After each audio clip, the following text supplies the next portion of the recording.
Run that up, Rico.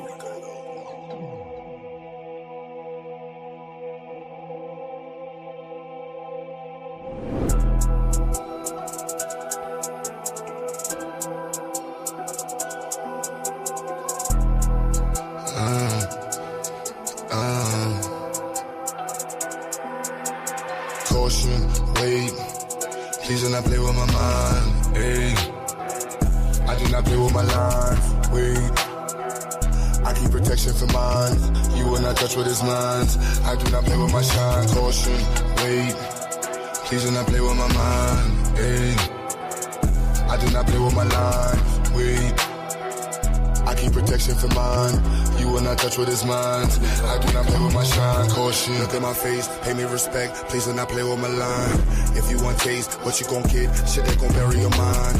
All that's at stake, where is my check? Need every nickel and dime.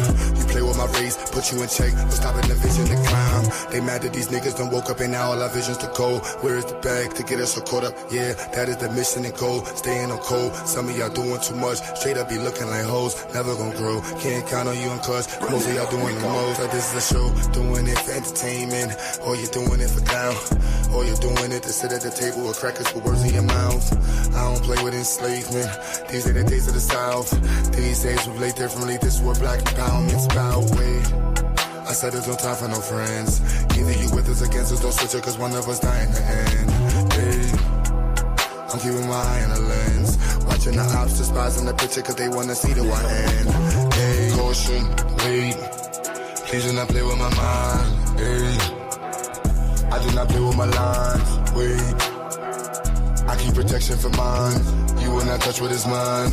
I do not play with my shine, caution, wait. Please do not play with my mind, ayy. I do not play with my lines, wait.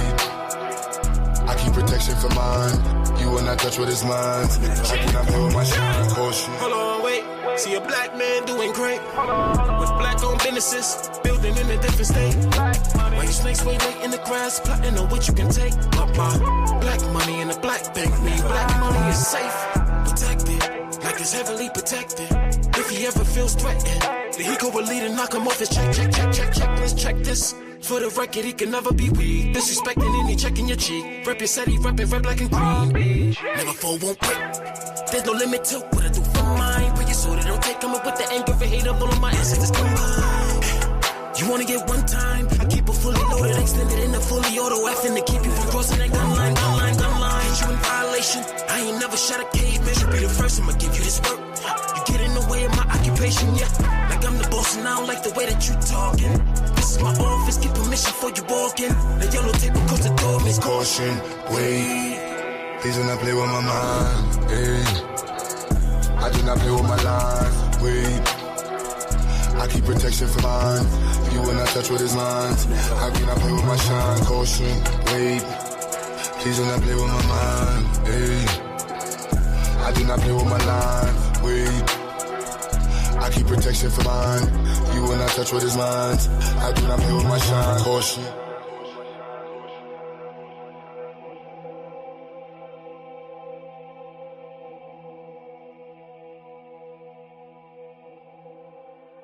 Run that up, Rico.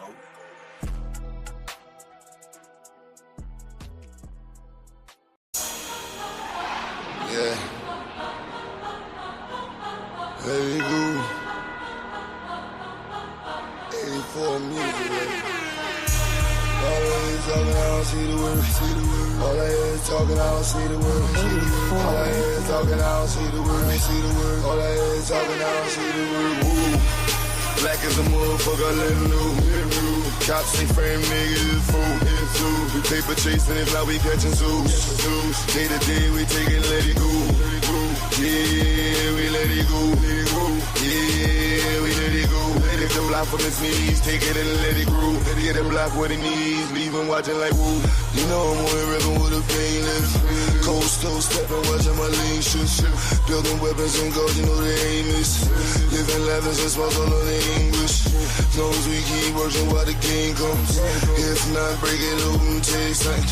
One thing for certain, where the game done. Yeah, we taking over where the lanes run. Woo. Watch us break it open, make it free. Watch it take control, watch it take the streets. Paper pie and all, yeah, we taking this. Fuck the police and law, watch me bring the heat, woo. Black as a motherfucker, let him know. Cops ain't frame, nigga, it is fool. We paper chasing, if not, we catching zoos. Day to day, we taking, let it go. Yeah, we let it go. Yeah, we let it go. Lift the block from his knees, take it and let it grow. Get the block what it needs, leave him watching like woo. No matter where I go, I see the same shit. Cops kill another with the same clip. You know, I see his movies, about them slave ships. We wonder why we struggle just to make it. Preachers giving sermons, but we don't see the work. Another body down, they gon' need a hearse. Cops playing games, take his body search. Play into the grids, everybody hurt. Whoa. Watch us break it open, make it free. Watch it take control, watch it take the streets. Paper pie and all, yeah, we taking these. Fuck the police and law, watch me bring the heat. Woo. Black as a motherfucker, let him know. Cops ain't frame, nigga, it's fool. We paper chasing, if not, we catching zoos. Day to day, we take it, let it go. Yeah, we let it go. Yeah, we let it go.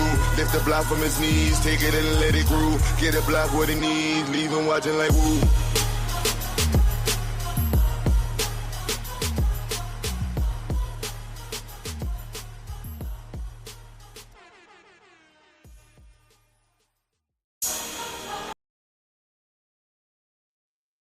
Oh, there we go. And we are back in the house.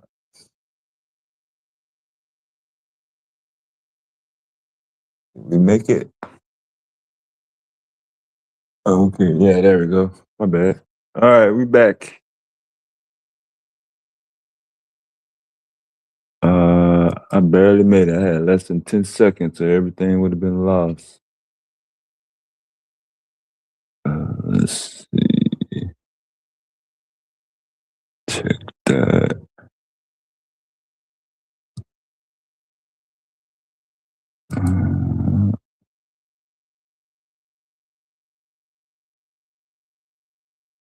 Okay, I got it upgraded. All right.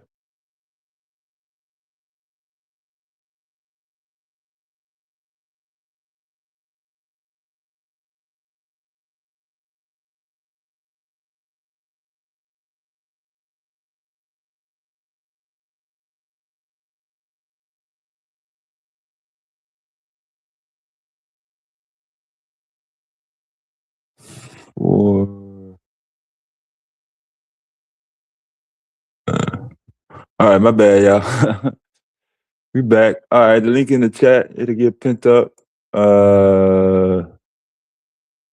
Soon as Q get a break.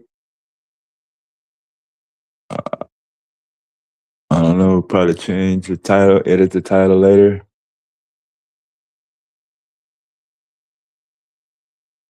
I see who came back.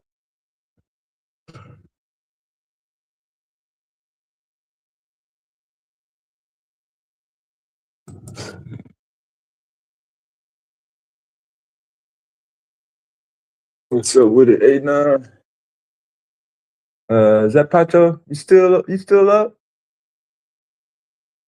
I thought she was asleep. Leela. Domo back in the house. Shelby County in the house. Joe. What's up?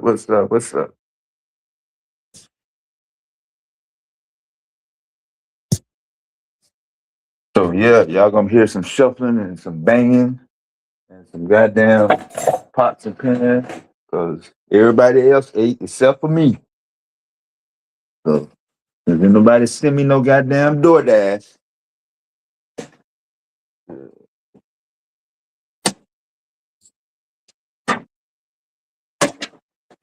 Said the weather too cold for DoorDash. Ain't nobody get out.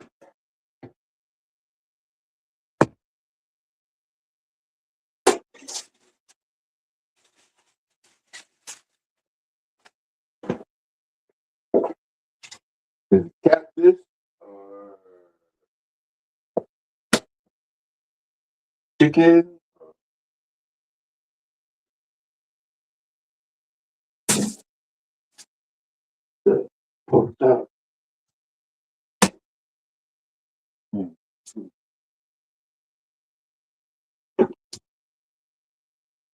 Nah, no Indian food, huh?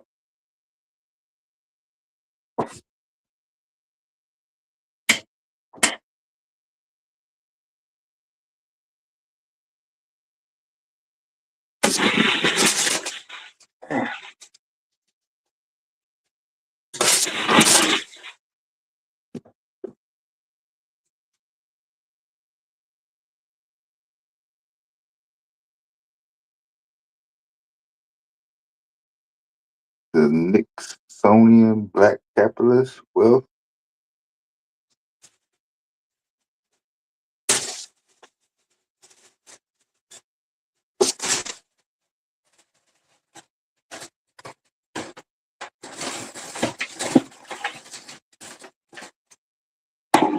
Is there any topic that cannot be debated?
You can make that the title if you want.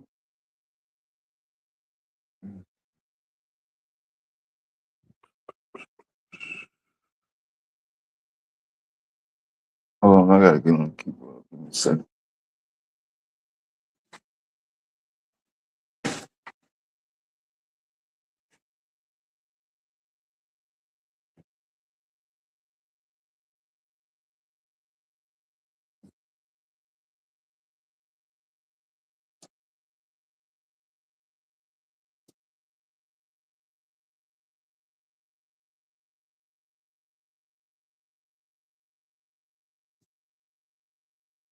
What's up, GQ?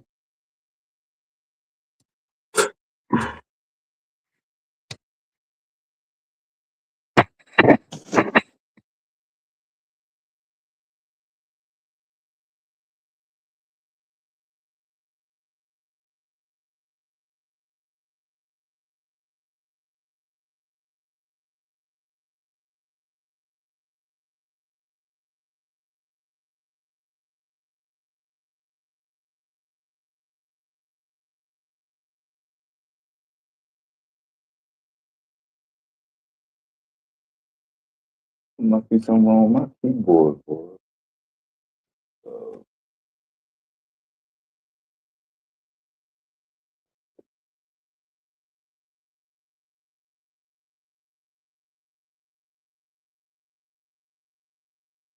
Never.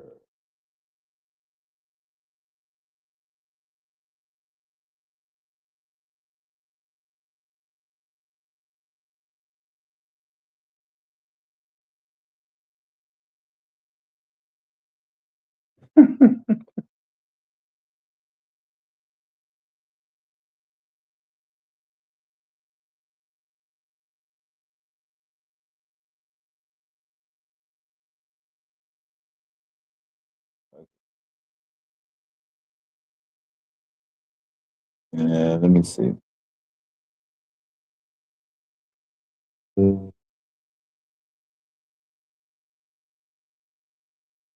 Space specific. Uh,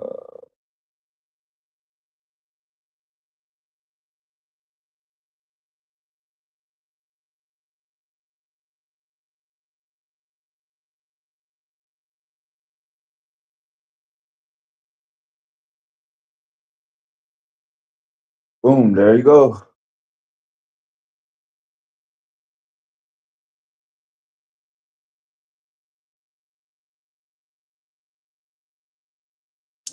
Yeah, see if that gets kicked out for him. Then y'all always open to go back.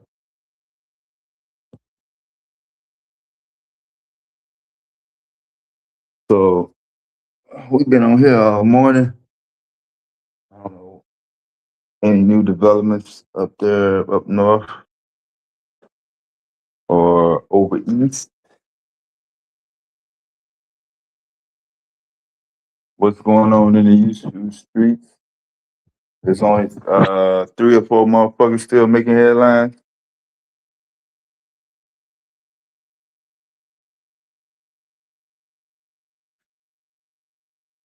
How does Nicki Minaj's name keep coming up? No, ain't no black FBA woman is making headlines in the last goddamn month. Hold on, I know that's some bullshit here. Fuck that. Goddamn U.S. goddamn fucking citizen, and her name been all over the goddamn fucking black YouTube headline, show title.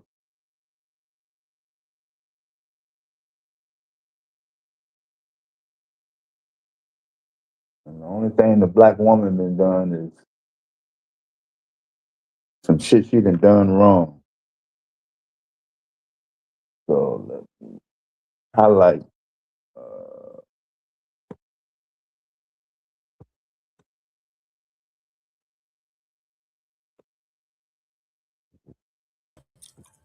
Because she jumped on that Trump train with that they killing Christians in Africa shit and all that bullshit. yeah, Then went over there with Charlie Kirk's wife, got on stage with her lying, talking about Trump so handsome and what the fuck she was, and she said the vice president is an assassin. Some crazy ass pause. yeah, man. I'm like, God damn, boy. Oh, crazy.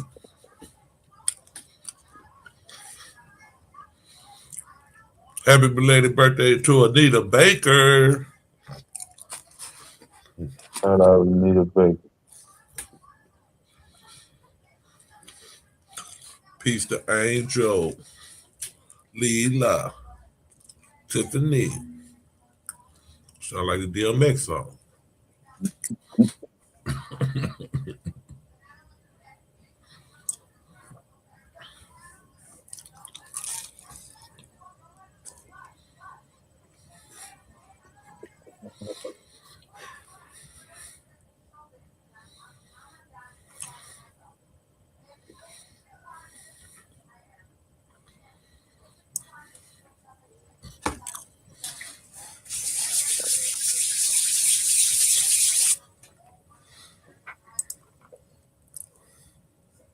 What?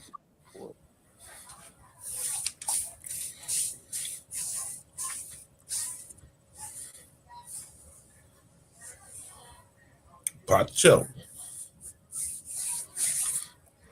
Pacho in there. Yep, talking greasy, hella greasy. You talking greasy, Pacho? Who talking greasy?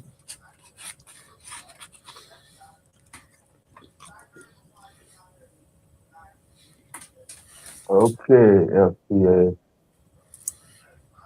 Shout out to Latrice Watkins, the new CEO of Sam's Club.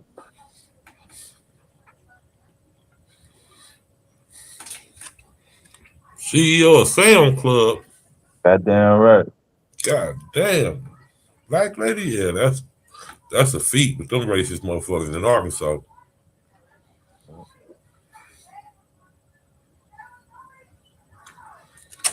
Don't say my name GQ, I don't fuck with you till you walk it back.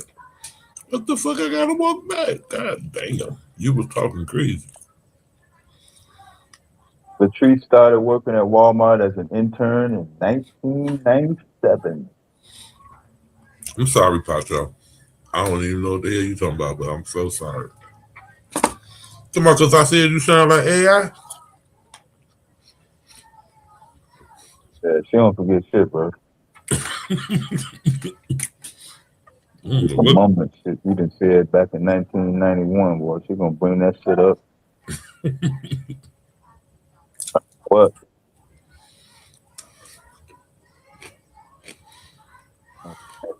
She's trying to balance it out. God damn.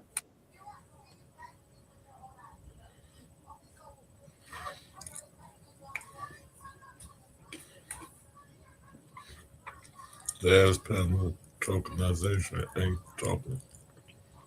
Yeah, Oh, yeah. I got some goddamn catfish in the bag now, boy. Shit. Yeah, I let her hit this goddamn panel. Shit.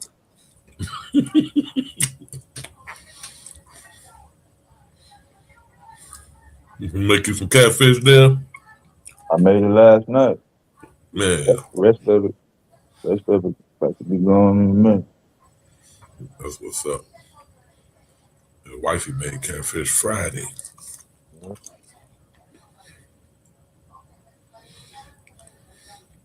Pete the big sensor alpha I drop.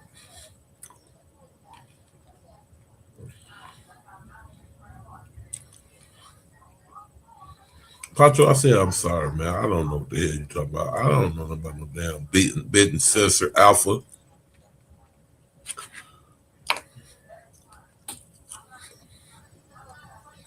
And you a old ass hater. God damn. Every day is some new shit. I ain't know. First time for everything. Ain't never been called an old ass hater, but The only people I see talking about Charlie Kirk is black motherfuckers. What the fuck? I take that as a compliment. Old ass hater.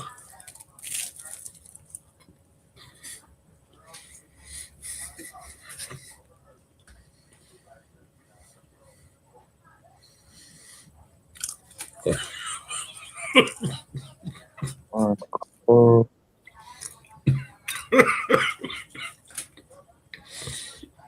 Pacho said, yeah, because they said behind your back.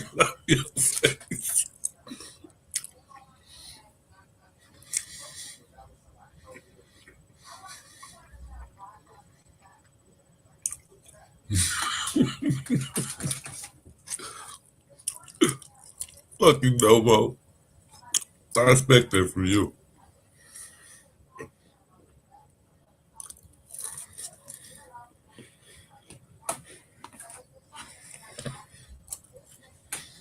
Well, you are old ass hater, though.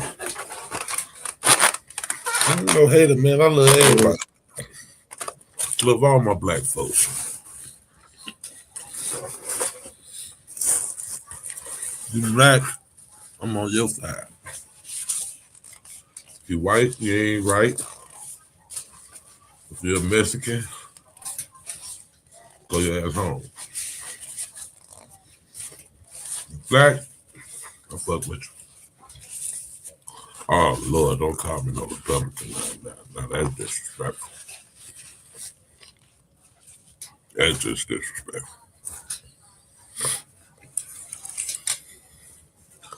I take the old ass hater. Don't call me no goddamn Republican. Now you just wait one goddamn minute.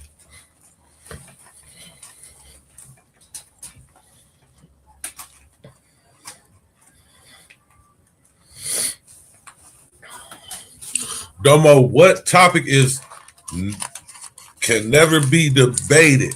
That's the topic for the show, man. What can never be debated?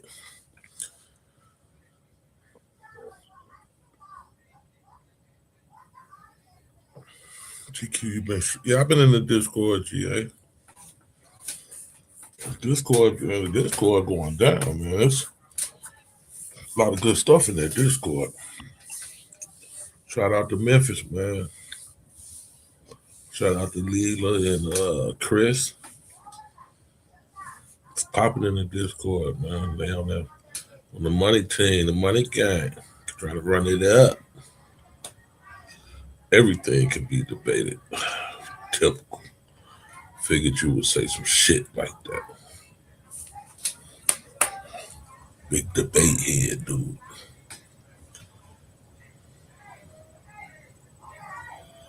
Okay. The discord that should not be mentioned.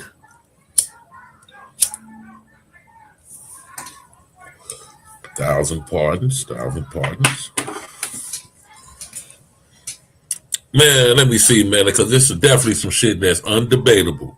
Fuck what Domo talk about.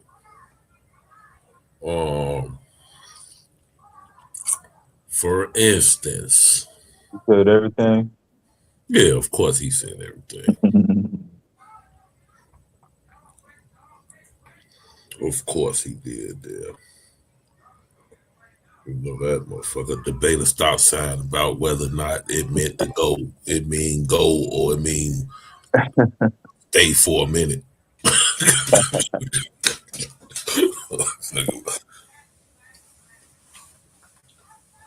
Motherfucker debate with the snow about whether it's really cold.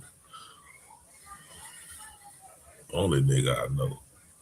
Him and that nigga Task. Nigga the debate a pill bottle. Now, certain shit is undebatable. Let me figure it out real quick.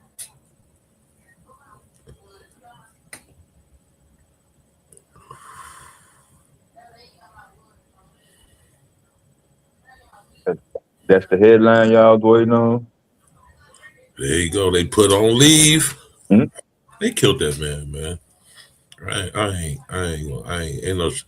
Ain't no way to sugarcoat that shit, man. They shot that man in the back, and after he fell to the ground, continued to shoot him. Because they shoot to kill on purpose. They don't want a living victim in court Identifying them. telling their side of the story. Had in a wheelchair or paralyzed or anything like that, swollen head. They don't want that. That's why they purposely shoot to kill in all of these police incidents and ICE incidents. They do not shoot to maim or to slow you down, to stop you. They shoot to kill, trained to shoot to kill. A living victim is the worst thing you want to see. I do support ICE Domo. Yes, I do. I support bullshit. I do not support them murdering motherfucker and shoot the motherfucker in the back. You gotta understand, Domo, I'm a cowboy, bro. One thing we don't play is shooting motherfuckers in the back. Cowboys used to hang the sheriff if he shot a motherfucker in the back. You gotta give a motherfucker a fair fight, fair shot. We meet at sundown. We draw the quickest on the draw. You don't shoot no motherfucker in the back, bro.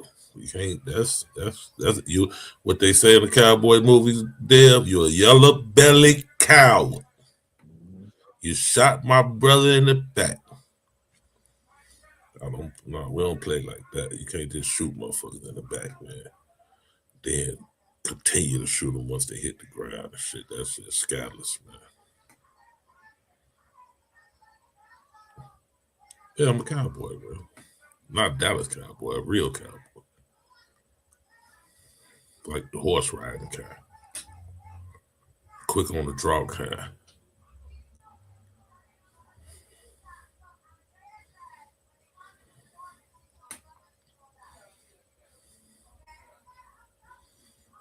Shoot no motherfucker in the back, man.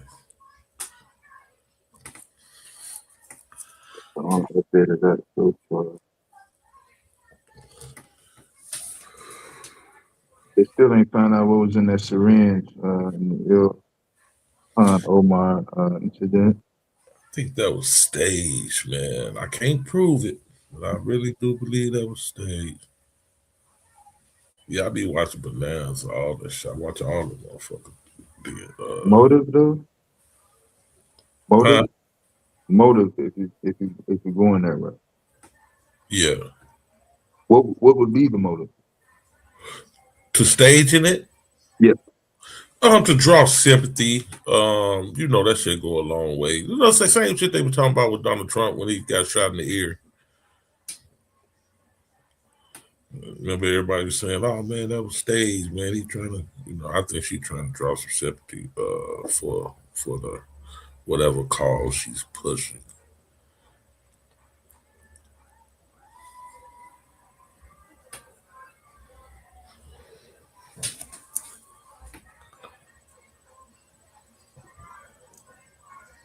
But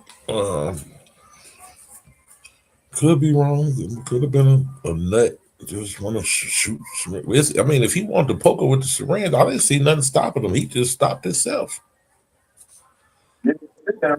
Way before they grabbed him, he had already stopped. Like he ran up and stopped, and then they grabbed him. Yeah, that's what I'm saying. You could have did that from where he's sitting. I mean, that's where his chair was. I mean, his interview was right there.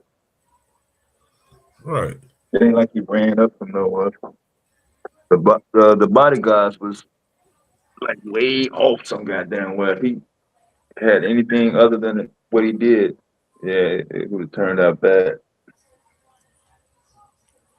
He definitely was with his shit. No more, it'd be hard for me to regurgitate Trump talking points because, unlike you, I don't listen to Donald Trump.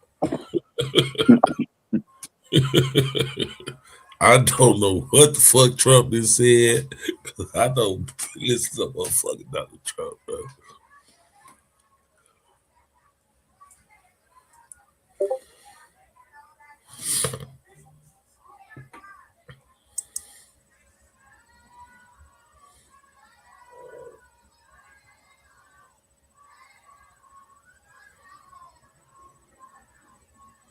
Domo was the only one that responded. I'm changing the title back to Ice then if ain't nobody can't nobody come up with nothing. What is the answer, Aaron? He wasn't told to do it. Yeah, I thought it would have been a good. I thought it was a good question when you asked it, and I thought it was. No, I'll leave it like that. I did think it was, but I guess maybe I don't know. Maybe I was wrong. Yeah, if it can't be answered, then yeah, I'm gonna leave it. Somebody gonna come through. Yeah. I thought it was a great question. Like, what can't be debated? Somebody gonna come through. Only reason we ain't saw Taz yet because he live already. As soon as he get through, if he see it, yeah, he gonna definitely come through.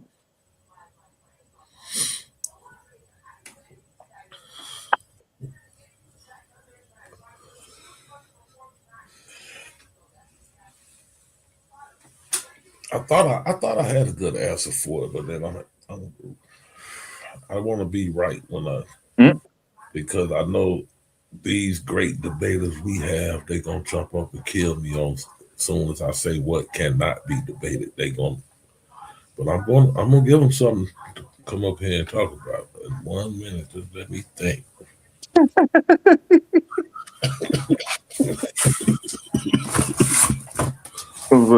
Come up with this goddamn master ass goddamn plan and shit. Fucked up, man. These niggas gonna come up here and first thing I say, they gonna come up here and debate the hell out of it. Damn, that's No matter what that shit is. no matter what it is.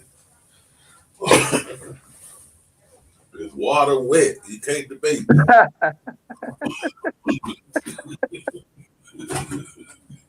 Real talk, cause the motherfucker, he'll throw that ice and pun intended, goddamn it, yeah, Ice and steam and all all that. that. Oh, see, it ain't wet. I won.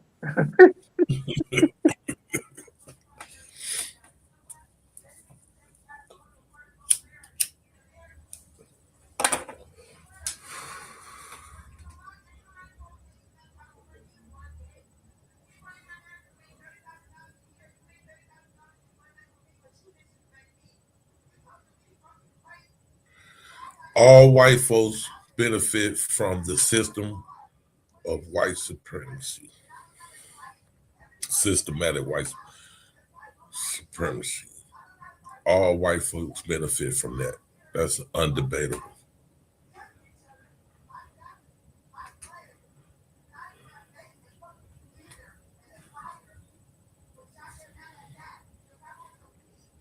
Yeah, I heard him, right?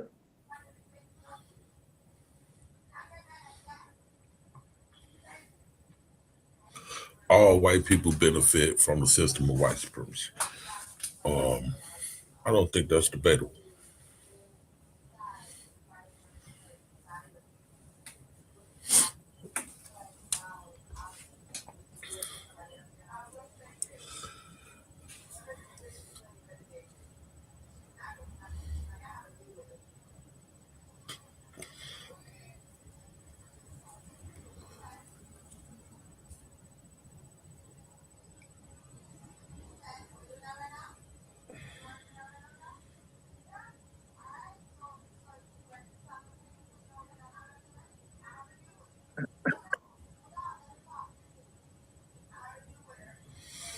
Okay, Memphis.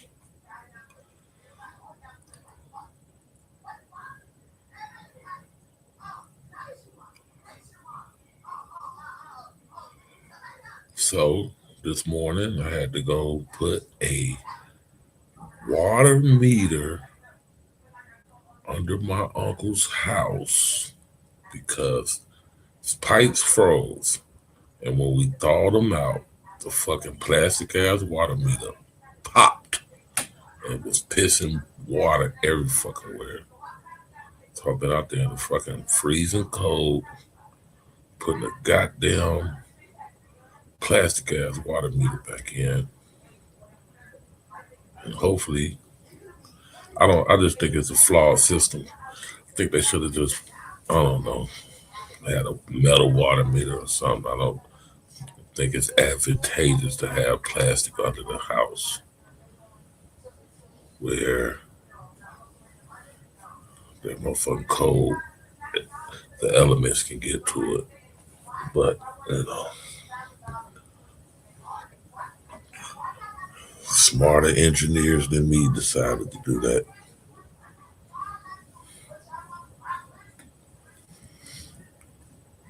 And it's made by Verizon Wireless. Verizon Wireless makes water meters. So when they ride by your house, they don't even have to get out the car. They can wirelessly scan your water meter and see how much water you use. And I've been out there since like 7:30 this fucking morning. And it was cold up under that motherfucker. So that's what I built today, Memphis.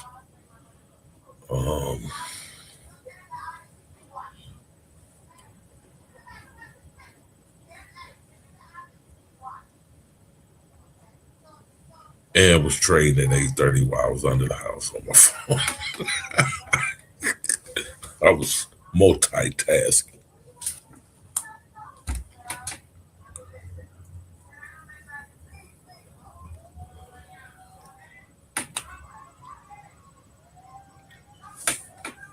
And listening to you guys.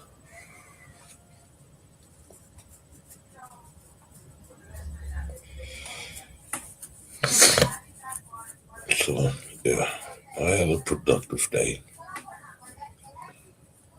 It was my old senile ass uncle talking me to death on a slow What's up? poke. What's up, Ryan? On a slow poke to do every damn thing.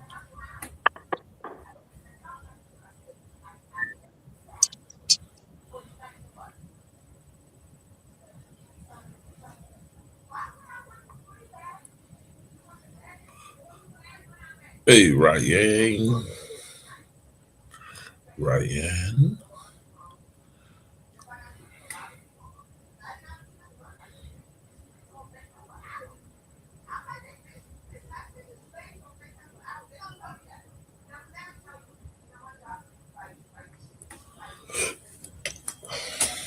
Damn, Titan, why are you so gloom, brethren? Every day sucks for me.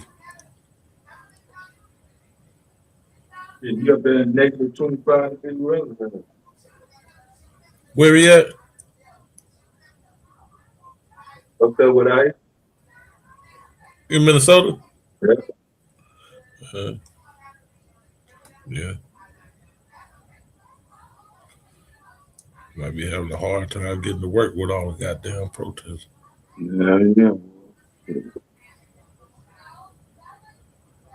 They usually don't get that cold, even up there for long periods of time.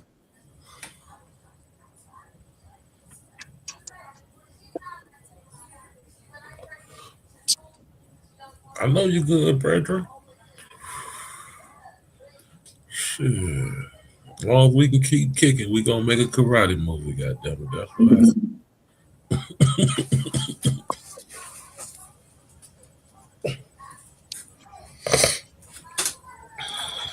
Yeah, I thought that fucking water situation was a motherfucking this weather for us. What you say there? So I can imagine how that water situation was a motherfucker in this goddamn temperature situation. Man, so motherfucking cold up on there. I had the torpedo heater on me and shit, but man, That shit didn't. It wasn't hitting long enough. bro, you know how hard it is to get kerosene now, Dev? Hell yeah, man. Shit. You gotta buy that shit from no gas station got it. You gotta buy the shit from Home Depot. They be wanting like $25 for a gallon, bro. Yeah, because they No, the, 2 gallons. I'll the take that back. supply Two the gallons. supply be hitting them up hazardous storage. Yeah. It's two gallons for $25 fucking dollars, man. Shit is retarded. I went to like 3 different gas stations, the usual ones, like the ones that you would think would have some kerosene and shit, but they didn't have none. Nobody had it. Nobody in the city got no kerosene at the gas station. That shit is crazy. What we call the Mississippi quarter oil. Mm-hmm. Not enough motherfuckers buying for them to keep it stocked. Yeah. It wasn't many. It wasn't many on the shelf, bro. It was not many on the shelf. So you absolutely right. That shit's selling, man. That high ass shit. If 2 gallons for $25, like $12.50 a gallon for kerosene. Mm-hmm. I'm like, man, what the fuck is going on? We need the Venezuela oil.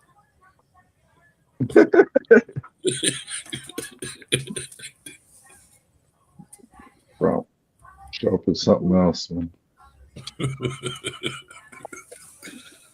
Nigga said, I'm taking all this oil.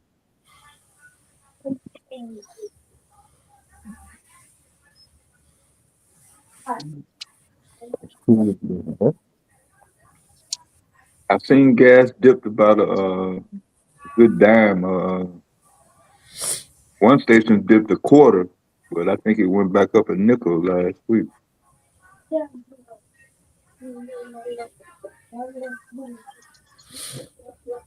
I'm gonna give me one of those torpedo heaters that take the propane tank.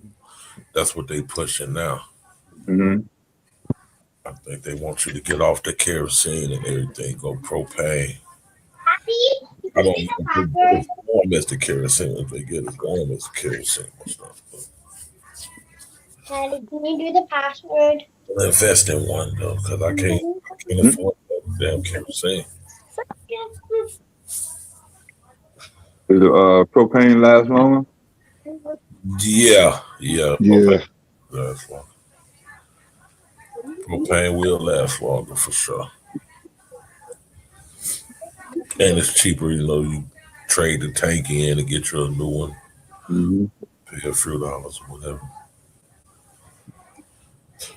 So that's the wave. No choice because you ain't gonna be able to get no damn kerosene. I looked it up on my phone and say kerosene was $4.99 a gallon, but shit, you can't find it. No damn gas station got it. That's it, Thornton. That's what I was Thorns, thinking yeah, about. yeah. Yeah, Thornton's. Yeah, I went to Thornton's. Y'all got Thornton's out there? They just put a new one by O'Hara. Yeah. Yeah, And that's who used to always carry the kerosene, but yeah. none of them that I went to. I went to Uh, the 3 different. the truck stop, I think got kerosene out here. Nope, nope. I went to Love's because Hmm. on 159th, right out there now on 90 off 94, Yeah. 159th, that Love's right there. They on one side, they on the west side of the, And Thorns on the other. and Thornton's on the east, and neither Hmm. one of them had it. So yeah, I went to both of them. I went to the Thorntons in Blue Island. I went to like 3 different Thorntons, man, Hmm.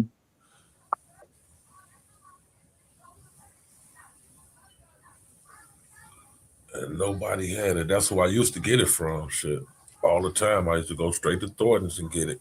Now they don't got it. They not carrying it no more. So it's a wrap. They was like one of the last people to have it. I guess if you go way out, maybe out by Creek, Oni. Yeah. yeah, Moni, Creek, Moni, Kankakee, out that way. I'm sure they got it out of Moni because they still country out there. They still burning wood and shit. Speedway. Yeah,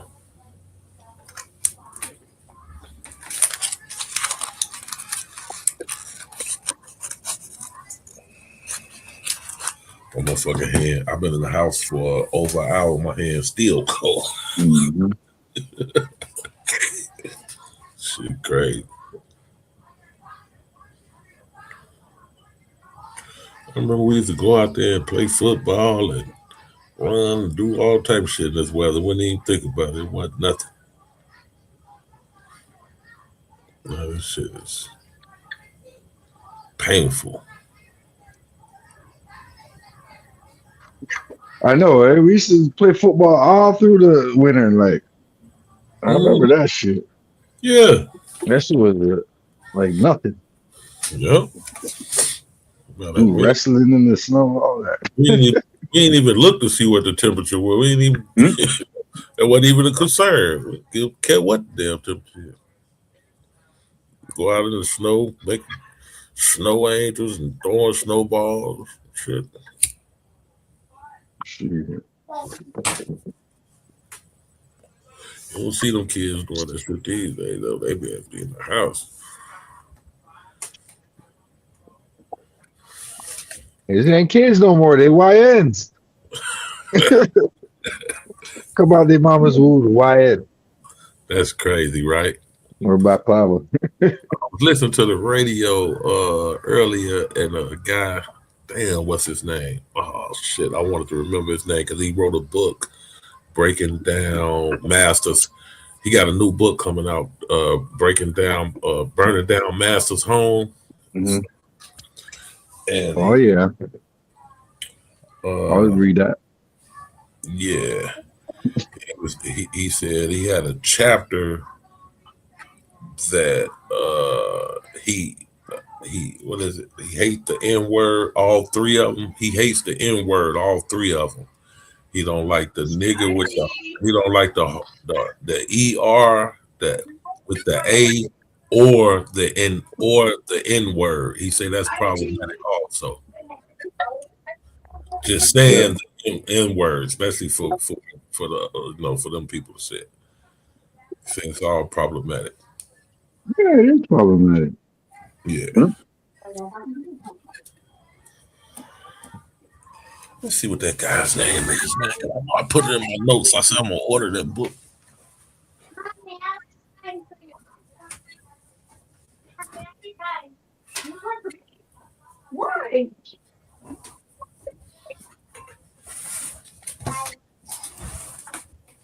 She was good.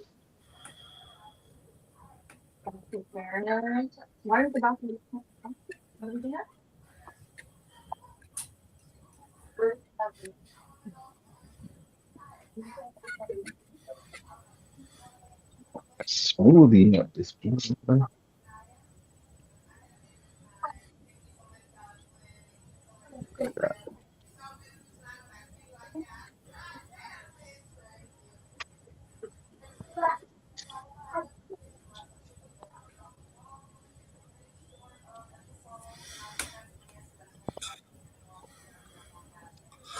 Oh, Clay Kane, that's his name, the author.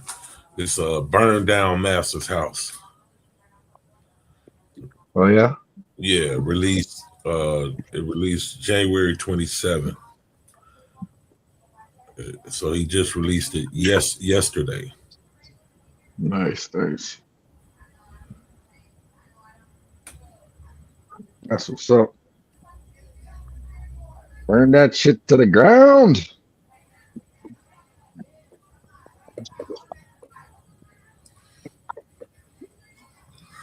So y'all check that out, man.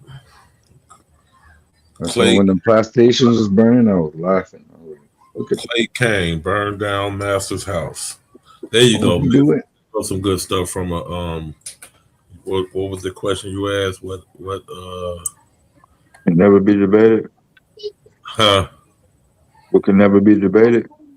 No. I was saying something about white folks, and he said, let's not talk about white people. Can we go one day without talking about white people? No. And he also said, what have you built today? And there was another something else he said. Daddy. What have you built? Shit. Hmm? Hmm? Thank you. Smoothie. Johnson? Yeah. Shana. Okay, can y'all not talk about white folks for one fucking day? What black accomplishments have there been recently? That's the question I was looking for. And what have you built recently? So I told you about the goddamn freezing out there putting the water meter in. Here goes the black accomplishment. It's author Clay Kane, Burned Down Master's House. His book came out yesterday. So there goes the black accomplishment, brother. Burned Down Master's House by award-winning author Clay Kane, released January 27, 2026, is a searing historical fiction novel detailing stories of enslaved people who fought back against 300 pages of intense research and emotional narratives. It focuses on themes of resistance, courage, and defiance in the American South. How you like those apples? Burn down Master's house. Burn down Master's house. House. Golden. Surprised we ain't got a rap song like that already. Y'all go get that book and check him out. He had another book that I had got a while back called The Grift. Oh shit. Tariq, where you at? I'm joking.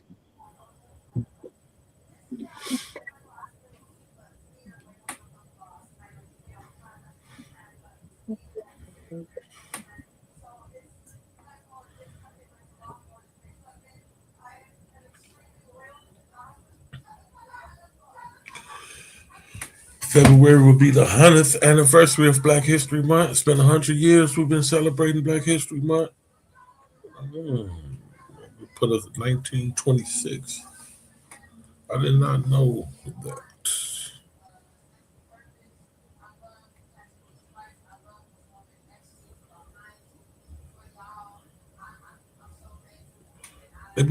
They've been celebrating Black History Month since 1926. Yeah. Okay.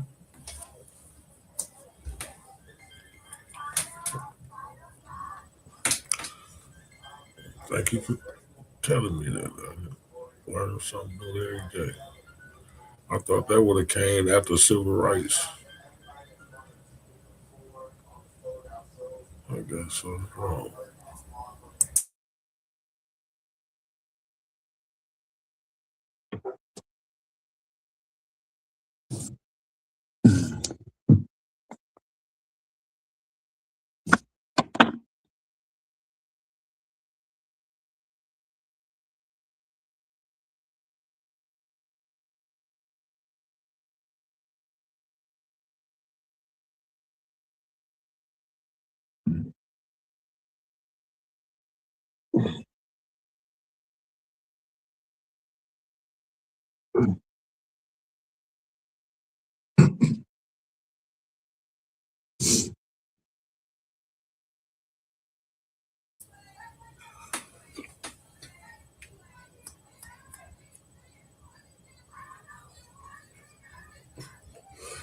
Hell yeah, everybody needs six figures nowadays. Shit, y'all seen these rents around here?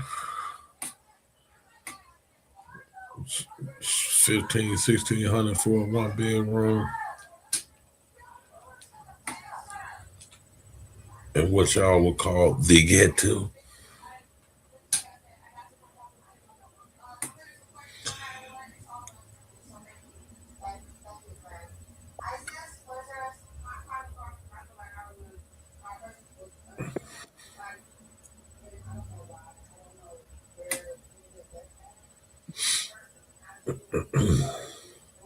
Okay, I got you. I got you, Ryan. We used to have Negro History Week. Was it also in February? I guess so. Huh?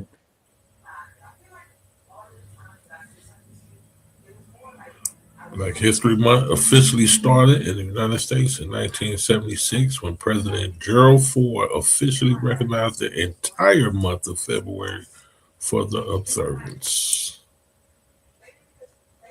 Expanding on earlier Negro History Week celebrations initiated by Carter G. Woodson.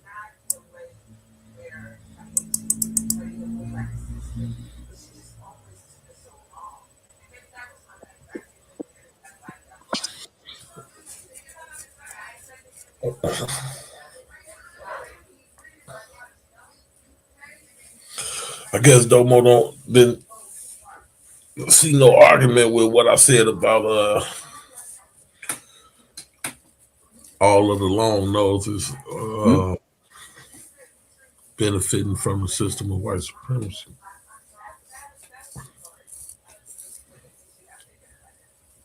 Ain't got no arguments.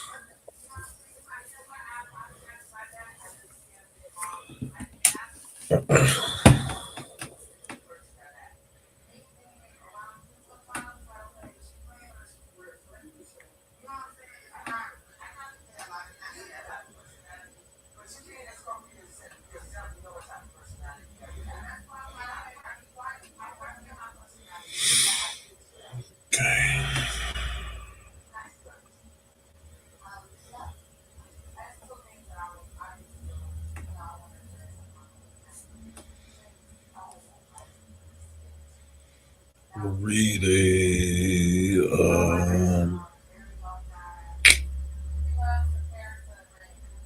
Wikipedia. Benefiting. Saying everybody benefit.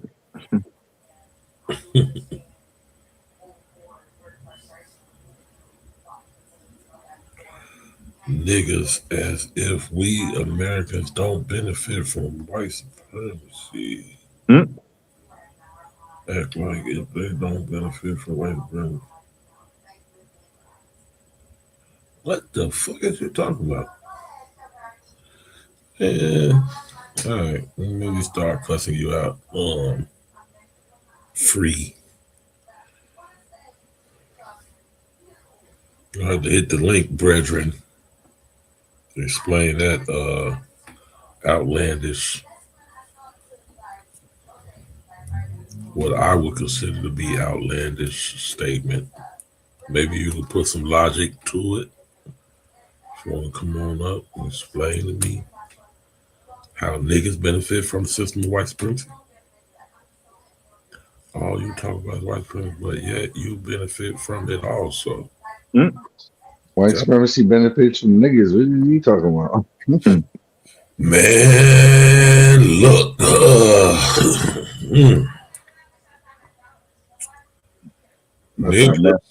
Negress. Next time, no?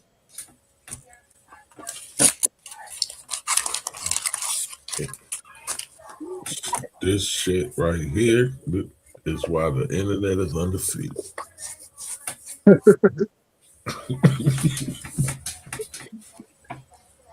Shit right here, bro. Shit right here.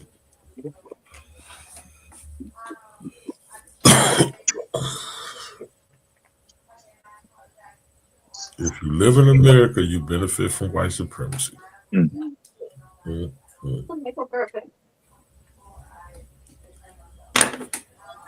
I can't believe what I'm seeing, man. Shit.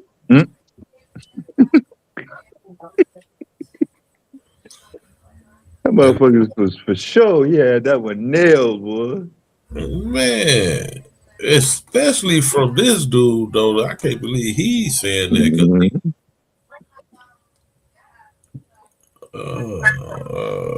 Okay, man. I know you ain't gonna hit the link and come up here and talk about it, so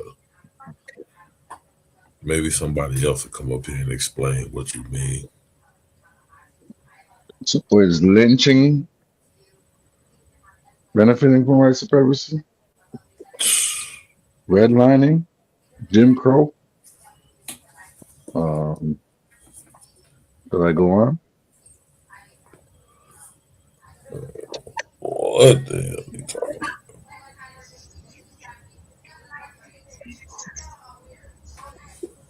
Segregation?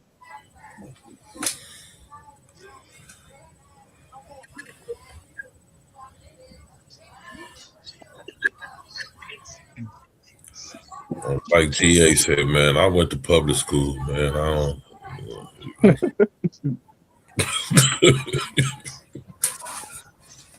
You got to explain to me this shit. I'm too dumb to understand what that means.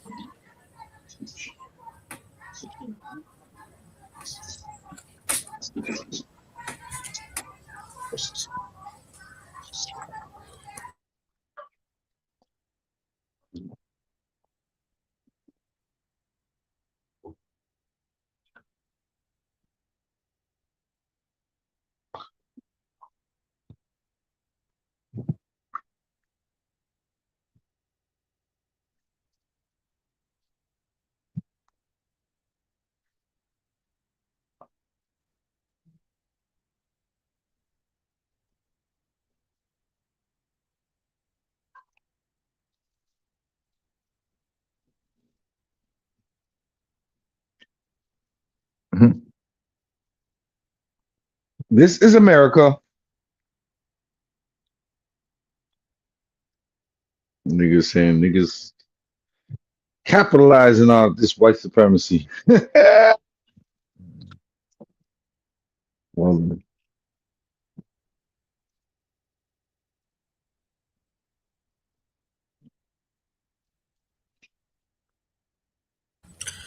Man, where's all the great debaters at? Y'all ain't nobody in the chat pushing back on this shit. Do y'all see what this man is putting in our chat? Where my chat room gladiators at? Oh, y'all ain't gonna let them get away with that.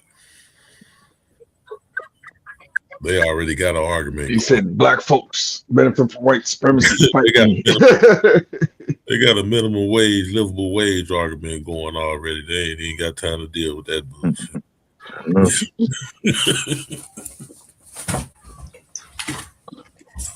Right? That's the great benefit. Minimum wage.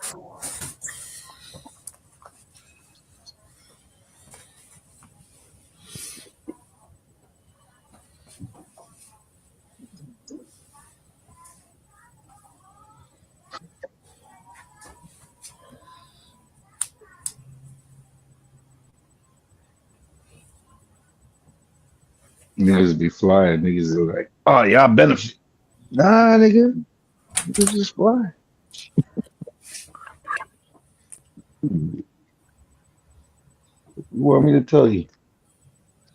Back Mills, I don't really. I mean, my wheels is turning. I don't think there's no way to even make that make sense, man.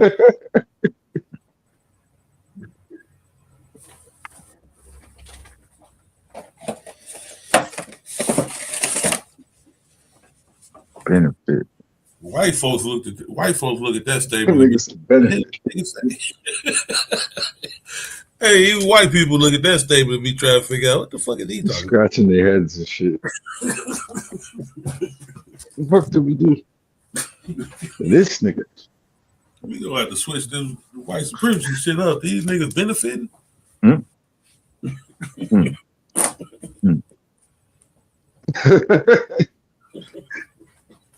That's what it feels like to him. Sure.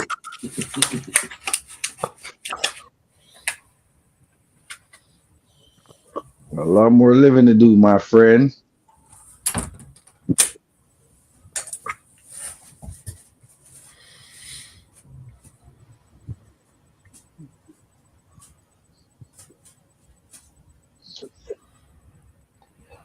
So 3 people got shot Explain to me by how ICE this year. benefiting from. I know one. I know Renee. I know Pretty. I can't remember the other dude's name though. Was it Porter? Something Porter? Porter, right? Well, you should be telling.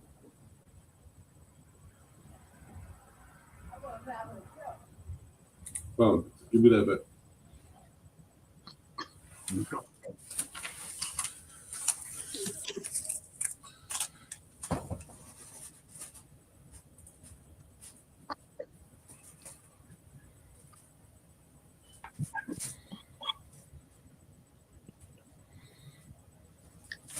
Mm.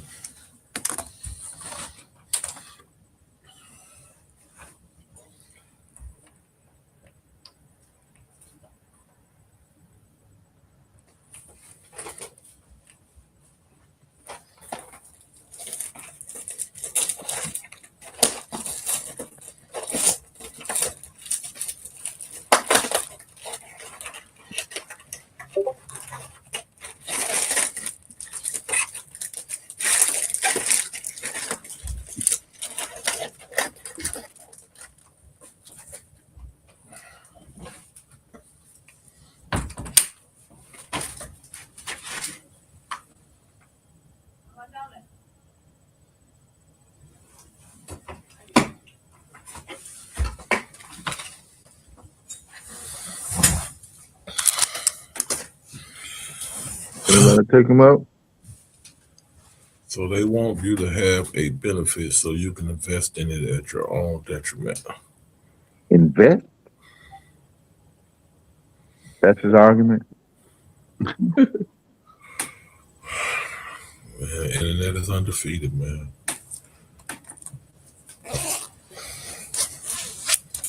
Niggas try to make you believe that black folks benefit from the system of white supremacy.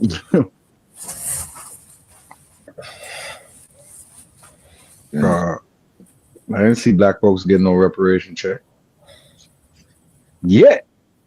Not one check. So I guess okay. One thing I can say.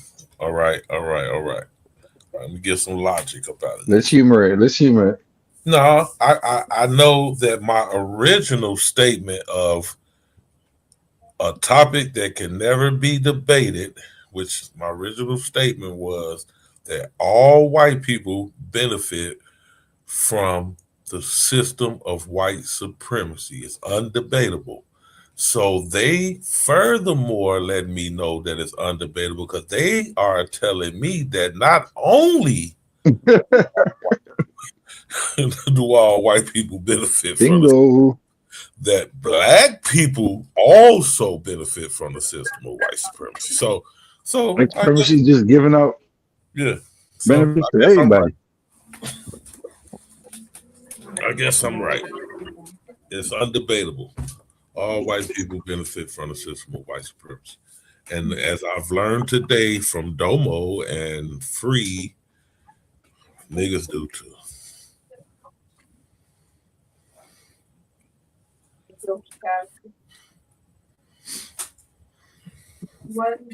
Meth supremacy. I found something that's undebatable.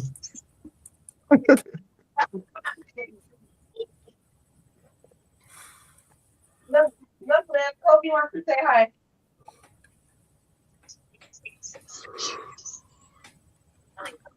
However, yes,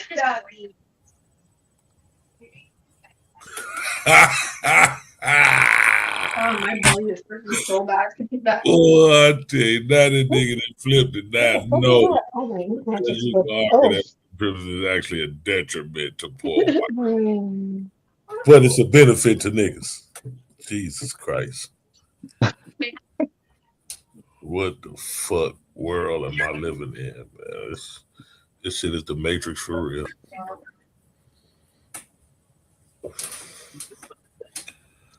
And this nigga just trying to argue with me that niggas benefit from white supremacy. And now you gonna tell me, nah, all white people don't benefit from white supremacy. Oh, white people ain't bad. That's what you gonna say next. Good white folk. Cheesy Weezy. No, this is why that debate shit is some bullshit. This is why. And you make a reverse your argument. Like, Not a detriment to poor whites. It's a detriment. It's a benefit. Niggas benefit from white supremacy, but it's a detriment to poor whites. Lord.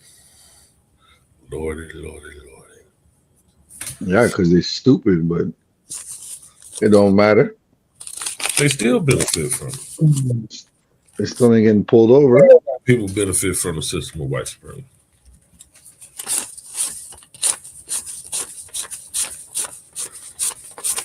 You know, they're being treated like shit at a job, but still got a job. You know, they live in a trailer, but the trailer is paid for. Still white. That don't mean the system don't benefit them just because they choose not to take advantage of it. You know what I'm saying? Mm-hmm. You just sit around and say, at least I'm not one of them niggas. I start drinking their hooch. At least I'm not a nigga. Hmm? I think they got a song called At Least I'm Not a Nigga. No, they got a song like that? I think I heard that. Might be poor, I might not have no teeth. At least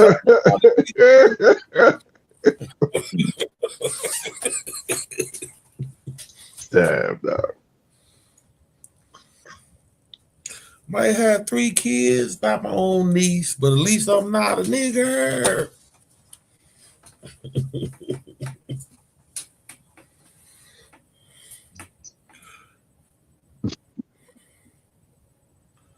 Not a nigger. Might stay in a trailer park Gotta treat me like a fucking nigger. outside when it's dark, but at least I'm not a nigger.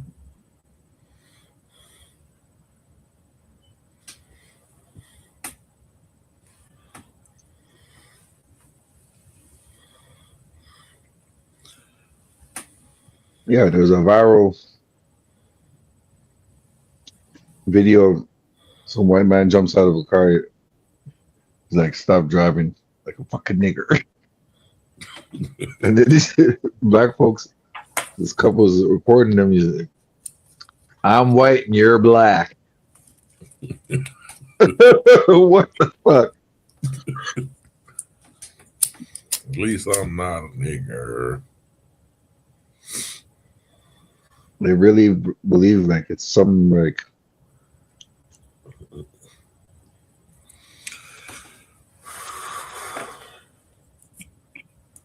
I don't know, some type of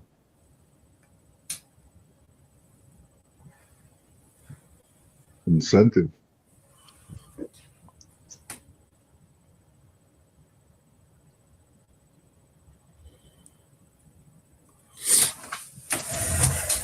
It takes dedication to be that ignorant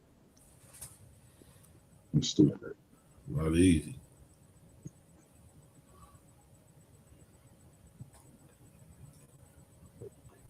If it was easy, anybody could do it.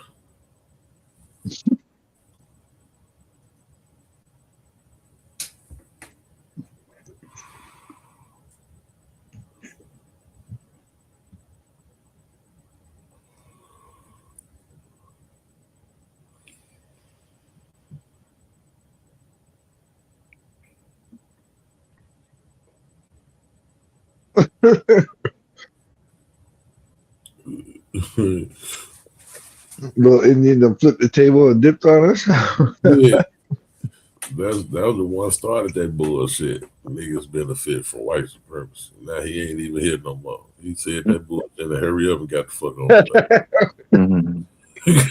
He said that bullshit went out about his day. Like, yo, let me stir some shit. Yeah, start some bullshit and get on the back.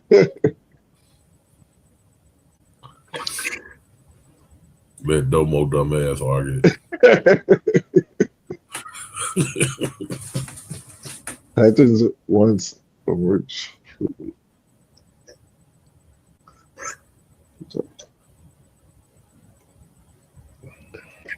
Oh man.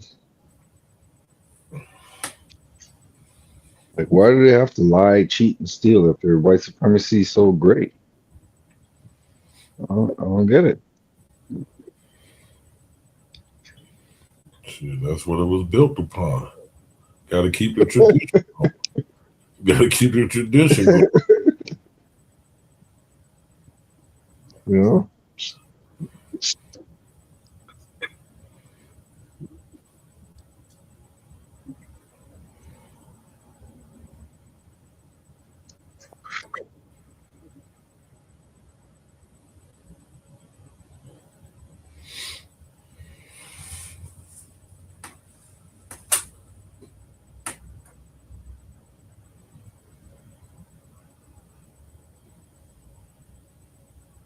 No state known to man has practiced pure communism or pure capitalism. It's a spectrum. Hmm. Well, that makes sense.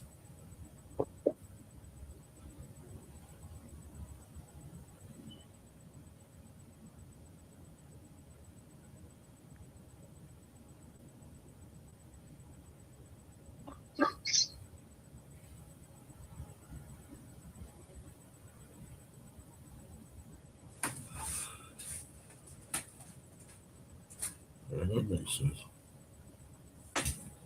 I understand where you're coming from with that.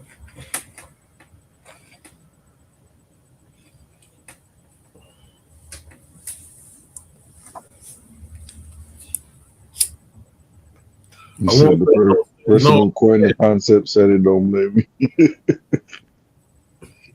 Yeah.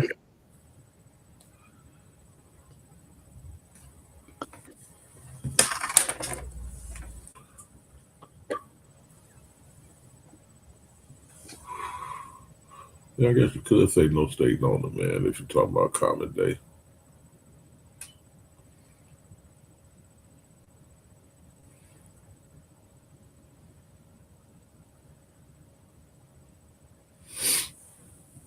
Karl Marx, the infamous. Yep.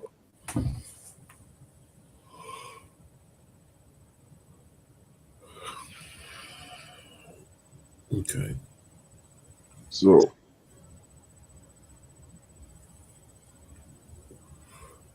I'm gonna go back to my Wikipedia that I was about to read.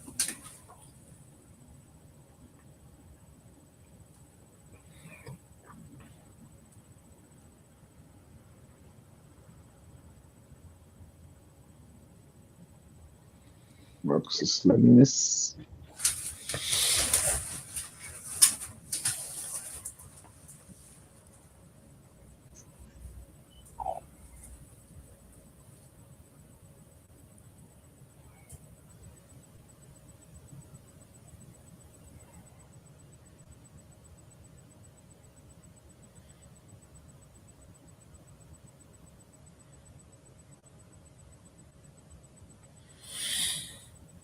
So today's topic is Mrs. Ida B. Wells. Ida Bell Wells. Born July 16th, 1862. Passed March 25th, 1931. She was an American investigative journalist, sociologist, educator, and early leader in the civil rights movement. She was one of the founders of the National Association for the Advancement of Colored Folks, known as the Found. NAACP. Wells dedicated her career to combating prejudice and violence and advocating for African American equality, especially for women.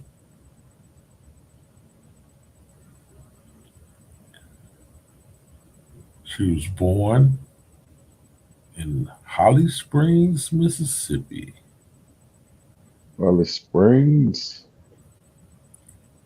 Throughout the 1890s, Wells documented lynching of African Americans in the United States in articles and through pamphlets such as Southern Horrors, Lynch Law in All Its Phases, and The Red Record, which debunked the fallacy frequently voiced by whites at the time that all black lynching victims were guilty of crimes. Wells exposed the brutality of lynching and analyzed its sociology, arguing that whites used lynching to terrorize African Americans in the South because they represented economic and political competition and thus a threat of loss of power for whites. She aimed to demonstrate the truth about the violence and advocate for measures to stop it. Wells was born into slavery in Holly Springs, Mississippi. She was freed as an infant under the Emancipation Proclamation when Union Army troops captured Holly Springs at the age of 14. She lost both her parents and her infant brother in the 1878 yellow fever epidemic. She got a job teaching and kept the rest of the family together with the help of her grandmother. Later, moving with some of her siblings to Memphis, Tennessee, soon Wells co-owned and wrote for the Memphis Free Speech and Headlight newspaper, where her reporting covered incidents of racial segregation and inequality. Eventually, her investigative journalism was carried nationally in black-owned newspapers. Subjected to continued threats and criminal violence, including then a white mob destroyed her newspaper office and presses. Wells left Memphis for Chi-Town, Chicago, Illinois. She married Ferdinand L. Barnett in 1895 and had a family while continuing her work writing, speaking, and organizing for civil rights and the women's movement for the rest of her life. Wells was outspoken regarding her beliefs as a black female activist and faced regular public disapproval, sometimes including from, from other leaders within the civil rights movement and the women's suffrage movement. She was active in women's rights and the women's suffrage movement, establishing several notable women's organizations. A skilled and persuasive speaker, Wells traveled nationally and internationally on lecture tours. Wells died on March 25, 1931 in Chicago, and in 2020 was posthumously honored with a Pulitzer Prize special citation. That was in 2020 for her outstanding and courageous reporting on the horrific and vicious violence against African Americans during the era of lynching.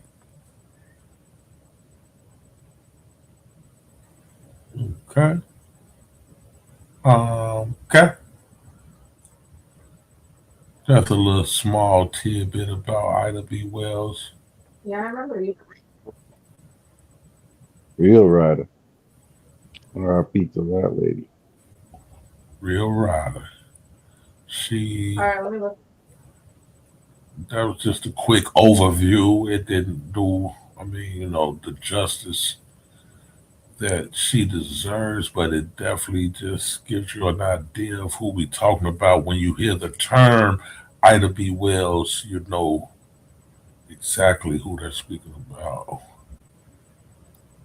You hear the name, you'll know they're talking about somebody that was somebody.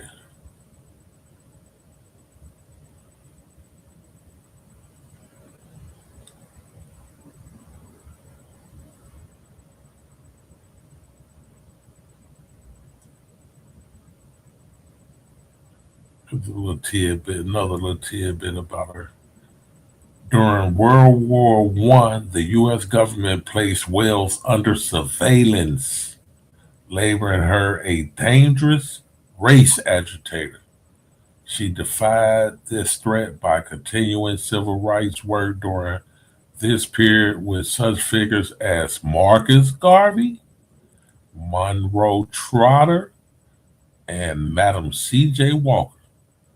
In 1917, Wells wrote a series of investigative reports for the Chicago Defender on the East St. Louis race riots. After almost 30 years away, Wells made her first trip back to the South in 1921 to investigate and publish a report on the Elaine massacre in Arkansas. In the 1920s, she participated in the struggle for African American workers' rights, urging black women's organizations to support the Brotherhood of Sleeping Car Porters as it tried to gain legitimacy. However, she lost the presidency of the International Association of Colored Women in 1924 to the more diplomatic Mary Bethune. To challenge what she viewed as problems for African Americans in Chicago, Wells started a political organization named Third Ward Women's Political Club. In 1927, in 1928, she tried to become a delegate to the Republican National Convention, but lost to Oscar D. Priest.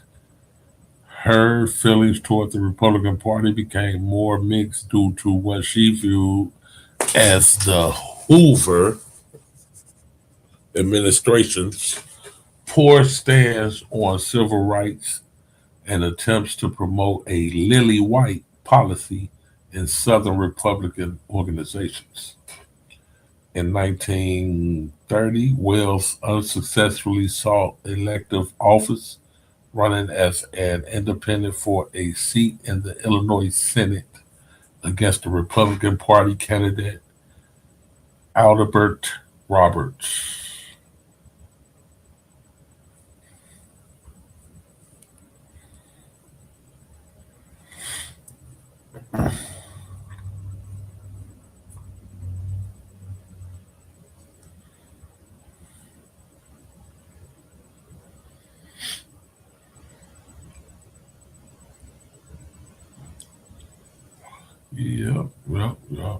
Yep.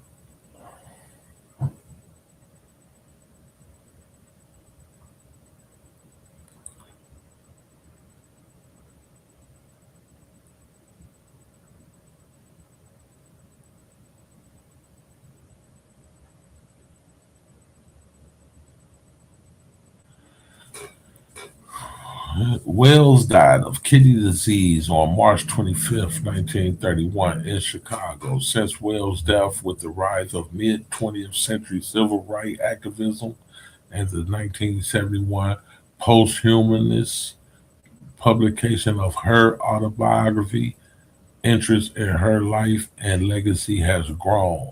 Awards have been established in her name by the National Association of Black Journalists, the Medill School of Journalism at Northwestern University, the Coordinating Council for Women in History, the Type Investigations, formerly the Investigative Fund, the University of Louisville, and the New York County Lawyers Association.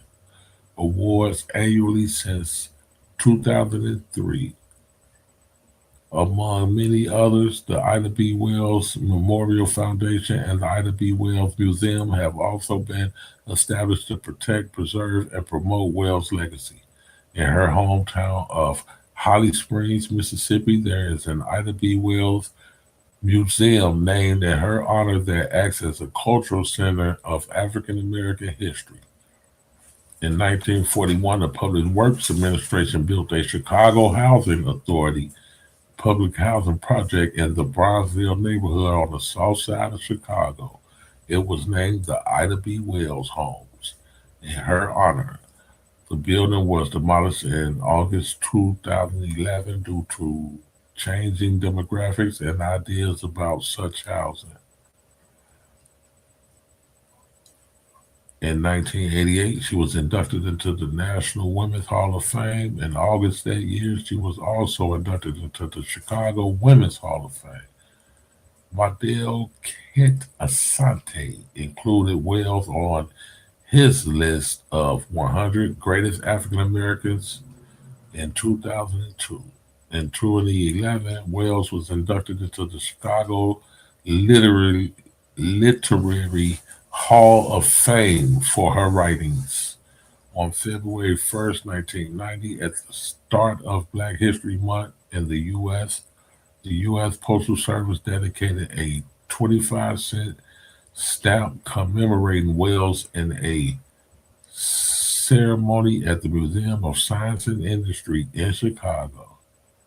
The stamp, designed by Thomas Blackshear II, features a portrait of Wells illustrated from a composite of photographs of her taken during the mid-1890s.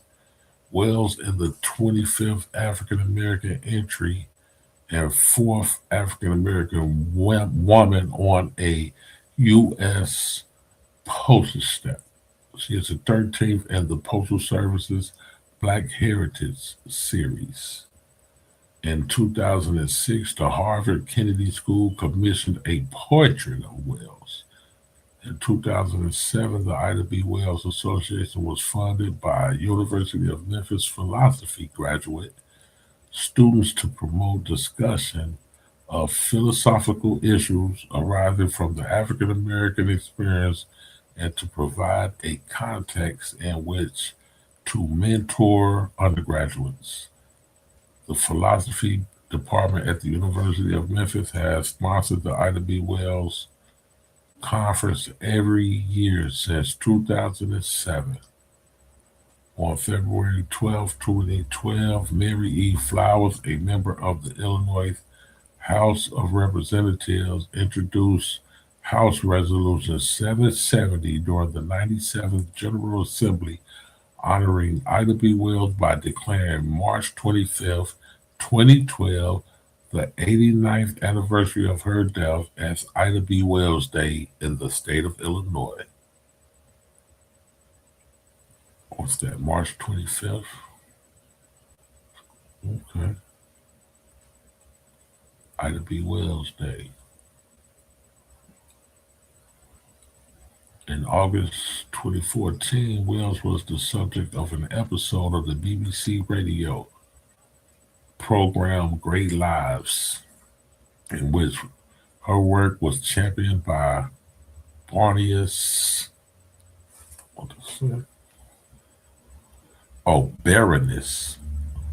Ona King. Wells was honored with a Google Doodle on July 16, 2015, which would have been her 153rd birthday. In 2016, the Ida B. Wells Society for Investigative Reporting was launched in Memphis, Tennessee, with the purpose of promoting investigative journalism. Following in the footsteps of Wells, the society encourages minority journalists to expose injustices perpetrated by the government and defend people who are susceptible to being taken advantage of. This organization was created with much support from the Open Society Foundation. Ford Foundation, and Cuny Graduate School of Journalism. In 2018, the National Memorial for Peace and Justice opened, including a reflection space dedicated to Wells, a selection of quotes by her, and a stone inscribed with her name. Okay. She has a lot of attributes. In 2021, Chicago erected a monument to Wells in the Brownsville neighborhood near where she lived and close to the site of the former Ida B. Wells Homes housing projects, officially called the Light of Truth Ida B. Wells National Monument, based on her quote, "The way to right wrongs is to cast the light of truth upon them." It was created by sculptor Richard Hunt.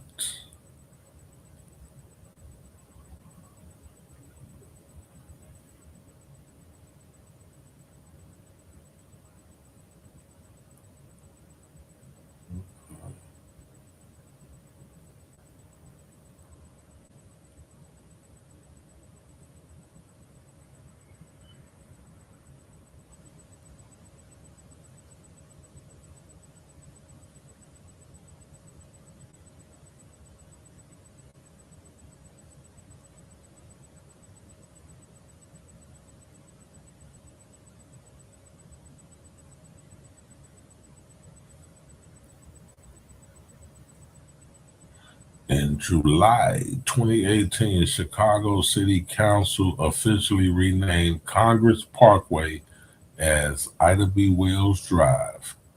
It is the first downtown Chicago street named after a woman of color.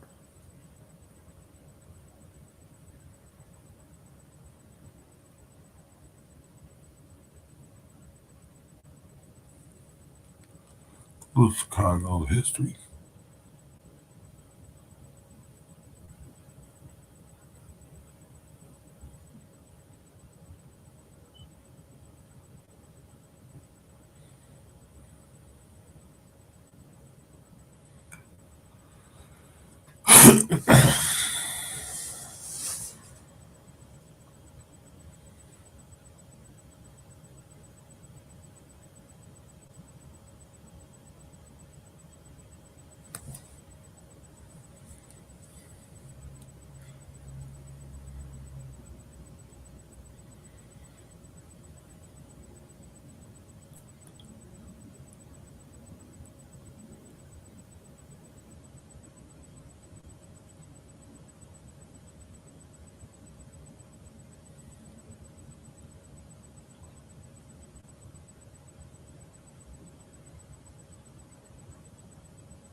So did y'all learn something new today off of that? Or y'all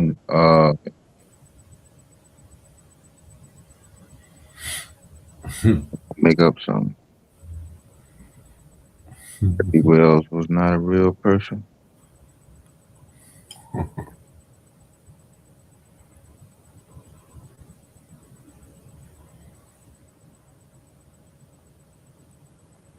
You know, all these PhDs we got in our chat, they already knew everything about Ida B. Wells.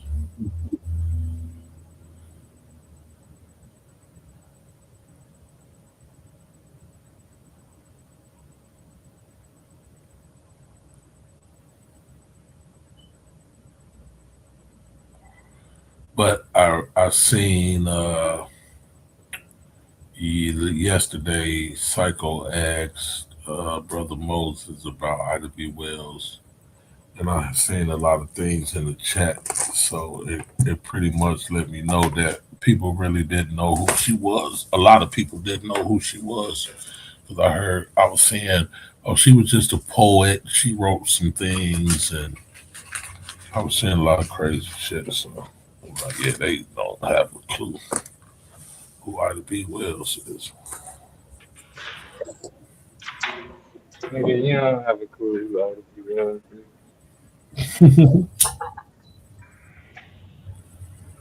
Uh,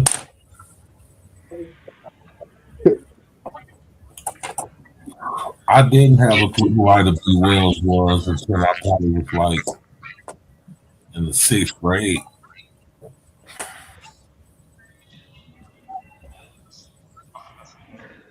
She moved to Memphis, huh?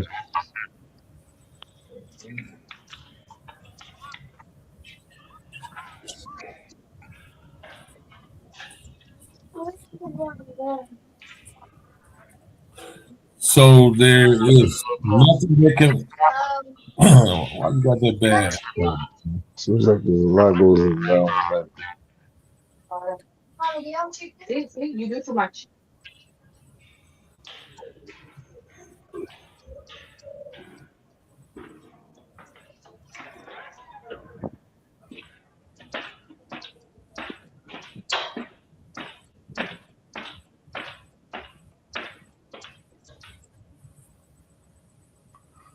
You got those Stacey Adams on today, Domo?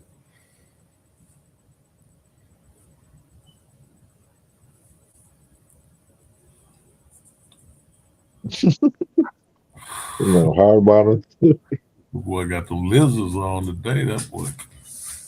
nigga. Stacey Adams. No, nigga, these is Cole Hans, nigga. Hard bottom Kohans. Hard bottom Cole Hans. That's what's up. That's what's up, brother. That's what's up, Bradley. My Cole Hans got the soft bottoms. Let me tell you where y'all be fucking up. Cause this is what you be displaying, GQ, and you know you the OG and all of that. I respect you. You an elder for sure. But you get caught up in such surface. You drown in ankle deep water though, GQ. All the time. Drown in ankle deep water. You drown in ankle deep water. You understand what I'm saying? I'm sure you're gonna elaborate. That means a small amount of water. that means that you get caught up with shallow shit. Okay. You get caught up with shallow shit. This is what I mean by that. When you make a statement and just say benefit from white supremacy, right? You're assuming all white people benefit from white supremacy. Hear me out. You're assuming that benefit from white supremacy itself is enough to be able to discuss the implications of white supremacy and white nationalism in the context of who's involved. Because and the reason where your assessment comes up short, because based on whatever point that you're trying to make. Hold on. Come on. 1 second, brother. Back up a little bit. Say what you just said. Yeah, I went to public school, but I ain't understand that. What did you just say? Nigga, I went to public school too. Why y'all niggas keep bringing up public school? Like, yeah, nigga, what did you just say? Okay, let me. From white supremacy is what? Let me back up. Let's popcorn. Let's back up. When you let's start here. What point are you making when you say all white people benefit from white supremacy? What point are you making in that when you say that? Literally all white people.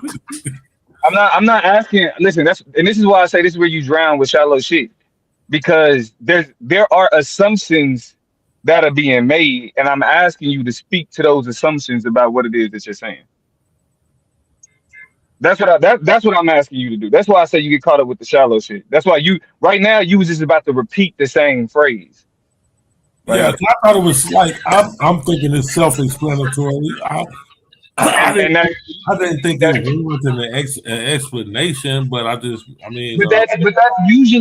but that's what I'm saying. That's why I say that the shit is shallow, because if the statement, if you can't provide an explanation to the statement, then how do you know? How do you know what you're actually saying? We got Brother Moses just got caught up with this yesterday. Yeah. So what are you actually saying? What are you saying is a benefit y'all to white trying to supremacy? make an argument so bad that Nah, but it ain't. Listen, first of all, even if we are trying to make an argument, you niggas is sitting up here in silence anyway.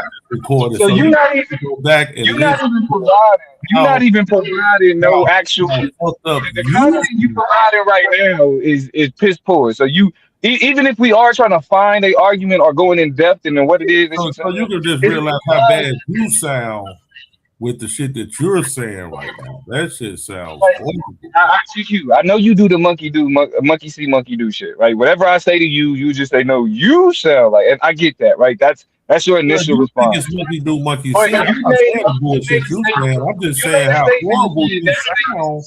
Come up here saying Okay, that what you sounds horrible? can I said, explain what sounds horrible? What saying, sounds horrible? but What did you I say that don't sounds know horrible? what you're saying.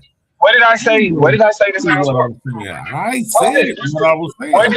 did I say that sounds horrible? What did I say that sounds horrible? Exactly what you just said. You don't. What did I say? You can't make it. You can't What did explain I say?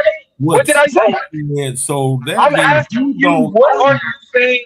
Well, again, I'll ask it again. You just said What that's are you? horrible. What did I say? Are you listening? Are you listening? Are you listening? You got the floor. You said Uh-huh. you can explain what you're saying, which means that you don't know what you said. Right. And what's horrible about saying it? That don't sound stupid to you. No, what? Again, why? Hold on. You make statements and you have no ability to explain what you mean with those statements. I You're have asking no me. ability to explain I'm how saying you said that's a horrible. honestly. What is horrible about it? What is horrible about it? What is horrible about it? You honestly believe. Don't ask me another question. I'm asking you what was horrible about what I said. I just told you it No, was you horrible. didn't. You asked me a question. You said it's horrible. I'm asking you to explain what's horrible about what I said. The fact that you said that I said something that you think that I can't explain, first and foremost. You said you can't explain. You said you can't explain. No, I did not. No, I never said it. Okay, so explain. So explain. So explain. That means that I. So explain. Do you see all this other talking that you're doing? Explain what you meant by what you said. Listening. You asked me a question. I'm trying to explain. What? Okay. You said. I said you don't know. I said you don't know. No. Let's. No, we can walk. Let's walk. I said you don't know. You don't know what you're saying. The reason why I said that is because when I asked you to provide detail to what you meant or context to what you meant based on your statement, you said it's self-explanatory. That's typically what people say. Hold on. That's typically what people say. That's typically what people say when they don't have the ability or they don't have the language to explain something they feel. You're saying that I'm incorrect in saying that. So okay, so then I'm asking you to let's talk about the statement that you made. Let's have that conversation. So in order for us to have the conversation on the statement that you made, you have to explain it. All right. So now you didn't say what you just said. You said, but okay, I got you. Now you're saying let's have a conversation about what I said. Okay, that's me literally asking you what did you mean by what you said is attempting to have a conversation about what you said. Huh? Me asking you what did you mean by what you said is me literally attempting to have a conversation about what you said. And me saying that it's self-explanatory was the answer to the question you asked. But now that right. No, that's right. You're right. That was your answer. Let's have a conversation. That was your answer. My response to that answer was again to say You don't know what you're talking about. You don't know how to explain what it is that How you the said. fuck would you think? Hold on, brother. Because instead of explaining, Let me tell you something. instead of explaining, I understand. I understand that you're great. let's just have the conversation. You Let's have just have the conversation. I don't want to talk about the conversation beyond the conversation. I want to talk about what I know about you. None of that. Let me None tell of you that. something Let's about me, just answer, explain what it was that you. Y'all see all the extra shit niggas do instead of just I'm making a statement. Let me explain what I mean by my statement. I We're doing don't know everything. what We're I'm doing talking everything but hearing an explanation of the statement, which about. You to did me. in a hurry. I mean, I didn't know I had to hurry up and I rush. mean, yeah. No, I mean, not in the question of hurrying up and rushing, but I don't want to wait for it. No, I'm not trying to. I'm not trying to wait for You're making a lot of assumptions. Go back to the statement. Go back to the statement. Let's explain the statement. Assumptions, right? Explain the statement. And I just don't want you to think that I sit up there. Explain the statement. I don't. What you want me to know do? what the fuck I'm All of that talking is only relevant. Explain the statement. Explain the statement. because that's a false statement. Explain the statement. That's a Explain the bad statement. assumption. And Explain the statement. Because it's not an assumption. You're proving it because you're doing everything but explaining. What was the statement? I don't forget what the hell. You don't even remember the statement you made? Exactly. That's my point. That's my exact point. Yeah, you came up here with your bogus attack, so it made me forget. I had to defend myself before I even had. But the reason why you forgot it is because you was just saying shit. I'm talking about. You just saying shit. I don't know. That's why you forgot it because you didn't listen. The reason why you forgot it is because you just be saying shit, GQ. You and I know this. You just be saying shit. That's it. Like I mean, that ain't even necessary. When you open your mouth to talk, what do you think you do? No. If I open my mouth and make a statement and somebody says, Damo, what you mean by that? I'm going to explain what I mean. Even if I think it's so you don't think you just be saying I'm going to explain what I mean. If somebody says, Damo, what do you mean by this statement? You always I'm going to mean shit that you do. I'm going to you asked me what do I do? And I'm telling you, and if somebody was to say to me, Damo, you made a statement, can you elaborate? Can you explain that statement? I'm going to explain it. I'm not going to say, oh, well, everybody knows. Yeah, that's just I mean, because the only people who say that are people who don't are people who are repeating something they've heard. So okay, we're talking about white supremacy, the system of white supremacy. And how does all white people benefit from it? Right? Hold on one second. Draper. Juice, what's going on, bro? What's the word?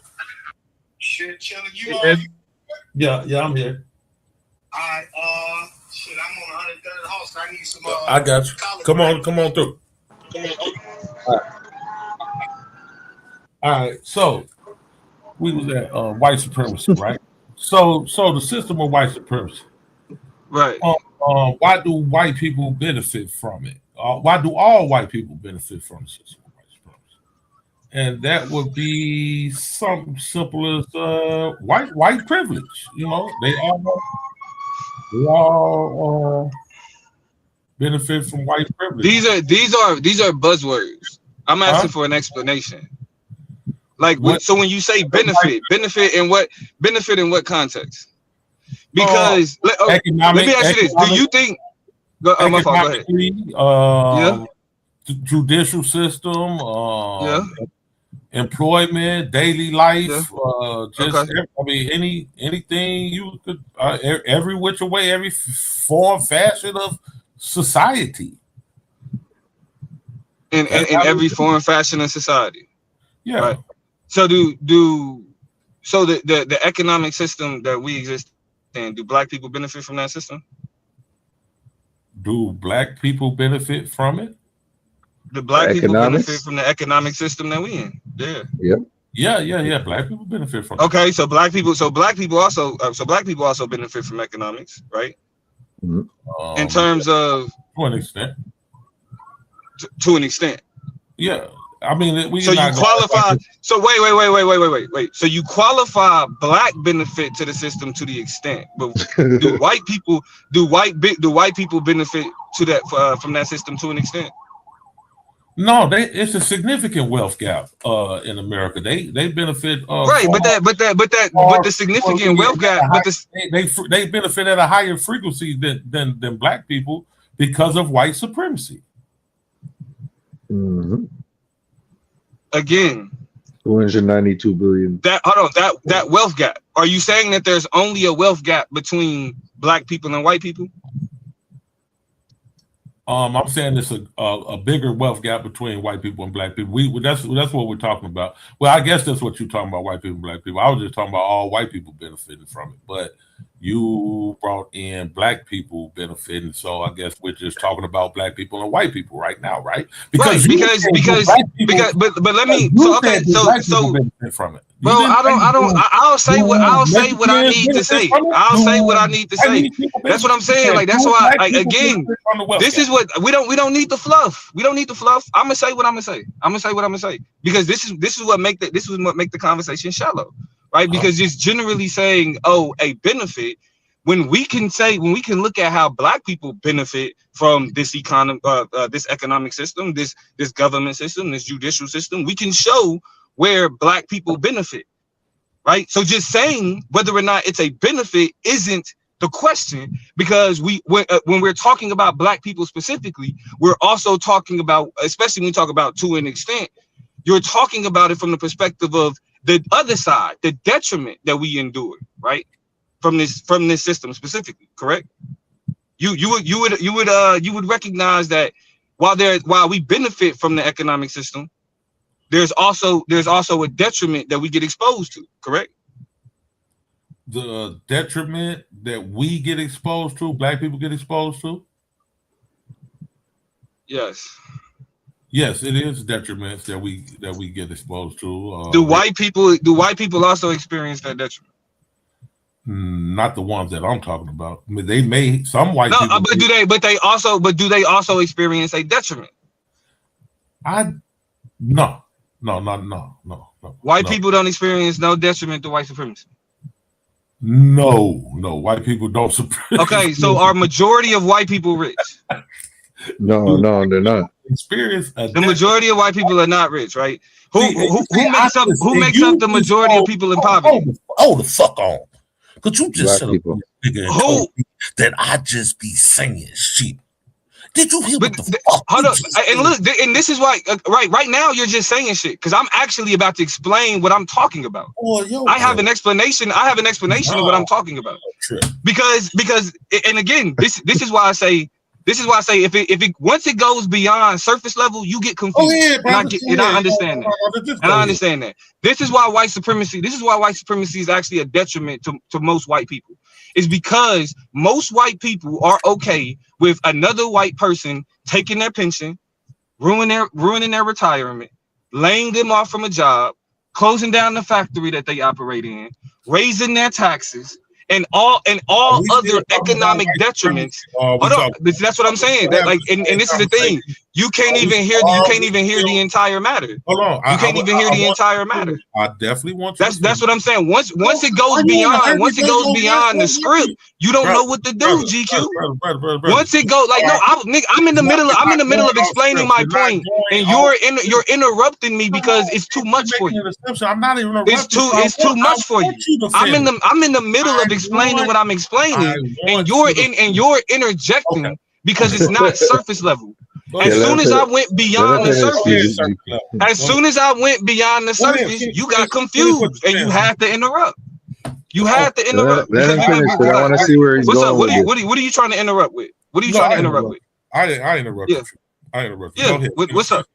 No. What was so important that you had to interject? The conversation of white supremacy. I thought from what you were saying with the pensions and the all of those things. I thought we had got into a. I was asking you, are we still talking about white supremacy? Oh, are we still talking about white supremacy? Yes, we're still talking about white supremacy. Yes. Okay. All right. So go ahead and finish. Because 1,000 parts. I don't want to interrupt you. You take your time. All good. So all of the things that we just mentioned, right? white people don't push back against it because of white supremacy. They tell themselves, my enemy isn't the person that's taking my pension, isn't the person that's laying me off, isn't the person that's raising prices, it's these niggas. And so white supremacy has put white people in a position to where they're okay with being subjugated by people that look just like them.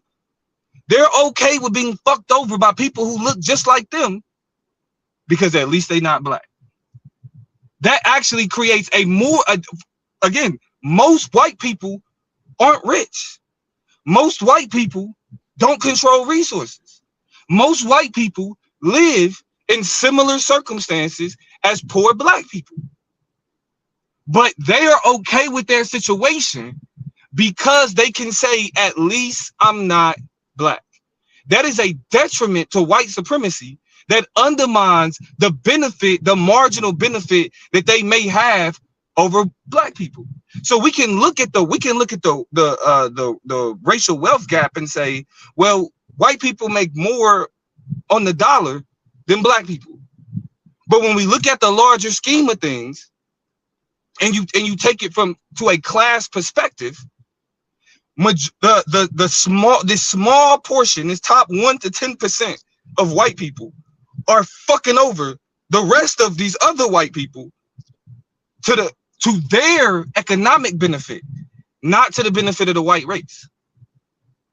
So white supremacy creates just as much of a detriment mentally for white people simply because they can say, I'm not a nigga. I will be poor. I will be laid off. I won't have retirement. I can't afford health. I can't afford health care. All of those things, but at least I'm not a nigga.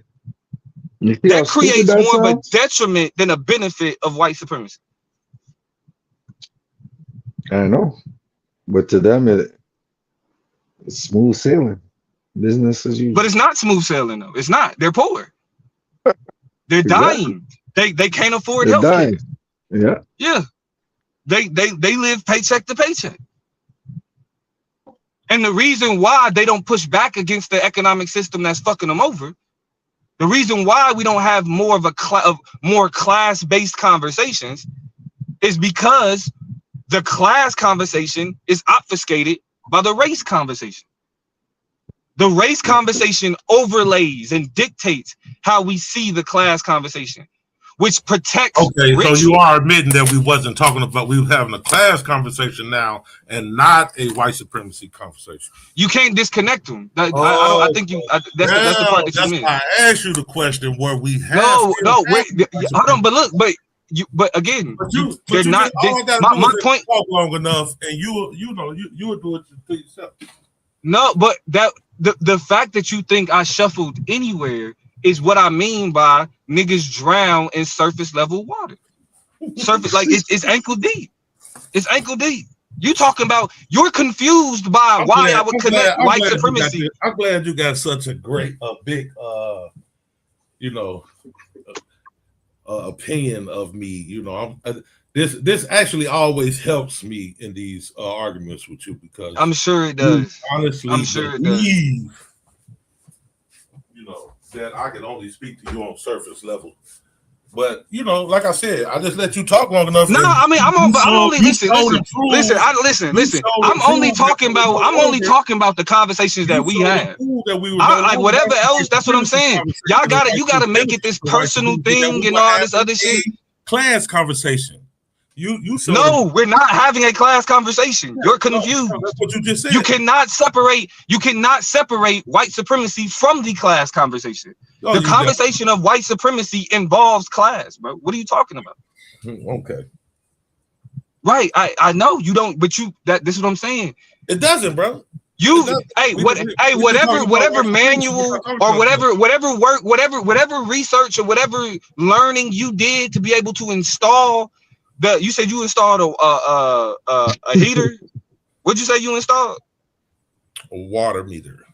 A water meter, right? The way that you went about understanding how to install that water meter, you have not applied to this conversation. You may feel like that. That's your opinion, though, bro. No, I'm saying that's Like what you display. That's what you display. Like an asshole.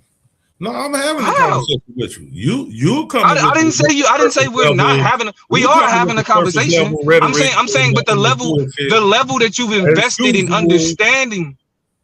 The level that you invested in understanding this conversation, you've invested like so. Like if I need you to change, like if I need you to put in like a carburetor or something, I'm pretty sure you could do that phenomenally. If you use more common sense, Domo, especially as with your political aspirations, you may have more connection with common people. But you want to be the listen. But that's not my goal. My goal is not to be common. My goal is I'm sorry, GQ. My goal is not to be common. That's not my goal. That's not my goal. That's not my goal. My goal is not to be common.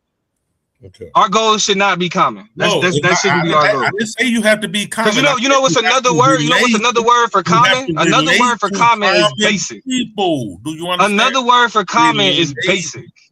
That's all I'm saying. Another word for common is basic. All right.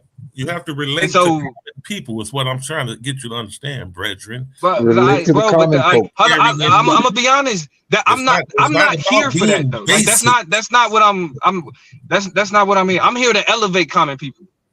Yeah. I'm here to elevate common people. You do know if people want to remain common, there's nothing wrong with that. How you elevate? Explain to me how you elevating common people. Through discourse, through this type of discourse. You think this discourse that we're having right now, you're elevating common people? I don't think what you're contributing is elevating it, but I think my response elevates it, of course. Okay. Yeah. Yeah, that's what you think. Well, you're wrong. I know. So have you proven that all white people don't benefit from the system of white supremacy? Again, this is the or was that your goal? That's what I'm saying. Like this is you gurgling. Your goal. The bubbles. This is you gurgling. Try to talk. This is you gurgling. Huh? Because you can't, like, that's what I'm saying. What happens is when a nigga usually get left behind in a conversation, you feel they like have to go back to where it started. I think you got left behind. You definitely got left behind. Sideways in the conversation. You didn't go forward. Because you're confused. You didn't go because forward. You're confused. No, Let me ask you this. Let me ask you this. Do you think you can separate the class conversation from white supremacy? Yes. Yes. Yes. How? Because one is a race conversation and about how white supremacy benefits all white people from, as I said, the white privilege, and the other one is more of an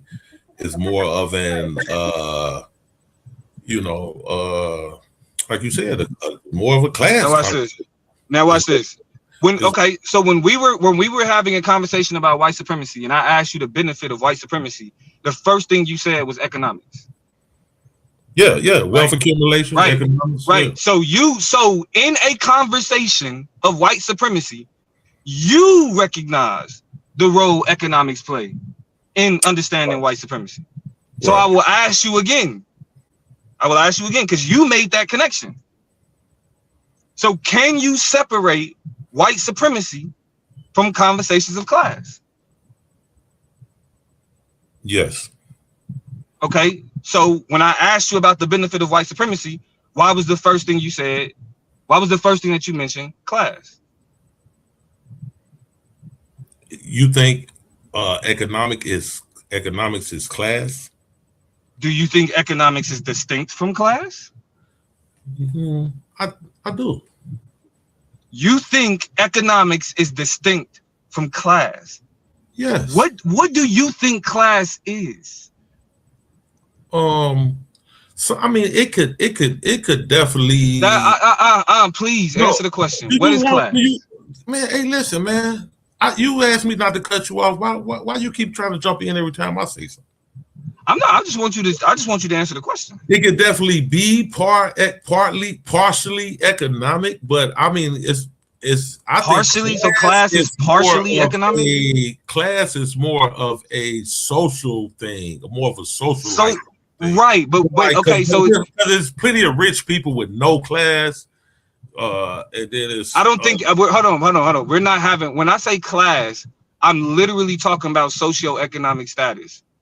What do you say? What do you think when you say class? It's more social. It's more of a social thing. Right, Yeah. but again, I'm asking you, when you say class, what are you talking about specifically?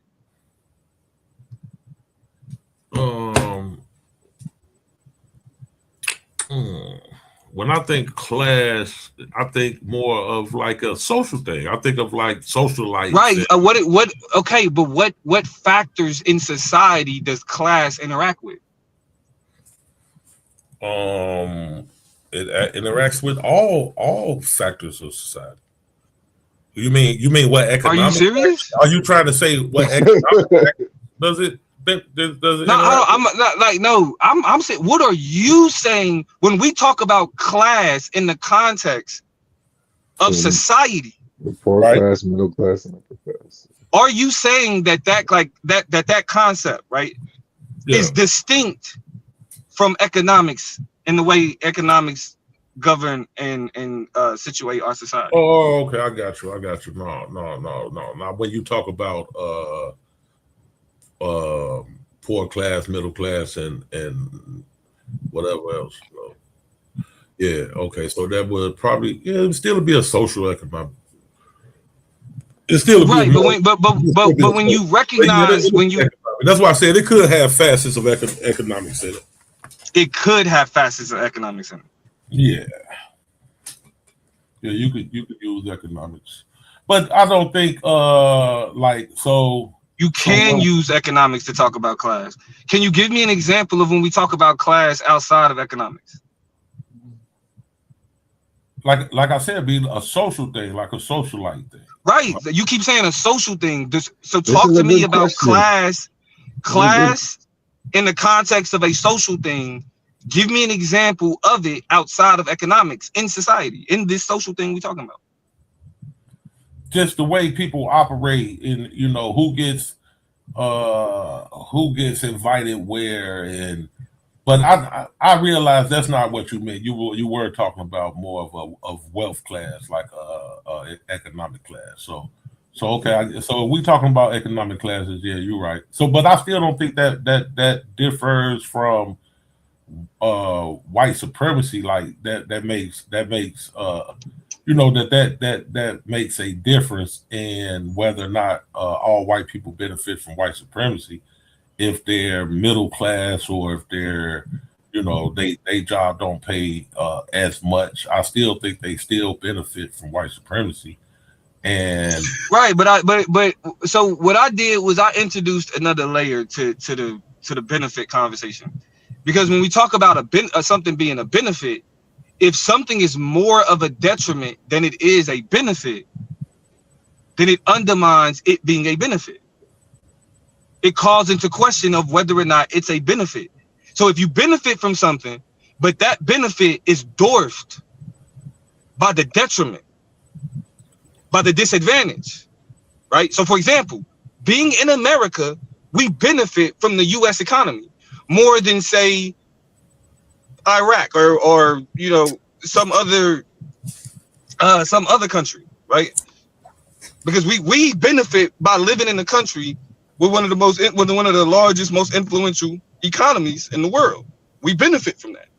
Mm-hmm. But you'll say that because we're black in this country, then that benefit is undermined by the detriment of being black. Definitely. Right. So that means that you wouldn't say that? No, I would. That's my point. Yes, I would. Yeah, okay. That's my point. Right. But now you said that I'm asking you. You said that. No, let's not focus on what was said, who said, I said. Like, this is how the conversation. No. You said that I would say that is. No, yes, I'm asking you. You would say that, yes, and you said yes. Okay, yeah. So now we're moving on. We're moving to the next point, right? So if we can recognize that a benefit alone doesn't paint the entire picture of understanding a particular circumstance, you also have to take into account the disadvantages. When we look at white people, the common, your favorite people, common people, right? Mm-hmm. Most white people are wage slaves. Most white people are debt slaves, right? So when we look at the benefit of them being white, outside of being quote unquote better than black people or better than Mexicans, their material lives experience a detriment from white supremacy because they aren't pushing back against the people that's fucking them over in order to adhere to racial classifications. Well, they wouldn't push back against those people because they look like them, which affords them the ability to, acquire better positions and. But again, that's not what we see. When you say better, they strive to be in those same positions that those people are in, and they know that that's. But GQ, when you say better, that's you're not only sustainable because they're white. But again, though, let's break down the words that we're using. When you say better, you're only talking about in the context of black people. No, of black people. Huh? When you say white supremacy puts them in a better position, you're only talking about in the context of black people, because white supremacy isn't benefiting. White supremacy isn't benefiting the majority of white people on welfare. Oh, it is. It's been so. You're saying that for in the context of let's talk about white people on welfare. Okay. What is the benefit of white supremacy?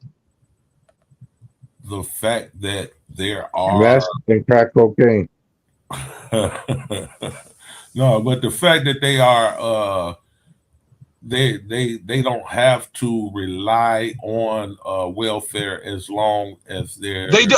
But we're specifically talking about because majority of white people, the majority of people that make up welfare is white people. Definitely. So we're focusing on that demographic. Yeah. Right. We're focusing on the demographic of white people who, for example, because majority of Americans can't are put in dire straits. I argue that they choose to be. I mean that they can easily go get a job and go to someone who looks like them to be hired and okay, but again though, the people that look like them is who's laying them off. The people that look like them is who's taking their pension. Okay. The people who look like them is who's draining their retirement, who's taking away their benefits. That's being done by the people that look like them, right? Yeah. Right. So it was the people that look like them that gave them jobs in the first place, and regardless of whether they deserved it or not, or was worthy of the job, put them in positions of leadership, regardless if they deserved it or not. Right. But again, you're not talking about the majority of white people. Yeah, I'm talking about the majority. I'm talking about all of them. Because again, the majority of Americans can't afford a $1,000 emergency. Right. Right. And still benefit from white supremacy. Those white people do, yeah. They still. But hold on, but see, this is where again, we've already established that even if you benefit from something, other circumstances could make it to where that benefit is a detriment, right? We've already established that, right? No. It's not a detriment. Okay, so it's not. Let's take a step back. Let's take a step back. White supremacy not being a detriment to white people. I know what but this is my point. Like, you standing on it is one thing. Your ability to actually connect it with other areas of logic that you have is another. Well, I've already connected it through but you haven't though. You haven't, and here's why. You just said me and you agreed that even though black people benefit by being Americans and benefit from the largest economy, most influential economy in the world, even though we benefit from being a part of that economy, the overall experience of blackness turns that interaction with that economy into a detriment, right? Yep. Right. So the principle that we just established for black people. So the principle that we just established. Wait, so you saying that logic only adheres to black people? It don't adhere to nobody else? No. Yes, I'm saying it only adheres to black people. Yes, I am. Okay, why is it only unique to black people? And more so, I'm saying that it doesn't adhere to white people. Okay, so again, in the context of the amount of poverty and the amount of homelessness, right? Because white people make up more of the population, they make up more of the homeless, they make up more of the impoverished, they make up more of the people who require government assistance, they make up more of the people who don't have a savings, right? White people make up the majority of all of those negative economic impacts. Mm-hmm. Right? Yep. Right.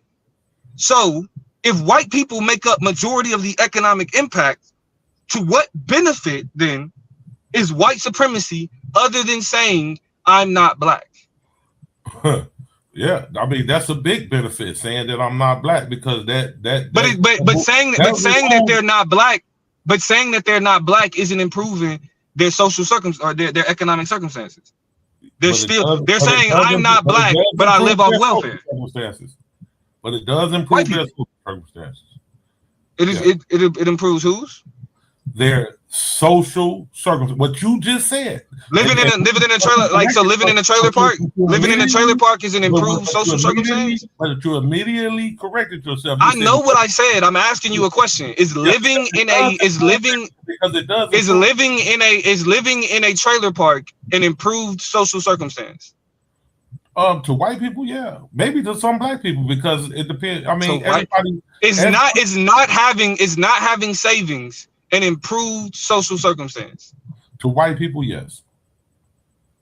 It's not having savings is an improved social circumstance. Yeah. Because that's why I said you would just say any fucking thing, bro. You would just say any fucking thing. Okay. Can I finish? Can I explain? Yeah. Okay, because even though they don't have no savings, right? They still benefit in not having to deal with the daily subtle stresses of systematic racism and discrimination.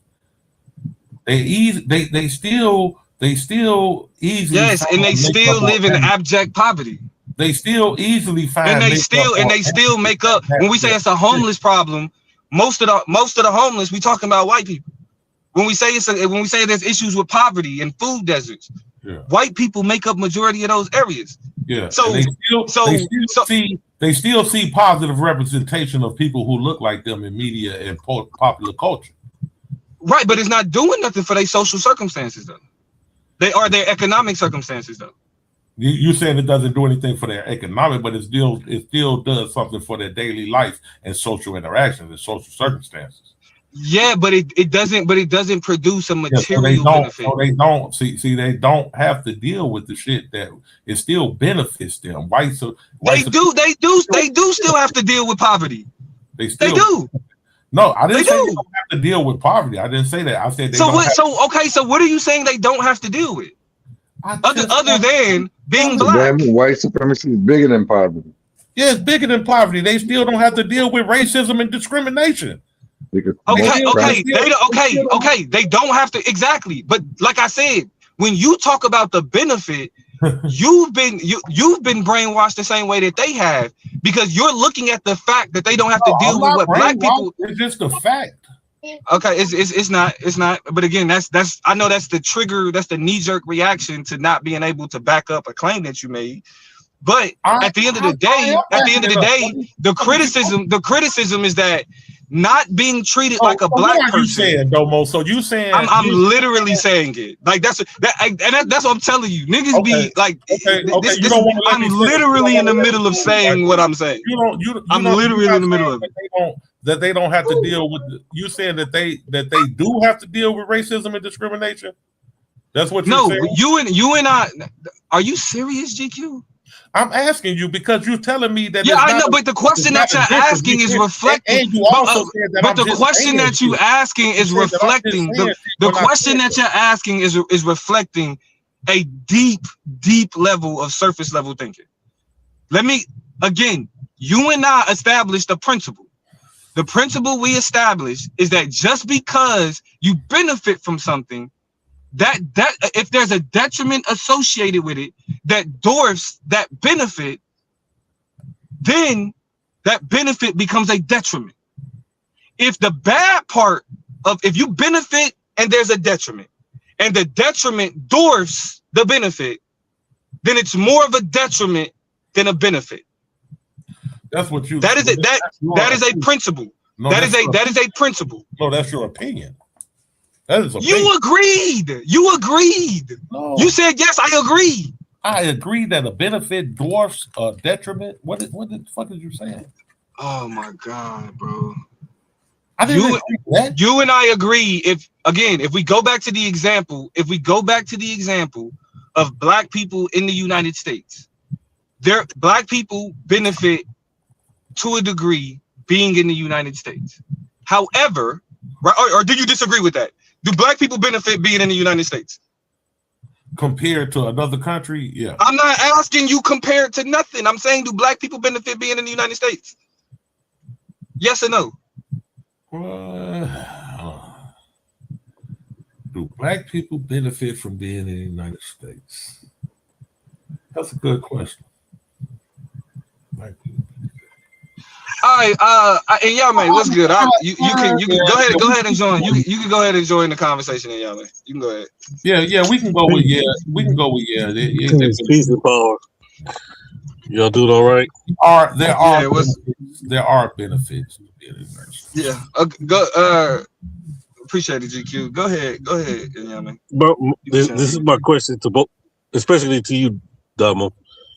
If I'm a white person who's making 60,000-70,000 a year,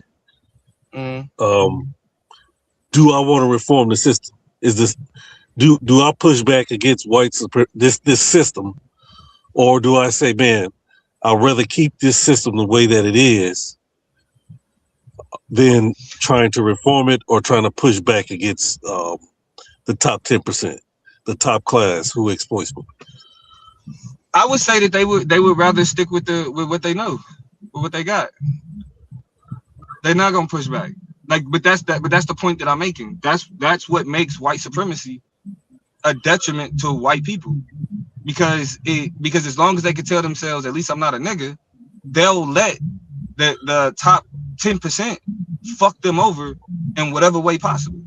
They'll let that happen. Yeah, right. So I think they see it as Niame of the class, but I don't think that I don't tie that in with white supremacy. I don't think that because you have an incomplete understanding of white supremacy. That's all. So I know what GQ is saying. I have a complete understanding of white supremacy. I don't. Yeah, you keep telling yourself that. I don't think it's a class situation, brother. I don't think it's. I know. Listen. I know you don't. Because if it was a class situation, it wouldn't. 10% wouldn't exist if it was just a class. And that exposes how you have an incomplete understanding of white supremacy, bro. Yeah, it's all good. Yeah. It's all good. I think, but this is an example of the Dunning-Kruger effect. This is another. I know monkey see, monkey do. Like monkey see, monkey do. I know. But you do have a. Monkey see, monkey do. I know. I said it to you, so now you say it back to me. You do have. I'm glad. I'm giving you language. I'm glad I'm giving you the language to rebuttal. Just unfortunately, the logic behind your rebuttal. It doesn't matter if it's a debate or not. It doesn't matter if a response is a rebuttal. It's a great conversation. It's a great conversation because if we was all white, there would be a class issue. Right. But because we're not all white, we have a issue of white supremacy where the white person does have a better life. Let's just take high school graduates. If you don't have a college education and you look at high school graduates, white people make more than black people. Okay, but Yame, that's my point though. That's my point. That that conversation is only in the context of black people. But when we talk about the benefit, does white supremacy put white people in a better position than black people?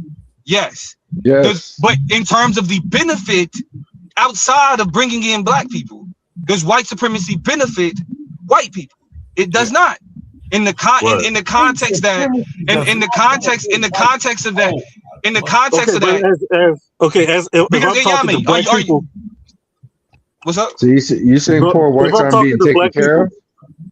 If I'm talking to black people don't care how white people feel about it.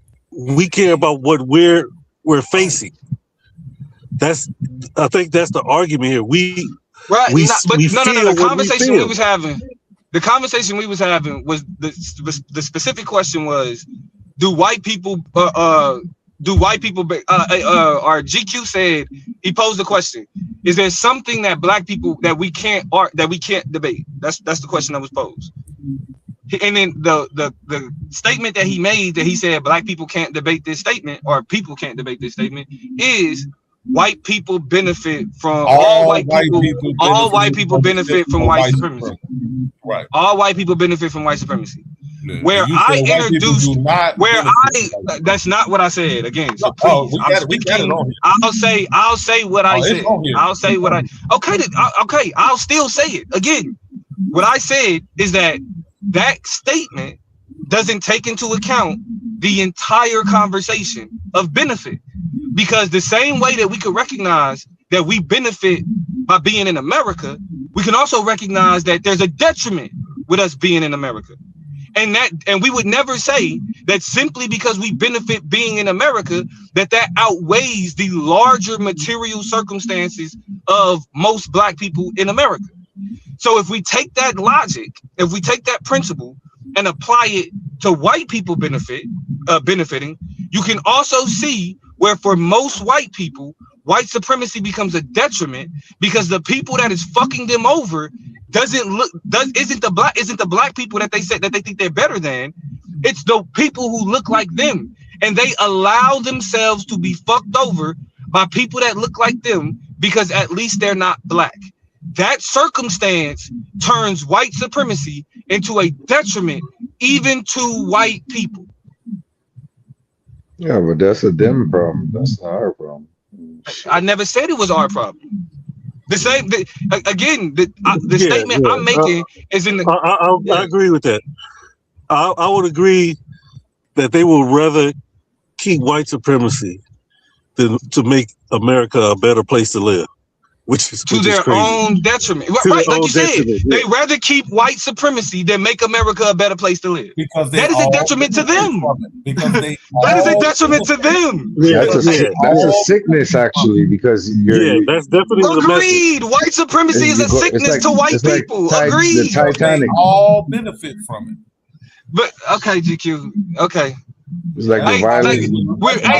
When niggas do what GQ is doing, it's just like a little kid. It's just like a little kid just got something to say, and they just want people to be like, "Yeah, we hear you. Yeah, we hear you. We heard you. You made a point. You made a point." Yeah, because they all benefit from it. That's why. Yeah, you made right. We heard you. You made a point. That's why they would rather keep it. Yes. You made a point. You made a point. We get it. You made a point. You made a point. And you still have it. I was studying Mom Donnie's plan in New York. It's a pretty good plan. It will make New York a better place, but I think too many people is going to fight against it because it looks like, oh, this is communism, this is socialism. But what are you talking about? Really not. Mom Donnie or whatever his name is? Yeah. And then young man would debate a stop sign, right? So an attempt to be, or maybe for the sake of conversation, or for the attempt to make itself smart, right? To make itself seem smart. He would make a statement on here that white people do not benefit from white supremacy. I never said that. Oh, and again, okay, so go play it back. I will give you $100. I will cash out you $100 if you go back and play where I said white people don't benefit from white supremacy. Yeah, okay, bro. Here we Go back and play. I will give you $100. I ain't gotta go far back. And you ain't even got $100, man. Go ahead. Just send it to the Zayak, bro. Nah, but if you can't find it, you gotta send me $100. Just send it to Zayak, bro. No. No, here's the bet. If you can't find me saying white people don't benefit from white supremacy, I'm not betting you nothing. I'm gonna show you. Oh, yeah. Hold on. Y'all go ahead while I get this. Listen. Go ahead, listen. Yeah. Oh no, let him find it. Let him find it. And him not being, and this is gonna show you. This is why I say he suck at debate. He's a terrible listener. I don't know if it's his old age that it messed up his ears. Yeah. But I wish more black politicians would be like Mamdani though. Agreed. Yeah. And I don't know why. Now his ideas are radical, but they're very practical. Very practical. I think he was talking to some rich person and he said, "Look, my taxes that I'm going to raise on you is $20,000 a year." And the rich person said, "Oh, I thought it was going to be more than that. I can afford $20,000 a year." That's white people. It does not. Huh? Did you hear it? Did you hear it? Did you hear it? Or did I make up his voice? Play it again. I didn't hear it. Play the whole statement. Because that's there's a white people. It does not. Does the white supremacy benefit white people? It does not. In what context? In what context? In what context? Supremacy benefit white people? It does not. In what context? Benefit white people? It does not. That's what you said. In what? No. In what context? You telling me that you did not say that white people do not benefit from? That's why you won't play the whole. That's why you won't play the whole thing. You telling me that white people does not benefit from white supremacy? Play the entire statement. I just played it. Does white people benefit from white supremacy? It does not. You literally cut off where I said in the context of. You literally cut that off. You literally cut that off. In the context of, you said what you said. You said that white people do not benefit from white supremacy. You're not playing what I said. I said in the context of the benefit doesn't outweigh the detriment. In the context of benefit outside of bringing in black people, the benefit does white supremacy put white people in a better position than black people? Yes. But in terms of the benefit outside of bringing in black people, does white supremacy benefit white people? It does not. In the context that you heard it, right? Let it does not. Wait. So you telling me you didn't just hear me say white people benefit from white supremacy in the context of being in a better? You didn't say that, right? Oh, wait. GQ. Did you not hear me say that white people benefit from white supremacy in the context of being in a better position than black people? Did you hear me say that? And did I hear you say that? No. Did you hear me say that? Benefit white people. It does not. Did you hear me say that? Did you hear me say in the context white supremacy benefit white people? Play that. So, but you heard me say that it does benefit white people in the context of being in a better position than black people. You heard me say that, right? So why would you, after that, say that did you benefit white people? Answer the question, did you hear me say that? Right or wrong? Did you hear me say that? Did you hear me say that white people benefit from white supremacy? I'm answering your question. First, you answer mine. Because you said that you did not say that white supremacy does not benefit white people. Do you retract that statement now? No, I'm not retracting that statement because I said the benefit. I just played for you your own words saying that white supremacy does not benefit white people, and you still want to say you didn't say it. And you talk about Donald Trump. This is why you suck. This is why you suck at this. Your ass is Because crazy. you're ignoring an entire. You're ignoring an entire statement. You're ignoring an entire statement. You said. I specifically said when we talk about white supremacy, when you introduce black people, yes, they benefit. But outside of bringing in black people, the detriment outweighs the benefit. You can ignore that if you want to, but all that does is show that But you just I just played your own words, man. Yeah, and everybody heard what I said. Everybody heard what I said. Okay, everybody heard you say that. Everybody heard you say that white supremacy does not benefit white people. Okay. Watch this, Inyang. You just because you also said that black people benefit from white supremacy, right? GQ is known to be dishonest. So let's bring in a third point. So you also said that white supremacy benefits black people. Is that your stance? I'm not talking to you right now. Inyang, did you hear the complete statement? Because just to make sure I'm not tripping, did I not say that white people benefit from white supremacy in the context of black people? Yeah, you heard that. I heard it too. Yeah, right. You just choose to ignore it though, and that's fine. Like, but all I do is just so that you disagree.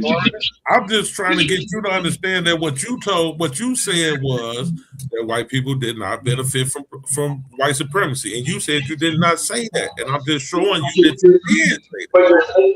That's what I'm saying. You're not showing what I said. That's what we were betting. You said I didn't say that, and I was betting, and you wanted to bet that you $100 that you did not say that, and I just played for you that you did say that. You didn't say I said it in the context of black people. I didn't. You just said that I did not say that white supremacy does not benefit white people. That's what you said, brother. Now it's a context thing. It's this, it's that, but that's not what we were saying. I was telling you, you said white supremacy, white people do not benefit from white supremacy. Gotcha. That's how I know you cheap and disingenuous. That's not disingenuous. When you say that, you ignore the context of what it is that I'm saying. You're literally saying I'm ignoring the context. You said I'm not paying attention to the context. I heard you say that white people benefit. Like what? Yeah, we done it. I heard you say that white people do not benefit from white supremacy. That's what I heard you say. Again. Okay, but that's what I said. You can be cheap, bro. You can be disingenuous. That's fine. That don't surprise me. All right, man. Whatever.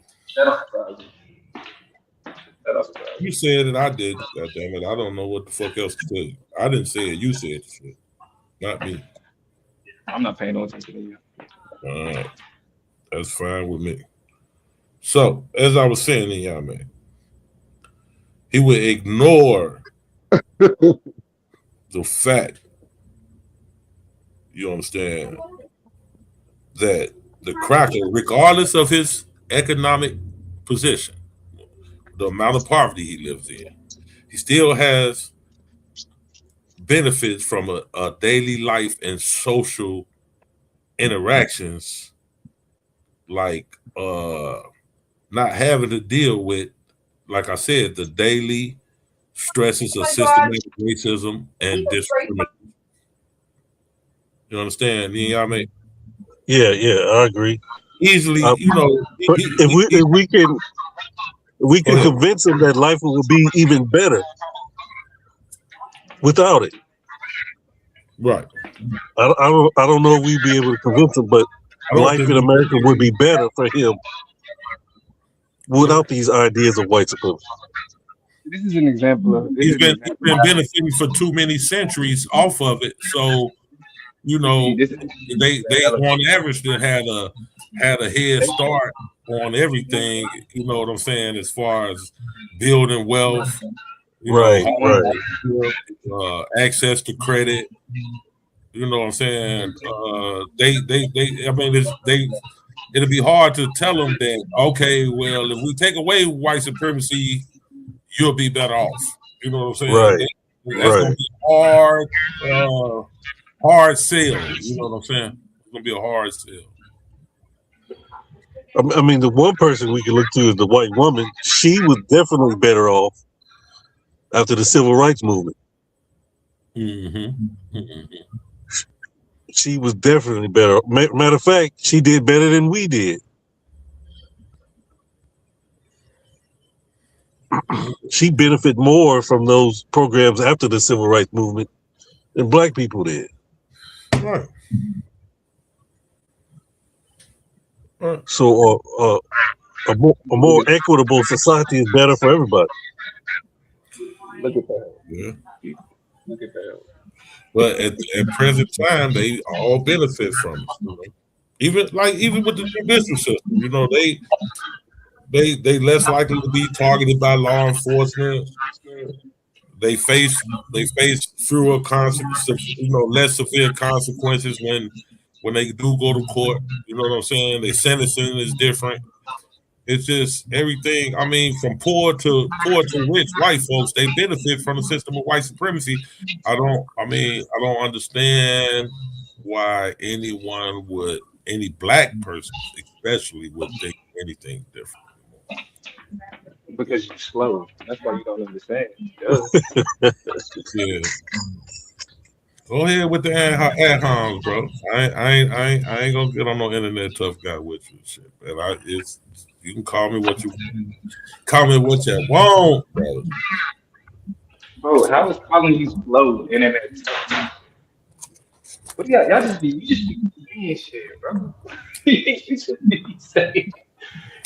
be saying, but that's what you used to. Like, so calling me slow is not an ad. No, it's not internet tough guy shit.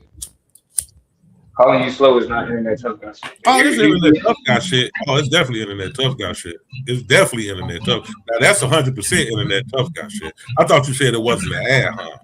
But no, internet tough guy shit. That's definitely internet tough guy shit. Calling me. Yeah. Terrible listener. You proven that you're a terrible listener. That's 100% internet tough guy shit. Because there's no way on God green earth that me and you would be in front of each other and you call me slow. That's only on the internet. That's why I say that's fine. I won't get on that type of shit. I won't say fuck you, nigga, you slow, your mama slow, nigga, what the I'm slow. Okay, cool. That's the internet tough guy shit. No way on God green earth in front of me you say, oh, that's because you slow. People always take it to if you was here's the thing. I wouldn't waste my time conversing with you if we wasn't on YouTube. Okay. That's cool. So it wouldn't be like your stupid opinions, you would keep them to yourself. So it wouldn't be no need for you and I to engage in this conversation because you wouldn't be trying to sound smart in person. You just try to sound smart on YouTube. So of course I wouldn't. You wouldn't. I just sound regular on YouTube. You try to sound smart on YouTube, but you be sounding dumb. I sound smart in real life. Like my dude, you know what I'm saying? I hope you sound smarter in real life than you sound on here, nigga. Because on this motherfucker, you sound like an idiot. How about that? Academic career proves fucking idiot. Like I have on here. But in real life, I hope that you do sound smarter. I have the actual academic. I hope that you sound smarter in real life. You sound like a retard on this motherfucker. I have the actual academic accolade. You say on here, you say on the internet, you say shit like white people don't benefit from the system of white supremacy. That's what you say on this motherfucker. Making yourself sound stupid. That's the shit you say on this motherfucker. You keep making yourself sound stupid. Yeah. You keep going. Like, you keep going. Any motherfucker. you come on here and say any motherfucker. You couldn't be in the places where in the spirit of debate. You couldn't be in the places in the spirit of debate. You'll be laughed at. You'll be laughed out of the room. That's what saying. I'm just saying, you'll be laughed out of the room. Just keeping it a step. Like when we talk about real life, no, you couldn't get in the rooms where people are actually having these conversations outside of YouTube. You couldn't get in those rooms. I'm already in those rooms. Dumbass, I'm already in those rooms. I'm already in those rooms. That's what you don't. I'm already all of that type of stuff. Like, no, you're not. Yeah. You're not. Yeah, I definitely am. I definitely am. Respect, I'm in respect the those range rooms. you can get into. Because I can't get into the mechanic room. So I'm not a mechanic.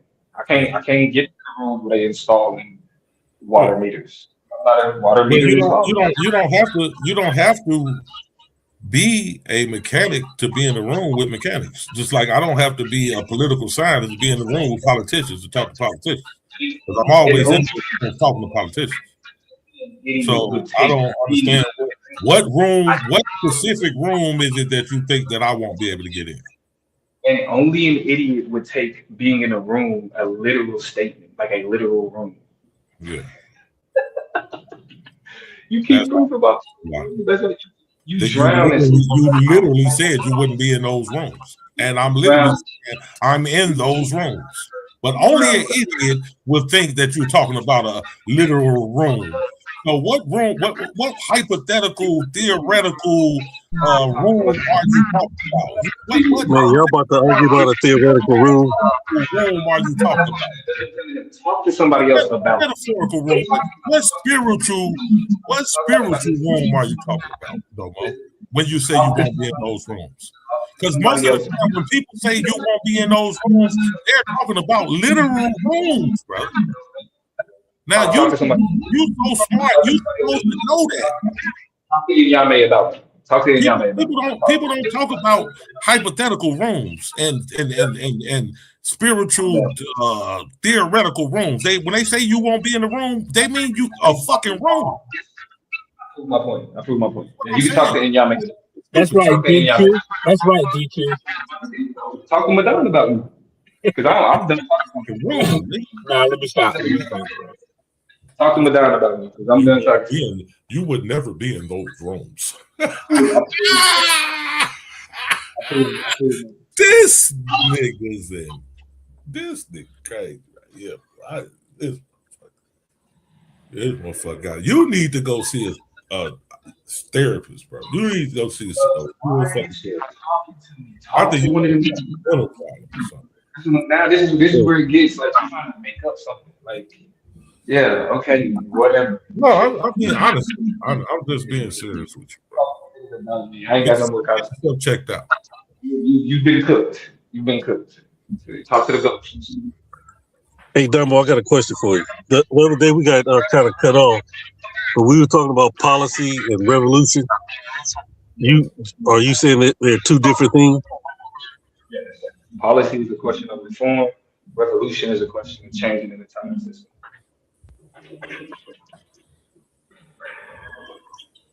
Yeah. Whoa. That's the difference. Like policy is how we change the system. Revolution is how we upset the entire system and introduce a new one.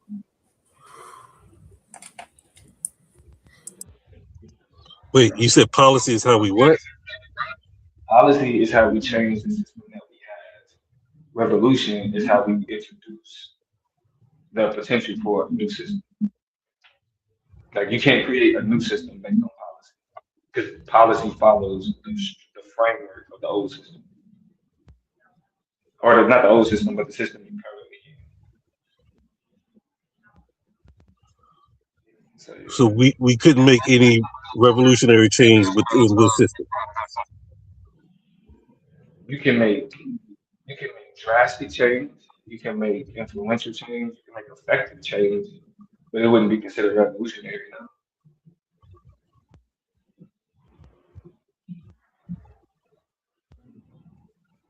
All right, I think we got a debate. We can frame it. We can frame it. Okay, that's three. I need to figure out how many debates we gonna do, but I got you, A9, and with pretty with the ideas and topics. So that's three. Y'all could be my first three. Boom, boom, boom.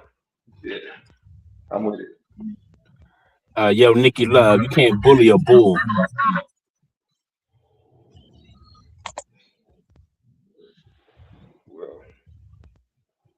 Shut your dumb ass up, you clown.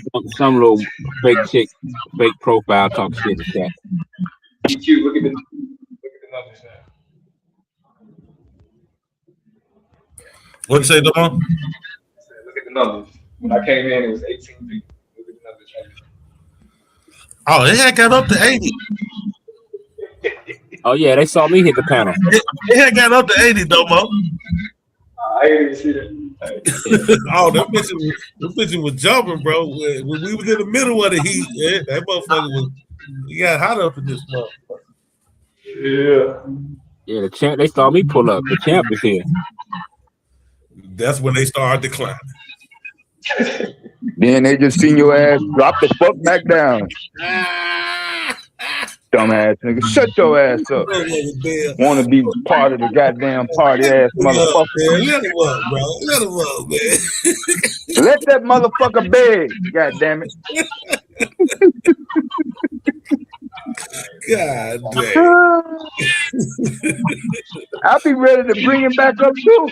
Oh, goddamn old sensitive ass nigga be running. I got my hand on the goddamn button, getting ready to bring him back up. I'm taking my ball and going back into my motherfucking house. Well, leave your ass, motherfucker. Ain't nobody finna hold up because you ain't on the goddamn panel. Oh, wanna be relevant ass bitch. Oh, shit. Fuck you. All right, y'all. We'll get my ass back to work. All right, Domo. All right, Domo, man. Thanks for coming up, bro. Hey, so your conclusion is that you can debate if That's my so it is debatable. It is debatable that white people, all white people, benefit from white supremacy. It is debatable. Yeah. Even damn. I didn't do a good job. All right, I'm gonna holler back at you, motherfucker. Go your ass. You called it. You was like, man, that shit ain't gonna work. I'm saying, even yourself, you was like, even though this is what I stand on, it's. You already know, damn. Hell no, boy. That's just because of that motherfucker big head, brother. Yeah. Hard head ass young boy right there. Him and Fateh, them motherfuckers there, boy. Yeah. Shout out to Fateh. They hell.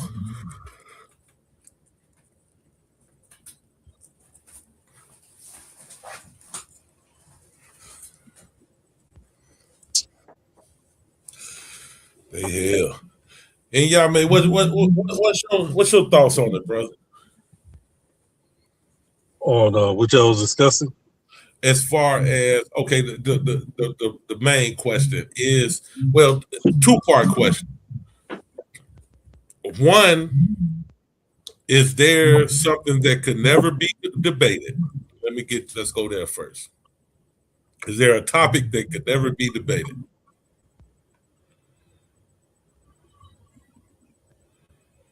Because actually, the answer to that will kill depending on how you answer that, it'll kill the next question anyway.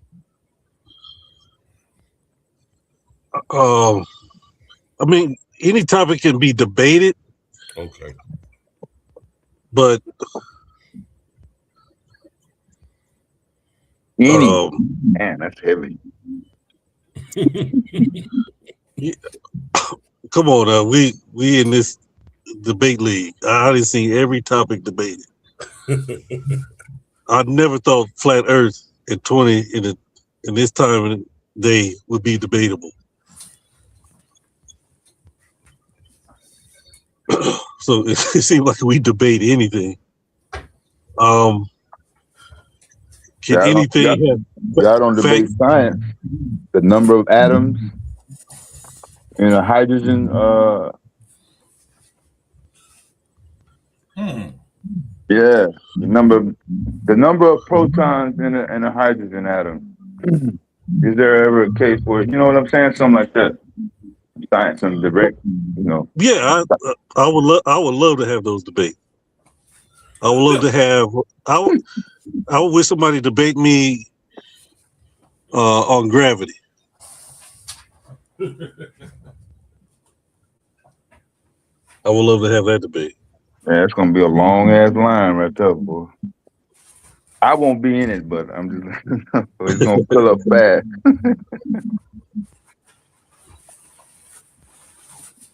I think that'll be a good debate.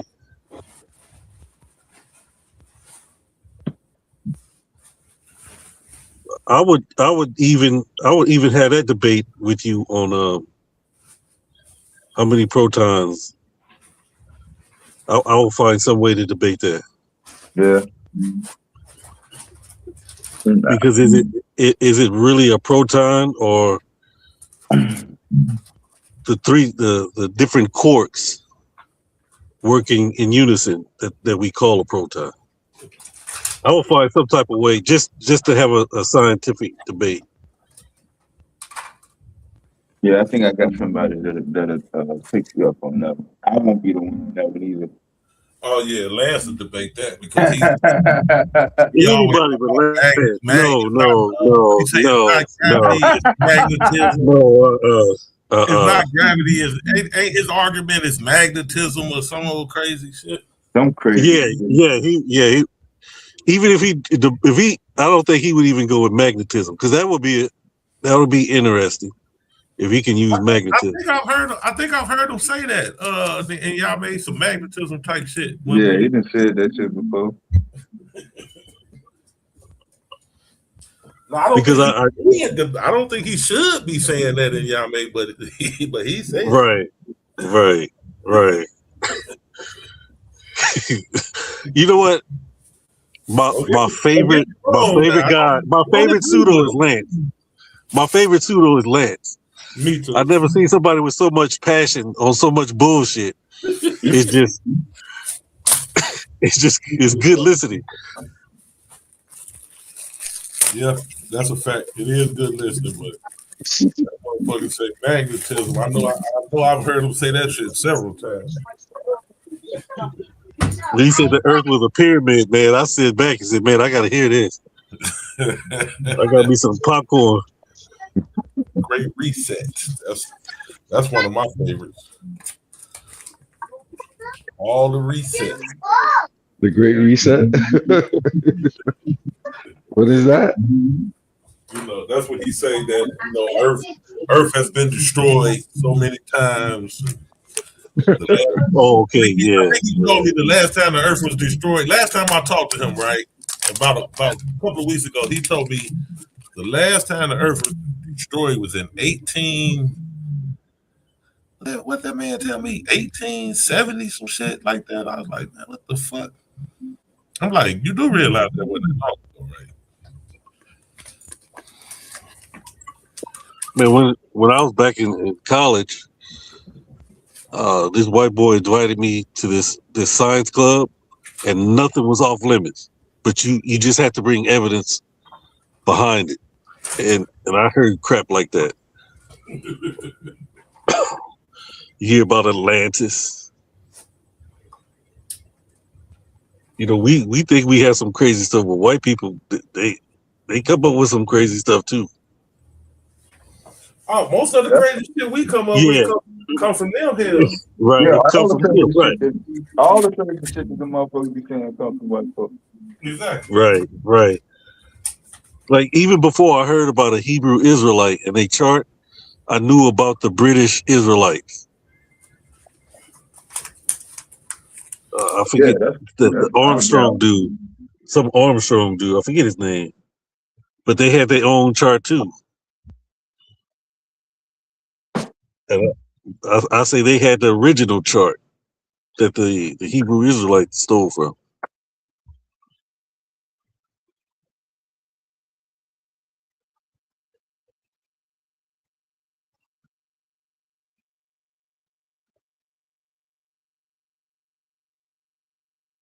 Yeah, I don't think there's no question about religion.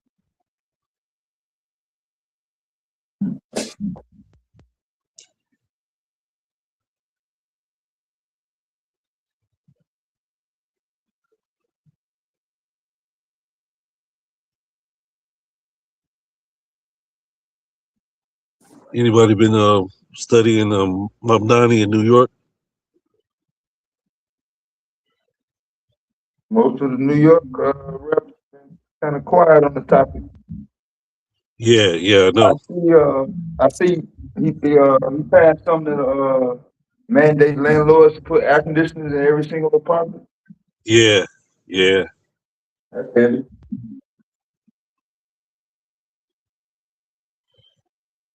So he's serious about it. He's serious about that. Why I want to see it, I want it to work so other black people in other cities can see that that kind of stuff can work. I hate that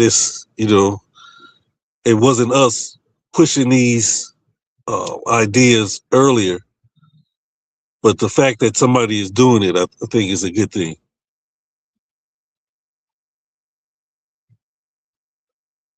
Yeah, I can't predict the target. Remember, he's a politician, eh? What do politicians do? I think it'd be more. We have a tougher hill to climb if we was running on those. Yeah. Sticking to the mainstream. If we didn't stick to the mainstream political talking points and ideologies, it'd be definitely way harder for us to.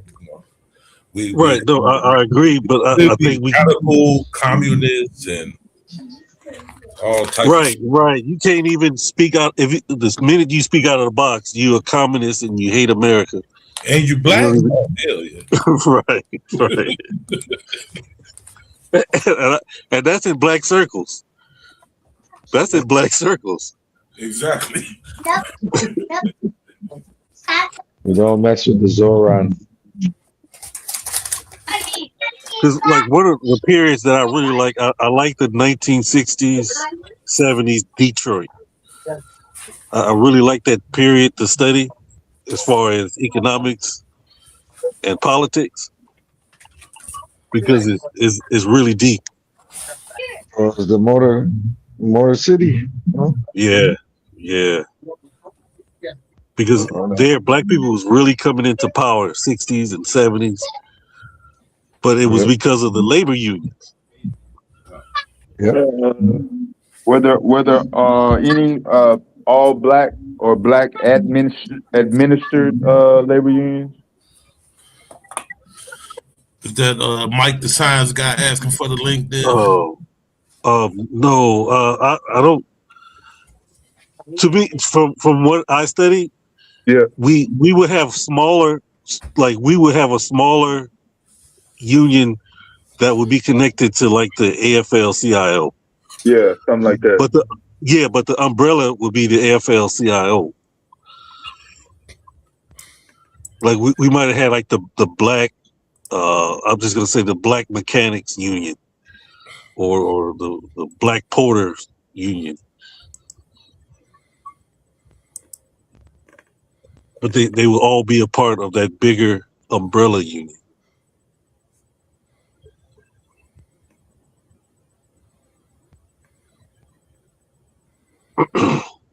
Those unions really work, but how the businesses broke down those unions was by shipping the companies overseas. And a lot of that was done under Ronald Reagan.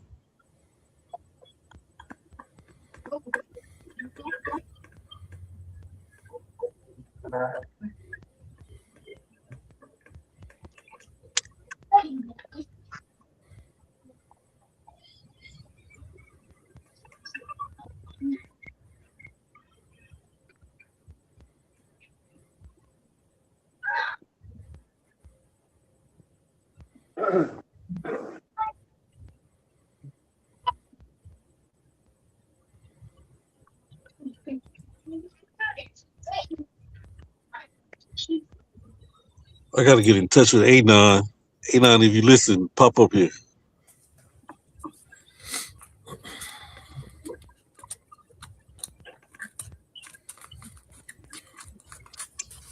He was up here earlier.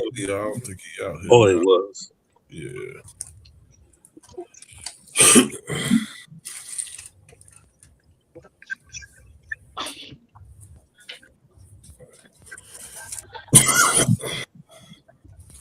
I am watching. Are you watching?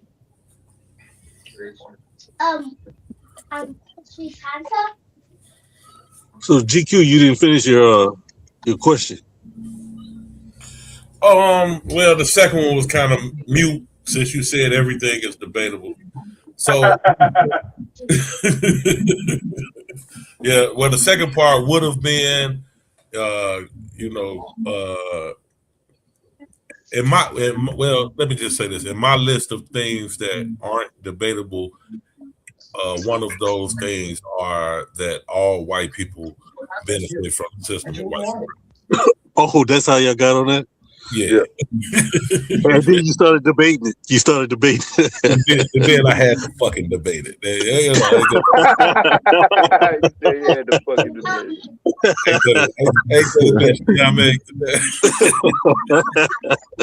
Crazy, boy. That's so funny.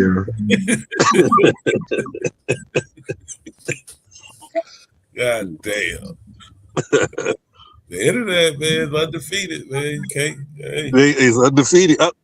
And this is why, man, I do not like debating. I can't stand the rhetoric and argumentation. Because, but I do understand it. It teaches you how. That's technically, that's not debating, though. That's technically it's not. I don't see white debaters yell and talk over each other and shit. Right. Yeah, I ain't never saw it. Right. That's a fact.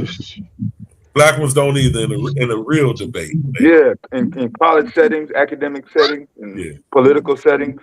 Yeah. Like, I've been to actual city council debates, school board debates, and is there yelling? Is there outbursts? Yeah, but the nigga shit we see on Sonetta, no, that was the very first time I was like, what in the motherfuck is this? When are they going to debate? Or did I miss the debate? Because I literally thought I missed the real debate, and this was the after party or some other nigga shit. I had no clue till days later. You didn't know that was a debate? My dumbass. Straight up. Mm-hmm.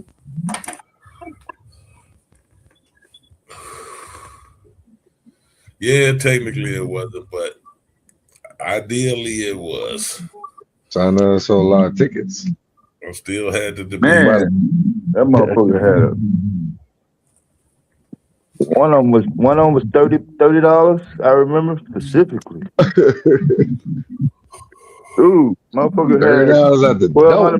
motherfuckers. Man. Yeah. Good for him, man. He had a good run, you know? Yeah, man. Yeah. That was entertainment. Yeah, they definitely bought it. Shaka Atmos. Remember him? Yeah, I was only over there that one time. It was SETI and somebody, whatever night that was. Yeah, Sarah SETI. Yeah. He's another one.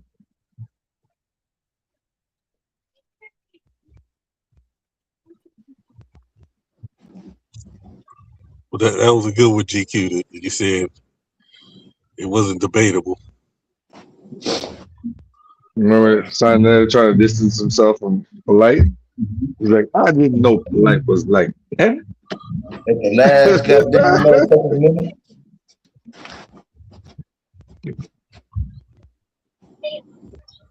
Yeah, but when they get upset with each other, then they spill all the beans. Yeah.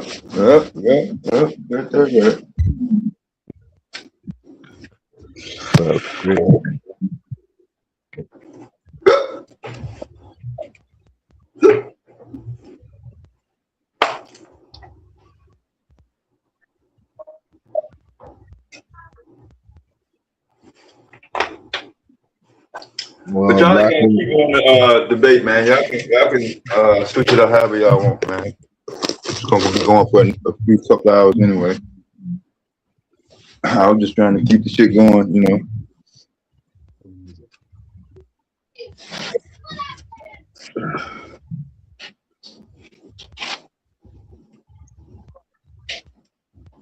ICE gonna be the number one goddamn topic, no matter what. Whether you talking about the weather, the government.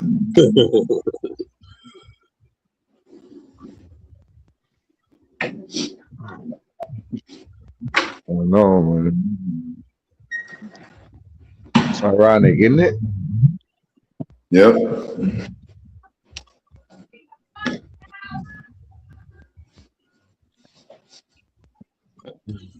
Yeah, our little storm is over.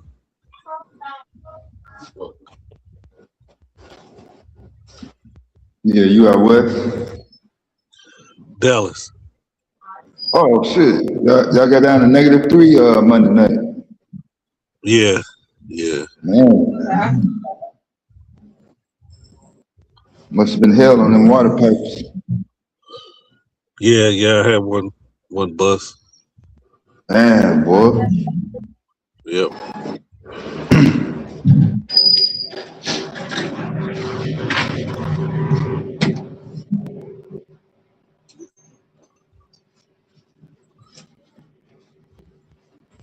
I think we'll be back to normal tomorrow.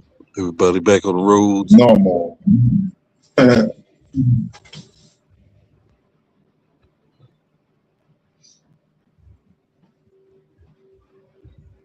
I had to help like 4 people get out of the ice. People don't know how to drive, man. Yeah, ICE in Dallas, Texas, and really been coming together for good. Yeah.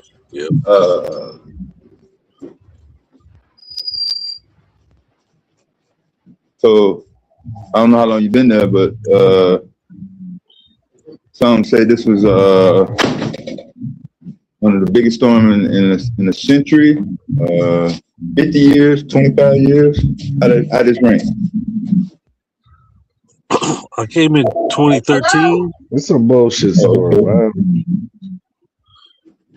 I came in 2013. I think this is I think the one in 2013 lasts longer, about a week. Yeah. The one in 2020, it had the power loss. We didn't have any power loss this time.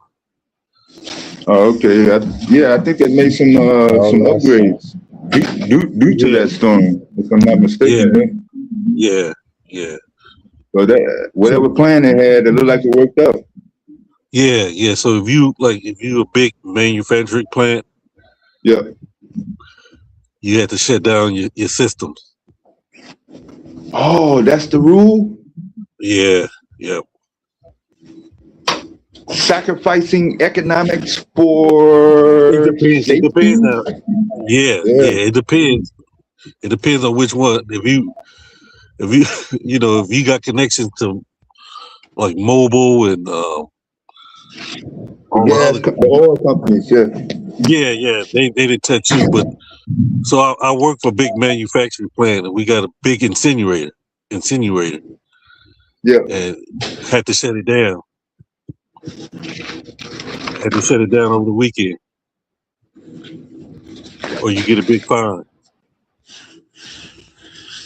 Man, that's how it go, boy. Shit.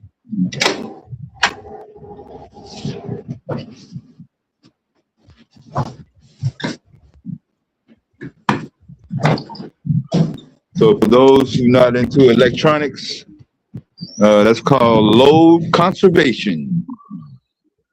Yep.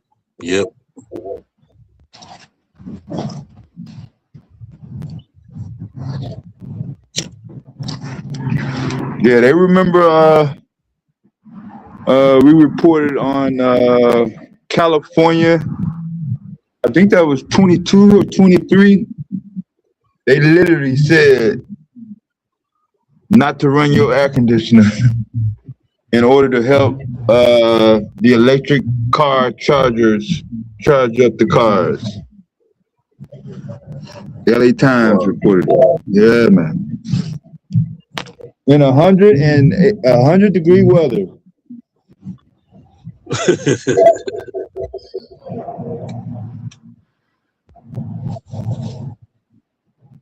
That was wild.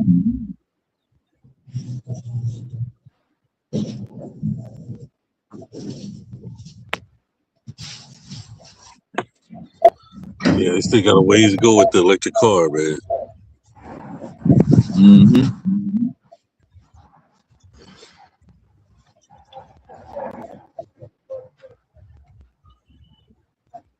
The rubber company and the oil business. Yeah, they're gonna be. Well, no, they're not the rubber company. I think the rubber company be cool. Yeah, just the oil business got so many offshoots.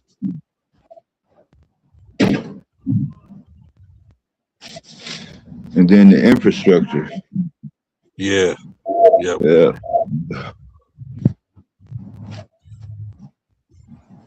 I don't see no majority. I don't see 50%. I don't see half the north side of the town is on gas, the south side is on. I don't see none of that nowhere. So, Not even a small clearing here. I had one. I had an electric car last year. I had an emergency. I had to run to Houston, and you needed power. You needed endurance. Yeah. But I had to stop twice, and that's 40 minutes each time. You couldn't pull it right back off. You can't pull right back off. You hit about 75 and start draining your power. 75. Oh, one of y'all tollways down there is 80. Yeah, some of the roads is 80. Yeah, some of the roads you can go 80.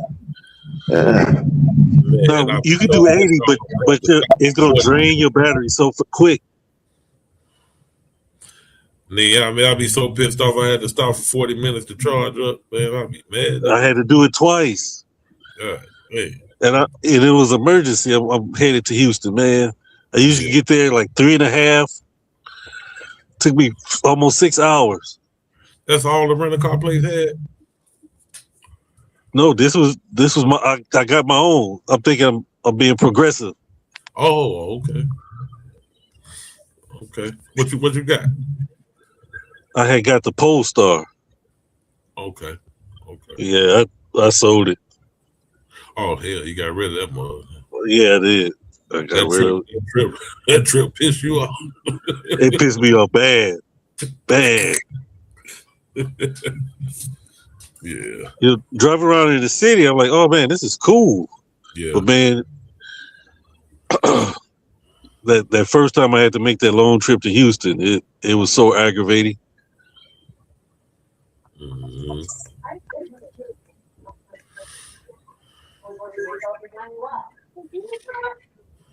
I've been to Houston. Houston's nice, man. The hood and everything like that. Nice. That Polestar kind of nice though. I don't see them around the city too much. Yeah, they're real nice. They're real nice.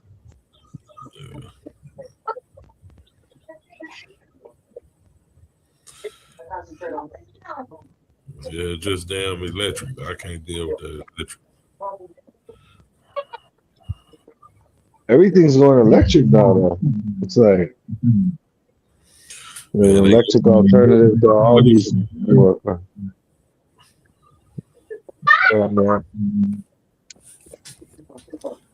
They losing. Yeah, I talked to somebody about the charging station, and I said, man, how about investing in the charging stations? How come not too many people invested in them? They said it's not a lot of money in charging station because a car got to sit there 30, 40 minutes. So you're not going to make a whole lot of money because you're not going to get a lot of traffic. A lot of turnover, yeah. Yeah, yep.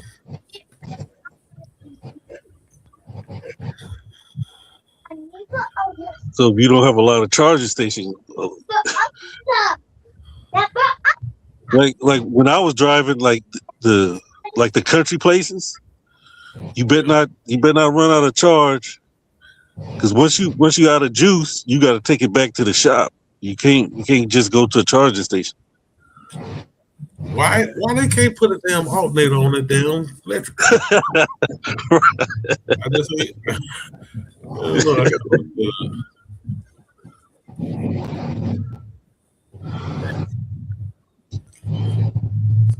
seems like the most logical thing, but I guess. Right. I don't like. How come we can't have like a small little generator?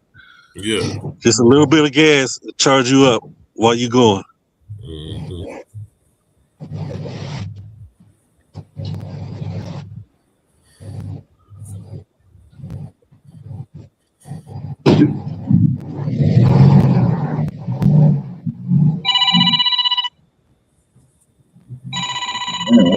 I thought that was my phone. What you mean, identity? What kind of old ass ringtone is that? That's He thought he was in the chat talking. He was talking in the comment section. He said something going crazy with YouTube.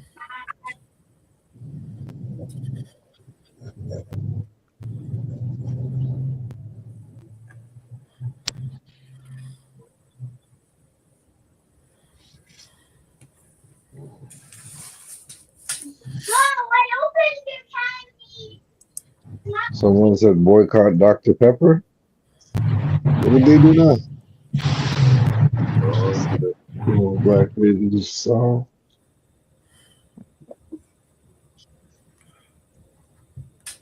Dr. Pepper.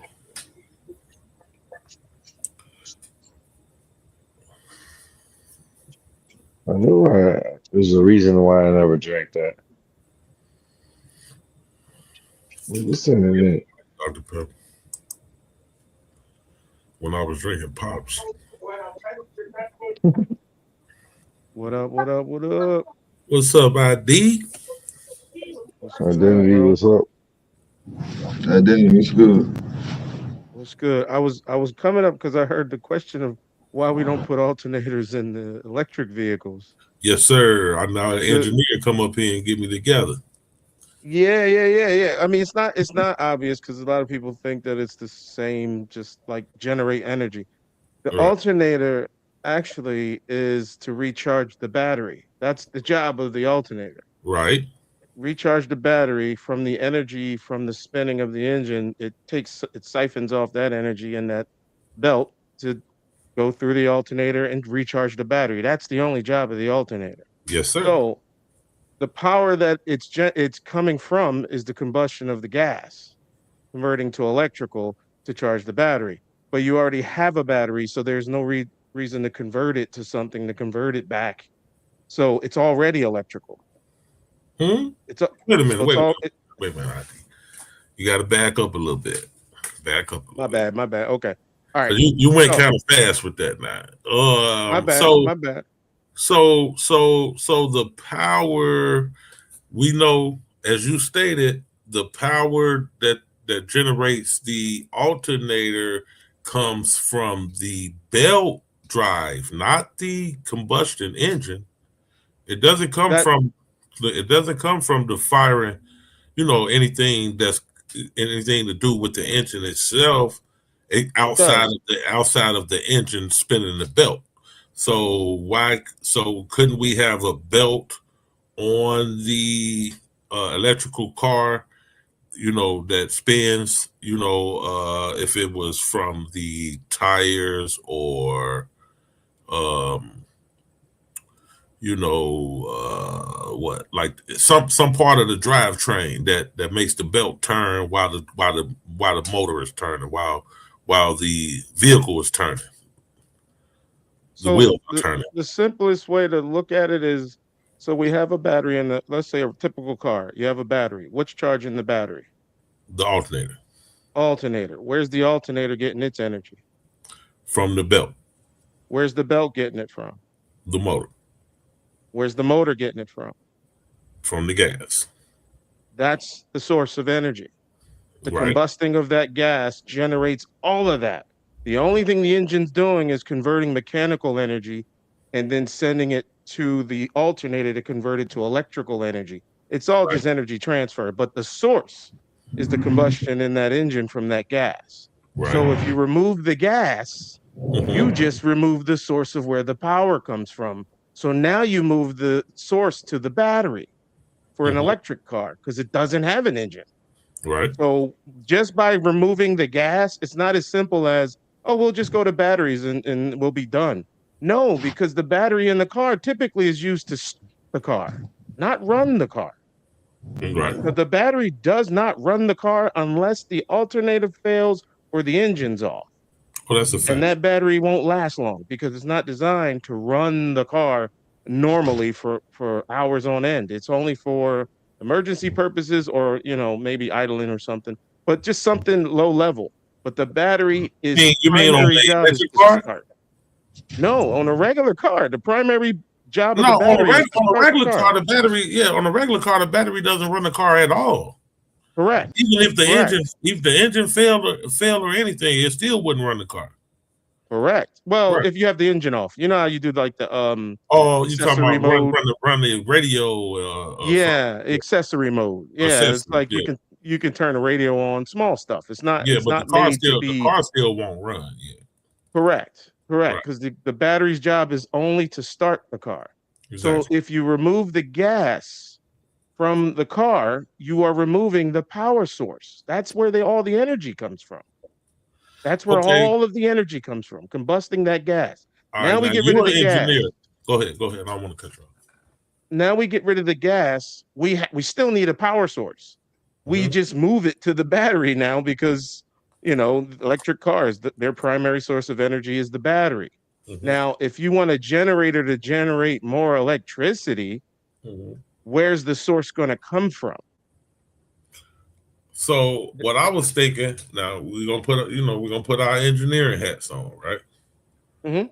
So I fully understand what you just said. No question about that. Everything you said was correct as far as the combustible engine and that the belt, the drivetrain generating, the alternator to create the electricity to power the battery. That's no question about that. You're absolutely right. I'm not pushing back.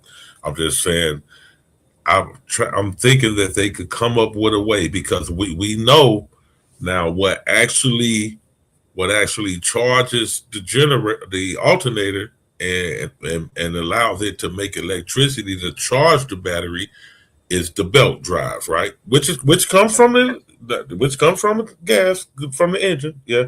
But we know it's the belt drive itself. It's not like direct from engine to alternator. It's the belt spinning, and that's charging the alternator to causing the alternator to charge the battery.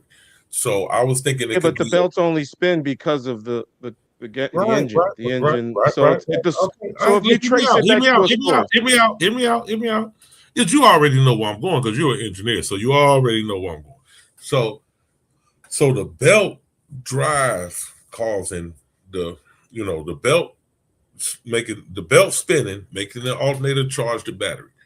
Why can't they put a system on where the wheel spinning, making the belt spin,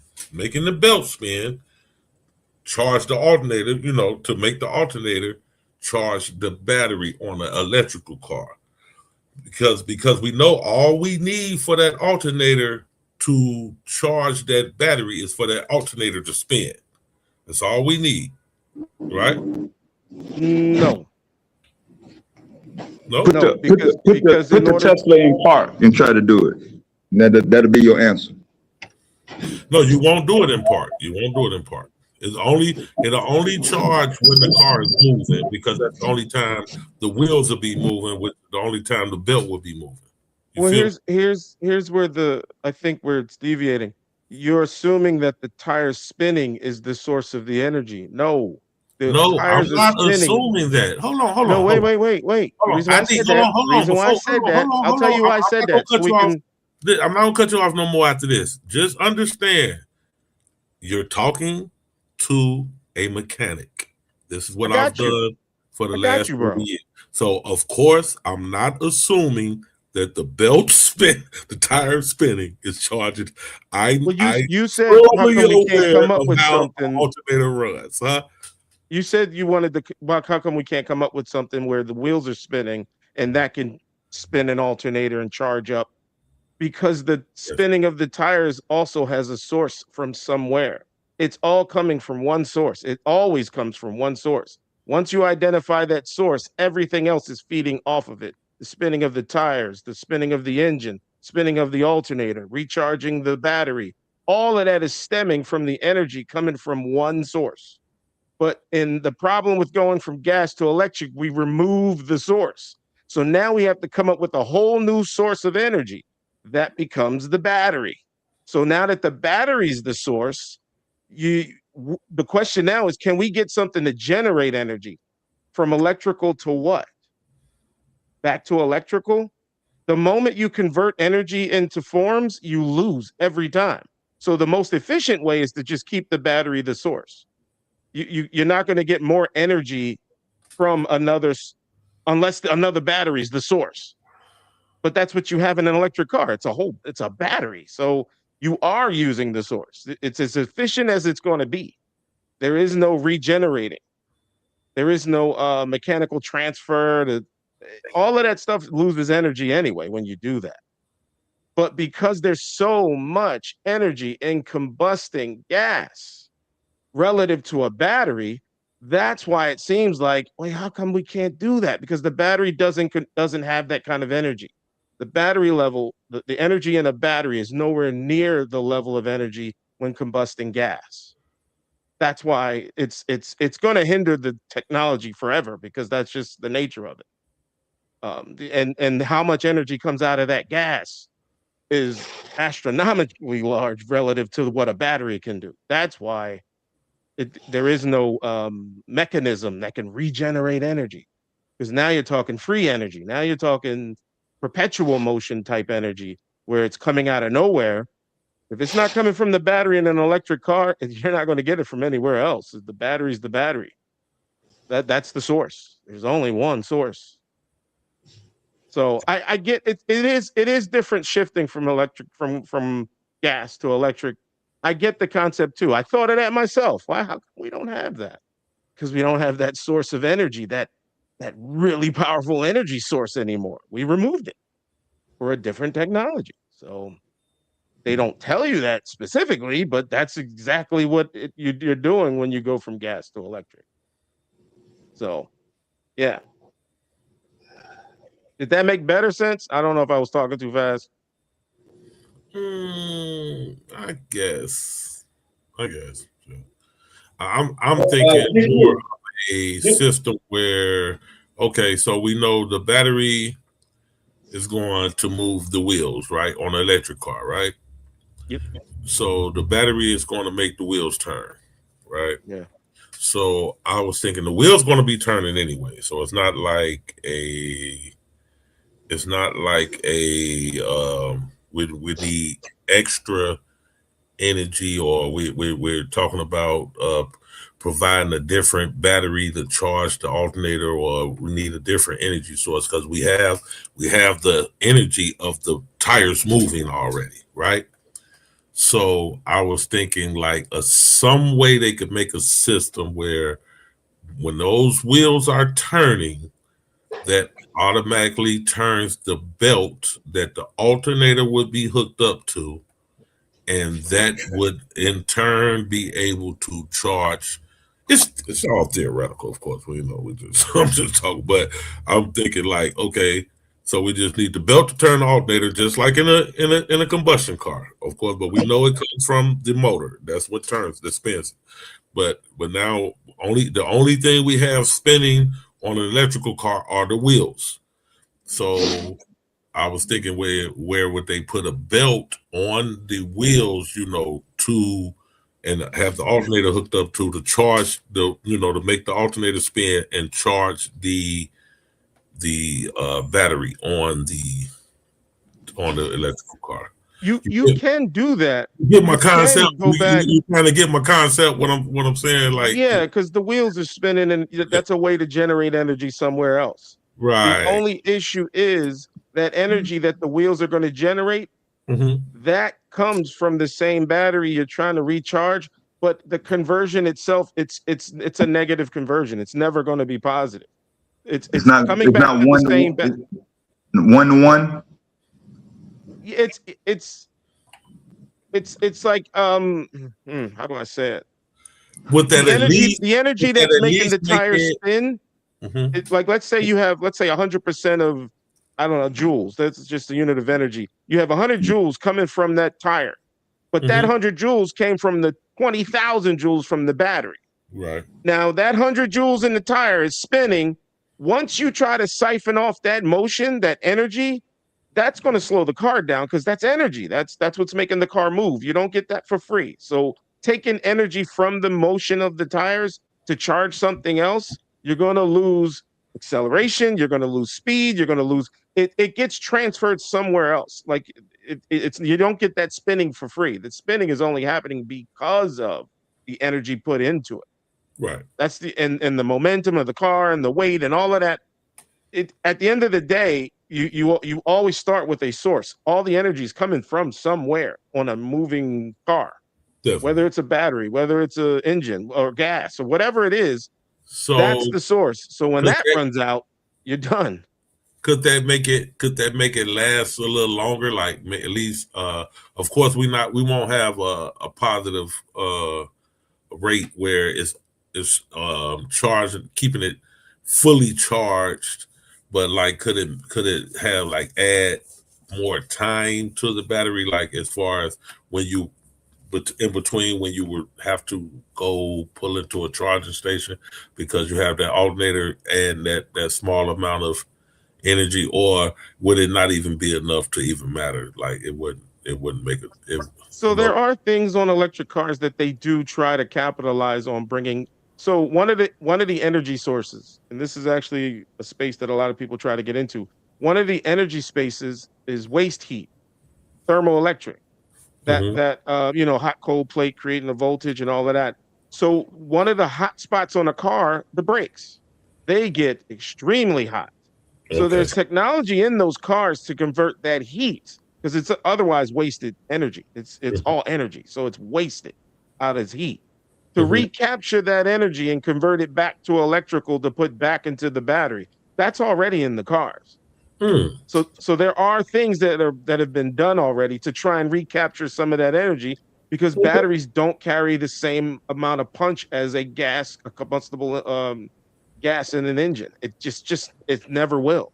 Right. Unless we come up with some new materials and change the whole landscape of how batteries are made. That'll change everything. But we're at our limits on the things that we have. We're trying different things, like different materials to get better capacity in batteries. Obviously, the size is an issue with a battery, right? A car battery in a gas engine is not as big as a car battery in an electrical vehicle. That whole bottom is lined up with those batteries in an electrical vehicle. But a gas engine, it only needs the battery's only used to start the car. Right. That's its primary job. It doesn't have to do anything Start else. the car, Really. charge your phone, and play the radio, shit like that. No, the car's running off the alternator.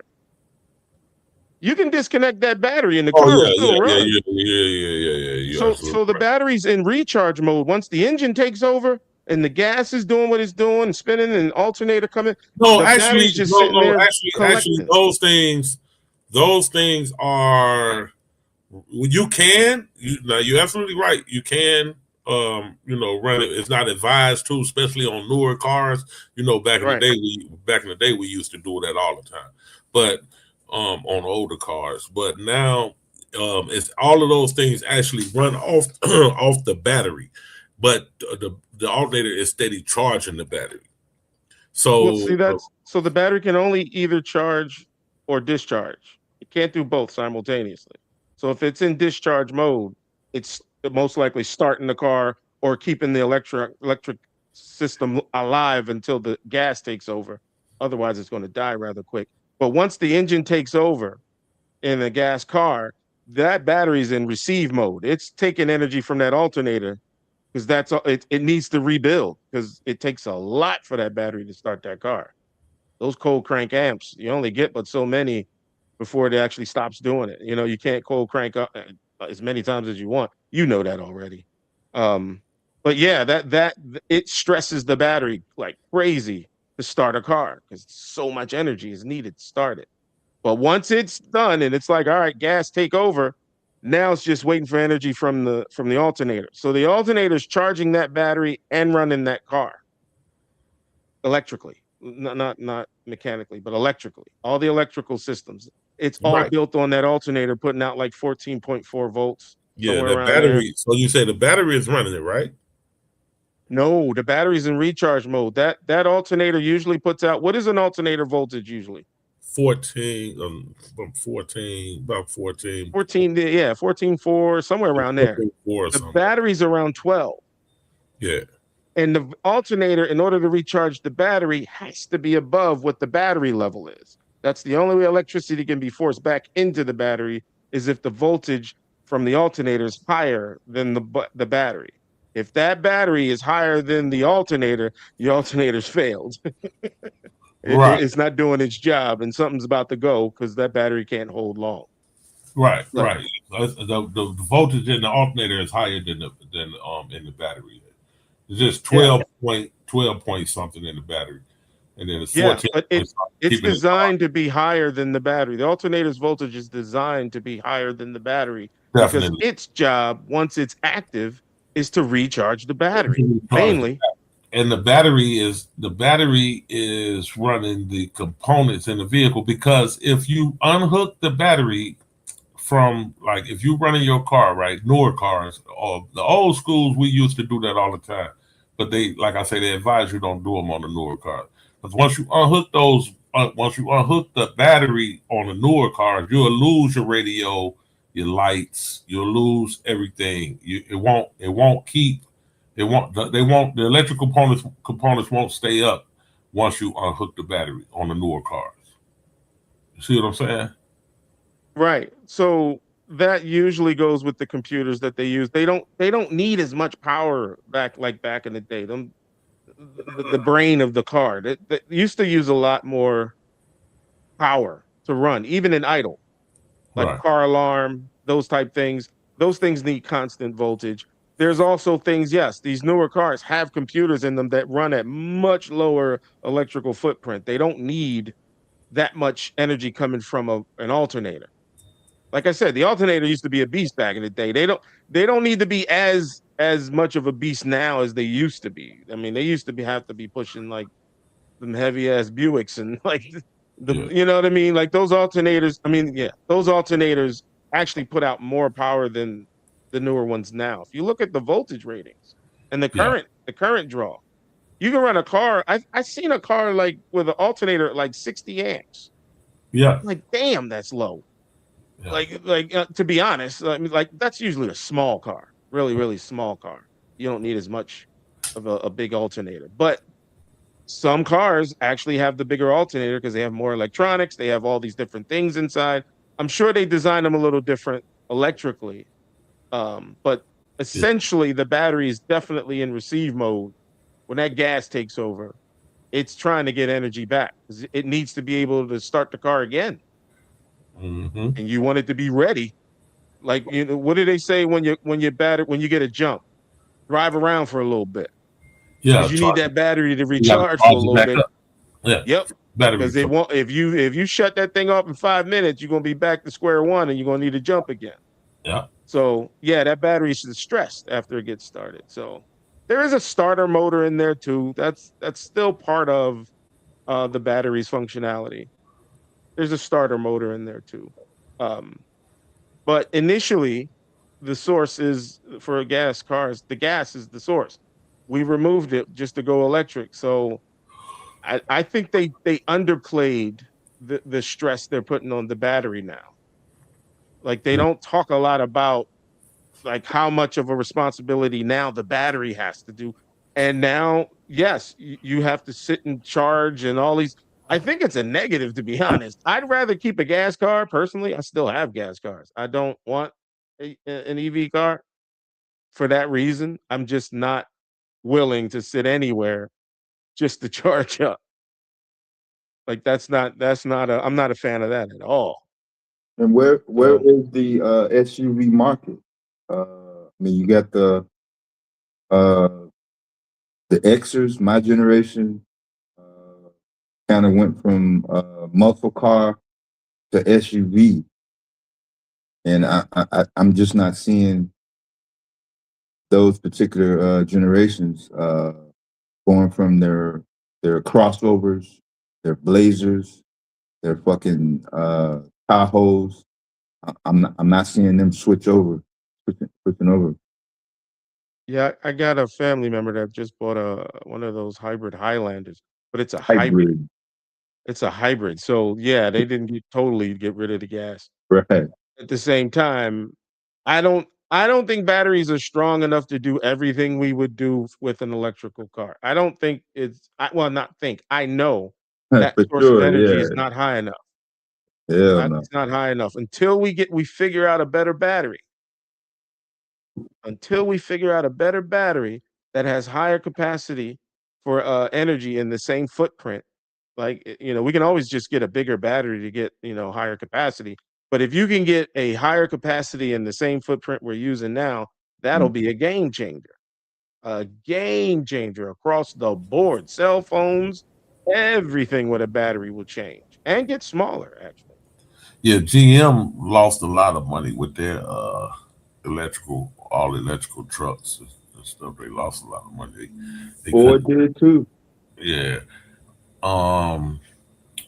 Now you know on like a Tesla, right?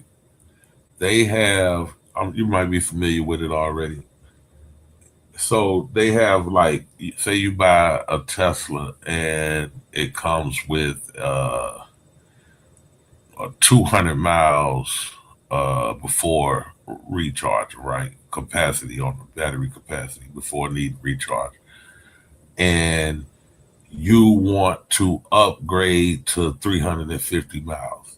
Did you know that it was a software update that they give you to upgrade? It costs like another $10,000 or some crazy shit, but it's actually a software update. Like they don't put a bigger battery in the car to get those extra 150 miles. They just update the software. I thought that was strange as hell. I'm like, but so it all so what they telling yeah, you is they already have the capacity in this battery, but they won't give it to you unless you pay X amount of dollars. Then they give you the software update. Then you can get, you know what I'm saying? That's crazy. yeah, I can see that. I can see that as being the thing because there's no it's not like a like options on the television. Like actually no, options on the television. If you ever open up your television, most times those boards they have functionality on them, but some things are shut off on them because it's a certain model, a cheaper model, Right. and people would pay a little extra for that feature on the more expensive TV. Like those things happen all the time. Like Yeah. if you open up the guts, most times they have the same power supply, they have the same the only difference may be the panel, like the what shows the image, that might be a higher quality or something like that. But Yeah. the circuit boards and all those things, typically they have like a motherboard that are almost identical, but they have different features turned on, enabled, and all those things. Every TV has a hidden menu, by the way. You can Yeah. Google it. You can actually crank up some of the stuff in your TV if you didn't know. Yeah. But they do that. They've been doing that for a long while, as far Yeah. as like building things. And now I'm going to sell you an option.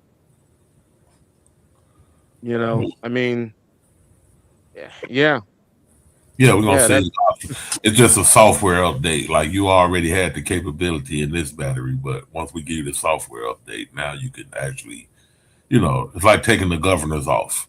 You know what I'm saying? Yep. Like you got the governors, and then you just take them off. Yeah, like you said with the TV. Well, yeah, Yeah, that type stuff has always been a little thing yeah, that they did with yeah. anything electronic. That's why people always laugh at like Ford Electronics, like you said about the having the base model, and you got the rearview mirror with the you got the rearview mirror. Say for instance, you got the rearview mirror the side view mirrors, the basic ones that that you have to manually move. But if you actually order the side view mirrors that has the rear view, has the turn signals on them, has the electric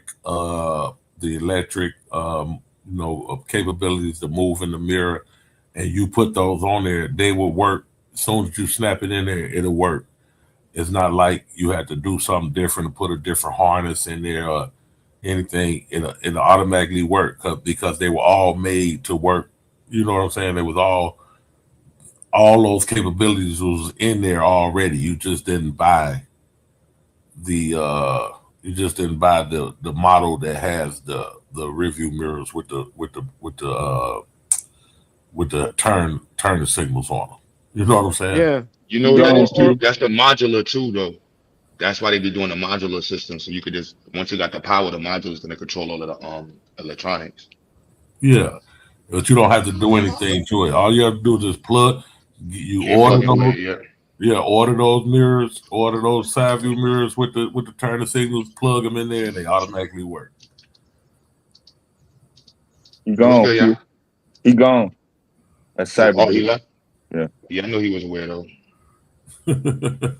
He posted the book in the back chat though. Yeah, none of these YouTube nigga books, man. Cyber GCP architect. Finally, fellow mechanic gentlemen, maybe forgets electric car battery use is not limited to just driving. It's computer on wheels. Every transaction functioning etc. demands usage of the battery. Therefore, you need an extremely great source of parallel charge to do just that. Recharge cells while not destroying You don't sound like a free energy head. I can't stand them free energy people. while not destroying the battery itself or overwhelming other components in the same sequence. Be well, gents. Okay, appreciate it. Cyber. Man, that ain't sound crazy. I'd be scared of these pseudos. Yeah, you can't get something for nothing, man. People, they're gonna Yeah. keep trying forever. They're gonna keep trying forever, man. Gas powered and electric power cars energy source are finite. Initial volume of gasoline and the initial cells of lithium battery. No matter the motions, alternator or wheels on electric car. Once the energy sources are depleted, motion will cease, run out of gas versus discharge depleted battery. Okay. Yeah, we get that. That's why we From just my old heads, yo, Special Ed gonna be in the building tomorrow. oh yeah, Yeah. that's what's up. When he coming to record something? No, he's trying to do a partnership. He has a nonprofit organization and um they're fake looking for a space to expand to.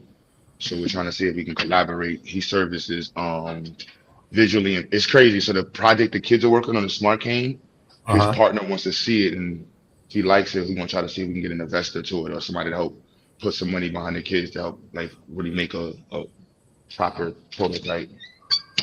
But he's one of the heads of the like the visually impaired society of New York City. Okay. So they coming through tomorrow. But I know y'all know special ed.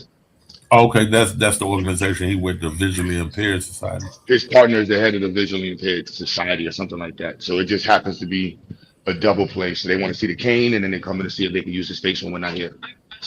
Okay. Try it. Okay. Oh, smart cane for okay. Okay, I got Yeah, it. for visually impaired, we're working on our third iteration of it. Oh shit. That's what's up. The fourth one, I think we can try to do it with Google.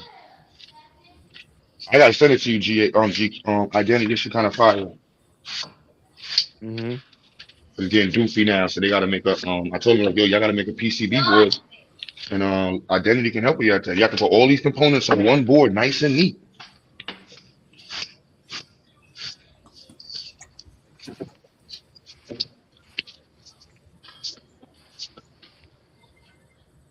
So all of the electronics are where in the heel of the cane, like in the Right now, they're just running up and down on the cane, but they would take identity, stuff okay. like that to, turn it into a nice little small, what you call it? See? Okay. Like PCB level or like small circuit board. Exactly. Oh yeah. That's what's up, bro. Yeah. That's the first iteration, and then she's working on the newest version. Hmm.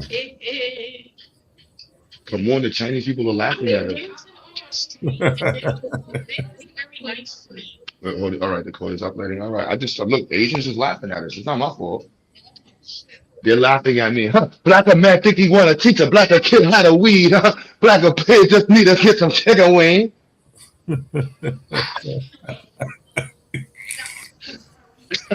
So I guess so. Help me with this part, Q. So using a cane, I've never used one, but I'm assuming a walking cane. The way they're tapping, they're listening to the sound and how it echoes, so they can So see. That's we're how they using see, right? we're using sensors for all of that. So what is the sensor picking up? The sound of the tap, or They're or is using it like a ultrasonic to determine what's close to it, proximity. We want to physical? switch There's it. like a signal out, bounce back, and you get it. Yeah, And, yeah, yeah. Echo on trigger. Yeah. okay, so they don't have to tap it. No. All right. And then we're doing adding every feature we have available in every module I got in here. I'm like, what can we put on here to make this better than everybody? So we literally put like I shouldn't have made him jump that many modules because the version 2 has a vibrator pause and the sound. Version 3 has like 3 extra things. I should have probably made him do it in each iteration is one new module. But it's You gonna call America. it the magic wand? No, it's not the smart cane. It's just and then Google is at war now. So Google is going after blind people with the smart glasses. So Well, yeah. yeah, we got to catch up to Google. They're supposed to be releasing that this year. Didn't Ray-Ban release there already? Yeah, but Google got another version that's coming out specifically. I heard A nice for one? visually, Okay. yeah, for visually impaired. Oh, okay. That's what's up.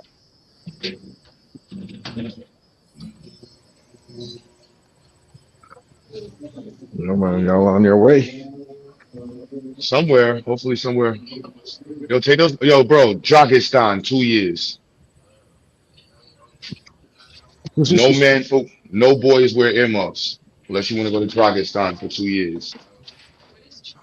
Dragistan is where we send young males who may be exhibiting gay. I'm sorry, behaviors and characteristics. Dragistan, 2 years. Y'all didn't see that on social media yet? Yeah, that is the funniest. I love the internet sometimes, bro. They just ruthless, man.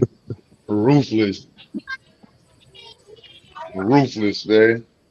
I wouldn't wish That's a gay son repeated, on my bro. I would wish a gay son on my enemy. I ain't gonna lie. I hope you have a gay son. That is definitely what I would do to my enemy. Oh boy, your kids are gay, bro. You know what I'm saying? More power to them. Live in love, right?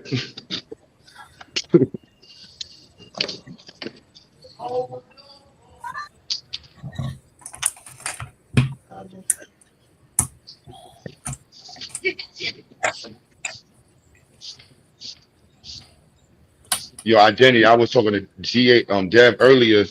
I've been obsessed with freaking documentaries. I've always obsessed with that, but I've been watching. They got these mechanical engineering. I don't know who makes these documentaries, but they show the insides of all the components and how it was designed and the history of like the advances. Oh my goodness, bro. I love this generation. And I wish I know how to do that stuff. They have one On dude who did Netflix? the no, this on YouTube. They got these dudes who do the entire all the mechanical parts. They did the F-22. They got the F-35. They got the stealth bomber. I don't know how this dude gets all this information, but he just scours the net for internet for pictures and history, and does a whole documentary on just the Oh, development that's of this dope. plane. Yeah. And but he shows it from a three-dimensional perspective, which is very dope, very dope. He does it with the cars too. Um, What's the yeah, I love it. fastest jet? It's the F-22, right? Or Nah, I or don't even Mach know. 3 or something. I think Mach. It Mach. depends on what height it goes to, but I don't even know. I know they got a supersonic Mach 9 missile that is Yeah. retarded. Oh my goodness, look that one up. That is a scary. I'm like, oh damn, I hope nobody gets hit by that. That is That's the retarded. one. Who was that? Russia got right. Yeah, that's Russia Russia. and China got it. Yeah, it's Mach Yeah, 9, bro. That shit looks like yeah, somebody sent an electric shock through the air. It's just blue. yeah. We It, showed it, it. Yeah, rich. Yeah. yeah, it ionizes the air and it just turns into blue and it has no sound. The sound is like He said no 7 seconds later. Yo, imagine you just blowing up and you don't even know you hit. Then you hear it. Oh my goodness, what the hell's going on? Blackbird is the fastest. I was wondering if Blackbird, but they got somebody. I don't know. That F-35 is retarded, bro.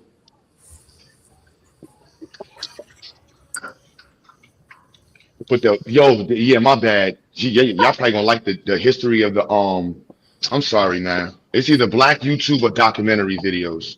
So or studying. I don't really have much options, y'all. Ain't nothing to watch on Netflix, man. Ain't nothing to watch on the movies. All the bootleg.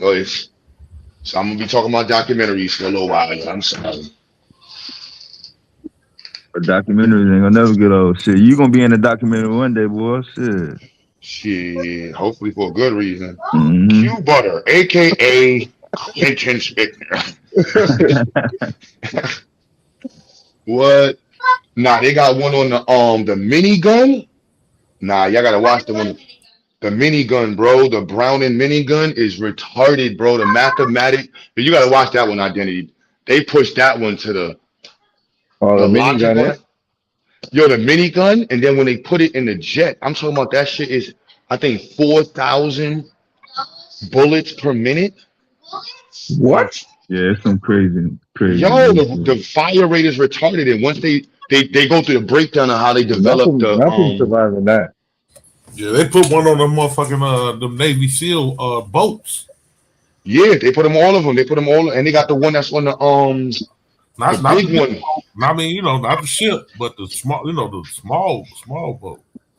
They were showing how they put those on everything. That minigun is that's everything. Even down to the I like watching my pops was in Vietnam, so I always be watching Vietnam stories.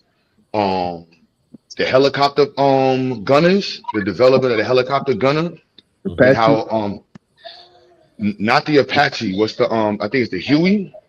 Oh yeah, yeah, yeah. Yeah, when they put the when they first put it on there, that was just random soldiers just saying, yo, we're gonna come out the gunner and we getting violated, we getting killed. And then it became a standard issue. I think it became standard issue after Vietnam, or in '69 of Vietnam, they said. That and then the Apache came out. The Apache got there like 4 miniguns. I'm like, God damn. Yeah. Then the other one is fire. The A-10 Warhawk. Mm-hmm. That's that loud motherfucker. Yo, bro, the plane is designed around the gun, bro. You're gonna watch I'm like, yo, these engineers? No I joke, seen bro. that. I seen that motherfucking Warhawk live, boy. Shit. Yo, but you gotta watch how they designed it. It's Oh yeah, crazy, yeah, the yeah. engineering. They literally laid the gun on the floor and built the plane around the gun. No lie. Like the engineers talk about it, like, yo, because there was no other way to get the plane to have that size gun, and you can't mount it on any side of the plane. So they had to figure out a way to make a plane that had a center gun. Look in that bucket over there. I was supposed to order some more, but Mr. Cuban, the bill's been billing, so you know how that goes. Yep. Somebody said, what kind of channel is this? This channel is about guns and butter, baby. Guns and butter. Eat some boogers, Kasha. Anytime you're hungry, boogers are always there. At least they're being consistent, boy. That Anglo-Saxon white man hell bent on the quickest way to kill a motherfucker. Man. Oh, Yeah. you ain't even lying, son. You seen that dog? I saw you seen that drone ship? You? The drone ships is yo. That shit crazy. No, did you see the new camouflage? Yo, No. son, why the Russian people had to start making camouflage garbage? This is fire. I gotta send you the link. Literally, they got these soldiers. Their entire suit is garbage. Damn. That's the only way to hide from the drones. You gotta look like debris, because if not, Oh shit. son, I saw this. I'm like, oh, That's this is gangster. crazy, son. This is modern warfare. Son is literally covered in rocks. It's all fake. But when he lays on the Debris. floor, it just looks like it's a pile of rocks and garbage. Yeah. Looking like debris. Looking like debris. I'm like, oh, this is modern warfare, son. Yo, and you see all the videos of the soldiers running from. I ain't gonna lie, son. Because you know they're not supposed to run neither. I didn't know that. They talking about the war crimes after this war is gonna be crazy because of the drones. I didn't know if a soldier puts his gun down and puts his hands up, you can't shoot him. Yo, they got mad videos. Yeah, Yo, that's Drone Geneva still Convention. Yeah, Geneva Convention. yeah, I thought they got shit. Well, Geneva ain't been telling her story because the way the Ukrainians is violating these Geneva Convention. Geneva's is a bro, bullshit. bro, I'm talking about they got soldiers dropping their guns, and yo, this is horrible though. I ain't gonna lie. So there's a visual of war that I don't think most people like. They're literally dropping their guns and begging on camera not to die. It is crazy. I'm like, this is a visual of war that's wow. Because you ain't see the visit Vietnam when them things, nah, that's y'all see them things, the videos of those? Viet Cong. Man, They the had to, United States been violating Geneva as soon as they signed the motherfucker. They went out, they literally went out and violated that motherfucker the following year. the next day. The next them drone killings is different though, son. Hey, I they mean, was everything is violating the whack. motherfucker while they was signing it, dude. That's Yeah, what I'm man. saying. The drone killings brought a new level to warfare. So now, And napalm. White people is evil, son. Yeah, yeah, White people is evil, son. They came up with mustard gas, bro. yeah. That shit crazy, son. yeah, napalm bomb. Yeah. Napalm? Monsanto.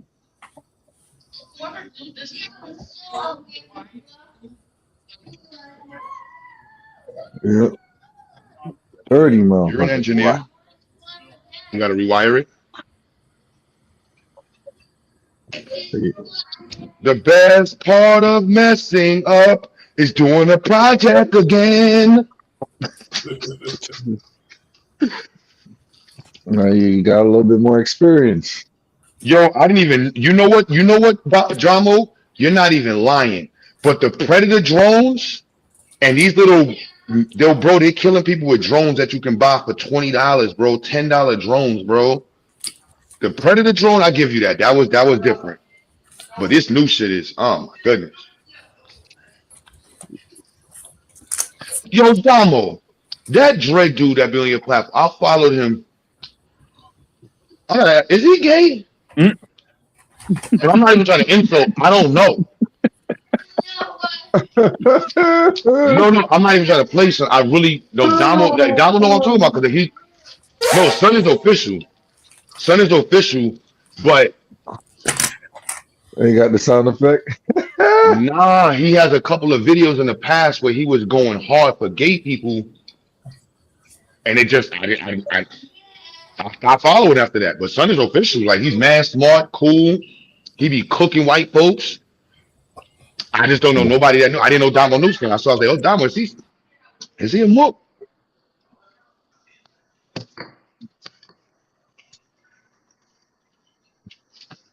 And I'm not trying to insult. It's a general question. Maybe I shouldn't have said it on the net. I probably could have texted you, Damo. That's it. My bad, Damo. I probably should have texted you, right? Like, okay, my bad. Forget I said it.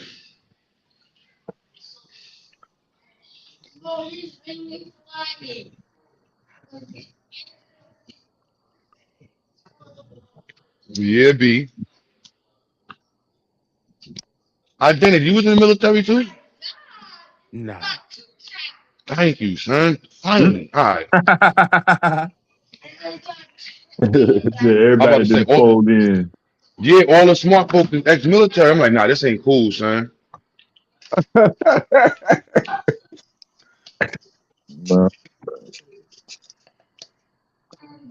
Military means they got their school paid for. Yeah, but no, I was literally doing a little survey. I'm like, hold on, most of the people over here that's like engineers or science based, except for that sounds like me or identity. I don't think Layla's ex-military knew. Cool. Layla? Yeah, tech school cost a lot of money back in the 80s, man. Sure. Yeah. The equivalent that I If the got, government man. Shit. willing to pay for it, you know what I mean? Take that advantage. Hell yeah. Domo Layla said making drugs for the white man, making Domo said mustard gas for the white man. he not a gump, cute brother. What'd you say? He say dude not a gump. No, I'm understanding it different now because, no offense, I think that was the first debate I've ever had with somebody in real life that about gay people. So, Yeah, I know, eh? no, and so I really started to realize that there's a whole. I ain't trying to throw Damo in the conversation, but y'all remember that debate period when it was him, Cube, even Christopher Harris, Chrissy Harris was on that same show. I'm like, hold on, and Fontaine. I'm like, wow, this is. Y'all forgot how many people was on the. You know, I got a gay sister. You know, I got a gay cousin. You know, what about gay rights? I'm like, niggas give a fuck about gay rights in the hood. Not at all. God damn it. On YouTube. Oh yeah, they do. YouTube showed me that. And hell, yeah, they do. Arthur. There's a whole bunch of dudes that gay right activists, son. Let me leave it alone. Let me shut up, son. Name dropping like a bug, boy. Motherfucker, YouTube gay right activist though.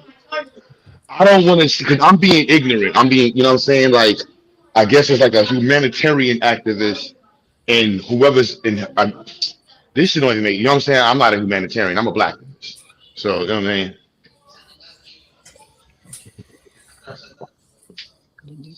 But there's We people that care are the about, world. We gay, are the gay people in children. Rwanda. It's not working? Hey, GQ. What up, bro? Yeah, so I was in the back looking this stuff up because I never looked it up before. But if you want a comparison of like the energy for like a gas car versus electric, gas is about, for every one gas car, is equivalent in power to about 15 electric vehicles. That's the conversion I'm coming up with. So you get more power per kilogram in a gas car than you do an electric. That's why a lot, like, depending on the battery alone, it's limited. It's only going to get you but so much energy. It's not going to compare to like a combusting engine. Okay. Energy wise. Yeah, you're not getting enough power. You're not getting enough spin. Enough torque. Yeah. So even going up an incline for 2 miles straight, the Yeah, gas I seen power, them towing all them electric trucks. They're all getting towed in this cold. Like, look at this shit. You don't want to cheap out on the supply chain, bro. I wonder where the hybrids fall. They would have to be still less than what a gas car would be. Oh, hybrids fall in the training. Hold on, my bad. What y'all talking about? My bad. Where you at, bro? I told Donald before he met us, I could see Donald one of the little gay ass hybrid, liberal cars. That was funny. Well, you know that nigga got an all electric car. Yep, you could. Yep, no, Damo with us now. You gotta go get yourself a little Supra. I said, Damo, that's what the bougie niggas drive, and don't come around here with no gas shit, no electric shit. Gonna flame your ass. Come around with no gay ass electric car. Talking about the environment. Tree hugging ass nigga. Mm-hmm.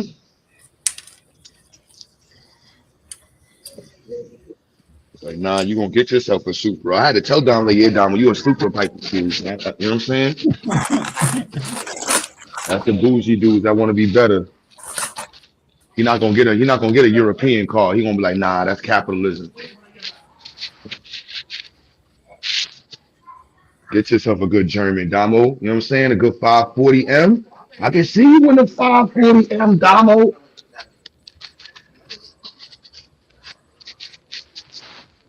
Let me not have my car moment. Let me tell you.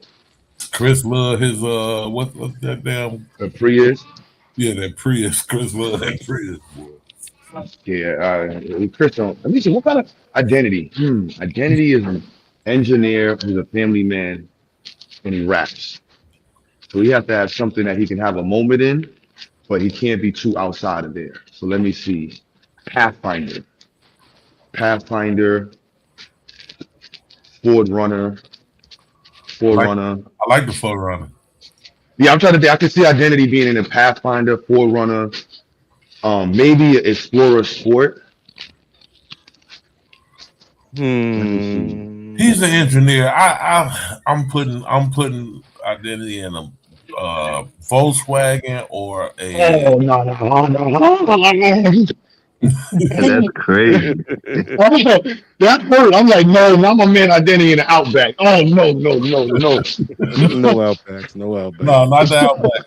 Volkswagen or one of those. What's the luxury Volkswagen? What's the they own? They own the. What, a fake Mercedes? No, He said the fake one. Acura. That's Volkswagen. Volkswagen? No, hell no. Acura is the Chinese people. Yeah, that's Honda. Yeah, that's like Honda. Yeah, One of the no. Yep. Acura is Honda. What Volkswagen got? What's that? They luxury joint. Dale? No, I mean, they Volkswagen. bought Volkswagen is Bugatti, Volkswagen. but yeah, They're the cheap Mercedes. Come on, man. It's not Mercedes. they bought Yes, it is. It's Bugatti. BMW. Yeah, They're partnered with Bugatti and shit yeah, like that. yeah, Yeah, it's separate. Yeah, The one that they've always had. They got all Volkswagen parts. They've been had it. Not no new Acura. yeah, that's them Outbacks and them other weird. that Jetta was a mid-size. Nah, don't talk. Yeah. Come on, man. Y'all don't know what the hell I'm talking about. Man, Volkswagen to Americans always been the goddamn bug, man. That's it. In the Scooby Doo van. That's it. Hell You said no. identity in a Jetta, son. Now I can hear willing in a Jetta, but a Jetta, that's usually Jetta, the Passats, all that shit. What I'm talking about is all right. They still make Jettas? Yeah, they still they trying to Yeah, I violate. saw one the other day. Hell nah. Yeah. Let me see what else. Asian identity going Asian. You gotta be a smart car, bro. You gotta be some smart fly shit, but not too fly, but not too. You know what I'm saying? Just perfect. And if not, I'm not damn Jeep Cherokee. Oh, some free tools. Needle nose pliers. Oh, niggas leaving tools for Q. Thank you. I'm taking all these shits. Don't leave no tools around me. Free. Thank you. And I get a Husky bag. What is a Milwaukee bag? It's nothing like having a Milwaukee bag with a bunch of Ryobi parts in it. Well, Oh, you thank got you. some power tools, yeah. It's just a bag with a bunch of parts in it, but I'll take that. We take all that. Or my walkie bag with heavy parts in it. I have a Subaru Outback Wilderness, but you're not you're not an FBA, bro. You're like a foreigner. Only foreigners can drive Outbacks and shit like that. You know what I'm saying? Y'all niggas grew up drinking goat milk and shit like that. You know what I'm saying? You can have an Outback. That's the home of the goddamn 10-year warranty, bro. Shit. They broke the game with the 100,000-mile warranty and shit. Motherfuckers like, what? As odometer, they don't even go up that motherfucking high. Oh, last two cars. Maybe a Genesis. Would Identity drive a Genesis? I don't know. No. Yeah, you know. That's Hyundai, right? Yeah, that's Honda. That's like the upper brand. Recall on the Genesis 2526, the whole goddamn screen go out while you're driving. On all of them or just one model? It got to be like the 80, cheaper model. yeah, the 70, the 80, the That's 70 and the 80. crazy. Yeah, that's crazy. No Hyundais, no they Kias. all use the same circuit, like we was talking about earlier. Identity. even if it's the LXI. You know what I'm saying? I get you with the Subaru. I just can't picture identity in a Subaru. No, that's outdoors. That's the mountain climber guy. Yeah, I'm family first, bro. I ain't gonna That's front. That's what I'm Audi. saying. He's family first. So it got to be a car that's family first, but he can still have his moment and be like, yeah, I'm still here, nigga. What you talking about? That sounds like Pathfinder, Forerunner. Audi I'm is not what saying. Audi is the brand I'm talking about. That's been Volkswagen. Oh, Volkswagen. Audi, Audi, Audi, Audi, Audi. yeah. But Audi and Volkswagen is cousins. Yeah, them niggas is Yeah, whack. Audi and Volkswagen are the same thing. They just the luxury. Yeah. Yep, that's a Just fact. like Yeah, just like Infinity and Nissan and Acura and Honda and all that. The That's what I'm. Q8 is smelly, yo. The new one? Oh, shit. all right, G8. I mean, identity. SUV or car though? We Oh, got come two on. SUVs. You still want to Huh? guess, or you want me to Yeah, tell you? it's SUV or car. SUV is an SUV. Yeah. SUV all the way. Once you go to SUV, you can't go Yeah. back to a car. Unless it's a Um, luxury Rolls Royce or something. American or foreign? I can't see you get an Foreign. American car. You too. How about to say you too smart? There's no way you will get an SUV and get an American car unless you rent Yeah, an Escalade. I'm anti Ford, bro. I'm anti Yeah, I was about to say there's Ford, no and way. It got to be Asian. It's Asian though, right? Don't know you yeah, got a Ford yeah. Yeah, he's too Explorer. smart. Because he's looking at the data sheet. He's like, okay, you know how much gas this car get? This one gets this much miles. I have this much torque. I have this much towing capacity. Ford Yeah. Escape is whack. Ford Explorer, whack. Is it the Pathfinder? Not a. It's either. What's the other little Honda? Honda Pilot. Honda. Passport. Pilot. Nah. Oh, pilot. Yeah. Pilot. I'm going with the Pilot Forerunner or motherfucking No, you're not a Spanish. I couldn't see no CRV. Hell no. SK. Those are all Hondas, aren't they? Yeah, I'm trying to think. Who else is over there? Who got the Acura Jeep? Nah, that's too much work. Acura Jeep, man. But hold on, Identity might have an Acura Jeep. Yeah, you got the Acura Jeep. The Nah, I MDX, don't the have that. MDX is kind of I want trash. to. I can see him in the MDX. I can see him doing the MDX. You want to race on the wall? All right, what is No, the Identity? we started out with It's a Santa a Fe. Murano. A Murano. Oh, the Nissan Murano. Murano. Yeah. And then when the kid got bigger, we got the Pathfinder. I mean, not the Then the Pathfinder. Pathfinder. No, wait. Okay. Not the Pathfinder, because yeah, you got me on that cue. Not the Pathfinder, but the Highland. You know, Oh, I the said Highlander Highlander. earlier. I said the Highlander earlier. Oh, my bad. Yeah, Yeah, those are that's the smart. Yeah, those that, are the smart that car ain't that SUVs. ain't the big that ain't the big truck though. The Highlander, you know, No, Toyota Yeah, not the SUV. biggest that's the one. Not biggest the one. biggest one. Not the biggest one. Oh, It's okay. bigger than the Murano, though. That was the purpose. Oh, okay, Like the new the ones. The three I rows, Highlander know three gets like rows. that should that. do 600,000 miles, I'm and then you sorry. got Yeah, the hybrid. I hate those You need a Yeah, that Muranos, thing yo. you keeps need a, yeah going, you bro. yeah you need a tune up once every 200,000 miles or some stupid shit. yeah, man. Yeah, The most common tire type. yep, yep. Something practical. The Easy Damo, on the don't Grand listen to road, this keep your combo. life. Damo, you only the, got one son, and you about to be a politician. Go get yourself something that's gonna make the people hate you. the A Grand Tesla truck. Wagoneer. I see Damo driving a Grand Wagon. I'm waiting for this motherfucker to pull back up. Because he sat up here on this platform arguing with me about that bum ass Wagoneer. And I was on the phone. And I looked it up. And even the CEO of Jeep said the Wagoneer was a fucking flop. I'm waiting for my man to pull back up. Yeah, bring your Detroit loving ass, coming engine talking about shit. Fuck that motherfucker wagon. That was the worst car America put out. Shit me. Talking about the sunroof that's all glassed all the way back. That's the best thing about the car was the sunroof. Yeah, that's what I'm saying. That's the only feature they got. But they I'm want to saying though, I ain't gonna sit up they Willie here and want to D. oppose Yeah, compete where Willie D at? Willie with the D, I know you in the Volkswagen. chat. That's why you ain't it. hit back on the panel. Because you know you was wrong about that bum ass Wagoneer. The Detroit defense team, yeah, they in the cut, man. Detroit Give it Yep. up for defense Will team. though, bro. Yeah, the Detroit defense team, son. We defend all American trash. Yeah, Mm-hmm. Chrysler has always been in third place in every category since I've been alive. Chrysler. Yeah. Because of that Just Chrysler. one 300 name, though. not Stellantis and not them other fucking names that they got bought out. The land, I just saw a video. They might be putting back out the Viper. Yeah, I saw that too. Yeah, Oh, that's they dope. kind of put a boost in them because they was losing that sport car Mm-hmm. market. Yeah,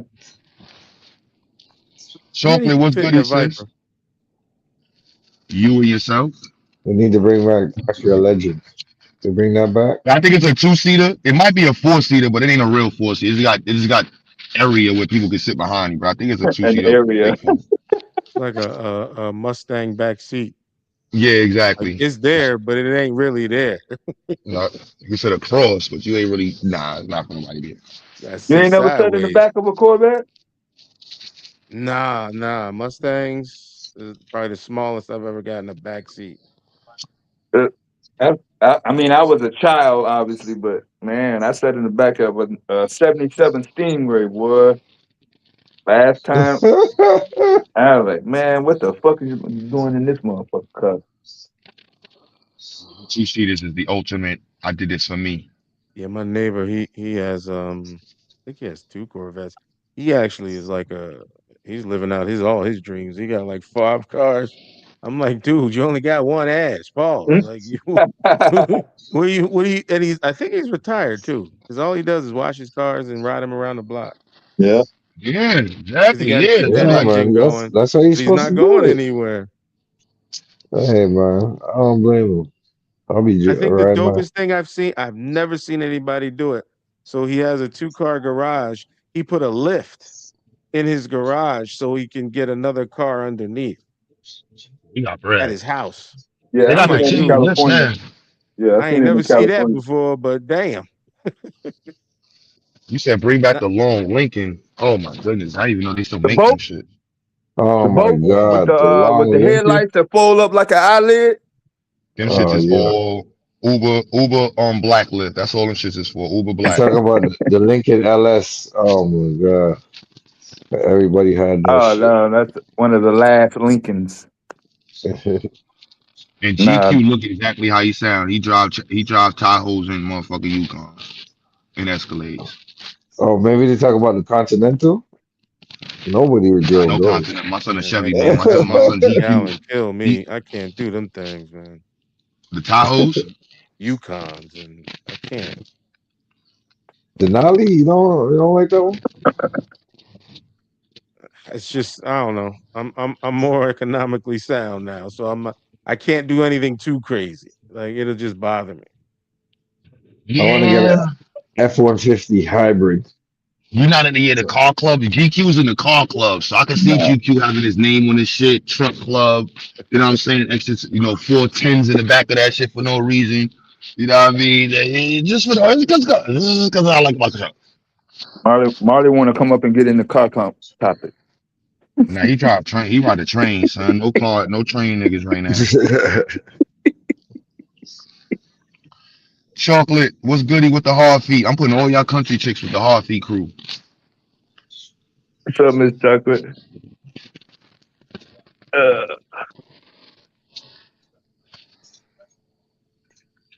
You go. That Damn, just you sounds go. good. Nah, go on, bring back the Pontiac Trans Am, boy. Oh Yeah, they man, need the to bring that. Trans Yeah, Am. that's I they gave rock. that up. Yeah, that's a job. Pontiac don't even exist no more. That's that 6.6. old hip hop car. Them IROC Z's. Mm-hmm. They got this I girl rock on. Did Z's. y'all see the girl on Instagram that sings about cars? She's a heavyset black girl who plays the guitar. Mm-mm. No. This girl is mad talented, son. She fixes cars. She plays the guitars, and she's a clown. But she has an IROC song about white people who oversell IROCs. Yo, I got. Oh my goodness, it's fucking hilarious. And she got like 10 That's million crazy. views on this video. You wanna sell me an IROC car for $10,000 and I ain't gonna buy that shit? and she just starts throwing the guitar. That shit is mad funny, son. And she's naming parts of the car. Your roster don't even work. Hands messed up, and she's singing. It is mad funny, son. Because we did, because we both say so. We was like, these good. We had pasta and something else. I had some salmon egg roll too. What we got, GQ?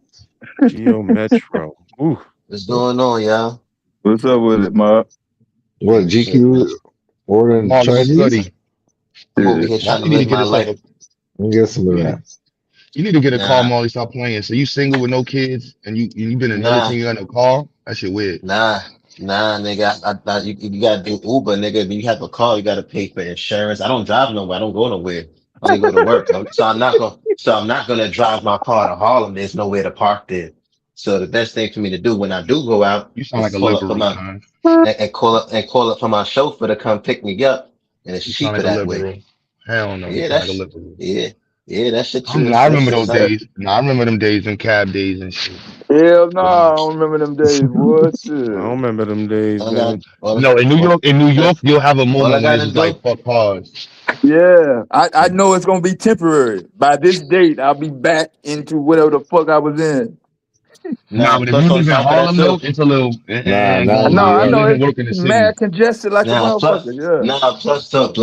Plus though too, like I never was a person who really liked cars anyway.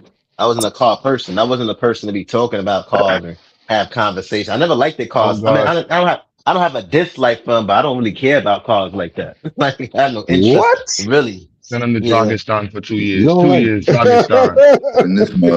2 years, Dragistan. Get out of here. I never had no interest. I know more about a helicopter than I do about a car. Oh goodness, that's crazy. That's crazy, right? Yeah, I know more about a helicopter than I do a car. I know how to change. I know how to change oil in a helicopter. I know how to fucking check daily checks for a helicopter. I don't really know. I mean, it's kind of similar because the only thing with the helicopter, they got like 2 engines and shit like that. You know what I'm saying? It has other components to it, but change the oil in the helicopter. Yeah, you gotta change the oil right now. Yeah, change the oil in the helicopter. We looking at his resume right now, like we looking at his resume like this is a retail store, right? Yeah, change. Yeah, no, I was in the military, so I wasn't a helo. What they run on? What kind of motors they got? Wait, talking about the helicopter? Yeah, diesel or gas? They use is a specific gas that they use is like it's not flammable gas. It's not a flammable gas. I forgot the name of the oil that they use, but they use a specific oil in the military that's not. I want you to know. That's not flammable. He asked you about oil. He asked you about oil, and then asked you about gas. You're supposed to correct him right there, Molly. Is it diesel, brethren? Huh? Is it diesel? Are you talking about the oil, or are you talking about the gas that they use? The fuel. Yeah, the fuel. I don't think it's diesel. I don't know if it's diesel. I know they just said it was like fuel. It's fuel. Oil ain't diesel. It's fuel. It's fuel. I know it's fuel. You don't know nothing about no goddamn helicopter. You ask me, is it diesel? I asked you, what fuel does the helicopter use? Is it diesel or is it gas? And you told me it's fuel. What is Nicki Minaj doing with the president? It's Venezuelan. It's Venezuelan now. Whatever Venezuela got. Now for the president. Molly, you better get yourself a little Beamer, son. Stop playing, son. You Trinidadian, son. How you Trinidadian got no cars, son? Look it up. Ain't no I like to try. I like to travel and shit like that. I don't want no car. If I don't got no kids, I don't need a car. That's why you ain't got no kids, bro. You single with no cars. So you trying to get kids or not? What the fuck are you talking about? So you gotta get a car. That's how you stop being single. Right. Nah, you don't need that. That's why you got Uber. Shorty, you want to come see me? Just Uber. Send out Uber. It's the same thing. That's how you make babies. He can make I got bread. Babies. You know what I'm saying? So I don't need no car. Looks like a big baby, man, in the back seat of the car. There's niggas out here that's how my oldest child was born. And you gotta move your car to the other side of the street. I ain't got time for that, son. Y'all niggas be doing too much for these cars. What is New that? York Like City, twice bro. a year, bro? Nah, it's not no twice a year. They move their shit all the time, every day, almost every day. They don't get a parking spot. Yeah. The only way I get a house in New York, the only way I'll get a car in New York City, really, if I have a house and it has a garage or a driving. Yeah, have a driving, right. Yeah. I'm not That makes sense, Marty. Yeah, that makes sense, man. Yeah, I'm not based on being in New York. Yeah, I'm not getting no extra bill with a car. Now I gotta pay car note. I gotta pay a fucking insurance. And I got gas. Nah, I'm good, bro. That's too much bread. And you gotta move it, and you gotta get up and you gotta move it. Yeah, I ain't got time. I don't got time for that. You ain't lying. I done bought 2-3 cars and parking tickets. You ain't lying, man. And then niggas don't want to hear that shit, Molly. Niggas don't want to hear that shit, man. Fuck out of here. So you ain't got no kids, nigga. You ex-military, son. Go get a Mustang or something. So you supposed to be having a Mustang, AMG. You know what I'm saying? A good 650. Nah, Wrangler, nah.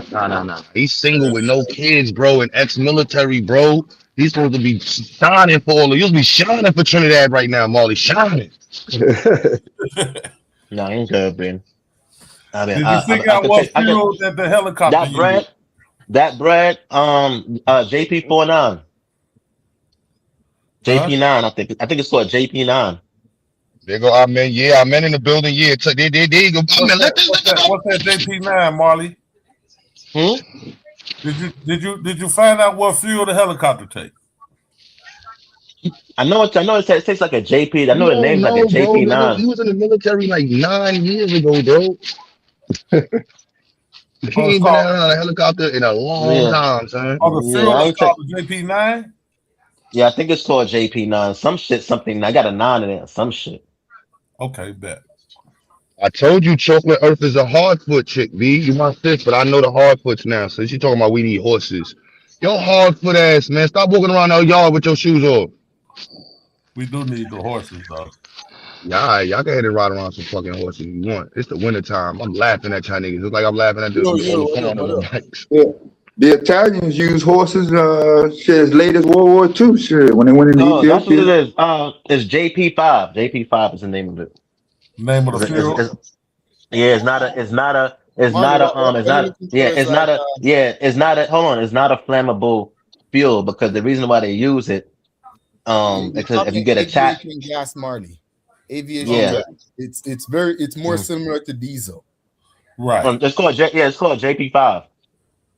Yeah, I knew it was diesel. I mean, I was just messing with Marley to see if he knew because he's talking about I think the main difference is the diesel that you use in your truck or shit. They add a color or something to it. Not only that, it's flammable. It's flammable. The oil that they use in the military is not flammable. It is flammable, but it has a very high detonation rate. Yeah, you're right. You're right. You're right. It is flammable. It takes a lot of energy to ignite it. Right. Or a spark is not right. Right. Now you're right. That's exactly what it is. Yeah, you just have a very high detonation rate. Yeah, I need some of that shit in my torpedo heater, man. Kerosene is out of control. The price of kerosene. I was talking about that earlier. I need some JP9 or something around this motherfucker. Yeah, Venezuelan plug to start popping out now, son. What's happening? With that Venezuelan oil at, man, run that. I'm telling you, man, we need y'all didn't get no oil yet.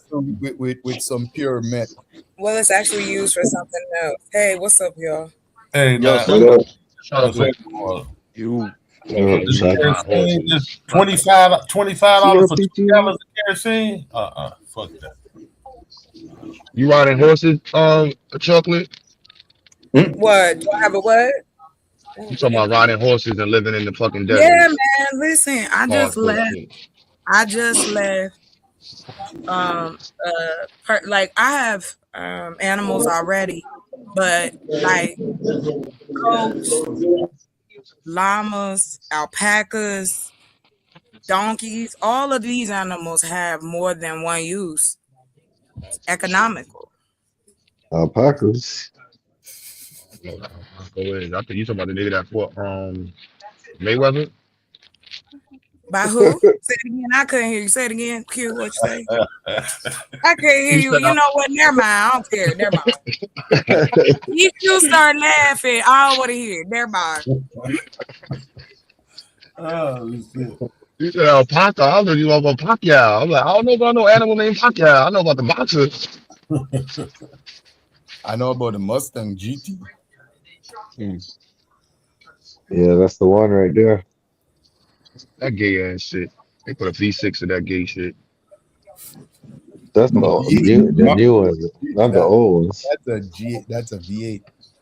The new one got a V6, or the GT got a V6. Nah, you're talking about a Dodge. That's a Dodge. That's a new Hellcat. Not no GT, dog. They wouldn't put No, the GT got a V6 in it. The GT, the new GT. Look it up. The new GT got a V6 in it. You know the Mustang GT? Nah, that was disgrace. The Ford GT, not just the Mustang, the straight Ford GT. Ford That's a V6. Oh, yeah, They're running higher horsepower than with years ago, though, right? With like 2 turbo or supercharged. They got a turbo with it though. Everything. So what? You supposed to have a turbo. It's 226. Turbo. Everybody got a turbo. Horsepower. We still rocking natural. Well, that's why they kind of try to replace the V8s with turbo V6 turbos. V8 and a V8 with a twin turbo. Yeah, you're pushing 1100 horsepower easy. I think it's time we need to make our own vehicle. I think we need to try it. What would you call it? Chocolate. It's gonna be under my company, Melanated Motors. We make everything: drums, cars. Okay. We're gonna make motorbikes, scooters. Forget Willie. And he better not say nothing about it either. He's still now. He can't look with that. Willie can't even. I ain't even invite Willie to the presentation. He can't even come. The Black Power 500. Gas or electric? Hey, yo, our speed show is going hard right now. We're gonna have to do both because we know within our community. It's first done. Solar. Hold on, wait. But listen, how many? No, I speed show. What's up, Show speed, not I speed show. I speed show. That's what I said. That's what I said. I speed show. You put it back. Huh? You said it 3 times. Yeah, that's what I said. That's not his name. I show speed. I show speed. Yeah, I show speed. My bad. So next week is Parent Teachers Week. And then February 11th. Aww. And then that's awesome, kid. Yo, he took it. Yo, I show speed took a DNA test out there in Africa. He was 100% African. Yeah, he was 100%. Nah, he was 100%. That's bullshit. Yo, he was. There's no way he's 100% African. There's no way. Why y'all hating? Why y'all hating? Why y'all hating? Why y'all hating? Why y'all hating? Why you hating? Because you got Indian in your blood, mechanism. Come on, son. You said. Hey, I have to tell you this, Mark. Come on, son. You a Douglas. You a Douglas, mechanism. Wait, Mar, don't start. Wait, I want to say this to you. He's 100% African. If he's 100%, I don't know. Why are you hating, GQ? Because you got that European ancestry in your DNA. Why are you hating on I show speed, bro? I'm not, but I want to tell you something. How does he have 100%? From where? Why did he wait to go to Africa to take a DNA test? Hold on, y'all. Because he wanted to do with black folks. Nigga, he ain't trust this white man science. Because he know niggas like you're gonna say. You think I show speed? You think I show speed is a dumb nigga? Nah, he said I'm gonna go straight to the continent where the niggas is at and do my DNA. Yeah, what you talking about? He took it with Africans. These wasn't with no black. Yeah. They gave him a paper saying you're 100% African, my nigga. The Black American kid is 100% African. But this y'all hating. Y'all hating. Nah. Y'all stereotype. That's like saying all black people. No, that's like saying all black people eat fried chicken. Like, come on, so y'all stereotyping. Y'all being racist towards your own people. Y'all gotta stop doing that. Don't forget the watermelon. Come on, son. Nah. Y'all trying to show because y'all got 20%. Because they got 20% European, 30% European. As soon as you hear a nigga 100% African, it's straight hate now. Come on, so y'all gotta stop that and be happy. And be happy for the brother that his ancestors was able to live. That his ancestors was able to live in America and preserve their DNA. Y'all niggas is mad because y'all got y'all shit tainted. Come on, If son. if he's 100%, that means that his DNA has been that inbred. shit tainted. That's what that means. 100% means inbreed. that his DNA is a product of similar family members. How did you get to that conclusion? Hey, Marley, did he win that boxing match? Well, hold on, wait a minute. Now, it's not I come to a conclusion. This has been scientifically done. If you go and check what they have studied so far, they say anybody that's close to that. They did that with the Irish. They did that with a couple of different cultures. And they said the closer that number, the higher that number, that means that your DNA is closer to inbreeding. Yes, thank you. That's the word I was looking for. Okay, but in this case, though, it That's says it. 100%. That's all I was just trying to- not it says 100% of a certain Yo. tribe. 100% African. Right. Yeah, 100% African. Yeah, 100% African all day without being Yeah. anywhere close to being an inbred. But not at a wait, no. When you look at 100% African, yep. Your dad could come from the Congo, right? And your mom from Zimbabwe. Right. Those That Africans does in not Africa, make you inbred. those And you're Africans in those 100% tribes. Hold on. culture. Those those Africans, those Because you're Africans, looking at African those as one hold on, country. those Africa Africans, is hold a on, those country Africans, with over those 50 Africans, countries. yeah, those Africans in Africa who's in the tribal, the tribe, they 100% African. You said 100%. Yeah, they 100% he said African. Okay, now this is something like y'all always say. There's sources to this, gentlemen. We don't have to speculate. No, I think you know They me have bullshit. found as far as DNA research is the case. That's all. That's all I'm adding to it. Don't take away from it. No, Just Miss Chocolate. Yeah. Everybody on the panel know you bullshit. Okay. Yeah. I just want to make it. That's all.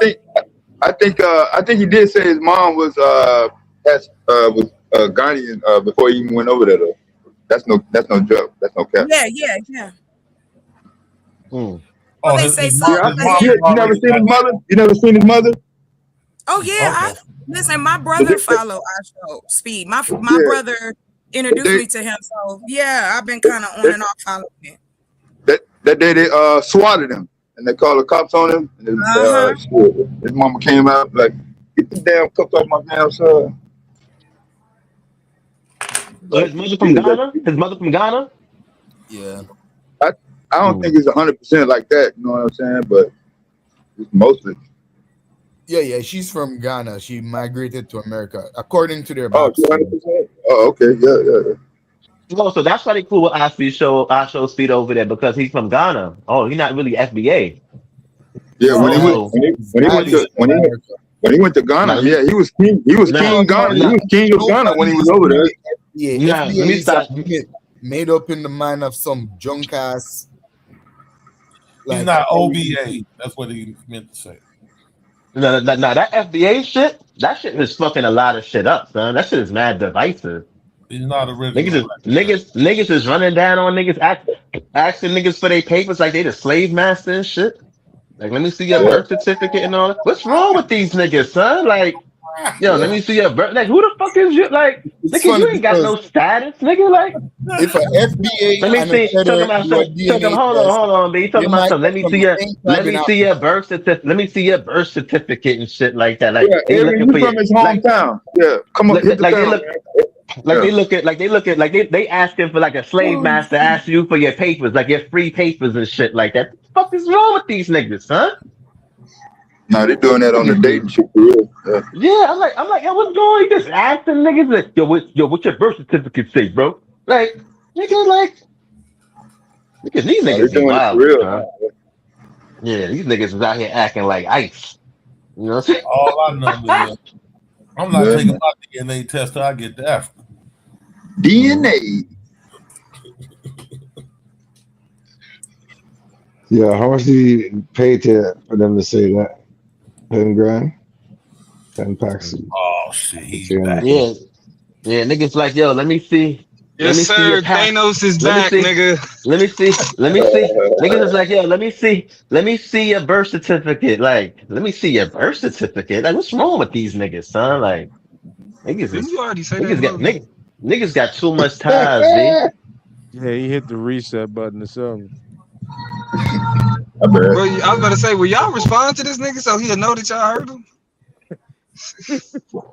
They did the song. Oh, okay. Hey, what up, Domo? What's cracking? This nigga What's cracking? GQ ain't on no bull. I know no more bullshit, is he? He still up here lying? Nigga, I ain't lied about nothing. Hey, was y'all doing a skit or something? Are you talking about earlier? Yeah. Oh nah, I was proving a point. GQ has said, and I think Dev had put it in the title. Is there anything that black people that, or not even black people? I think he just said, is there anything niggas want to debate about? Hold on, Domo. Hold on, Domo. ID, what made you say that? Because at the end of it, you at the end of it, you were saying like, "Yo, we got the numbers up." I'm like, did he do that for the numbers? Like the people in the chat. I didn't know if that's what you meant. No, I mean not partially. That's why I did it. That's on our bullshit sometimes. Yeah. Nah, that's why I did it. Cause it was two things. It was one because the nigga said that is there anything niggas won't argue about, and then he put in the statement that he put in the chat was white people, all white people benefit from white supremacy. So I showed that niggas can still make arguments about whether or not all white people benefit from white supremacy. Yeah, I got the word debate, but niggas know what that means. It don't mean validate your point. Yeah, we went over that already. Whenever they see that word, that's code for yell as loud as you can, as long as you can till you drop, nigga. So it was mission accomplished. We answered the question of the title of the show, and we got the numbers up. So it's like shit. Well, a win is a win. The reason why I asked is because part of that back and forth included ad hom. You using ad homs? No, I'm not. Then you were saying something about being stupid. I was like, wait, what are they doing right now? I don't know. Is this real? Oh, that's all a part of it. Oh, for being Domo. Right. They're just going. They're just jaw-jacking. Yeah. I was waiting for GQ to come get in trouble because he know his wife don't like it when you talk to me like that. That's my partner. So I was really trying to get GQ in trouble for real. Yeah. For real. Y'all didn't know that I ain't cuss him out. I ain't go crazy on him. Yeah. So every time I see her, she be like, "Leave Domo alone." Domo got a fan. That's awesome. Cause she know GQ a bully. She know GQ be bullying. He be trying to bully niggas. I've heard GQ be a bully. I can't lie about that. Yeah. But yes, you've been a bully to me, GQ. Stop it. See, I ain't trying to see. Hey, I cannot confirm nor deny GQ using the words fake identity. I'm not even gonna bring that up though. I stopped calling you fake ID. Yeah, you was bullying me. Here's an example. You know that was You're bullying me, bro. My name for you, ID. Fake ID. That's name bullying, sir. That's what I'm saying. Somebody got to stand up to this old nigga. How many levels of bullying, sir? I didn't even know what I did. I was like, why the hell you keep calling me that? What did I do? And look, and that's all I do. I only every time me and Domo start arguing, you agreeing with him. I can't have the same opinion or agree with Nah, niggas don't like it. Niggas don't like it when niggas is right. That's all. That's fucked up, bro. You're not allowed to have the same thought. Okay. GQ. I invented Domo crack. I'm responsible for that. Nah, I feel like I've been hearing that for years, bro. I feel like that shit is not. Hey, every nigga think that I'm the one who came up. It was like, no, it's just that easy. That's low hanging fruit. Great minds think alike. All right, that's one way to put it, nigga. That's not what Dev said. You better listen to what Dev said yesterday. He said, "No, everybody ain't got the same thought exactly," and I agree. Yeah, even if they say the same word. Look here. Try it. I be telling motherfuckers to try it. They don't want to try it because they know it's true. It's not the devil get you nowhere, chocolate. Trust me. What? You get mad at you, still gonna cut your ass out. That's what Dev is, the equal opportunity, and that's why I respect that. You know what I'm saying? Because I'm the same way in that regard. I do not care. I will cuss you out at any level of life. It's cool. Got you. Go ahead. No, I ain't equal opportunity. I'm biased. Shit, I don't give a fuck. I admit it. No, I'm just saying if anybody step to me or is going to say something crazy, like I'm not scary. I'll be like, okay, what? Let's go. What do you want to do? That's what I mean. Like at any level, like you're not gonna punk me. You know what I'm saying? I'm just saying. I'm with you. Oh yeah, I got you. Yeah. When you gonna join the league, chocolate? You need to get you. You need to. They try to line. You got to line your ass. Nah. Wait a minute. Hold on. And I don't know if Psychopath is in here. I'm gonna mess with him. I sent him an email last year. He never called. He never emailed me back.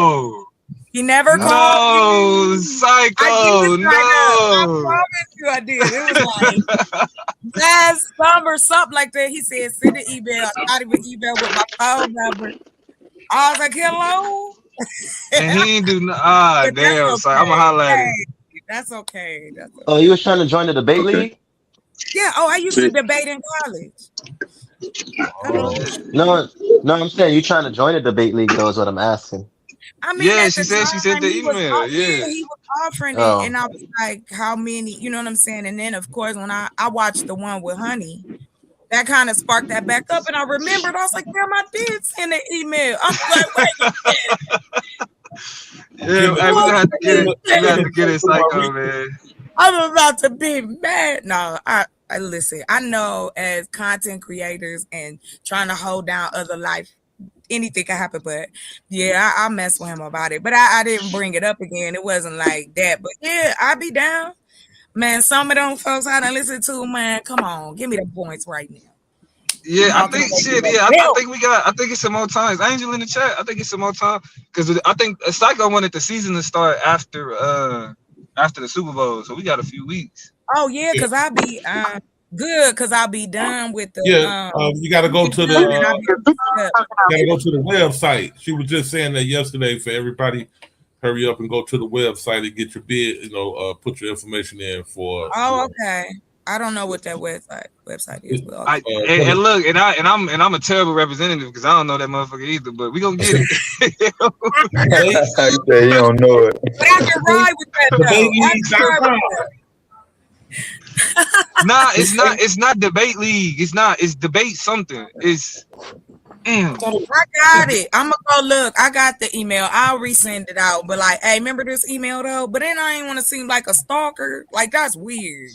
It's either like after the first one, I'm good. I think it's what's the debate or something like that. Something like that. Are you talking about the other channel? No, it's so we got a website. We got a website. Okay. Yeah. I ain't know that. But it's on his page, I think. Yeah, listen, I was class treasurer. You know, I've been in and out of politics, on and off, and I love the debate. Let's go. Say you was class treasurer. I was class treasurer. Why? Why you hating on the CGQ? Here you go. You ready? What you about to say? I just got a text from somebody on my research team, and they said that what? Yeah, what they said. They said that Richard what up, Black John? What's up, y'all? How y'all doing? Alex Pretty spitting on a federal agent a week prior to him getting shot up. Let me check this research out, man. Let me check. All the dirt gonna come out now. Add my 2 cents. I just hopped up to add my 2 cents on what can't be debated. It was a week before the shooting and shit. Before what does that got to do with the shooting? That ain't got shit to do with the shooting. I think that they knew exactly who he was, and they had a motive for the murder. It's worse than y'all even think it is. That's what I'm really trying to say. But hold on, that was going on. Hey, so what you think can't be debated, Black Tom? I think what can't be debated is how folk. Well, if people gonna debate it, they're gonna have their opinion about it. But how people raise their children, how people spend their money, and how people choose to practice spirituality or not practice spiritual. I think those things can't. You can have your opinion about it, but I don't think you can. You can really debate it because I don't think it'll ever stop. Like I don't think those 3 things, like children, money, and spiritual, being spiritual or not being spiritual, I don't think those things can be debated. Damn. Yeah, I think all that shit could be debated. You got bad parents. You got bad parents. Niggas is done with their money, and niggas be believing all type of silly ass shit. So yeah, right. I mean, and then now I think when it comes go ahead. No, my fault. Go ahead, Black Tom. I was about to say, like, yeah, because some people feel like if they got like a nice ass gig, right, and so if they got a nice gig, so every time they get paid, they could buy themselves and their kids and their family members stuff. Now, I think some people might put the nuance in it and saying, well, you might lose your job one day. You know what I'm saying? That may be. That's an opinion, you know what I'm saying? Because they may not lose their job, you know what I'm saying? And so, but so the money gonna keep flowing. 1080 left. Okay. Money on. Yeah, and as far as kids go, I think with kids, I think that's another matter of opinion because you may think that them kids bad as hell, you know what I'm saying? But they may think they kids are being raised perfect. They nice kids, you know what I'm saying? They can't do no wrong. So that's why I said is some folk feel like they kids are good kids. You know what I'm saying? They just being kids and they got to be able to grow. You got to give them room to grow. You have to give them room to experience life before you start to throw them under the bus, saying that they gonna end up in jail. Yeah, so you know, and then people tear your head out talking about their kids. You know what I'm saying? Because they love the hell out of their kids. You know, and the other thing is you see what I'm saying? That part right there. Do you whoop your kids? Do you not whoop your kids? Do you put them in? Do you give them do you ground them? Do you not? You just talk to them and don't ground them. You know. So those things. All this shit can be debated. I seen whoop your kids debate before though, like live. Yeah, all this shit can be debated though. Yeah, it was a man and a woman. That couldn't be debated. Yeah, but you shouldn't whoop your kids. Well, we can definitely debate whooping kids. That shit was wild. Definitely debating that. Should you whoop your kids? Child, spoil the rod, spare the rod, spoil the child. Yeah, that shit has been debated for hundreds of years. Shit. Yeah, man. Nah, I mean, especially nowadays, niggas is Y'all like out here shit, beating your kids is something you learn from slavery, nigga. I'm talking about 50-50. It was no majority. It was 50 right down the middle. Is that your opinion, Let's put it out there another way. A teacher. That is my opinion. Yeah, that is my opinion. Trust me, I got my ass beat. So in Georgia, they added that the teachers can whoop the kids again. Teachers. Crazy. They're gonna have some good kids around that. Hell no. Corporal punishment. You want that lily white chick to beat on your kid, your little black chick? I was looking for you to say good. Yeah. Nah, man. So y'all don't think beating them kids gonna introduce them to violence? Like if you show your kids, Whooping your kids is traumatic, bro. Niggas don't understand that shit is trauma. Be out here And whooping. trauma don't. I listen. I You know find out kids that y'all got their whooping ass y'all beat kids, and man. still turned out to be some fucked up individuals. So whoopings At is least find not out y'all whooping guaranteed y'all that they're kids and not. coming out the panels all chill. Yeah, I just feel like it's just some people. It's just some people you just can't do shit with them. Like, you know, and I think it varies. You know, there's really no, you know what I'm saying. But some of them ass whippers do work for some kids though. They won't do that shit again. but Especially if you whip it's a their ass. word. It's a word Especially if, that y'all like to use in debates. It's a word that y'all like to use. Anecdotal. Like I think a lot of those situations become personal situations. You know what I'm saying? As yeah, far it's as case like, by case. yeah, case by case. That's why. Yeah, it's case That's by why. case. Even if you think they can be debated, I think I think it's hard to debate them because just like you can find a Christian that's that's FOS, you can find one that's, you know what I'm saying, that's a real good person to look out for everybody. And the same thing for a person that don't believe, you know what I'm saying, that don't look out for nobody and you know what I'm saying, and full of it, you know. So those things, I think, like, in order for us to have a good community amongst each other, is like some of those things can be taken off the table. You know what I'm saying? Because especially how somebody choose to spend their money, like Cuba to buy a new car, a dumb old devastating somebody buy a new car, and they choose to put some a nice system in it. And you say, man, you know, you could have bought a 1990 Yugo and you put that money towards something. And niggas like, how you gonna tell me how to spend my money? You know that you work hard for.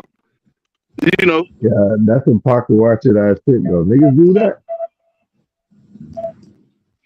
Yeah, people do that. People do that. People do that a lot. Tell people that they shouldn't buy themselves any type Yo, why'd you of buy that trinkets to car? enjoy, because you only get one life. You know what I'm saying?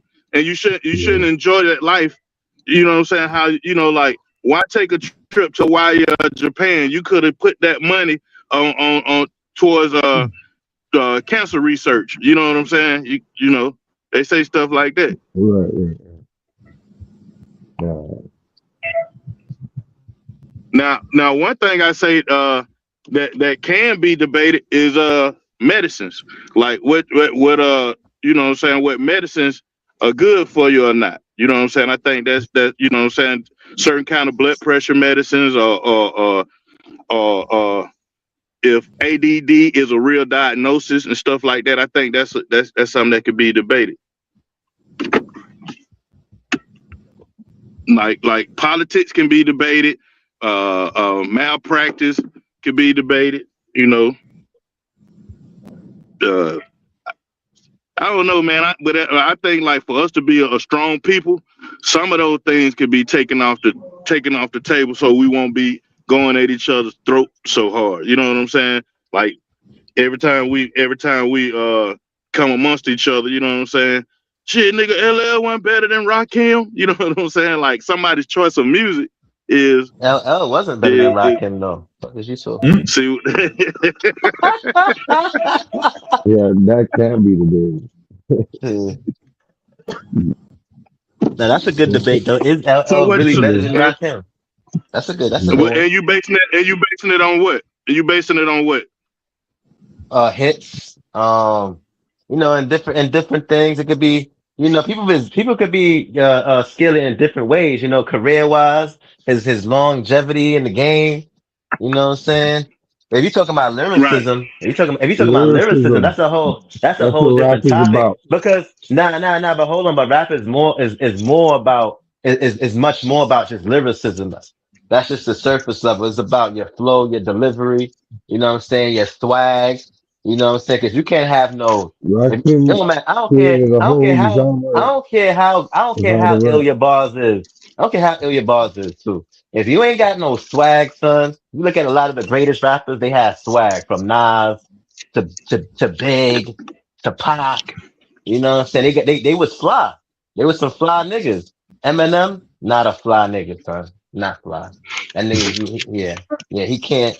He So can't you know, and dress. He can't. he can't. I understand what you're saying. Eminem can't dress, but like niggas like Nas could dress. Niggas like Jay, you know what I'm saying? Jay Mm-hmm. ain't could dress. You know what I'm saying? Big used to get fly Mm-hmm. for a fat dude. Like, you know what I'm saying? So you gotta have that too. Then you gotta have a voice. Like, you know how Method Man got that voice to rap?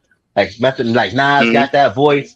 Biggie got that voice. So it's more than just, because look at Kendrick Lamar. I don't like his voice, but it doesn't mean that he's not a good lyricist, but I hate his voice. But it doesn't mean that he's not a good lyricist. So you got, you know what I'm saying? It's more to rap than No just one lyrics. likes I used his to think, voice. yeah, I used to think like that when I was younger, like just lyrics. But now you got the flow, So the Marley, delivery. Go ahead. so Marley, let me ask you: you think people should debate what people should listen to or not? Huh? Say that again. You think people should Debate. debate what folks should listen to? You think people should Y'all seen debate what people can y'all listen seen to or our not? boy Or Wallace not on can last listen week? to, but should listen to or not? No, He because just spit everyone on got the their he own spit preference. on the Huh? Ain't Say it nobody again. about to. I don't think people should debate who you should listen to. If you want to debate who you like, I'm like, gonna you know kick the what I'm whole saying? thing. Like, yeah, if somebody want to debate who they like, then you know what I'm saying, that's different. But when it comes to rap, man, rap is a you know what I'm saying. In order for you to be up there, you gotta have a combination of like 50 Cent. 50 Cent can't dress. A nigga ain't got no swag like that. Y'all You know see what I'm saying? Freddie? But Look at your every boy rapper, Freddie last week. every rapper is not perfect and shit though. You know what I'm saying? Every rapper got their flaws. You know what they have a flaw in. You know, but hip hop was always about swag though, so you gotta have swag as a rapper. Like you gotta have that. You have to. You know what I'm saying? You GQ, got to. what happened here? Was he arrested?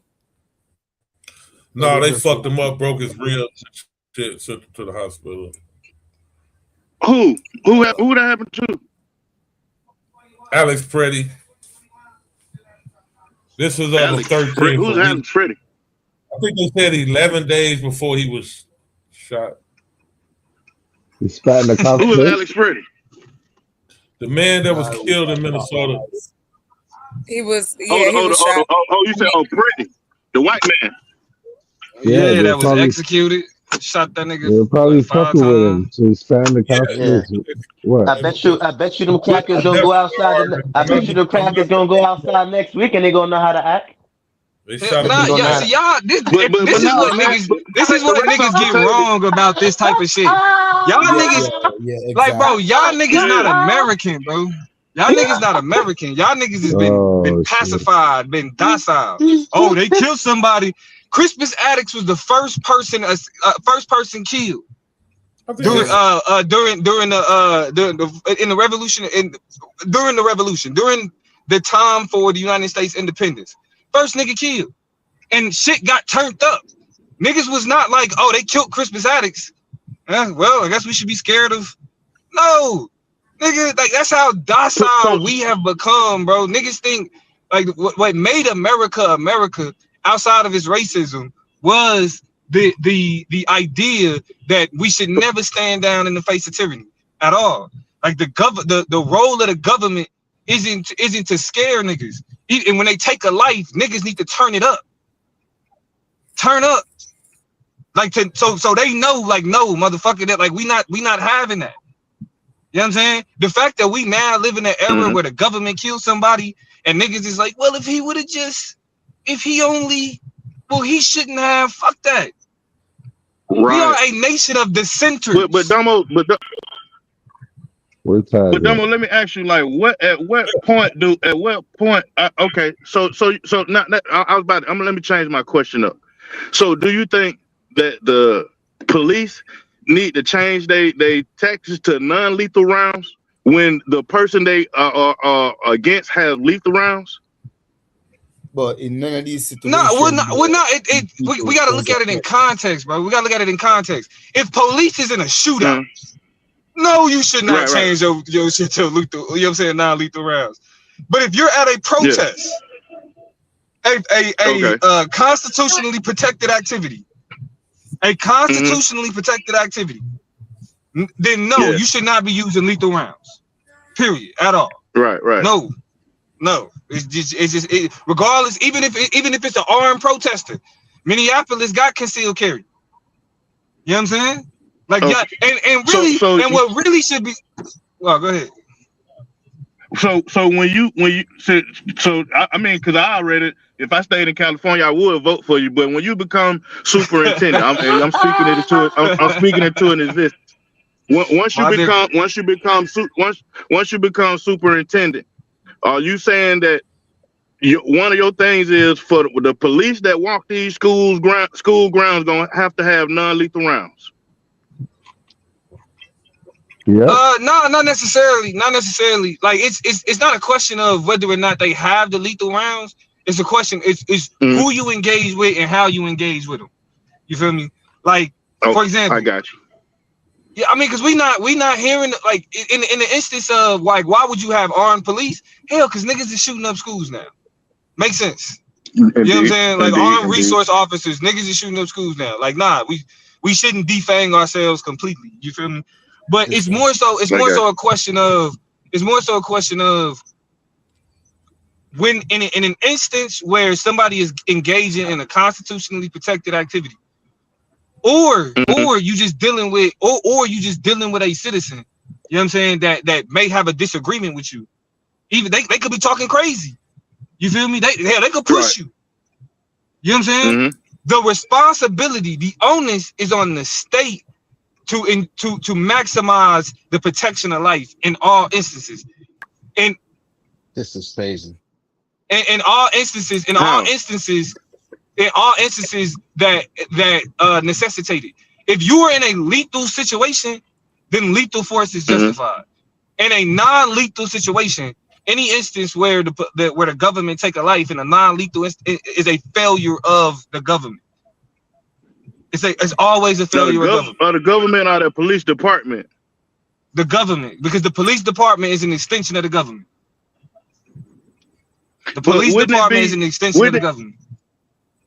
But because my thing is, like, when I be looking at situations like this, right?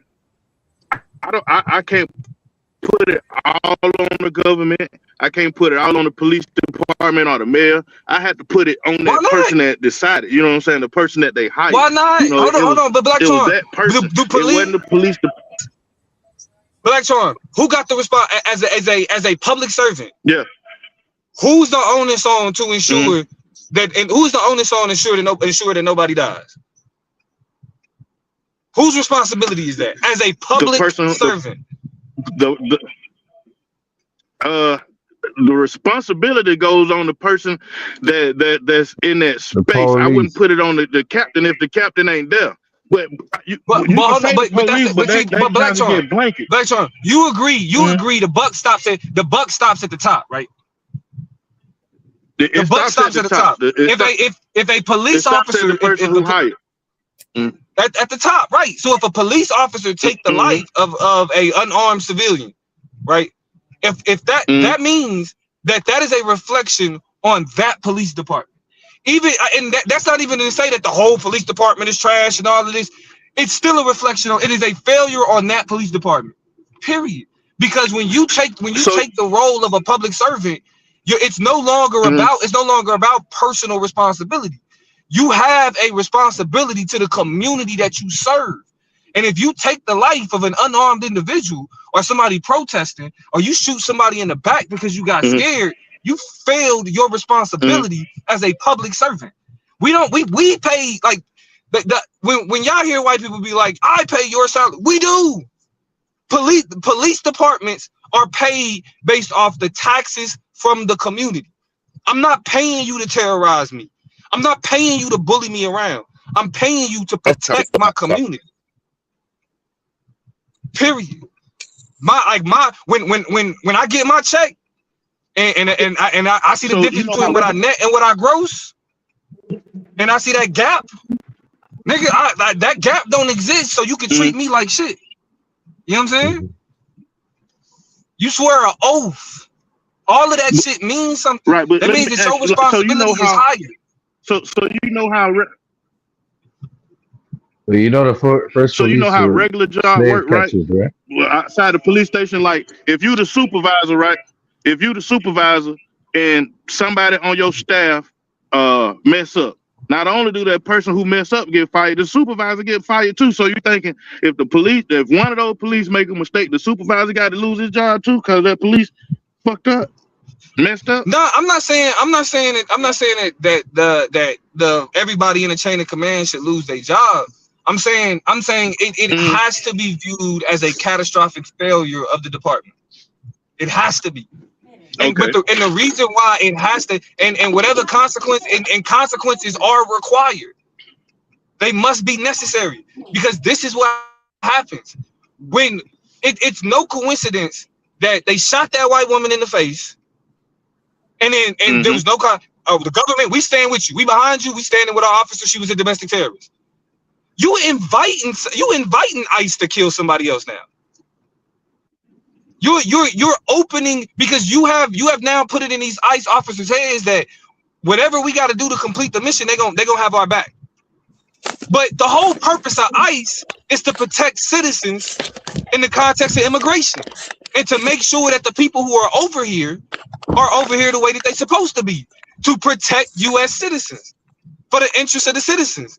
So when you start killing citizens and you don't look at that as a catastrophic failure of the department, it makes it easier for those officers to be like, well, damn, I can shit. Like, all right, fuck it, let's take him out. They got our back. Take him out.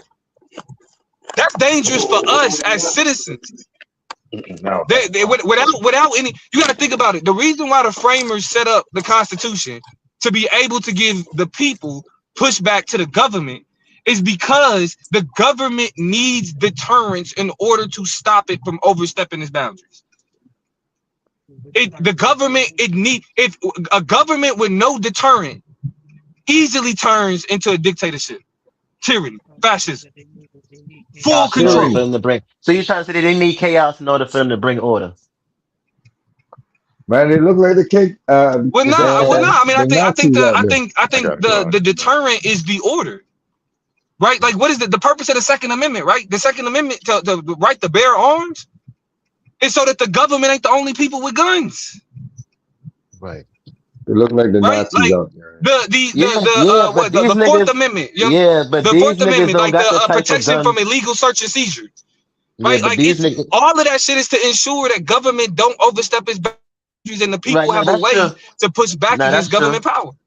Nah, that's true. But with the type of guns that the military got, nobody give a fuck about them little guns that these niggas got out here. So niggas got 50 cal bullets that'll go through buildings. No, right. That's 100% true. But yeah, but you know, it was different. It was different when it was different when they was drafting the Constitution. I know what you mean, Donald. Yeah, when they was doing it back then. Yeah, I got you. But right now, in terms of what the government, what the military got now, niggas don't want no parts of that, son. Niggas don't even really gotta bring no. All they gotta do is bring one helicopter with a Gal 21 with some 50 cal bullets, and once they start letting off that 50 cal, and somebody limbs get taken off, or once they see somebody get hit, everybody gonna chill the fuck happy. Everybody gonna relax. Oh yeah, you're gonna be like the 50 cal bullets. You're gonna be like 50 cal bullets do that? Yeah, nigga, that shit go through buildings, like through walls. Through walls. Yeah, I mean, that's military can't do that, but I mean, the principle is still the same though. Mm-hmm. You know what I mean? Yeah, we can't compete, but the idea. But the idea, I got you, Dama. I got you. You're trying to say that it's there, even if we still can't compete, we got something to work with. Basically. We got something. We got something. Yeah, you got something to work with, right? And when it was made at that particular time, they didn't have those types of weapons and shit like that back then. So it was more like, at the time when it was written for that time period. Things have changed. Now, I think some of the stuff in the laws and the Constitution got to get updated. I know the Constitution can't be rewritten again. But it can't. But you can amend the Constitution. Though. We have a process to add and to take away from the Constitution. It's called a constitutional convention. Yeah. It requires like 2/3 of the state and like some type of vote to convene a constitutional convention. Yeah, I didn't know that. My bad. Yeah, you can do that. That's why we got amendments. That's why we got amendments. I didn't know that. I didn't know that. Yeah. Okay. But my whole thing with the police shootings and the ICE shootings and shit is, it's like, nigga, at the end of the day, if it could be justified for anybody, it can be justified for everybody. So if we Right, saying right. that, oh, the state can kill you in this instance, and the state can kill you in that instance, and that, then it's like, okay, cool. Then why do we like them? You know what I'm saying? When police do what they do, why do we expect outrage? And even when we don't expect outrage, why don't you? Niggas be like, man, if the police can, that's what police do. No, the fuck that's not their fucking job. Who the fuck told you that? White man. None to The this white shit right now. the white man told him that. No, white man. Yeah, that white man said that about black people. They cool with it when it happened to black people. Now look, but now it's happening to their ass. Our Now experience. we seeing white people get killed. And that's why they in the fucking street. Like, yes, and we've been telling you motherfuckers. I ain't gonna be It like, was oh, only that's a what matter they of get. time. Like That was only a matter of time, just like drugs. It was just like how Exactly. they get it was only a matter of time that the gun turned to them. You know what I'm saying? Because they felt I'm gonna use this word privileged. You know what I'm saying? They felt like they could say White folks never protested in the United States. they before this? protested there, but they always felt privileged while protesting. They always felt like they could say and do.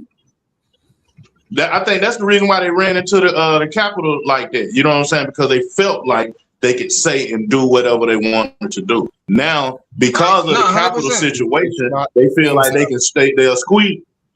Go ahead, my bad. Yeah, those that ran in the Capitol building and those that are protesting now are on totally on opposite side. They are white. They though. white. But yeah, that's what they saying. I mean, it's like it's still white privilege regardless. They on different sides of the spectrum, but it's still white privilege though for sure. That's why they felt But like they I mean, could but do that's it. why So- you got the. But look, that's why you got the NRA. That's why you got the NRA calling out the Trump administration and the Kristi Noem and them, because the NRA, even the NRA is like, wait, y'all know the money we just spent for Kyle Rittenhouse, right? You motherfuckers getting up here talking about, oh, you can't have guns at a protest. Y'all making us look bad. We just went hard for Kyle Rittenhouse. We turned that nigga into a celebrity. But now y'all turning around and trying to say, like, nah, we can't have that. We can't do that. That's why the officers that killed the Pretty nigga got placed on leave. Because now, like, when the NRA starts speaking up, shit, like, oh shit, yeah, we can't be talking that reckless. We can't be, you know what I mean? We gotta. Matter of fact, the DHS report, all of the shit they said about what Pretty, like him being a domestic terrorist and all of that shit, none of that was in the DHS report of the shooting. None of it. Because nigga, it's like, bro, y'all literally just couple years. This nigga Kyle Rittenhouse is a millionaire because of you motherfuckers. Stop playing games. So the NRA need to be the one to start to say, make sure the police have non-lethal rounds, you know what I'm saying, in their clips to start off with, other than putting the lethal rounds. You know, the NRA needs to be at that space, because if they're gonna be the one to determine if you can have weapons or not, then they also should be the one to determine, you know, how policing goes too. You know, because you just put this one police officer on administrative leave because he killed one of y'all, you know, but then you let the kid get off because, I mean, I think Rittenhouse killed one of them too. I think it was some white people he killed too. I don't know. I Rittenhouse don't remember killed that. 2 people. I think that nigga killed 2 people, right? Yeah, I think it was Kyle white people Rittenhouse too, though. killed 2 people. Yeah, it was 2 white people. Yes. He was a Latino and a white. Okay. What kind of Latino? Because you got white Latinos, my nigga. Let's not do that. If you got white Latinos. Yeah, most of them work for ICE. Nigga said most of They them go work to for ICE. debate. But yeah, it makes sense. That makes sense. Now, they never tell the police not to use lethal force. That's one of their biggest, you know, customers to the NRA is the fucking law enforcement. So, you know, they want them to buy all the guns and bullets they can get. And like I say, the police don't shoot to stop you or maim you. They shoot to kill. They don't want a living victim in court. But why not face your victim? You know what I'm saying? It's like you're going to be the judge and the jury on the streets. Why not face your victim in court? That's the issue. They don't want to face a victim in court. That higher conviction rate when the victim in there getting the sympathy of the jury. Shit, but that's only if they motherfucking actually press the charges. Shit. Because that's why the Civil Rights Division of the Justice Department would always step in, because the fucking local police would be like, nah, he was cool. He did what he was supposed to do. Yep. Oh shit! Nigga said he good in the hood. He ain't do nothing wrong. Yeah, right. Shit. Got niggas tricked all the way off. But we have our resident ICE apologist. What's up with it, Taz? What's cracking, bro? What's good, man? I was wondering if y'all gonna talk about them 16 stupid motherfuckers that got arrested today for attacking ICE officers. Have y'all talked about them dumb fucks? That what? Nah. Hold on, look. They got arrested, right? Yeah, the 16 people. Not killed. They didn't kill them. They arrested them. Oh, okay. No. All right. Yeah. So why talk about it? No. Why talk about it? I would think you would talk about them, because I told you what was going to happen, but I know why. niggas Fuck don't ICE. ignore that. As long as ICE ain't killing niggas. You know what I mean? Even though this year, was it this year? No, not this year. It was last year. Ever since Trump got elected, and he been pushing his immigration shit. This been one of the deadliest years for ICE. But you know, if they get into a fight with niggas and niggas get arrested, that makes sense. If they get into a fight with niggas and they kill 16 fucking protesters. But what if they get in a fight and get their ass whooped? If they get in a fight with ICE and ICE fuck them up, they got no fight with ICE. No, I'm talking about the civilian fuck ICE up. They get into a fight and civilian whoop their ass because they don't want, because they have to pull back on how they use their force. Get the fuck out of there. Get the fuck out of there. Get the fuck out of there.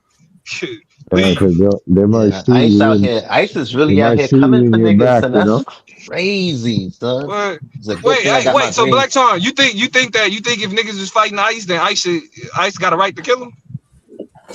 If they fight, in my opinion, if niggas is fighting ICE, I'm using your term niggas because we talking about any type of nigga, white, black, Mexican. If people are fighting ICE and ICE can't control the situation because they getting their ass whooped, then they need to somebody got to get put down. Yeah, because some people take shit too far. That motherfucker said somebody. Hold on, nah, that's an adult. Hold on. DJ Tom. But watch this though, as an adult. Nah, you got a point, Yeah. DJ Tom. Hold on, let me finish this point, Mark. Yeah. Let me finish this point, Marla. As an adult, some adults some adults don't have an off switch, right? So that means once they whooping your ass, something like say for instance somebody knock you out, right? Just hypothetically speaking, I ain't saying nobody can knock you out. I'm just saying, just hypothetically speaking, say for somebody knock you out. That adult that knock you out don't have an off switch. They might start stomping you and doing all kind of other stuff that you know what I'm saying? Shit, right. Yeah, nah, your ass don't need to be an ICE agent, nigga. If you can't throw hands and you getting stomped out by a nigga, you shouldn't be an ICE agent. When you break it down like that, DJ Chomp, that shit make a lot of sense, B. No, it don't, because they have non-lethal means to disperse that type of crowd. Hit them with tear gas. Hit them with tasers. You got all this other shit. Niggas is like, nah, they should chill. I'm clapping niggas, B. I'm clapping niggas. One long bad we know you a military nigga. We already know. You already colonized, nigga. You already got a colonized mind. You used to killing. You used to killing on behalf of the U.S. government, nigga. That's what you do. No. I'm saying in general. This one back, listen. No, you gotta. Nah, we not talking in general. ICE is not a general job. Listen. ICE is a government position. You are a government agent. Listen to what DJ Chong just said. He was saying if you getting your ass beat, right? You getting your ass beat, right? Yeah. And you get fucked up, or nigga, what the fuck you gonna do? Use your taser. Use tear gas. Nah, I'm clapping use niggas, your B. taser and use tear gas. If you, I'm clapping that's what I'm niggas, saying. B. And that's the problem with ICE. There's too many bitch ass niggas in ICE. That's the problem with ICE. That's the problem with ICE. Down, son. Fuck that, son. I'm gonna make niggas mamas cry, B. Fuck all of that shit, son. You got fuck all of that shit. Fuck all of that shit, B. Bitch shit, nigga. You not. That's bitch shit, nigga. Straight up. You not. That's you bitch shit. not going to but see, that's what I'm saying. Marley is already institutionalized. The nigga was in the military. Like, what are we talking about? That nigga already an agent. You know, you can't when you around them, you around niggas like that, you always gotta be suspect because that training will kick in at the wrong time. You hear some shit that like, oh yeah, that's how they fucked you up. That's how they fucked you up in the head. Hold on, what training are you talking about? The military training where you got dang on military training, nigga. What you talking about? Hold on. Was you in the military, Damo? Was you in any type of military branch? Fuck no, nigga. I am not a pawn of the motherfucking U.S. government, nigga. What is you talking about? So why would you say that? How do I know you have military training? So you don't get training in the military? No. Do you get training in the military? Yes or no? Listen. You can't even listen to what I'm saying, bro. You just yelling. I said, how do you know? Because you asking silly ass questions. When you go to the military, you go through training. Yes or no? Nigga, you wasn't in the military. Do you go through training? Yes or no? Bro, do you go through training? Yes or no? You was not in the military. Do you go through training? Yes or no? In the military. So you was in the military and you didn't get trained? Bro, you was in the military and you didn't get trained? You was in the military, bro. Did you get trained? Yes or no? Training for what? Trained for what? Did you get trained? Yes or no? Trained for what? Trained to kill.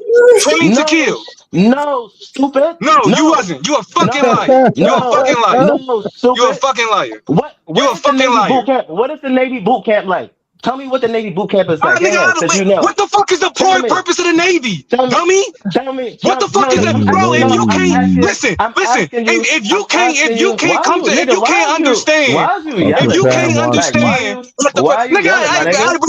bro, because I do, because that's how I talk. If you too sensitive for it, mute out. If you too sensitive for it, mute out. I don't want your killer instinct to kick in. So this conversation. I don't want your killer instinct to kick in. So this conversation. I don't want you to think that because I'm raising my voice, niggas can pop off. I don't want that. I don't want that shit to kick in. Fuck is wrong with this nigga? Talking about, bro? What nigga? What are you talking about? Yo, cause I'm goofy ass talking about. You have you been in the military? Do I fucking need to go to the military to know that they train niggas to kill? Fuck is you talking about? You sound stupid, bro. You gotta be in the military to know that. Hold on, what part? You gotta go to the military to know that. You sound dumb as hell. Bro, it makes sense that you quit. It makes sense that you quit. Because if this is your type of argumentation, it makes sense that you quit. It makes sense that you quit. But you're wrong. It makes sense that you quit. It makes sense that you quit. But you're wrong, though, bro. I'm wrong about what? Watch this. I'm wrong about what? What am I wrong about? Everything that you just No, say it. No, say what I said I'm wrong about. Say what I said I'm wrong about. What am I wrong about? You said that how the U.S. Navy boot camp trains you to kill. You're wrong about that. What are you talking about? Armed services teach niggas to kill. Armed services teach niggas to kill. I'm asking you. Armed services teach niggas to kill. I don't give a fuck about whatever bullshit nuance, nigga. Fuck is you talking about? What part of this nigga? I'm telling you, this is the other shit. They teach niggas to lie. Apparently, they teach niggas to lie. Oh, now I'm lying. Yes. Now I'm lying. Yes. You never been in the military, bro. What are you talking about? Yes. Bro, who gives a fuck? And I've also never been to space, and I know that there's no air there. Yo, bro, you gotta. I know that there's no air there. Bro, you're wrong, bro. Like, that's what I'm saying. You gotta make a dumbass argument to prove a point. You're wrong. You gotta make a dumbass argument to prove a point. You're wrong. Military trains niggas to kill. You're wrong, bro. Military train niggas to kill. I don't give a fuck. Military train niggas to kill. You sound dumb as hell trying to say anything otherwise. It's the military. You're wrong, nigga. Fuck is you talking about? Fuck is you talking about, nigga? You're wrong. And look, and it don't surprise me that you say that because you an indoctrinated nigga. You're wrong. Yes, you'll say some shit like that. Wrong. You were trying to soften the image. Wrong. Oh no, we were just in the Navy learning synchronized swimming. They was just teaching us synchronized swimming. That's all. We just learned how to drive boats. Whoever said that? We were just driving boats. That's all. We were rowing, bro. We just learned how to row. That's it. Whoever said that? That's all. Whoever said that? That's all. That's all that's happening. Whoever said that, Damo? That's it. Yo, you're alluding to that. You're alluding to that. Something wrong with you, bro. Yes, it is. Yes, it is. Yes, it is. Yes, it is. I don't know what. I don't know what. I don't know where in the Navy. Because you're making these dumbass arguments. You're making these dumbass arguments to make excuses for the military. First of all, I'm not even arguing with you. And who's making up any excuses for the military? I said you're making dumb arguments. I didn't say you was arguing with me. Regardless, you're making dumb arguments. And we could look at it. This could just be a dialogue. And in this dialogue, you asked me when I make the comment that military trains. Okay. All right, so you're right, bro. You're right, nigga. You're right. All right. Leave it at that. Leave it at that. You don't gotta cry. You don't gotta cry no more, nigga. You said I'm right, so leave it at that. I don't. They don't need no explanation about me being right, nigga. No explanation. The military trains people to kill. The military trains people to kill. Niggas is trying to split hairs. Oh no, we were just learning how to do accounting. We were learning how to do taxes. That's all. Learn how to do taxes. I gotta learn how to say it nicely. I gotta learn how to say it nicely because every time I say it, every military member on this bitch get to crying. But I noticed when Damo said it's like, oh, it's okay. He graduated from the University of Oklahoma, so he can say it. Pussy ass nigga. Taz, you ain't right. I knew Taz was gonna say that. This nigga Taz is earlier, boy. I killed Domo on the debate earlier, boy. I just fuck out of here, nigga. Fuck out of here. I just did you like I did Marley ass. What you had to whip him on, GQ? What you had to get him on? On this do all white people it's white supremacy? Yeah, I know. He gonna try to say they don't. Of course. But he can't. But look, he can't explain my argument though. He can't explain my argument. Then he said white people don't benefit from white supremacy. That's all he because GQ only know how to speak in like sentences, like very short sentences. So like that's all. Once you get past like 5 or 6 words, GQ kind of tune out. Like all that motherfucking nigga explaining to identify some shit, man. You know what I'm saying? I know. Once you say more than 4 or 5 words, GQ tunes out. So I get it. I murked you. Don't feel I get it. So right, brother. I get it. I get it. You know, sometimes. No, I get it, ZQ. I understand your word limit. I understand your word limit. Word limit. By that, it sounds like he might have got you though. You being insulting for no reason.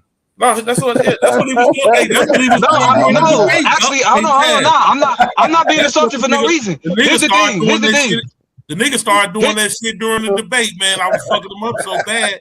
Niggas started calling me slow, all type of shit. Niggas started wilding out, man. Wilding the fuck. Watch this, Taz. Do black people benefit from the U.S. from the U.S. Or from being in the U.S. economy? Say it. Hold on, actually, hold on. Let me make the argument. The point that I made was that when somebody just says that white people benefit from white supremacy, it doesn't paint it doesn't tell the whole story, because you can benefit from something, but that thing that you benefit from creates a larger detriment that eclipses the benefit. So you can say somebody benefits from a thing. Like, for example, we can say black people benefit being in the U.S. economy because it is the largest, most influential economy. However, niggas will also turn around and be like, but this economy don't give us jobs, and this economy don't do this, and this economy don't do that, right? So they'll say, like, so no, hold on. I know you didn't say that because you agreed with that principle. So I said, based on the principle that you could benefit from something that creates a larger detriment, then that means that even if white people benefit from white supremacy in the context of their relationship, their relationship with black people, i.e., they get better outcomes than black people, in the grand scheme of things, white supremacy is a detriment to white people because it pacifies them into allowing themselves to be taken advantage of by other white people. Yeah,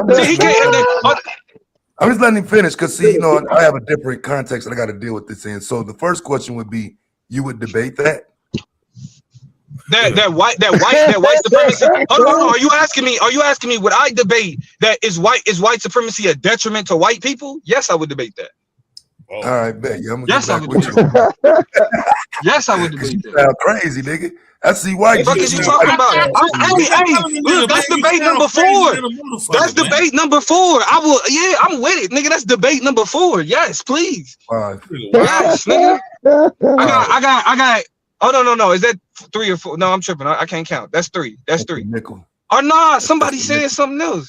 You A9 on income on wealth redistribution. Aaron on capitalism versus socialism. You on this shit, and then somebody else wanted some other smoke. Oh, you talking about your debates you got lined up? Yeah. Almost just out here. That's crazy, bro. White people historically have benefited from white supremacy.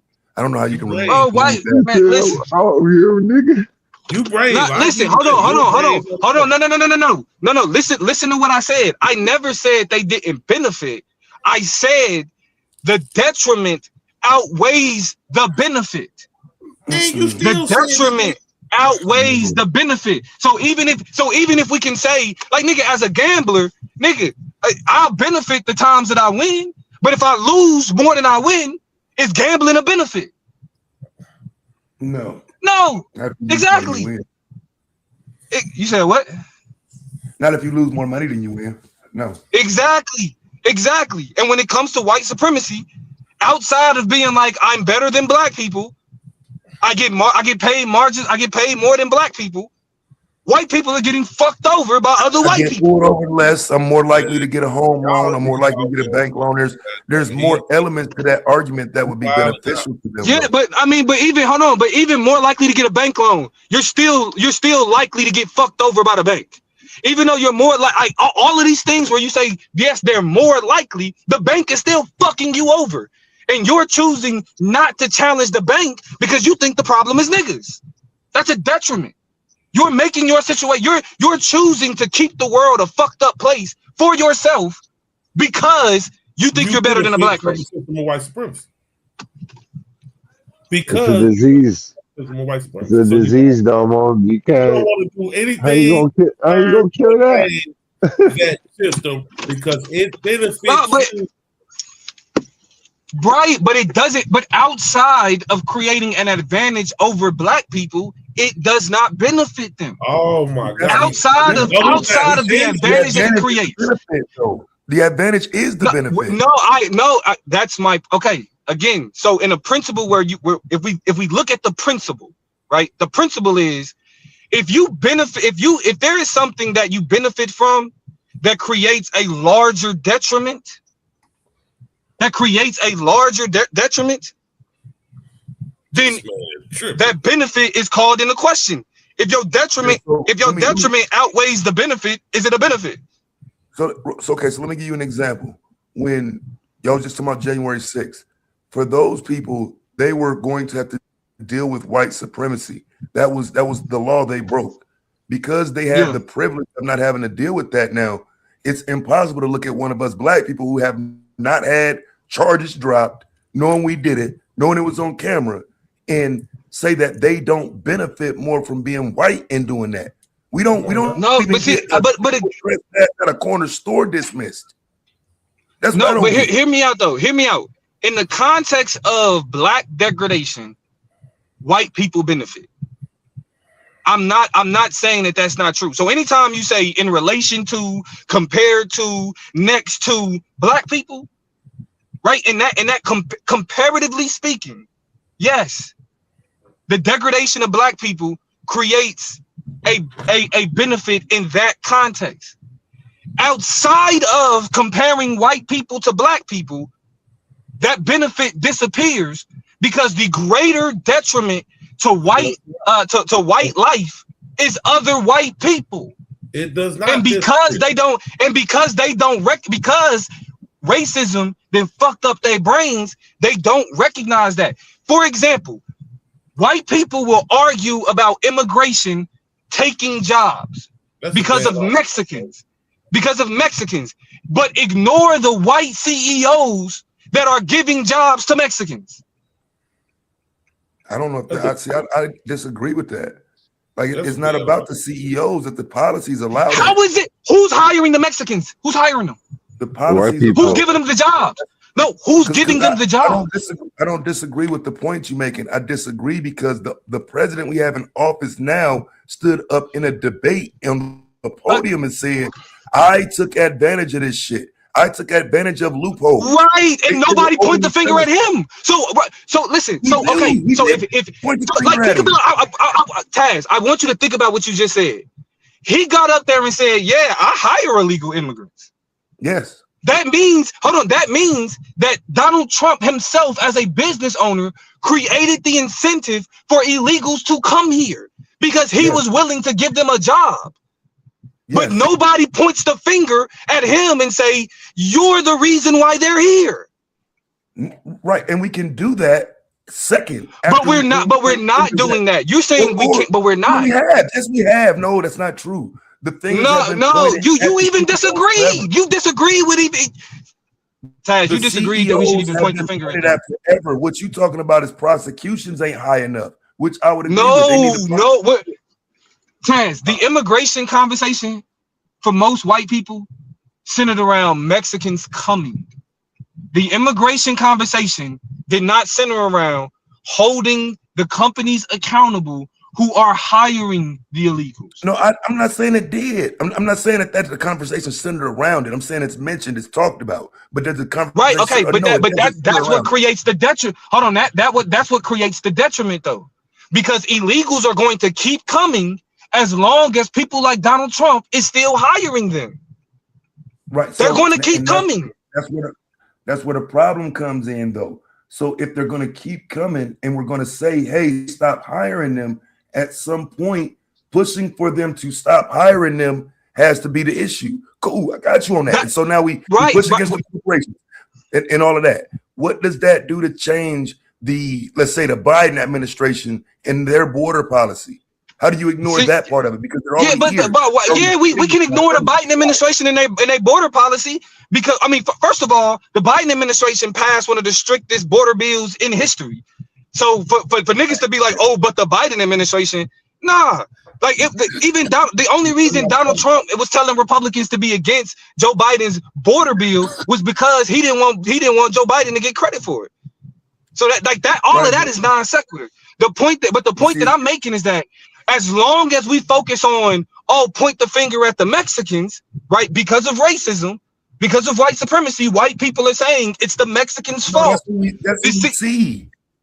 Because again, I need you to understand that's what we see. No, that's not who we see. That's who we point the finger at because we know who's hiring them.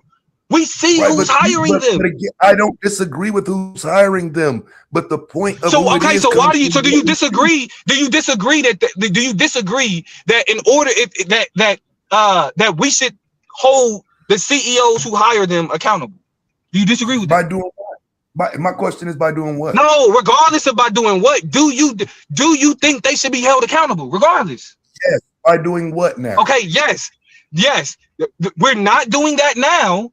Because the conversation is focused on the immigrants themselves and not the people that's hiring them. That is to the detriment of white people. Your focus is wrong and fucked up.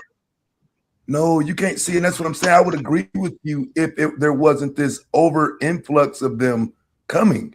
But the only reason there is an influx is because people like Donald Trump are hiring them.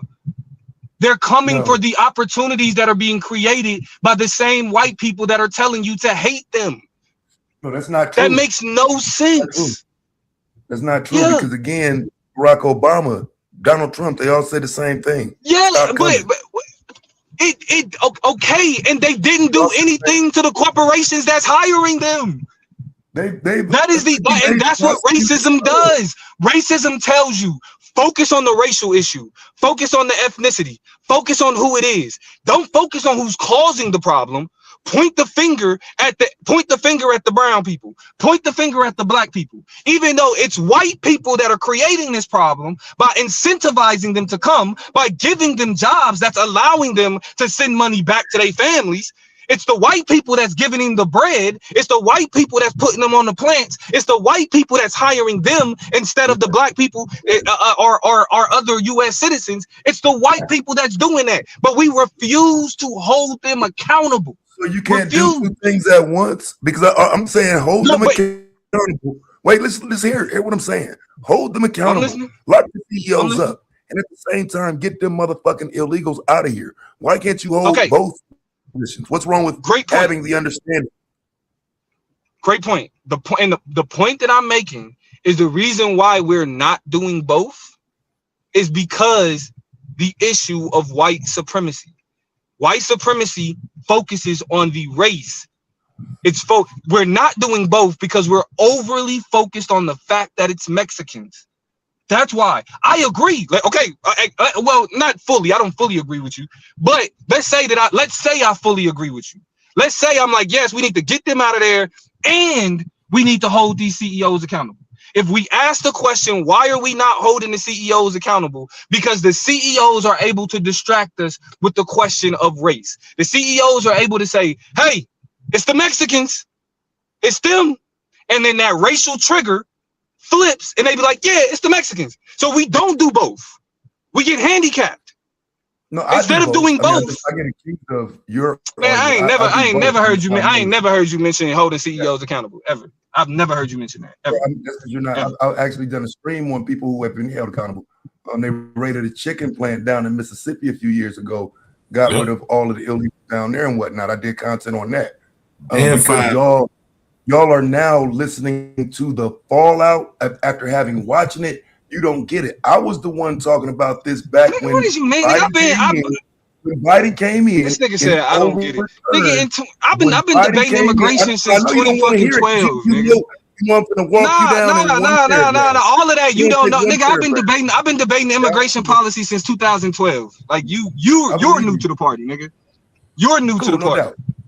No doubt. So when Biden overturned Trump's executive order on sanctuary cities, I'm arguing that that's again what opens the door for people to keep hiring illegals and all of this shit to their companies. The door was shut on all of these IDs and not having to identify yourself. Nigga, you don't want that smoke. That's why you can't even let me finish. I do. We can do another immigration debate. Yes, the fuck I do. What are you talking about? I'm not the rest of these. I'm not Cube, nigga. Fuck you mean I don't want that smoke? I'll debate you twice in the season and probably have to see you in the fucking playoffs. The fuck is this nigga talking about? I don't want that smoke, nigga. No, Joe Biden extended.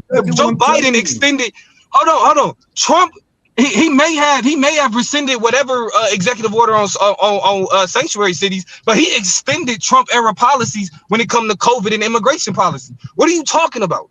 You making shit up? No, I'm not making anything up. I'll say it again. So did he or did he not extend? Trump was punishing sanctuary cities for giving so much benefit to illegals.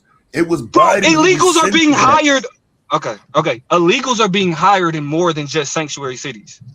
You do understand that, right? Right. So that means attempting to say that because he cracked down on sanctuary cities, that was stopping companies from hiring illegals is a lie. It does because that's where most of the major corporations. If you want to put a dent in it, you start. That's a fucking lie, bro.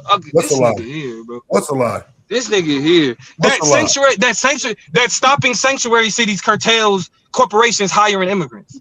That's a lie. It absolutely does. That's a where lie. They all are. That's where the majority of them are. What are you talking about? Bro, get the fuck out of here. Get the fuck out of here. The majority of illegals are in sanctuary cities.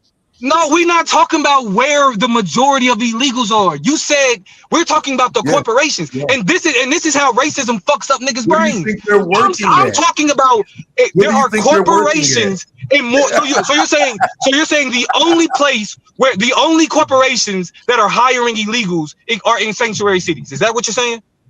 No, I'm saying the most. I know you're not saying that. The most. The place where you can go to and it's find happening. them. It's happening every. You know how you can just pop up, just so you understand. Just so you understand. You making shit up. I ain't making up shit. This is why you can just pop up in Minneapolis. Why? Because it was a sanctuary city. That's why you can just pop up there and start rounding up motherfuckers.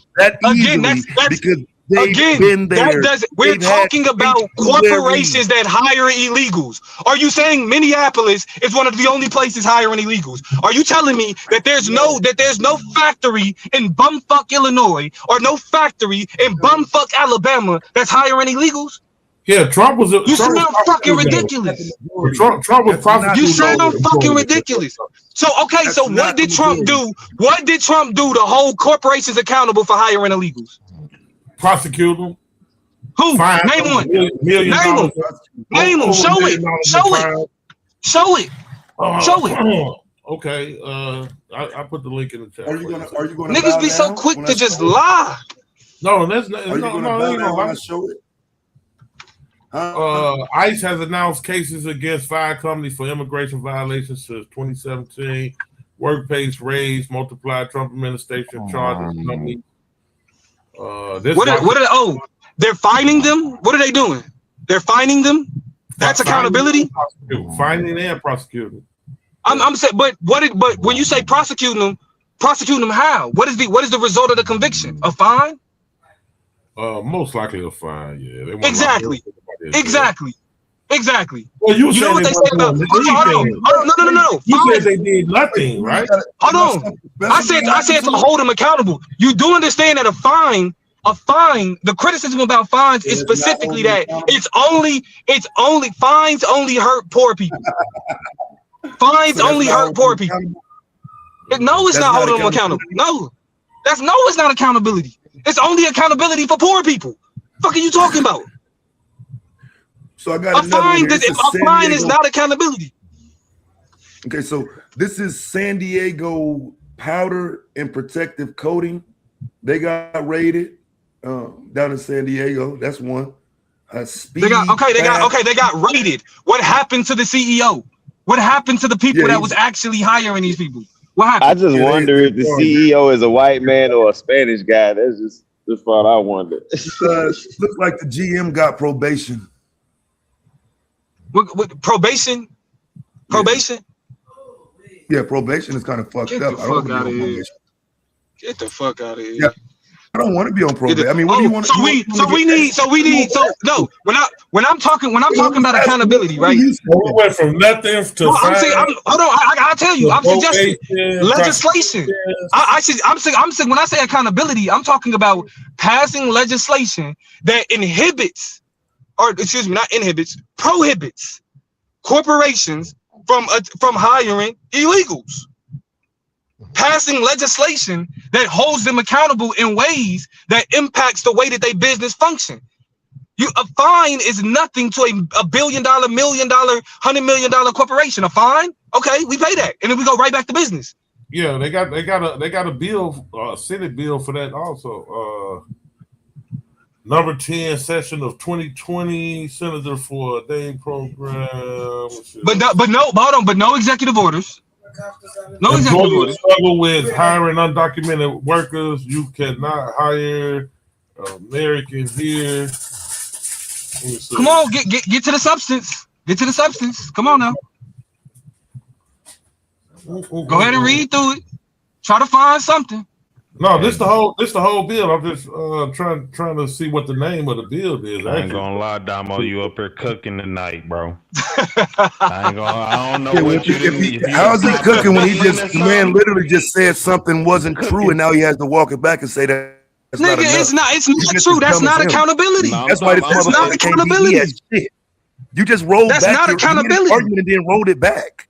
Yeah, penalizing those. No, I did not roll it back. What the fuck are you talking about? Somebody dick ride, but nigga, you just made an argument and rolled it back. Nigga, these niggas dick ride you all fucking day. Stop playing with me, nigga. The only reason you beat me is because the chat dick rides you, nigga. Fuck is you talking about? Nigga, you got a whole army of dick riders. Stop playing with me, bro. Stop playing with me. Can't nobody complain. Can't nobody say anybody dick ride nobody, especially coming from this nigga. This nigga has a fucking brothel of dick riders, and this nigga talking about, oh, the only reason you get somebody to dick ride. Fuck out of here. Argument, man. I'm standing on it. I'm standing on it. You haven't shown any accountability. Let's deal with your arguments.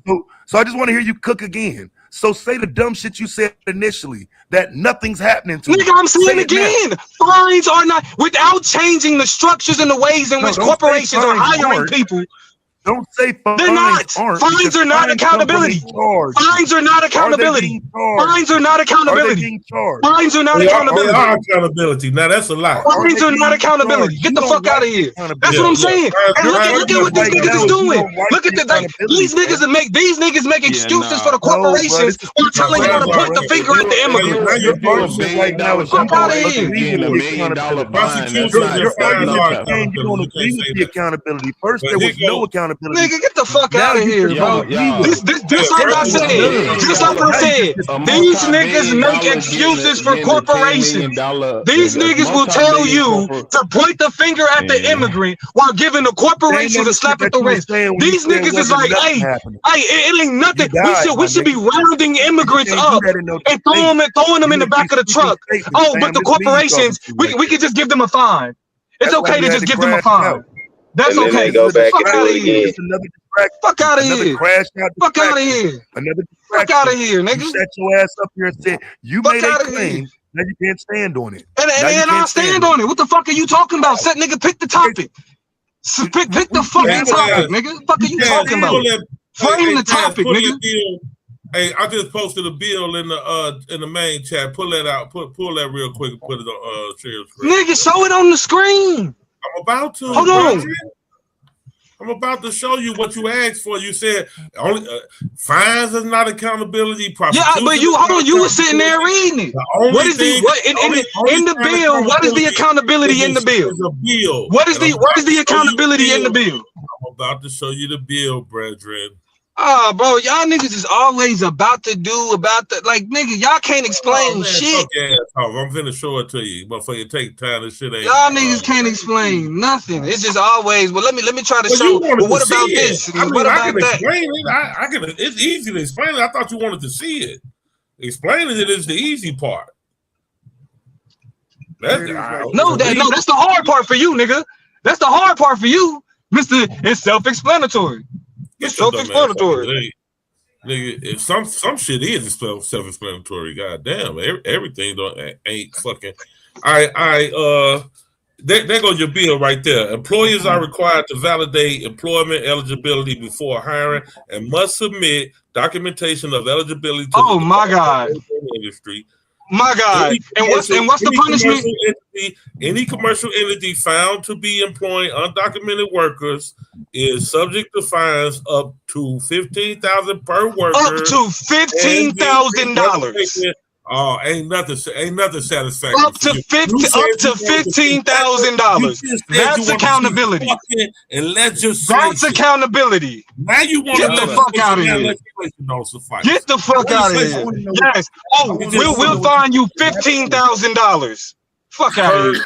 Per worker. Fuck out of here. And fuck out of here. And the revocation of any license or permit as the Department of Labor and Industry determines. Okay?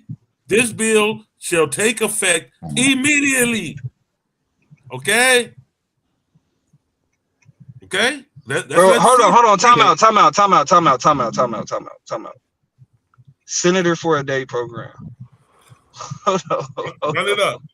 Hold on. This is Senate Bill number 10. This is Senate Bill number 10. Let's check it out. And it was passed in 2020, right? You see All right, let's check it out. You see it. Employers struggle with hiring undocumented workers. You cannot hire American here. The lunch rush is over at a popular cozy restaurant. Some old bullshit down there. The lunch rush. But you see the bill, brethren. Your bill is there. Legislation for you. Okay? This don't mean. Hold on. Time out. Where? Hold on. Real quick. Is this a Senate? Is this the Congress Senate? What do we want done, fam? What do we want done here? I don't want to. This man. Hold on. Real quick. I will. I promise you, I'll answer that question. I promise you, I'll answer that question. Jiving like a motherfucker. Hold on, no. Now, is this a House? Is this a Senate bill associated with Congress, or is this a state Senate bill? What do you know about this bill? Representative Senator Hutchinson. Let's see.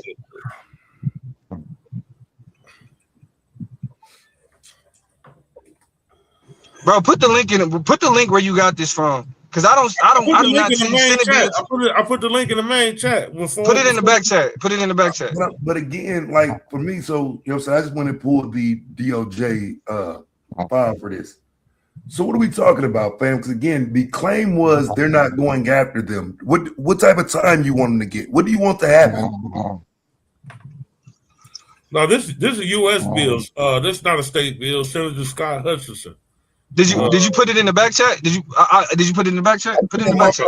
I'm about to put it in the caught up though. So what do we want to happen to them? Is all I'm asking. Bro, $200K from a company. Look up what that company net worth is. I bet you it's probably about 20 million. You can go ahead and do that while you're thinking of it a fucking excuse. Because the you making an excuse, nigga. You right because they paid $200K. They getting punishment, nigga. You worth 20 million. You probably hell no, that ain't shit. Right, so here's the problem with why niggas can't fuck with me on this debate shit. The claim was nothing was happening. Yep. Do you understand that? It's a fact. The claim. No, actually, hold on. And this hold on. This is actually hold on. No. This is actually why you suck at debating. Yeah, pull up the picture. Hold on, KT. This is actually why you suck at debating. Because the claim was actually that racism causes us to focus more on pointing the finger at immigrants than corporations. That was the claim. That we spend more time. That was a whole different conversation, little nigga. Nigga, that was the main conversation. No, what are you talking about? That was the main conversation. And you made the claim. You made a claim. You made a claim. Hold up, y'all. You made a claim. This company worth $14 fucking billion. Who gives a fuck? What you talking about? Who gives a fuck, nigga? They paying $200K. Who gives a fuck? The question is accountability. So then we went with the prosecution. He said prosecution ain't shit. He need a bill. We go with the bill. The bill. No. And this is the problem with talking to you niggas. Because that's not my criticism. My criticism is a question of accountability. It's not whether or not they've been finding niggas. They was finding niggas under Obama. When they introduced they introduced like E-identify or E. It was like E something in terms of identifying U.S. citizens for jobs under Obama. What the fuck are y'all or under Bush? What the fuck are y'all talking about? That shit is old, and they are still and. Okay, what I want again is substantive. Hold on, what I want again is substantive accountability, because a slap on the wrist is not going to stop a corporation from actually still employing immigrants. That's why you can. I don't even care about that. Why didn't they ever talk about it? One second. So it goes from nothing's happening to I don't like what's happening. No, it would no. Yeah, nigga. Why didn't they promote that? That's not Why the didn't they promote argument. that the way they promoted going to get illegal immigrants? That's not Why they the running up in these corporations? That's what I'm saying. You do a good job. You do a good job of convincing these niggas of dumb shit. That's not the argument. The argument is that when it comes to accountability, the focus of policy, the focus of our government is the actual immigrants, not the motherfuckers that's hiring them. If you find a $1 billion company $200,000 fucking dollars, that is a slap on the wrist and not holding them accountable. It's the same thing. That's like saying a convicted rapist get a year of probation. Is that accountability? No. Fuck. Dumbasses. No, You dumbass They probably niggas. spent 200K, 250K last year on toilet paper budget, nigga. That shit ain't What is niggas talking about, bro? The fuck do you mean? Down, nigga. I got the belt for a reason. You ain't walking me down because that ain't my argument. My argument is why don't they talk about that? All they talk about is getting illegal immigrants. They don't talk about going to get no fucking corporations.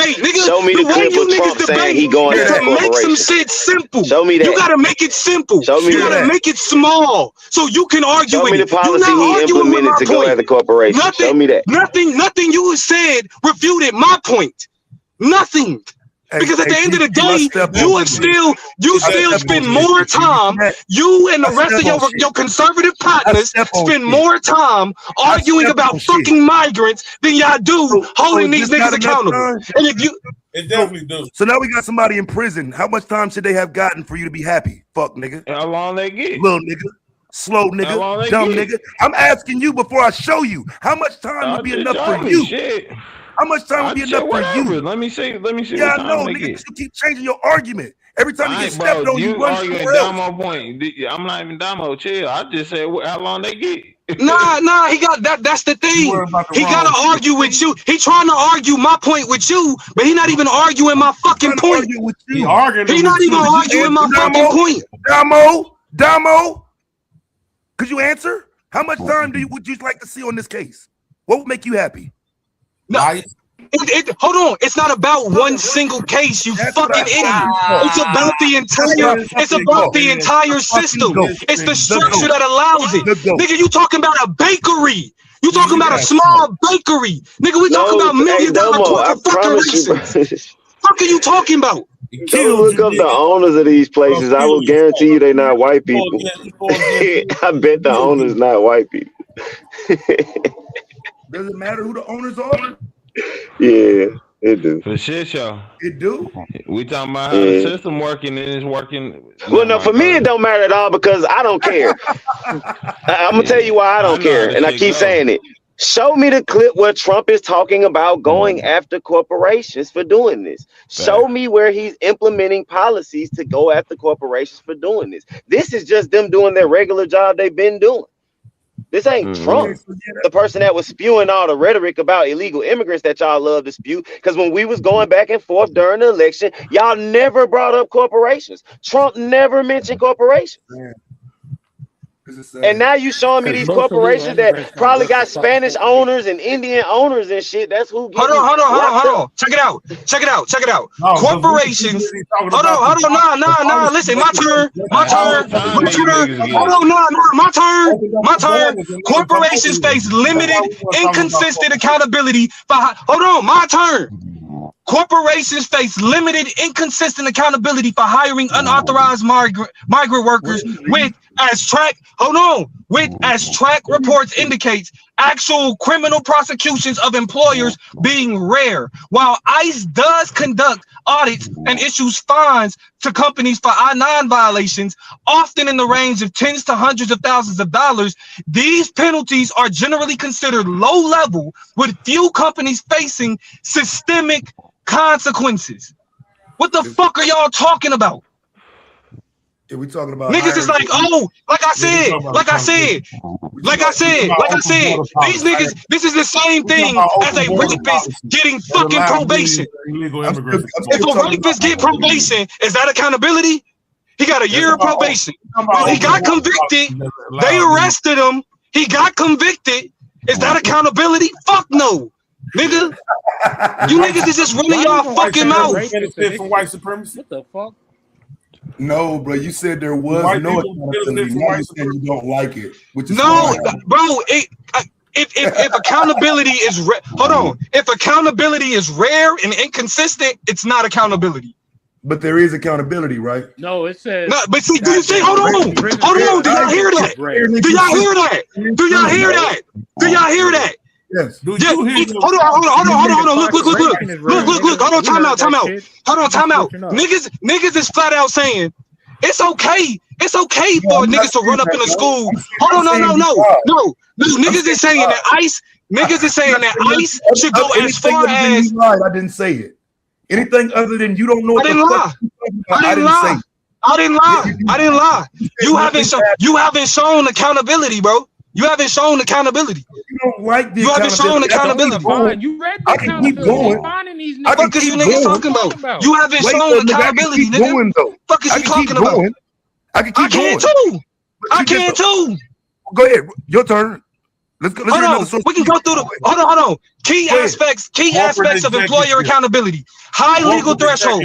Hold on. Hey, y'all, the lady that's just trying to speak. Y'all don't let the lady talk. Holding employers liable is difficult because prosecutors must prove actual knowledge of a worker's illegal status. A standard that SHRM reports is very high and hard to meet.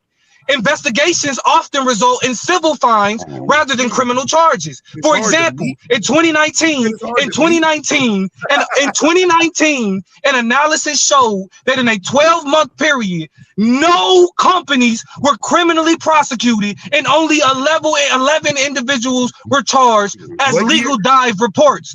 Hold on. Increased scrutiny on harboring. While rare, some employers face severe criminal charges for harboring unauthorized workers, which include providing housing or transportation, according to Steptoe and Fox Rothschilds LLP. Hold on, here go another one. A subcontractor loophole. While you're reading this, nigga, look it up. All you gotta do is look it up, and then you can read your shit. All you gotta do is look it up, and you can read your shit. But I'm giving examples though. You can read these. Hold on. I'm giving examples too, slow ass nigga. Hold on, subcontractor loopholes. Subcontractor loopholes. Companies sometimes use staffing agencies. Hold on. Companies sometimes use staffing agencies and subcontractors to avoid direct liability for hiring undocumented workers. The Department of Homeland Security has increasingly focused on using worksite enforcement to protect labor standards and in some cases provide protection. This is deep. The Department of Homeland Security in some cases provides protections for undocumented workers who report abuse. Here we go. Despite the legal risks, the overall rate of prosecution remains low, suggesting that for many, hiring undocumented labor, hiring undocumented labor carries a manageable risk of financial penalties rather than substantial criminal liability. You niggas don't know what the fuck y'all talking about. I'm just showing. They're telling y'all about them pimp agencies. Hold on, here go another one. Employers rarely held accountable for hiring immigrants. Employers often avoid charges for hiring undocumented immigrants. What are we doing? No, nigga, I'm reading articles. What the fuck are you talking about? Hold on, USA Today. Hold on, here we go. Employers rarely face charges for hiring undocumented workers. Why? It's all consequences for workers, very little consequences for employers, one expert said, describing an imbalance in immigration enforcement.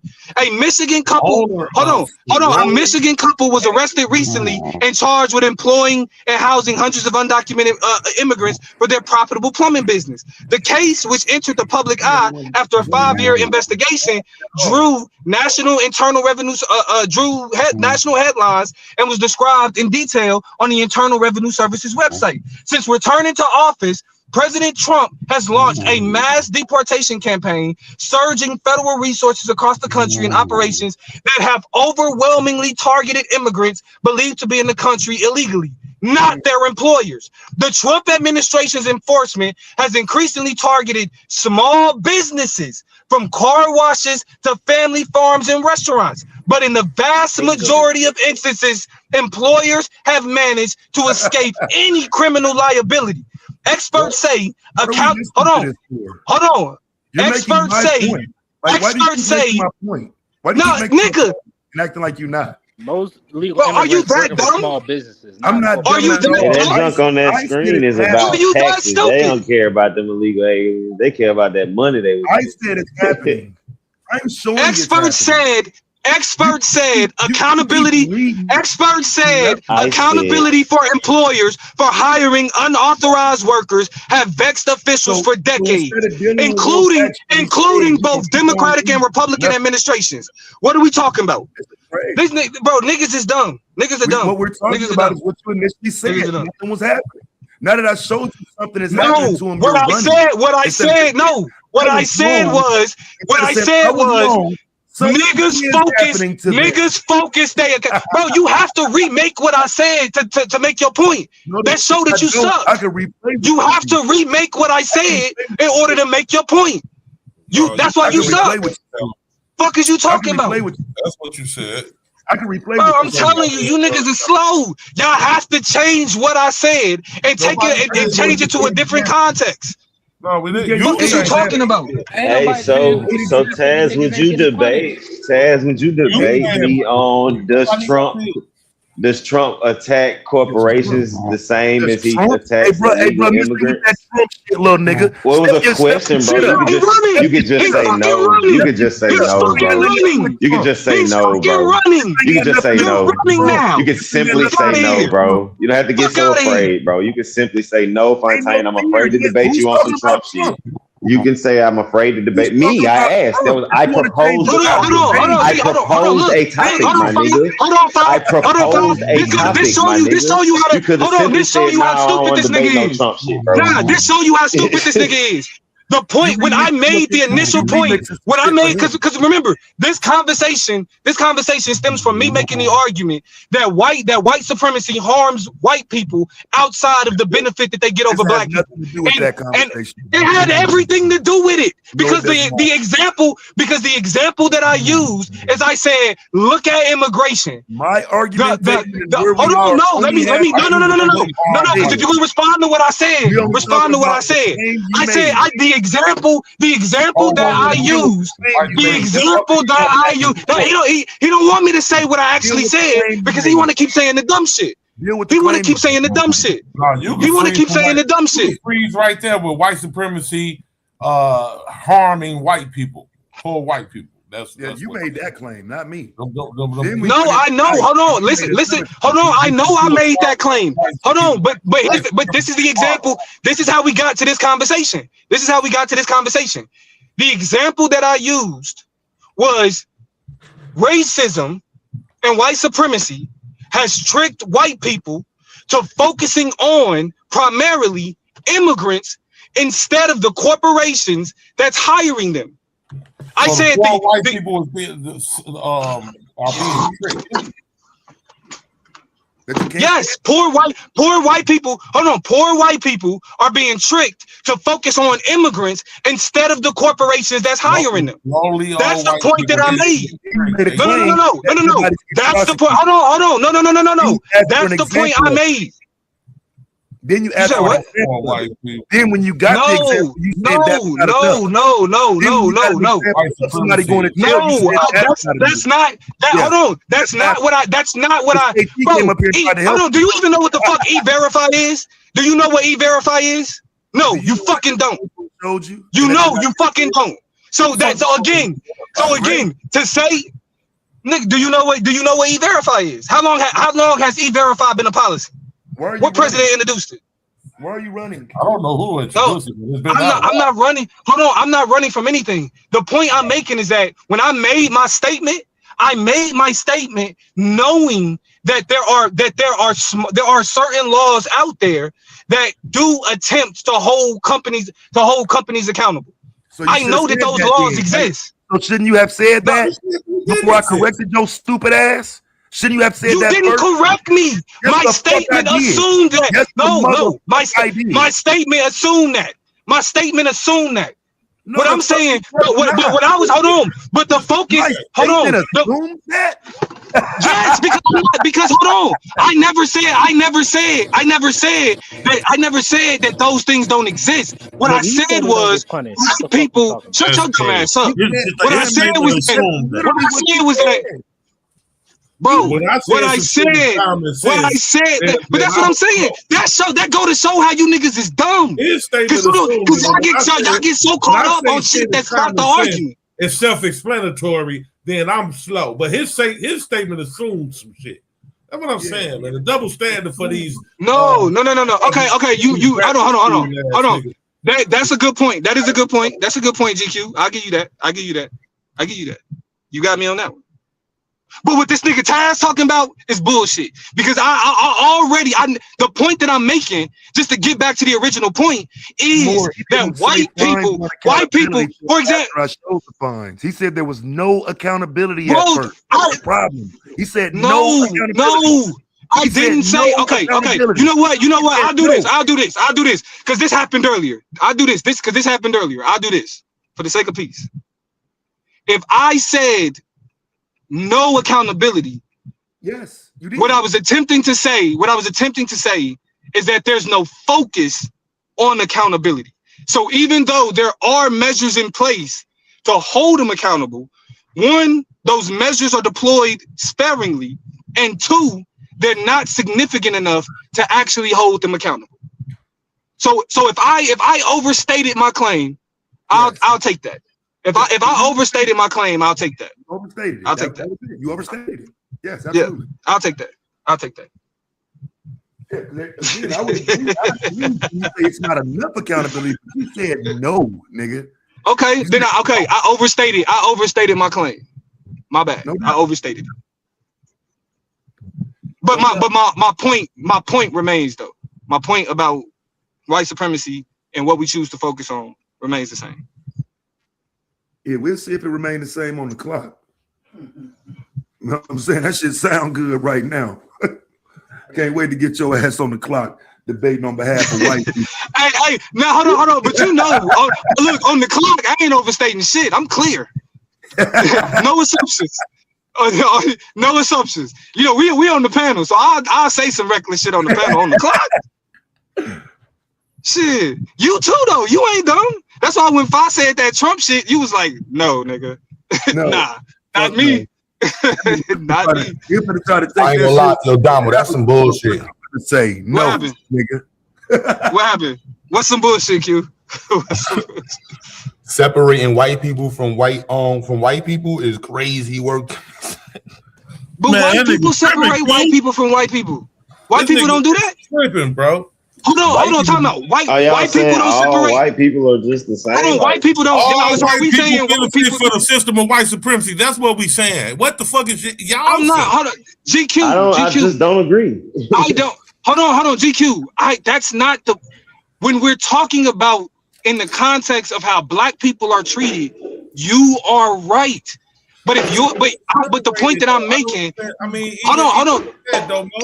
You can't really separate that though, bro. I'm not separating it. That's the point that I'm okay. Let me say it like this. I'm not separating it. I need to go to this ATM. My bullshit. Okay, so with no black people in America, white supremacy, white people still benefit from the system of white supremacy, right? Facts. But even white people, with no niggas in America at all. Remove all black people from America. Hey, nah. Don't turn it. Don't turn it to a cheerleader because I cooked you earlier. Don't turn it to a cheerleader because I cooked you earlier. It ain't gonna help you. Nazis went after he in the chat. He talking shit in the chat. Like the Ukrainians is fighting Russia, which is white people. You get what I'm saying? Like white people still, even with them wanting them to be on top, they really just want to be on top so they can fight each other and then see which one of them they like the most type shit. That's what's weird about white people. I wish I cared about that shit, but they rich white people don't see themselves the same as poor white people. I don't know why y'all think it's crazy when niggas bring up a white on white war. Like, why would I give a fuck? Facts. I ain't gonna lie. So that the white people see white people there. I don't give a fuck what these crackers see. They the same shit. That's between y'all. Shit. No, I mean it affects the world we live in. It'll be ignorant. But in the context of the conversation is when it matters. Like if it wasn't brought up in the context of the conversation, none of us would. You can't remove the benefit of white people from the system of white supremacy. They all benefit from it. I would just disagree and not argue with you about it. I wouldn't argue with you about benefit from it. You can choose not to take advantage of the benefit, but the benefit is still yours. No, like I said, bro, I wouldn't argue with you about it. I just disagree. Damo not really making that point though. Like Damo just saying more or less that, like it do affect He talking about them, class systems and shit. He talking about the low class, but even the cracker still has the advantage of not being racially profiled and discriminated against. Just a low class cracker don't mean he's not benefiting from the system of white supremacy. That's what the fuck we trying to get y'all to understand. That ain't what nobody arguing against though. That's what I'm saying. I don't think Damo even made that point. No, again. he Damo made that. just He saying, tried to make that point earlier, brother. You wasn't on it, man. I smoked Damo on the debate earlier. You missed it. I wasn't here earlier, but from what I'm seeing him say from this moment though, I'm the he was just pointing out. I'm the GOAT. Yo, get the fuck out of here. I'm the motherfucking GOAT around this bitch. Nah, listen. You next, Taz. Nah, listen. But you still my folks. Just know you go against GQ and you will get roped. You gotta pick the spot. You gotta pick the right spot because I don't be losing, fam. I ain't Damo. I don't just jump out there. Jump out there, nigga. You see, I had to roll that shit back. Oops, I didn't know I said that. Yeah, it's different with me, fam. I ain't saying no shit like that. You will do that, bro. That's one thing. See, that nigga won't do that, man. Well, he did say he could see the one little thing today, but most of the time, that nigga not gonna say I shouldn't have said that. Because he quadrupled down on white people being harmed by the system of white supremacy. This nigga said this shit like 6 times tonight. Like, what the fuck? And keep saying it. Why do you keep saying that? Well, stop saying that. Renee Good. Hold on, bro. Hold on. I'll tell you why he can say that. Hold on, before you even say it, Domo, let me just put this out there. Because the system of capitalism, which is the system of white supremacy, harms lower class people. I don't care what their race is. Capitalism harms lower class people. Stop saying that shit. Just stop saying it. Don't say My that. nigga, bro, actually pick up a book, nigga. Don't tell me what to stop fucking saying, nigga. Pick up a fucking book, nigga. I got a book right here in front of me, nigga. Fuck you talking about? This nigga talking about stop saying that, nigga. What the fuck, nigga? I think it creates a space where, as if economically speaking, the only y'all not even y'all missing y'all ignoring. Let me say the only issue that white people have. Put that on the screen. Is the financial. The only motivation. I got you, GQ. I got a book right here in front of me, nigga. I got you. I see you. That's a very nice book too. That's a very nice book. I recommend that book to everybody. You still want to go against the grain, fight? Nah, I digress. Y'all can't hear Phil? Nah, I was gonna wait. I know they be whatever. But yeah, Damo, it creates a space where you're thinking that lower class whites are just as friendly in you and they experience life the same way as you. And you shouldn't look at them as part of the greater system. And most of the lynchings were done by lower class whites. Okay, Jim Crow was driven by lower class whites. Most of the people who actually were driving the lower class whites. A lot of the politicians who vote against blacks, lower class whites. But Q, you're making an assumption about about the point that I'm making that's incorrect. Whether or not they are also harmed by white supremacy doesn't change the role that they play in violence against black people. That misses the entire point. I didn't say just violence. I mean, or even the policies, bro, or even the policies. I get it. They carry out. They're the foot soldiers for white supremacy. I get that. And again, I'm saying specifically in the context of when white people are saying that they are being fucked over because of their job or not being able to find a job or that they're losing their benefits, right?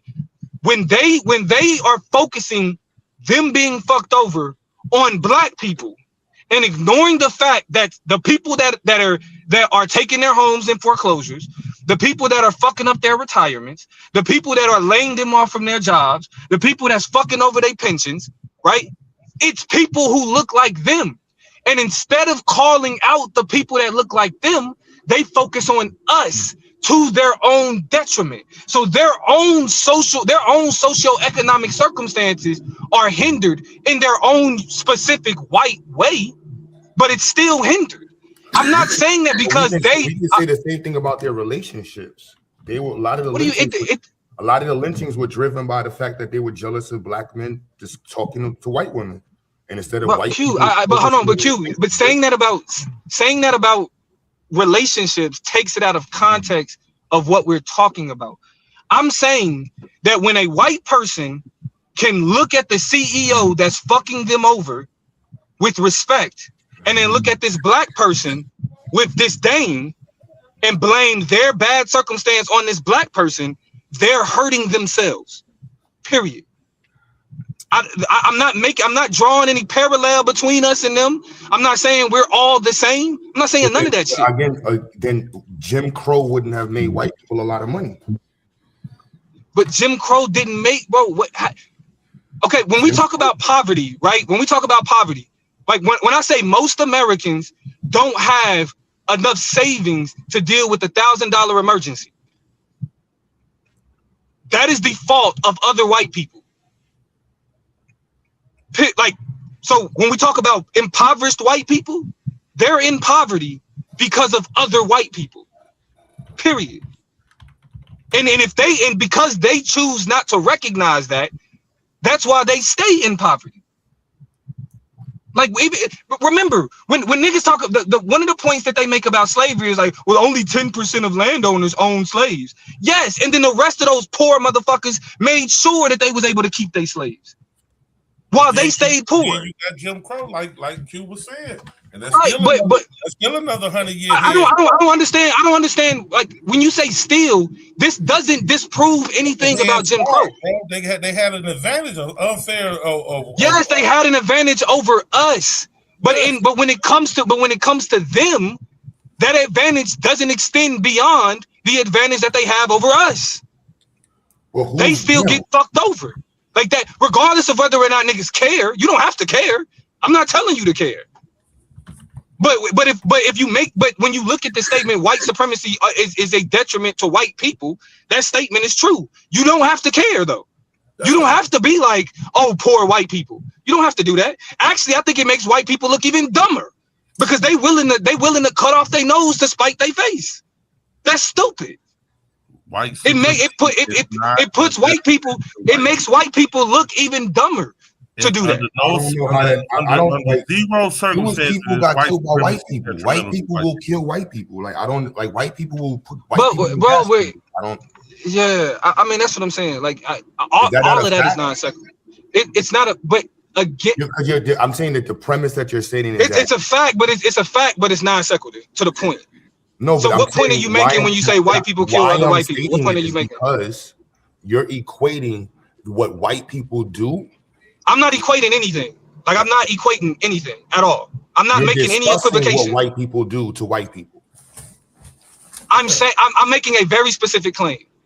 White supremacy convinces white people to fuck themselves over for racism. And when you're saying convinces white people to fuck themselves over, I would ask you, what about Jim Crow?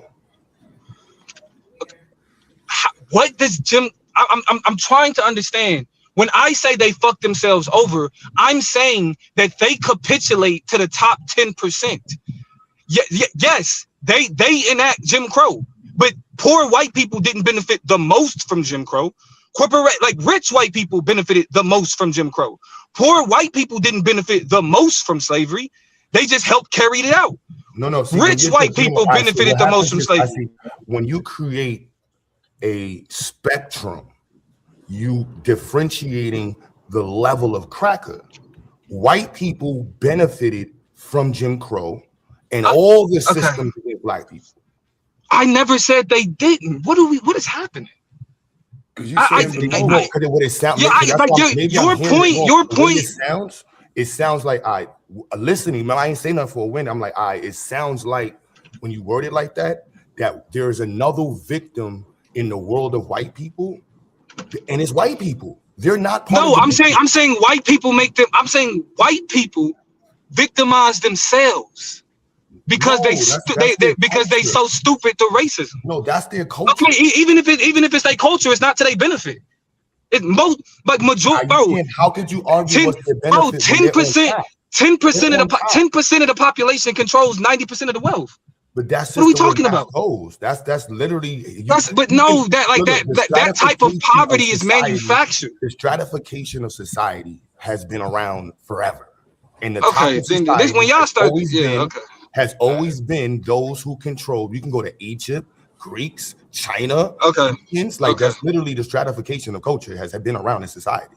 That's bro, what the that is so but so what, bro? So like okay, so you can point to examples. Hierarchies have always existed. Violence has always existed. Intrapersonal beef has always existed. What is I like that doesn't make a point of like that doesn't not only does it not make a point, I mean it's a point in and of itself, but it's not responsive to the claim about whether or not white supremacy, whether or not white supremacy benefited more and poor white people benefited less.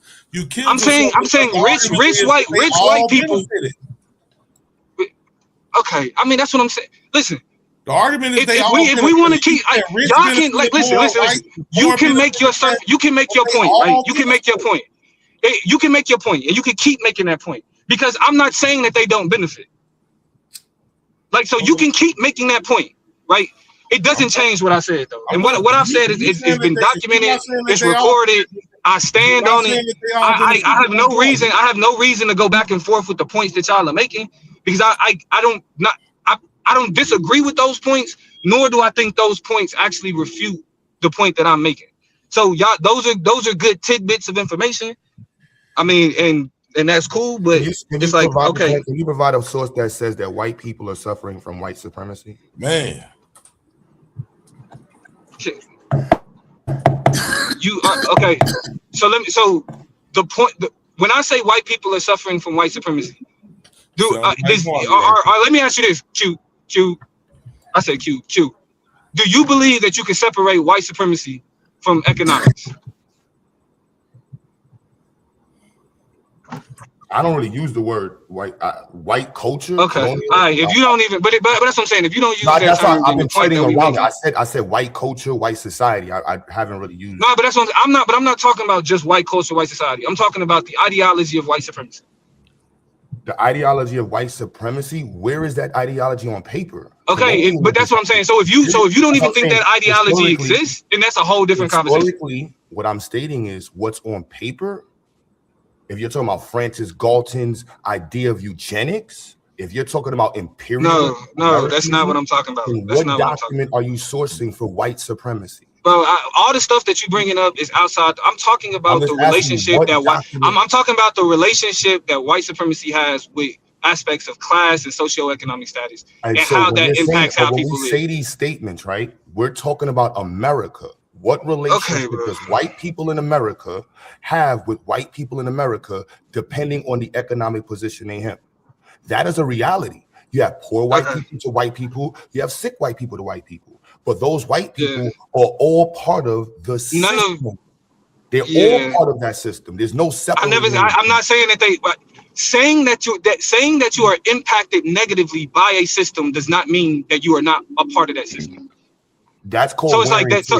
If your brakes are damaged because of the tires, that's not because your brakes' purpose is to take on the damage from breaking the car. I mean, regardless of whether or not that's the purpose, it's still wear and tear is a detriment. Wear and tear makes it's a detriment, regardless. Now, I would like the fact that things wear down. Like that's what I'm saying. Like you make this like what you're saying doesn't refute the point. Like most white people aren't living the way that the top 10% live. We're talking about the type of income, because even outside of the racial wealth gap, there is a larger overall wealth gap that even exists amongst white people. So when we ask how that large wealth gap exists, like that is a question of how, even in a world where white people have a gap with black people as a whole, even amongst white people, there is this huge gap still. And that gap persists and exists for a reason. So that's why the point that I'm making is that when you look at that gap that exists amongst white people, that is a question of the detriment that white people have inflicted on themselves. They've allowed that top 10% to put them in the type of poverty that white people deal with. Do you care about that? No, you don't have to. Do I think that means that white people are separate from white supremacy, or poor white people are separate from white supremacy? No, that is not what that means. That means that I'm saying that the role that they play fucks them over as well. So even go ahead. So into Fontaine, right? If you're part of this system, your job at some point is going to require that you're used. You may not be the same benefit of all parts of the system, but you are a part of the system. How you understand how you are benefiting from your system is part of your system. If your system can do things to benefit you better, that's your system. But to separate poor white people because they don't have as much as rich people, it's not separated. Yeah, bro. I don't. That's what I'm saying. I don't get why niggas keep saying. I just want to say the real point quick, separates white people. Like you made Domo's point with your analogy, bro. That's why I put it in the chat. If brakes, your brake pads get wear and tear, mean they get wore down, mean you have to change them because they're no longer useful. Means that does harm to your brakes while you're driving. So if the poor white people are the brakes of the brakes of the system, then they get worn down and they get harmed and they have to be changed. Material on brakes is designed for wear. It's designed to break down over time. That's their system. White people created a system that's designed. They're a part of the system. That's designed to do whatever it does to them. They eat whatever they eat. They're used by the same system. They're operating a system that fucks them over. Yes.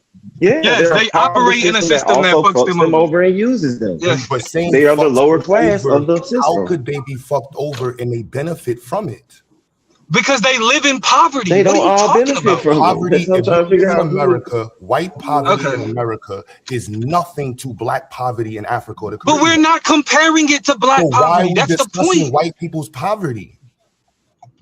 They don't get the. You don't have to. You don't have to be involved in that conversation. Like literally, you don't have to. Like, because you're creating a space for them to feel like they're a victim. When a white person on the panel and say the same shit. Yeah, we're all brothers. Oh yeah, we're all going through the same struggle. That's some shit y'all making up. That's so what I'm saying is we shouldn't be honest about it because they might take it and run with it in their own way. I'm explaining because that like. There's a difference in level. That's what it really sounds. Yeah, I don't say what I say based on what I think white people are trying to do. Like I say what I say regardless. Yeah, me neither. If white people could try to use what I'm saying to be like old brothers, okay, they use it's literally aligned with their rationalization. Yeah, it's not. Remember, it's not. So is it okay for me to align with them when I'm going against illegal immigrants? Is it okay to align with white people? Provide a source to substantiate your. Obviously not. I can provide plenty of. To be honest, I can provide plenty of sources. Every point Trump makes, yeah, I call you a Trump supporter. That's what I'm saying. Like I can provide. Like niggas think I'm just saying this. Like just pulling shit out my ass. Like right now, because you said, is there a source with somewhere that says that white people are suffering because of white people's system? No, actually, it's literally a book entitled "What's the Problem with Kansas?" Hold on, let me answer his question. Let me answer his question. It's a book called "What's the Problem with Kansas?" And what that book speaks to specifically, is how. Study? Is it a research study? I'm just asking. Does he present research in his book? Yes, he presents research in the book, bro. Yes. Yes, he presents research in the book. Research that he has that's published. The research shows the voting habits and the voting patterns of poor white people, specifically poor rural white people, and how their voting habits actually work against their own economic interests to maintain their cultural beliefs. That means that they vote for things that hurt them economically in order to be like fuck niggas. Yes, there's research presented in the book to point that out, to show how in Kansas specifically, whether and I also experienced this personally growing up in Kansas, how they voting. Okay. I like how when niggas was like, oh, you know what's odd about this conversation was not being said. What's not being said is that this is Donald Trump's argument that he's using to protect the civil rights of white people. This is not Donald Trump's argument. Yes, you have to be fucking kidding me. Y'all are speaking to the civil rights of white people right now. Y'all making no, it's claim. Not, bro. No, it's not. I'm saying white people choose racism. White people choose racism. They choose to say fuck niggas. What are you talking about? We're talking about the civil rights of white people. Are you serious? Choose Trump, but they all are going to. I didn't say they, bro. All right, bro. Y'all, right, but I'm saying they're all going to benefit from him, though. That's what I'm saying. They're benefiting from him. No, they're not. They're not benefiting from him right now. What are you talking about? Absolutely, they are. Okay. All right. Okay. Absolutely, they are. Which is why, again, the civil rights division has been gutted and turned into something to protect white people. Remember your old argument? But that's not. But again, don't get the shit you've been telling black people all this last past year. Don't forget now. Let's stand on those things. No, I'm not. I agree, but my argument isn't about civil rights, bro. What are you talking about? My argument is not a question of the rights of white people. More applicable. Just let me finish. If this conversation is not about civil rights, though, bro. That's what I'm telling you. I don't know. It should be. It's not, nigga. I'm making the point. What the fuck, bro? All right. It should be because it shouldn't, because white people are choosing this. Yeah, bro. According to Trump's argument, I want to talk about sentencing. Hold on, Jazz. What about suspensions in schools? Do poor white people benefit from suspension policies in America? What the fuck are y'all? Okay, y'all are completely outside the point. Let me ask y'all are completely outside the point. So I'm gonna let y'all ramble about what it is that y'all want to ramble about, because now it ain't even got nothing to do with what I'm talking about. So ask my question. That's what I said. You go ahead. Do poor white people benefit from suspension policies more than black people? See, that's Yes. Yeah, that's what I'm saying. When you do it like that, then now what about jail sentencing? Do poor white people benefit from? Bro, you can answer this shit. I'm not answering this basically. Yeah, I'm trying to see where do poor white people don't benefit? Do poor white people? Nobody said that they don't. But you have to. You notice that you have to pair it next to black people every time, and that's not what we're saying. Comparison is to black people. Yeah, that's what you're doing. We're not making a comparison to black people. Y'all hear white people and automatically put it next to black people. Whenever we mention white people, y'all place it next. Apply to white people. It applies. It don't only apply to black people either. It don't only apply to black people. It applies to all other races other than white. So this is why I asked, where are the documents for this so-called white supremacy? Because I quoted Americanism, the Constitution, and colonialism. And these are the tools that we discuss for white supremacy. So I want to see. Is capitalism a tool of white supremacy? Capitalism is the product of Americanism. Is it a tool of white supremacy? Yeah, this nigga just talking now. So are you saying capitalism? Because you're not answering the question. So you're saying capitalism is not a tool of white supremacy.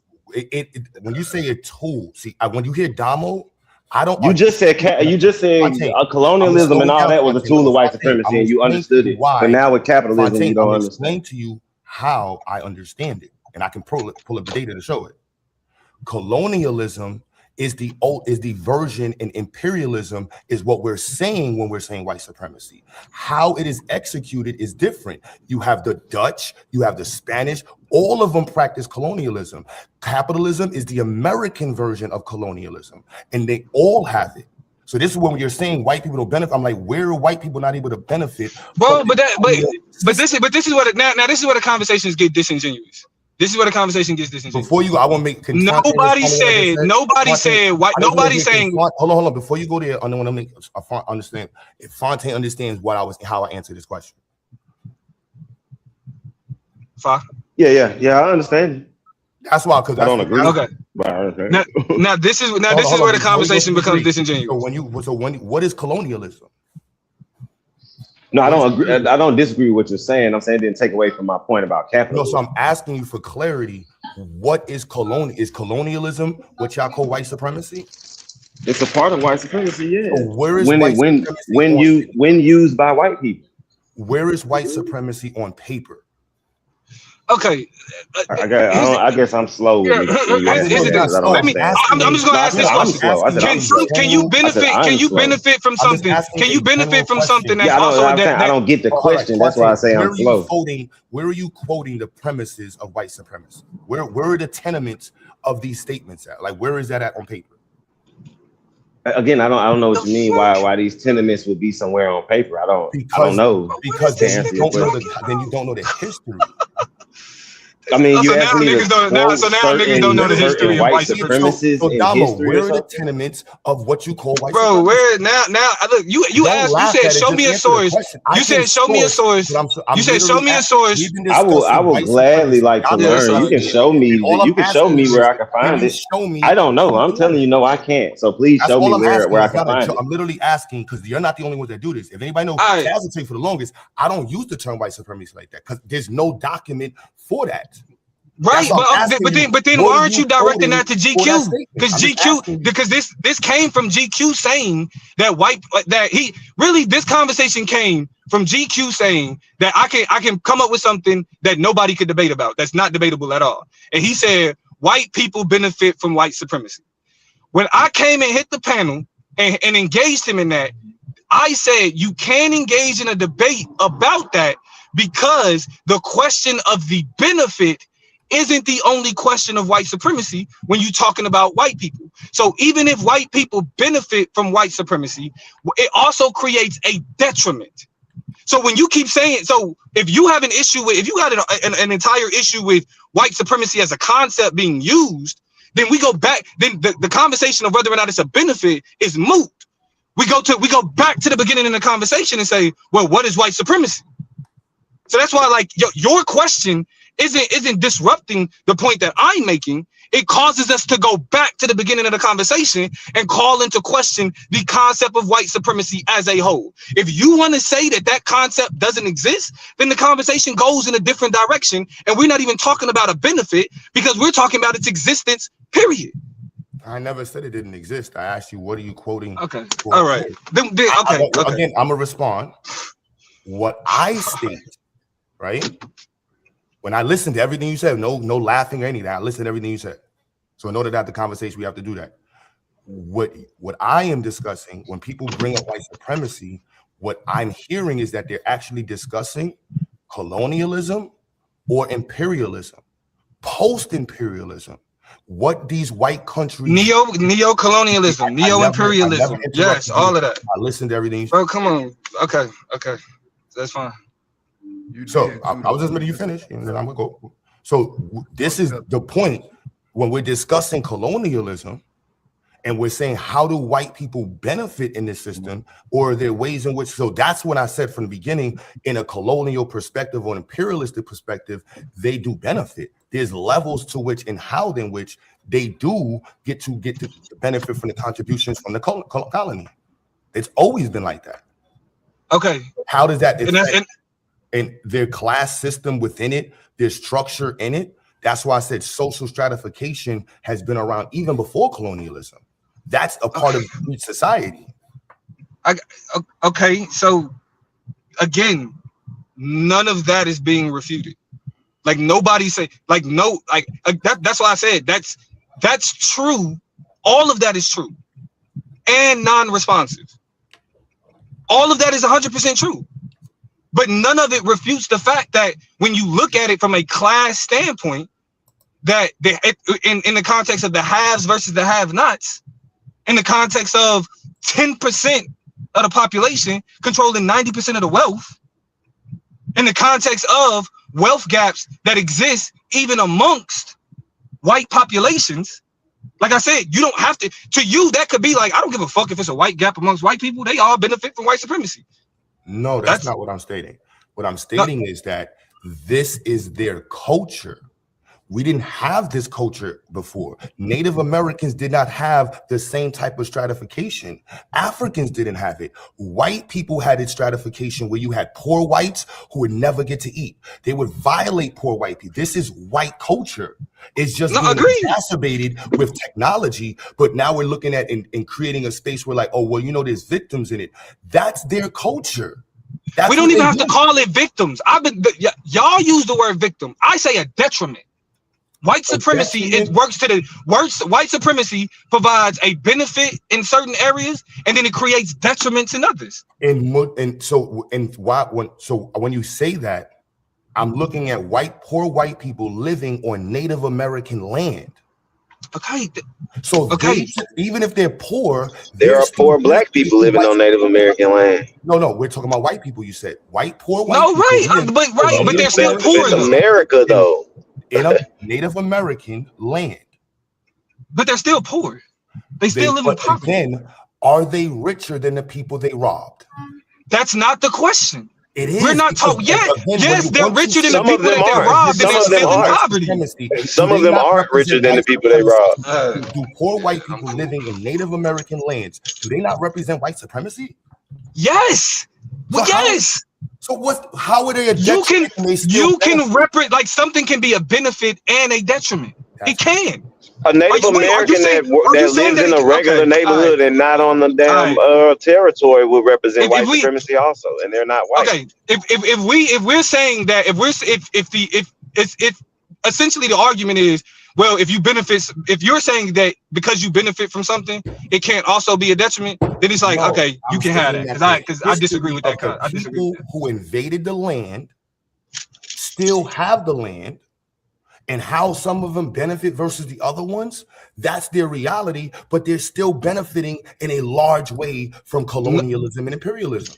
But okay, so your responses are couched as if you're having to reiterate the benefit. Nobody's saying that they still don't benefit, bro. Nobody's saying that. I'm saying that both of those things is nowhere near their benefit. Nowhere. It's not even a question. Yeah, I disagree with that. Yeah, I disagree with that. You're living in a house. Your house is clean. You got cars. You got women. Your house is clean and you have cars. Come on, bro. Military protection. You don't have health care. You don't. Your health care is terrible. What do you mean? Okay, but all right, okay, yeah. I mean, yeah, you got cars. You got cars that keep you perpetually in debt. You got homes that keep you perpetually in debt. You have banks that control your access to having those things, and then there are people who control the banks. Like, but if we want to ignore that part of the conversation and say everything is honky dory because you have a car and you have a house, then it's like, okay. Poor white people in America, by definition, is like $60,000, $70,000. So if you're talking about homeless white people, by definition, poor white people, $60,000 and below. What are we talking about? Their level of poor is not what we're talking about. Poor white people have more money on access than poor. So I'm trying to understand what level of poor white people are we discussing? Okay, so for example, if you take the things that white people complain about themselves, they complain about not being able to find jobs. They complain about shit costing too much. They complain about their retirement and all of that type of shit. If you hear them complain and then you look at the what's causing their complaint, it's not the other races. It's people that look like them.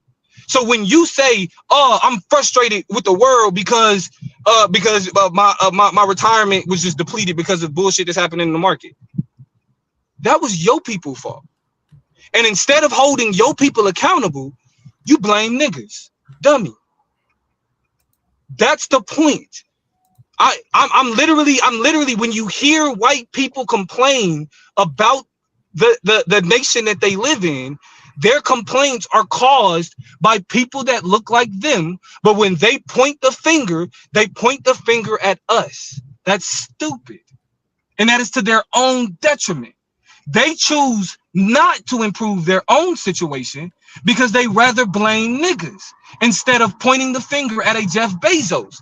They worship the niggas that pay them pennies on the dollar, and then they blame black people for their economic situation.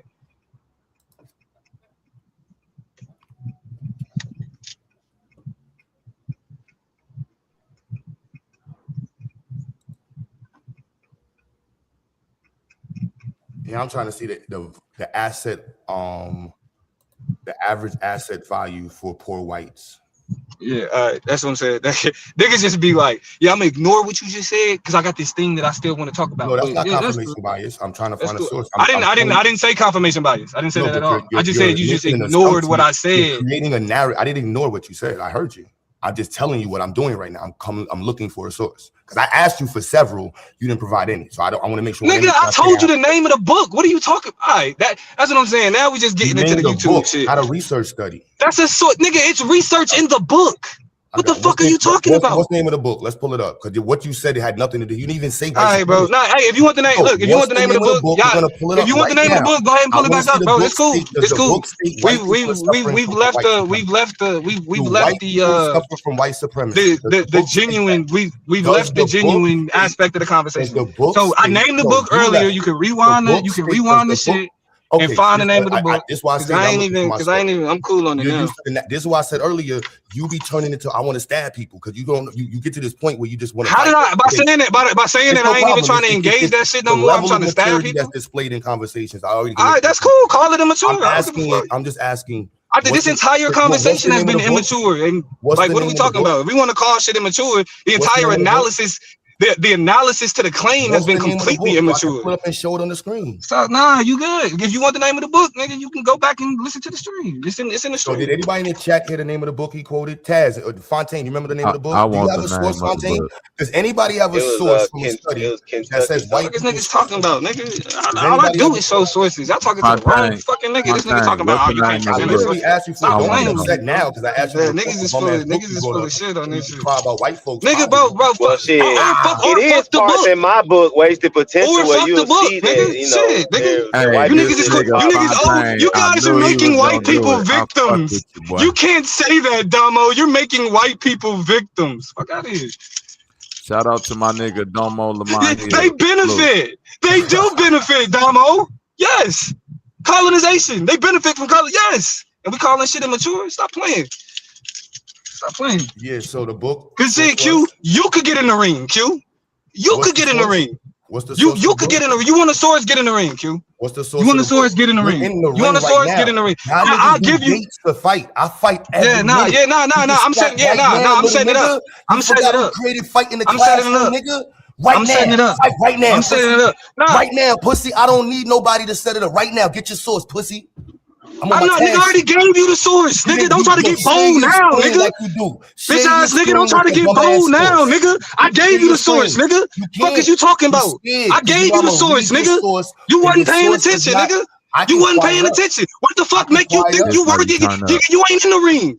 You not in the ring right now. You doing the YouTube shit, nigga. I know you like this shit better. You like this shit better because it's easy to just run your mouth in real time. You like this shit better because it's easier to run your mouth. As soon as I say go ahead.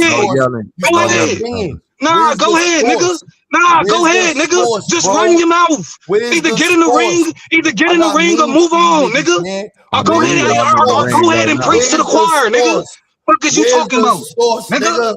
Nigga, I stay with source, nigga. What the fuck you mean, nigga? You know better than that, nigga. You got me fucked up, nigga. You know better than that, nigga. You know the fuck you talking to, nigga. Fuck you, where's that, Damo? Nigga, where's the source? You know better than that, nigga. Where's the source? Fuck is you talking about? Get in the ring, so I watch you again, nigga. Play that again. You did say that. I can do this easy. I'm gonna slow it. Look, we can slow this. Hello, Bobby. You can't handle this all the way down. Gentleman talk. I just want to read what he said so we can have understanding, so we can grow. Man, don't kick my nigga Domo Lamont Hill all the way down. It's just that simple. Slow it down. Let me read the source. I didn't hear you when you said it. You said a book. I asked you for it. Normally we present studies, not books. But if you're going to present the book, I want to pull it up so we can share it on the screen and see if it states white people suffer from white supremacy. I'll mute up and fall back. That's what I'm saying, bro. That you can't do this in the ring. This only works on a panel. What I said, the book is called. The book is called. What's the problem? Hold on. The book is called? What's the problem with Kansas? The context of the book is that white people vote against their own economic interests, right? They vote for policies that hurt them in order to maintain their cultural beliefs. So as long as a motherfucker saying fuck black people, they'll vote for them as they pass policies that stick their hand in their pocket. Could it be that they see themselves vicariously through other white people? No, I'm saying that they do. I'm saying that they do, and that's to their own detriment. Because a CEO white person and a worker white person ain't the same person. No, but it's still. But if the statement is but it's white not for their own belief. We saying white people. Yeah, we saying. I assure you, you're saying the wrong statement. But okay, so it ain't that white people. Damn, I ain't even said the statement. You niggas is quick to cut the knees off a nigga. What's up?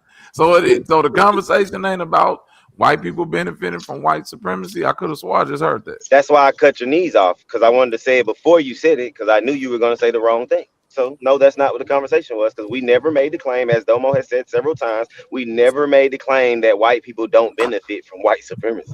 Never ever in this conversation have we ever not one time, bro. They benefit from white supremacy.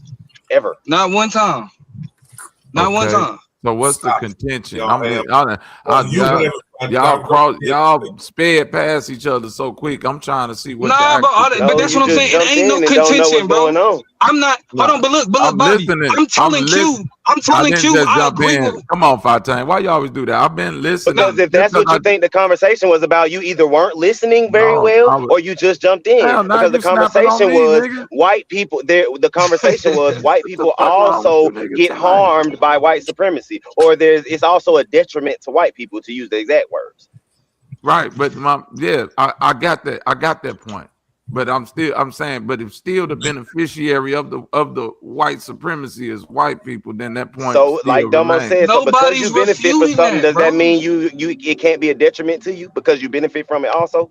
So no, can it not be a detriment to you? It not to. I mean, if you're talking about this specific case, we're talking about two different groups of people. The white people that's benefiting ain't the white people that's being detrimented against. So are there white people that white supremacy is a detriment to? No. Is it white people? It depends on how you look at white supremacy. So let me phrase it like this. It's a simple question. I don't think so. I don't think so. Because white supremacy is so nuanced, it's systemic. We talk about every day-to-day living. We talking about police harassment. We talk about everything else besides just finances. So I think like the every day-to-day white person might not have, like Domo said, the financial or the political power that he would assume he has. But we talking about just walking around the streets and all. Yeah, he got the complexion for the protection of the collection. Yeah, it's some shit that's the benefit. We're not denying the benefit. Y'all keep bringing that up. We don't deny that they have that. Like, why do y'all keep talking about that? Because you asked me a question and I was giving you an answer.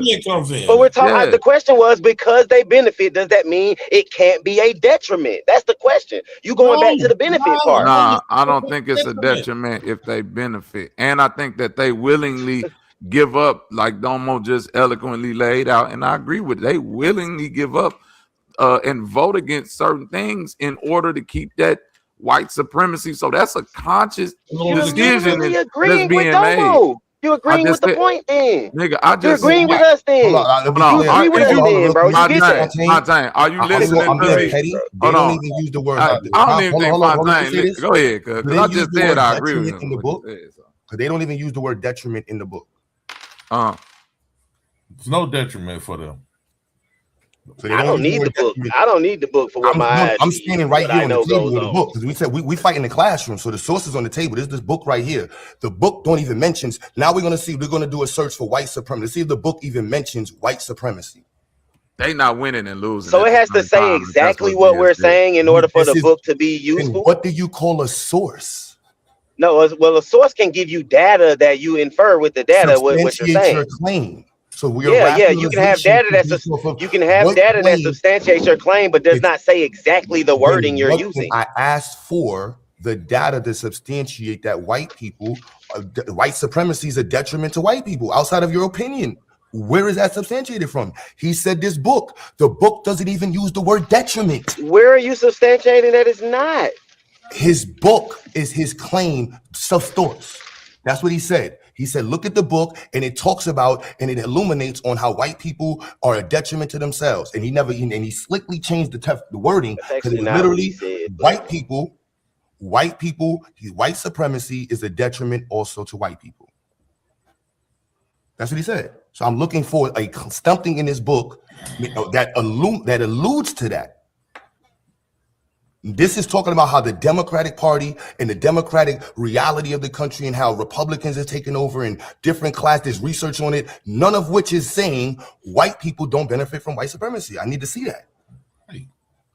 So Democrat or Republican, they all white. We didn't say white people don't benefit from white supremacy. Why do y'all keep repeating that? I want to see where it says white people are. But you just said the benefit. I said it wrong. I said it wrong. I'm fixing it. Where does it say white supremacy is a detriment to white people?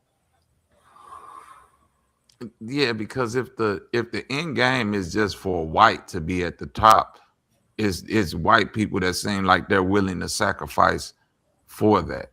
That's how I look at it. I don't think it's a detriment to them if at the end they're proud to say that a white man is running shit. I don't think that's a detriment. Proud to say that they are running shit. Yeah, they are. They live vicariously through this shit. So I can't see how that'll be a detriment. But the detriment is they're voting for policies that harm their life and their lifestyle in order to keep that imaginary position as a white person. Like I don't understand how y'all not getting but I don't think it may harm them economically, maybe, but it does not harm their social. It does not harm their social and cultural comfort. Right. Yes, it does. Yeah, it does not. Hold on, real quick. Yes, when you it say does. like Y'all they might not have a certain standard of living. I see where Fatang going with that, but it's not just a standard of living, bro. Them poor white people get treated like shit, bro. They just don't get treated like black people. I don't know if they get treated like shit because I don't be around enough. Oh my god! So y'all, well, I've seen poor white people, bro. I've been to poor white areas, nigga, doing pest control, especially, bro. Them folk don't get no privilege from them other white people in their town because it's all white people in the crack-ass when you town. say shit, it's a polarization of the statement. Treated like shit is a level to it. Like the dude got violated when they shot him in the street. That was fucked up. That is a common reality for what black people went through. That's the now they're understanding, oh, this is what treated like shit, but treated like shit is typically for other people. White people historically don't get treated like shit in this country. It's a minimal. The majority of white people live cool in this country. I'm gonna argue that y'all are arguing for a small. I'm not arguing that. We're not arguing that. So, but you're saying poor people as if that's not the majority. Majority of white people do not have any detriment from white supremacy. You can't substantiate that. We never use the word majority. We never use the word majority. So if I take away the word majority, are you saying that there are white people? If you take away the word majority, are there white people? So he's saying there's no white people that have a detriment. I'm saying no white people. I don't see how fundamentally you can make this. Why Fontaine, respectfully, this is why I don't understand it, because colonialism is a benefit to all white people. Not everybody's going to get the same fruit and reward in colonialism, but white people all benefit from the fact that they robbed this country from people. You have the opportunity now, because we stole from these niggas and we enslaved these African niggas. You have the opportunity to do what your crack ass want to do. Now, if your crack ass don't get to be rich cracker, that's on you. But we gave you the place where you could take advantage of what we did for these niggas.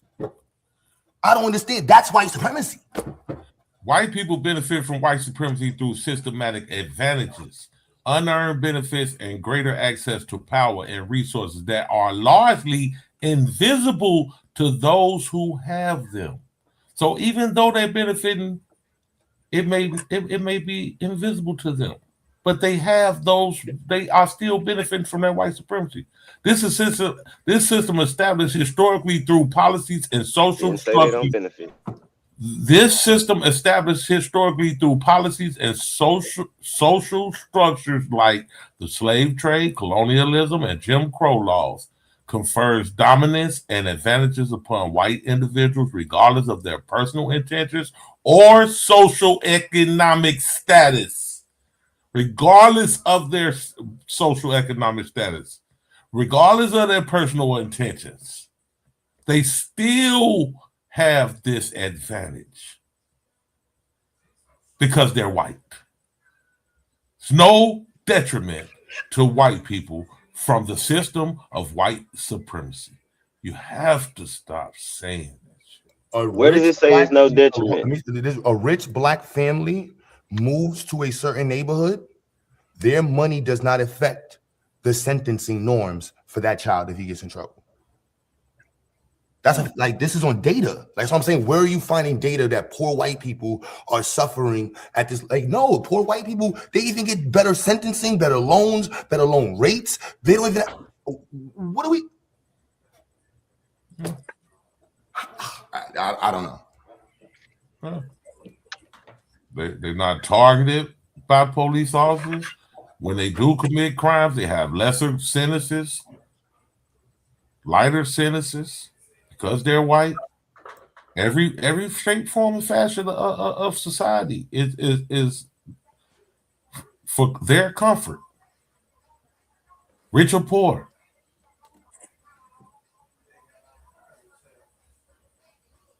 I hate that niggas got like this open heart, man. Like we just love everything.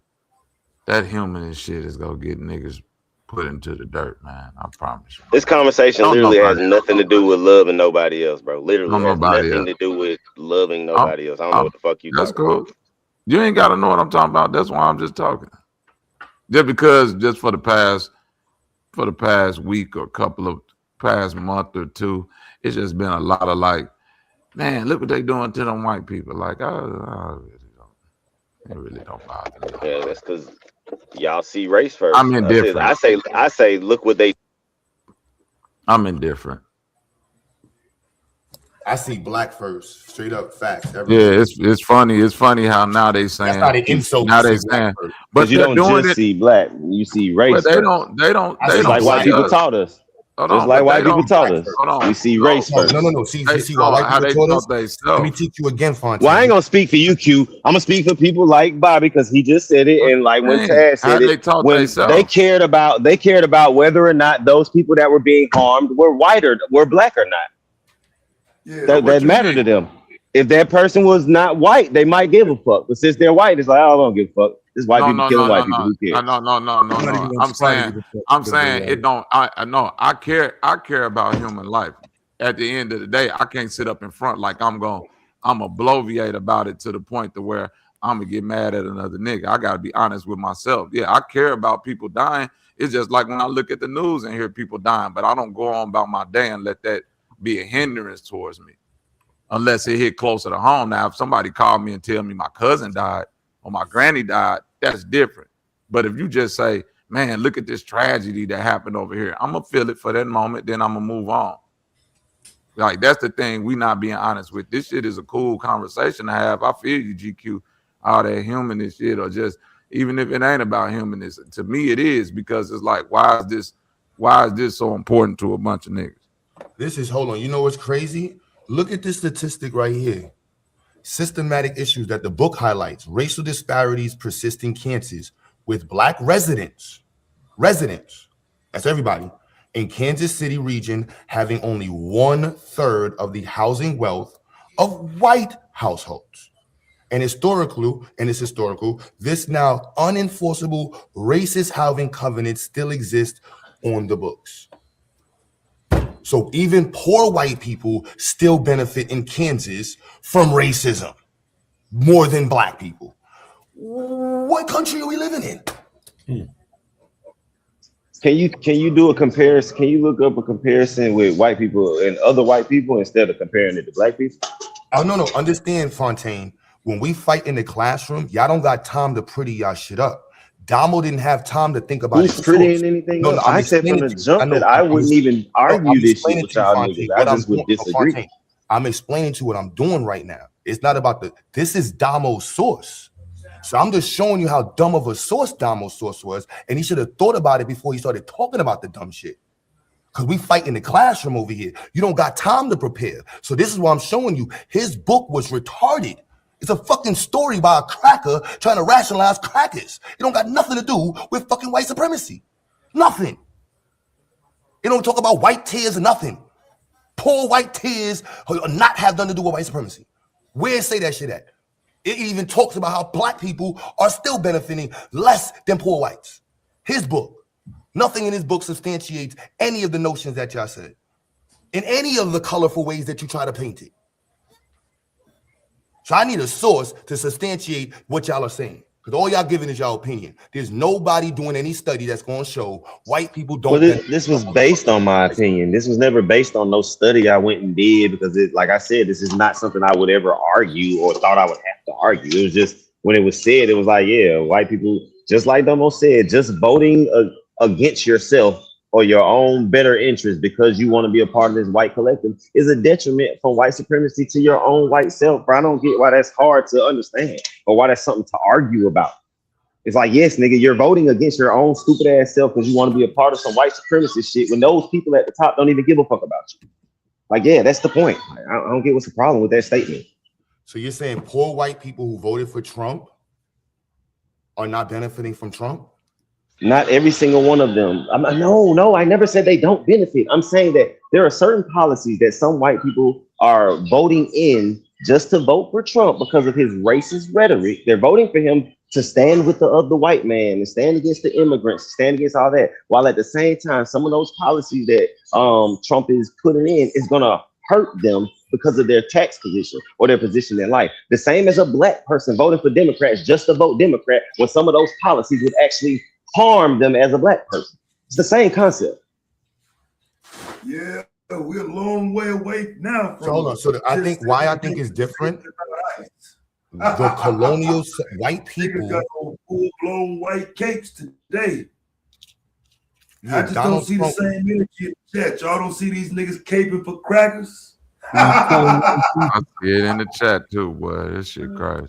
That's how y'all feel, bro. It's always caping, bro. Y'all just don't know how to have conversations without feeling some kind of way, bro. It's just a conversation, bro. It's just my opinion about something. Not saying what white person am I saving with this conversation, bro. Damo was throwing it out as said it was a scholastic argument that we just weren't privy to. I'm like, bro, there's nobody ever stating that white people are suffering from white supremacy. Please show me what college has spent time doing that research. What study? Some random cracker from Kansas book? Damo literally quoted some random cracker from Kansas. We too slow to understand. You're never gonna hear Damo do that again. He only quotes research studies, but in this moment, he's quoting some random book. In the first 20 pages, don't even the sources at the bottom of the pages were to fucking dumbass sources. He didn't even have any links to data in the book that I could find so far. Maybe I'm wrong. Tried to tell a nigga when he first came up with the shit, it's self-explanatory.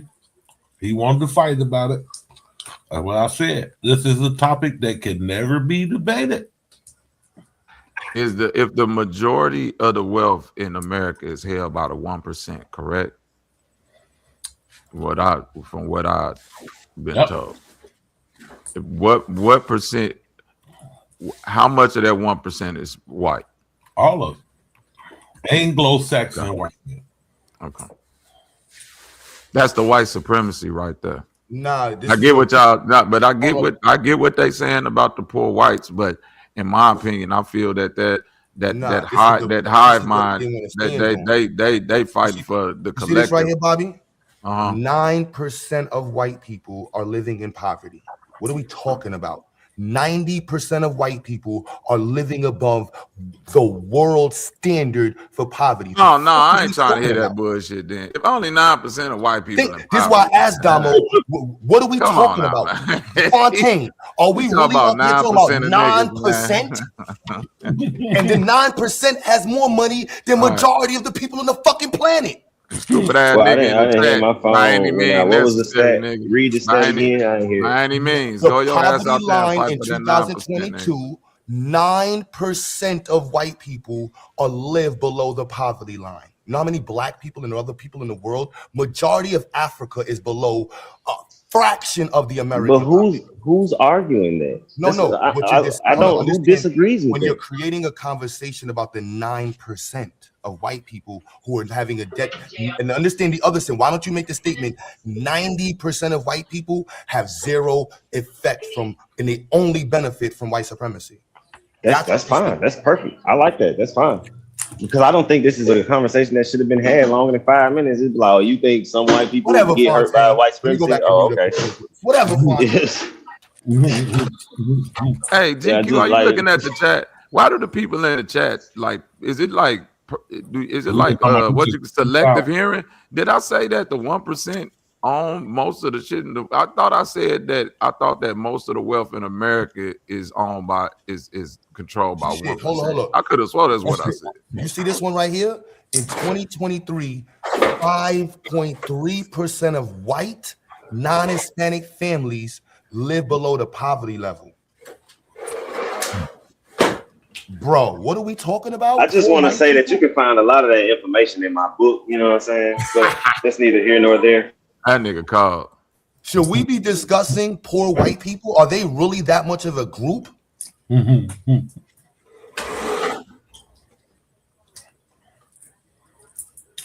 Detrimental to them. Out of White supremacy detrimental to them people. 9%. Let me go. What he said? The poor white class, the poor whites. What about the poor whites? Fuck them niggas. Fuck is we talking about? Now y'all reframing it. Nobody said what about. I'm not even talking about you, Fontaine. You know what's beautiful? Right. I'm literally going back to the video. I'm doing sorcery with the statistics. I'm sorry. Damo's argument was that classism exists and poor white people are suffering. There's a detriment, white supremacy. Now we're discussing the population of poor white people. Just to be clear, we know what percentage of white people are suffering. Because if you say it like that, and when Damo said the 1%, all of the wealth is with the 10%, this is not a correct way of arguing this. Poverty determines where you are at. Majority of white people live well above the poverty threshold by their own standards. I'm sorry by any means. Only because of white supremacy. Only because of the head start that they had during Jim Crow and slavery. Only because they are white and they are afforded these luxuries. These jobs. Yes, you pulled white population to the world. Benefits of the doubt. What are you talking about? Can you see the fucking screen? Approximately 19.5 million Americans, white American. What the? Yo, bro, go smoke a blunt and come back, bro, because I don't really be talking to you in the chat by any means, but you having a moment right now. Yeah, it's literally on the fucking screen. So I don't know what kind of flip phone you got, but it's on the fucking screen, bro.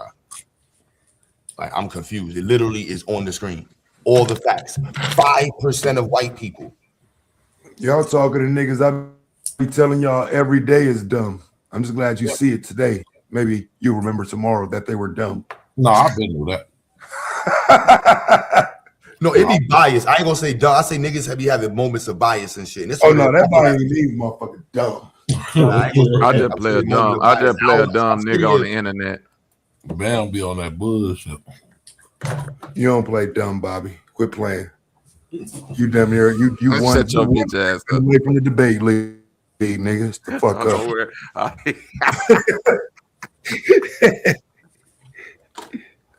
Yeah, I've been thinking about it too. Like I should get in here and smoke one of these niggas. White supremacy benefited white people so much that the poor class in America is richer than most fucking countries of whites. Let's argue that. Trinidad, Haiti, poor white people in America, asset value is equivalent to fucking nations. And we worrying about these crackers? Fuck is y'all niggas doing, man? Turn that television off. Stop watching these faggots online. Got y'all niggas singing with niggas talking about we all the same. Hey man, watch the F-bombs on your channel. The fuck you doing? I don't be having these kind. I ain't smoked since like 7 o'clock. That's all I be having. Let me get it back. I don't give a fuck, bro. Like, what you been doing or nothing? Don't say that shit on your channel no more. You right. Freaking God. You check a nigga with they shit. That nigga got y'all scared of hell. I ain't trying to fuck it up. You Man, right. he better not say that shit. No, on some real shit. That is not something to say. I mean, we bullshitting, but like, nigga, that ain't the word. Yeah, you can't say that shit. They'll shut Nah, he right. I'm not supposed to say that. It was just pissed because I'm like, son, how y'all? All the niggas y'all be spewing. The whole internet. You can say nigga, Fontaine. It's fucked you can up. say nigga a million times. No, now Fontaine, I ain't gonna lie. I wanted to boycott Facebook for that shit. So you could dead say nigga live. Nothing gonna happen, son. You said nigga 1,000 times. That F word to get the whole shit struck on some bullshit. No cap. Monetized and everything, son. What happened to his channel? Remember he said the F word? Yeah, that's just crazy. That motherfucker. Your boy Dave Chappelle, we made the joke about that shit. Man, fuck all that. Hey Taz, what's up with your boy being president of the Falcons? What the fuck? Nah, we're not doing football. Oh my bad. I get that shit down quick. It ain't no. I got you. Fuck that. Martinez up. Hey, y'all niggas be setting up these debate shits. Y'all, we fight in the classroom still, y'all. So don't be sitting here talking about we gonna fight at 3 o'clock. Niggas get punched in their mouth right in the classroom, bro. Right in front of the teacher, right in the PTA office, right on the VI floor. Right on the VI floor. Pop on you and your bitch. I wouldn't debate this though. That's what I'm saying. It's something I wouldn't debate. No, I guess it's a general because they forgot over here. We still got the fight in the room. Shit, it's up right now. It ain't no. We don't gotta wait for tomorrow.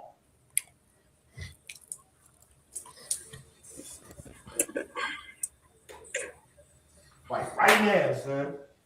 No, let's set it up on the 3rd of Saturday, and then I'm gonna send you my sources. Then I'm gonna send you my sources, and then we're gonna exchange sources, and then we're gonna exchange then we're gonna have a conversation, and we're gonna have a mediator. Fuck that mediator shit, pussy. What's up? Right now, go get your sources, bitch.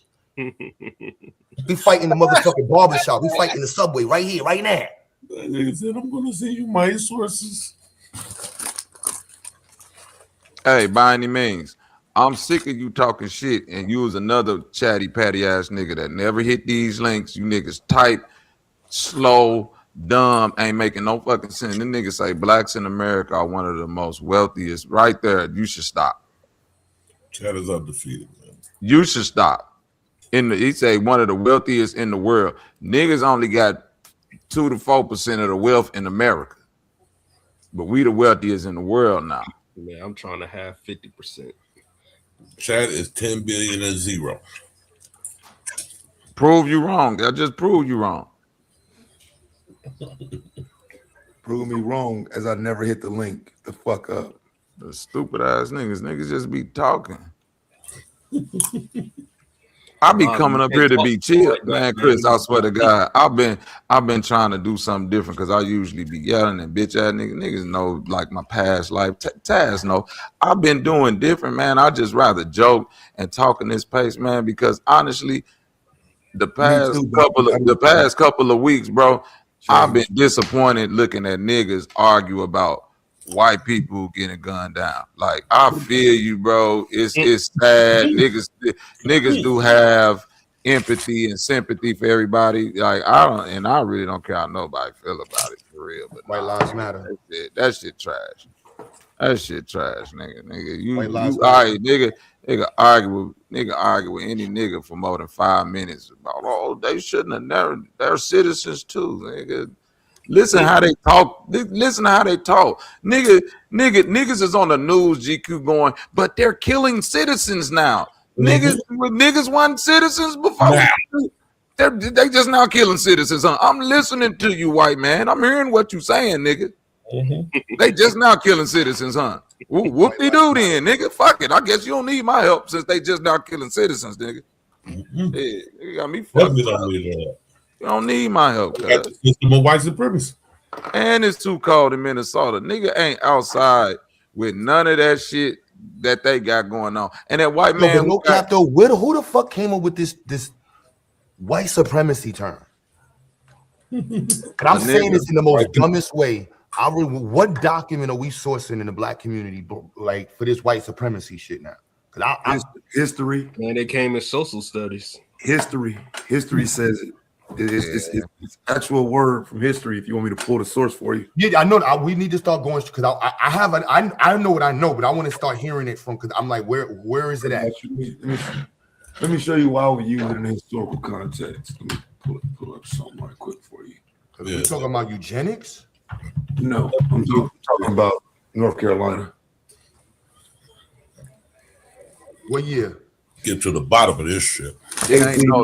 Hey, but G style, it ain't necessarily fuck white folks. It's nigga. I don't like. I just as a black person, I got the right to say, nigga, I don't want to fight. Like, let me get a y'all can do that. Why the fuck ain't like? Think about this though. Every time there's some shit in the country, why the fuck do the Jews, the Latinos, anybody be like, why aren't the blacks more mad? They the ones been oppressed the most. They should be upset at seeing any type of oppression. And it's they like actually say that shit too. They say that, bro. Then I'm like, nigga, we not the oppression. That's a big deal. Ilhan said that shit. Where are the blacks? I know, bro. And my thing, but my thing, real, she said that shit. Yeah, she did, bro. I'm trying to figure out this though, bro. But Taz, what year is this, Taz? This is 1898. This is Wilmington. This is the Wilmington insurrection of 1898. I would put this underneath eugenics, like pushing eugenics from that perspective. But that would be the foundation of it, where they're pushing a biological perspective, and that's the foundation of Jim Crow. Where they have this, not the foundation, but this aligning of, like, I agree with that part, but this is Jim Crow / eugenics shit. Well, so I wouldn't put it with eugenics personally because it's more along the lines of legality. This is that coup in 1898 down in Wilmington. No, but eugenics was legality. I'm just saying the argumentation of white supremacy here is about control. The context is literally control. But I would argue that I agree, but I would state that the context of how I understand eugenics, the reason why they must control the population growth of other groups is because they want to maintain their position of power over other groups. This is why the policies. I wouldn't argue against that, Q. I wouldn't argue against that, moving out that far. But I think in terms of what you just simply asked, why like somebody like myself would use the term, I'm saying historically it's rooted in. Oh no, I know why you would use it. I wanted to hear how, because when people just blanket it, throw it, I'm like, where's this blanket statement coming from? Because we could just quote the real people and see what they were discussing. Yeah. No doubt. Yeah, that's the only reason I use it so freely. But I do agree that it's become a catch-all. It's a term that people use with very little context. Yeah, because we're talking about a system of white, like we're talking about colonialism. We're talking about Americanism. Americanism is the face of white supremacy. If you're gonna word it like that, and that's Americanism. Zionism. Diamonds. You know what I mean? There's a lot of things that are attached to white folks, and they says I can't just poor white people. I'm sorry. There's a lot of poor white people done killed and violated black folks. Fuck, they crack asses poor. That year, but yeah, whatever.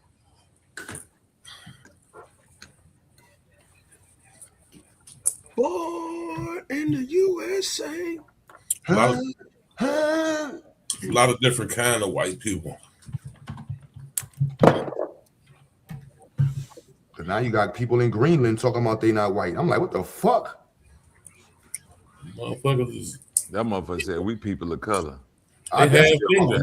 Oh, Damo back. I'm gonna shut up. You got. I've been talking mad shit, Damo. You got the floor. I'm gonna listen.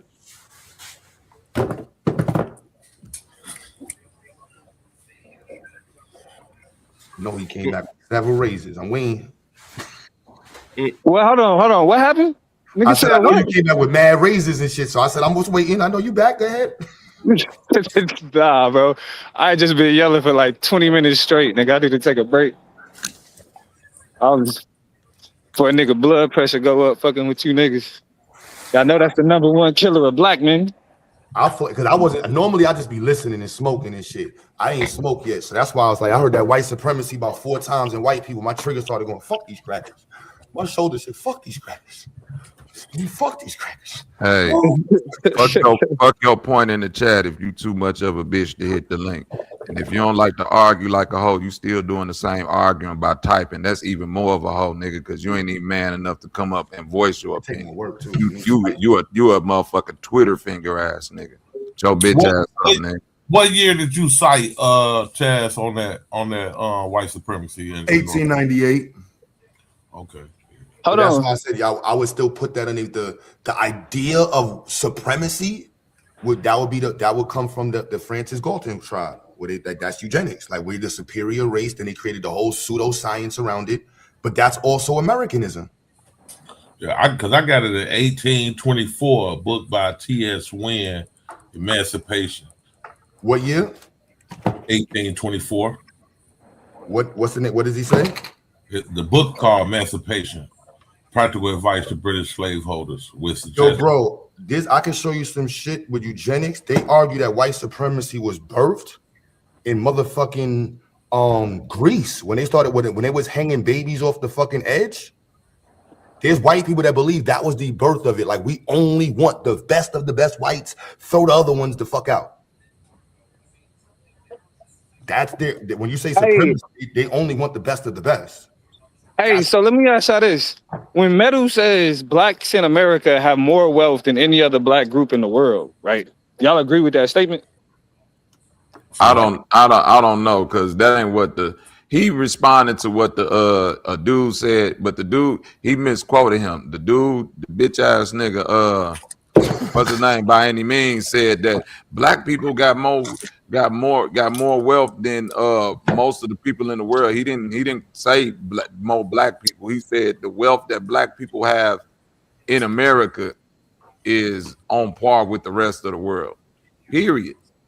It say, Okay. here go right here. I'm finna read the quote. It say, blacks in America are one of the most wealthiest in the world. That's the sorcery I'm talking about. Y'all niggas just too slow to peep. And I said, well, blacks in America only got 2% of the wealth in America. So how can they be the wealthiest amongst the wealthiest in the world? It's 0.8% of, it's over 3,000 billionaires and only 23 of them black. Nah, but that's the whole economic. Yo, bro, do you understand how poor 140 countries are? Like literally, I'm talking about $1. Like piss poor. Like you walk around on streets and you can walk into a restaurant and get cigarettes and may have some this homeless nigga's doing $2,000 a month just in garbage cans and asking money at standing in front of Dollar Tree. Let me get $1. There's none of that in countries. There's none of that in Haiti. Like you poor. You better go find some non-muddy water. Mud burgers is real in certain parts. Like that's the joke, but niggas is really eating fucking mosquito burgers. Like poor, poor, nigga. So now given that poverty, would y'all niggas say that being in America is a benefit for black people?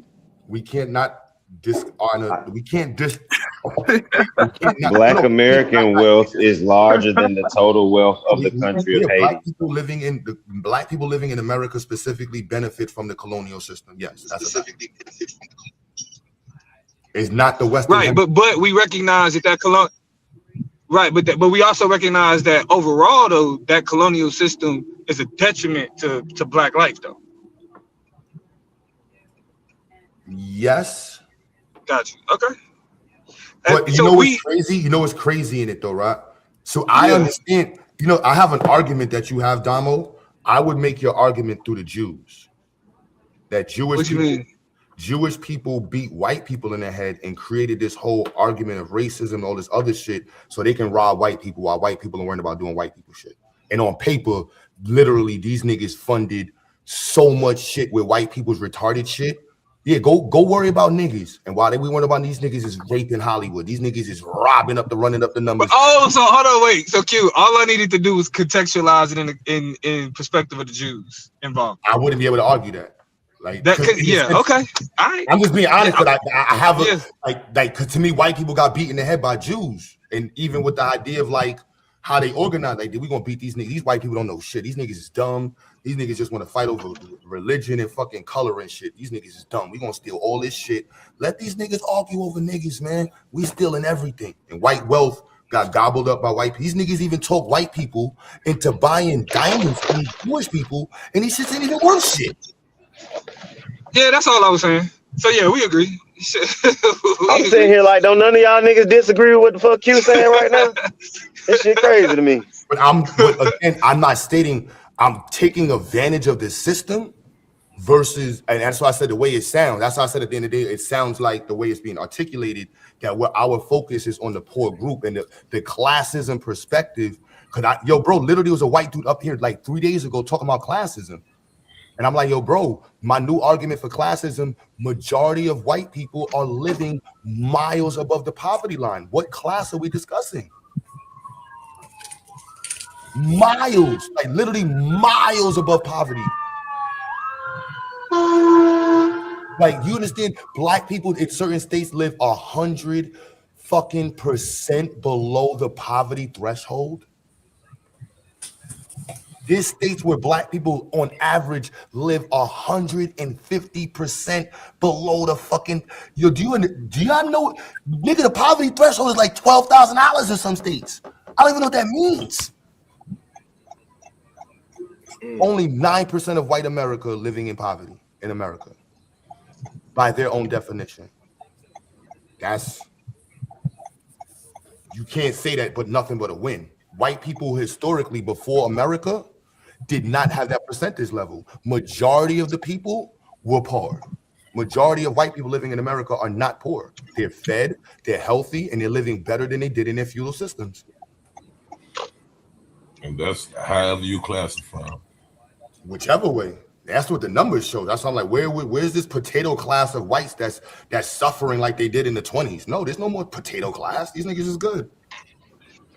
Nah, but I was basing my critique specifically on. Nah, this nigga Damo smoked. I ain't fucking with you. I can hear it in your voice. This nigga mad calm now. I'm mad turned up. You don't know who you guys. So I already hit. That ain't even serious. So this nigga mad calm. Like, why this nigga so calm? Hold on. Why this nigga smoke? Come on here. Get the fuck out of here, nigga. That's all it take. Go That's all it take.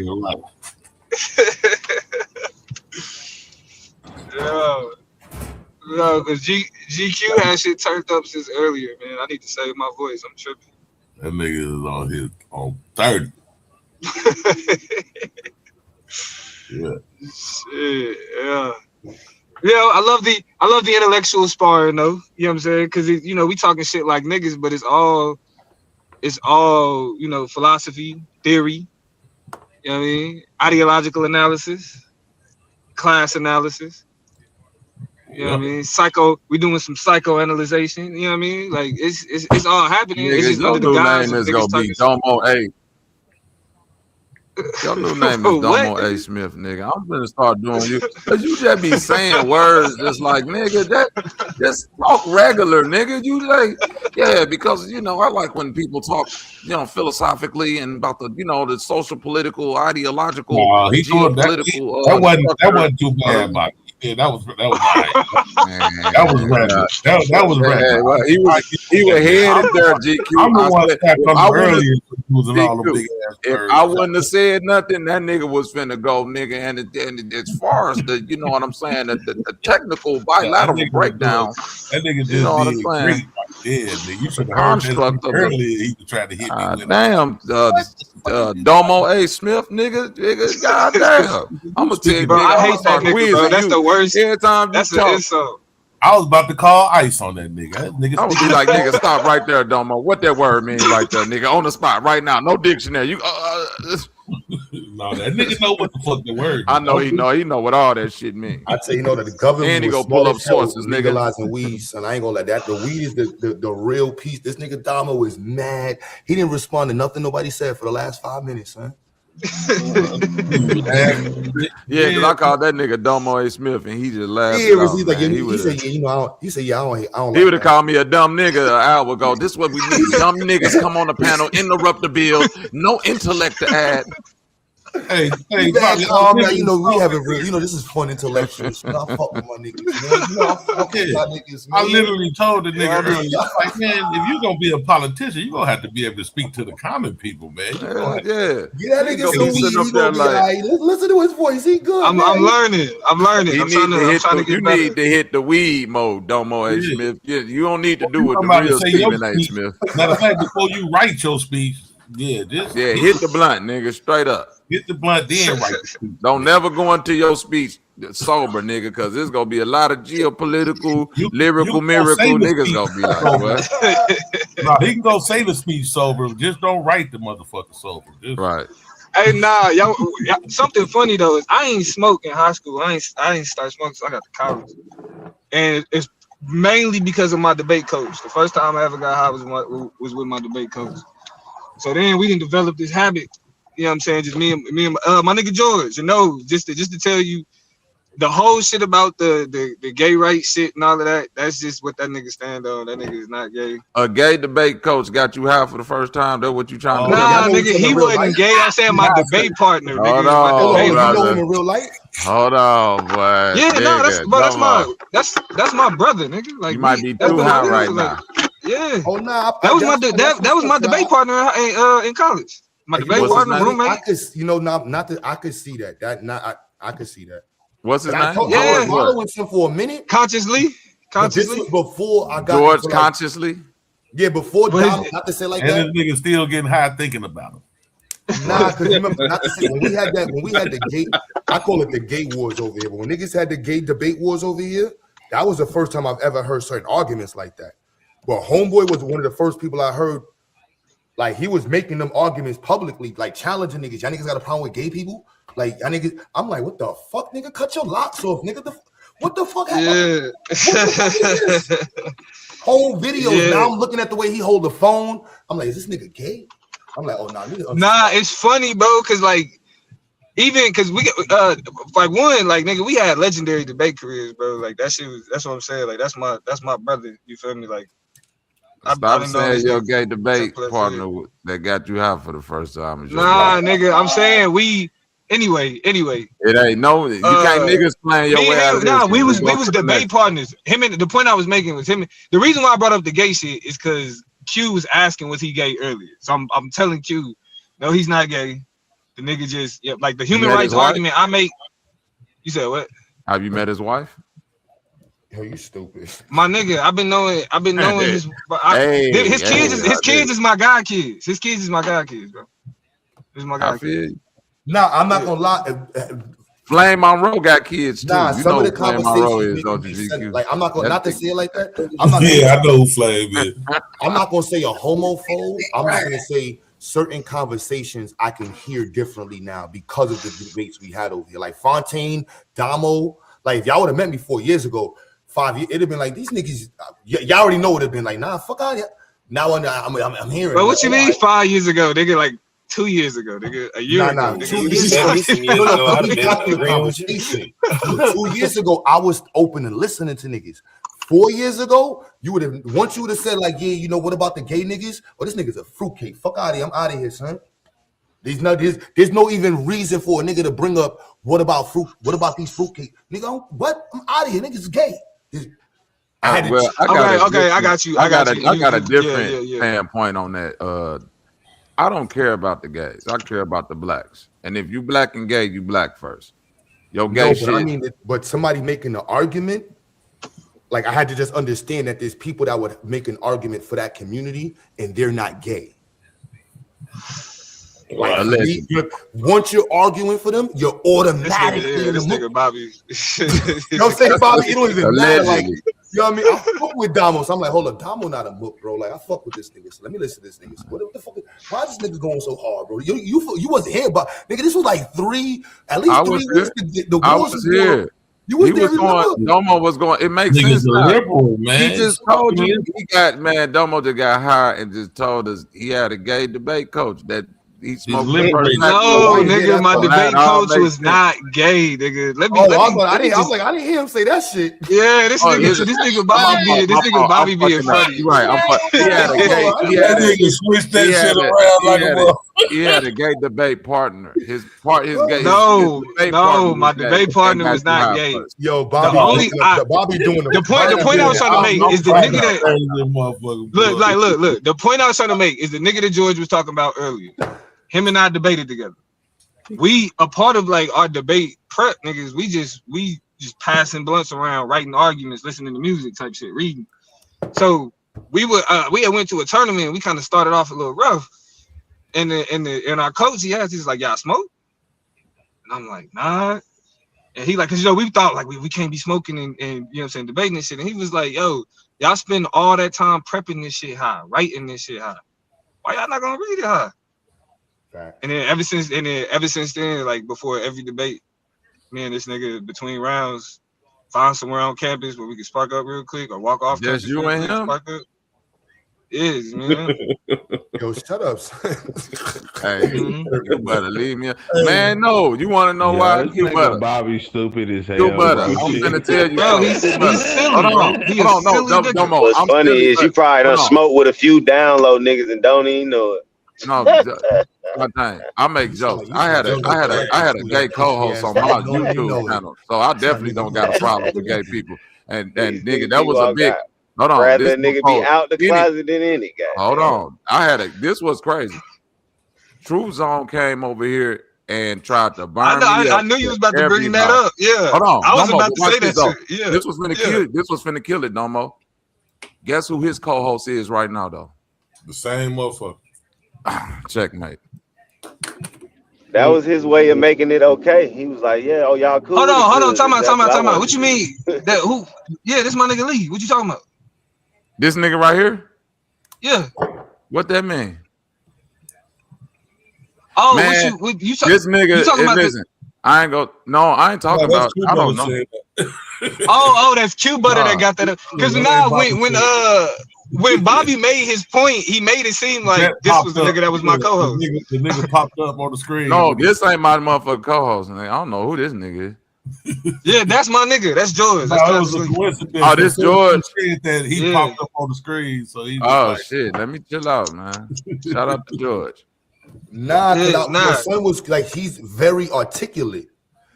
You know what I'm saying? And so Back y'all call that nigga articulate is hilarious. Nah, because you gotta understand from the selfie video people, black people that make selfie videos and talk about content.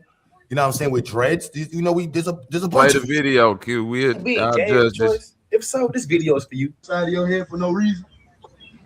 Is that what you think? Is on the side of your head for no reason?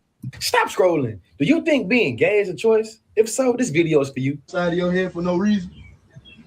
Is that what you think? Is on the side of your head for no reason? So why you just said that gay ass shit, bro? Why would you just say that? Why would you just say that?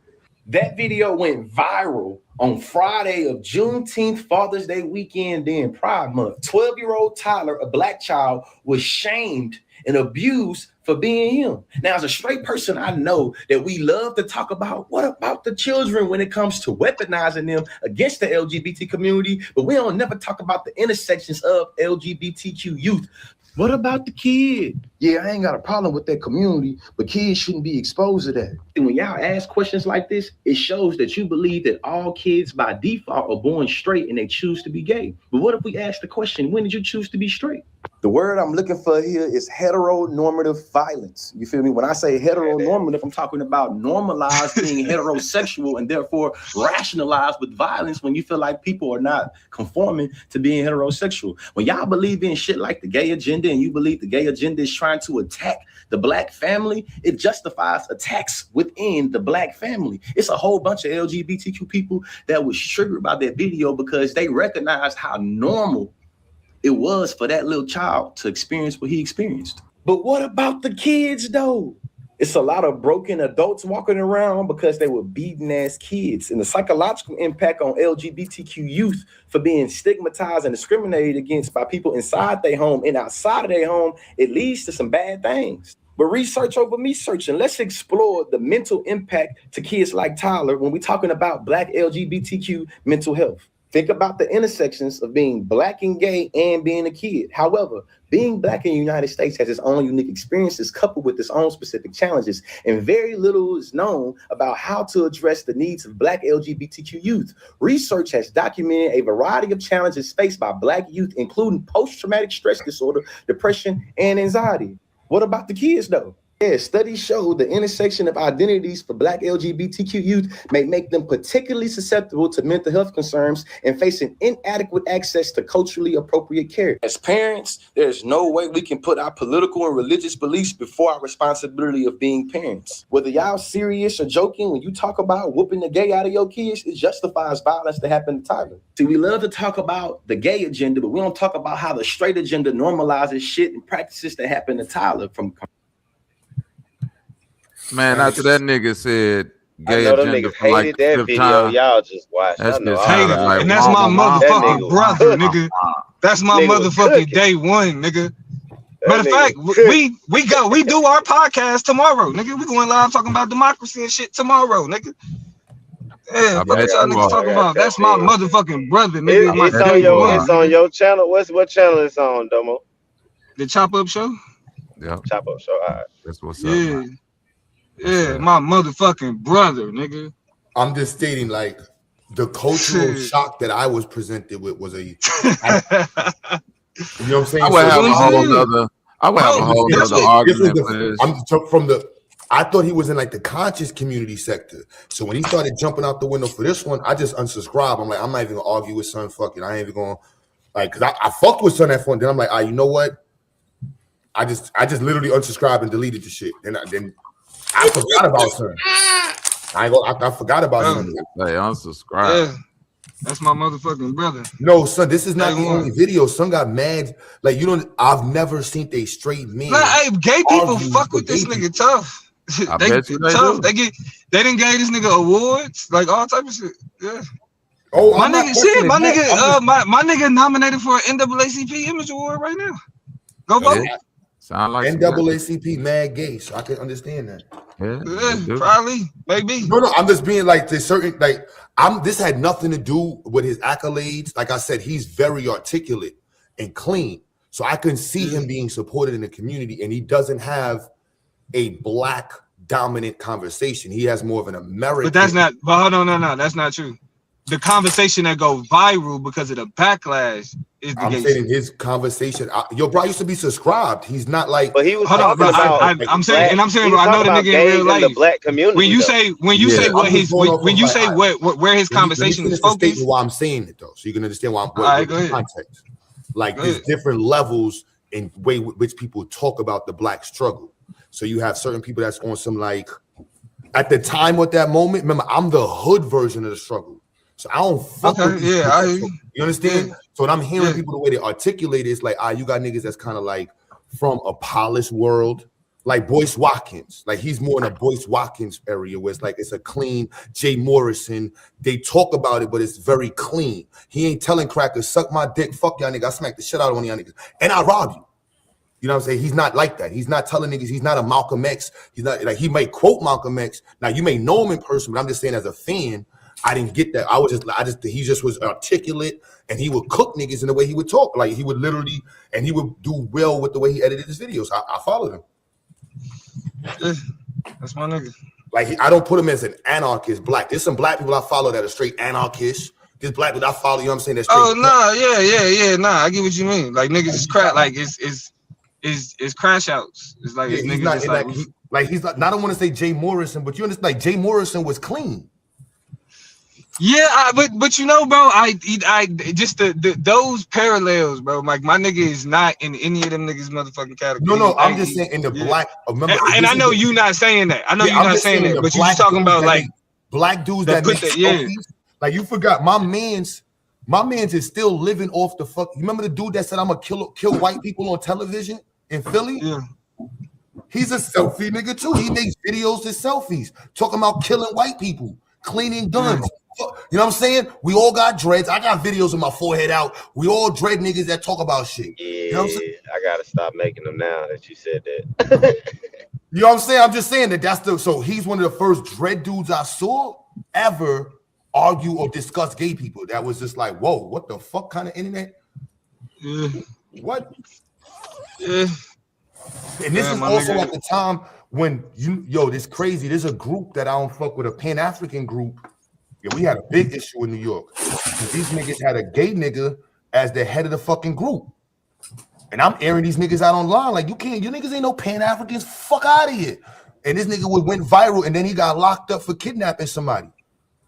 He from I think you know what I'm talking about, Dom. He from the Midwest too.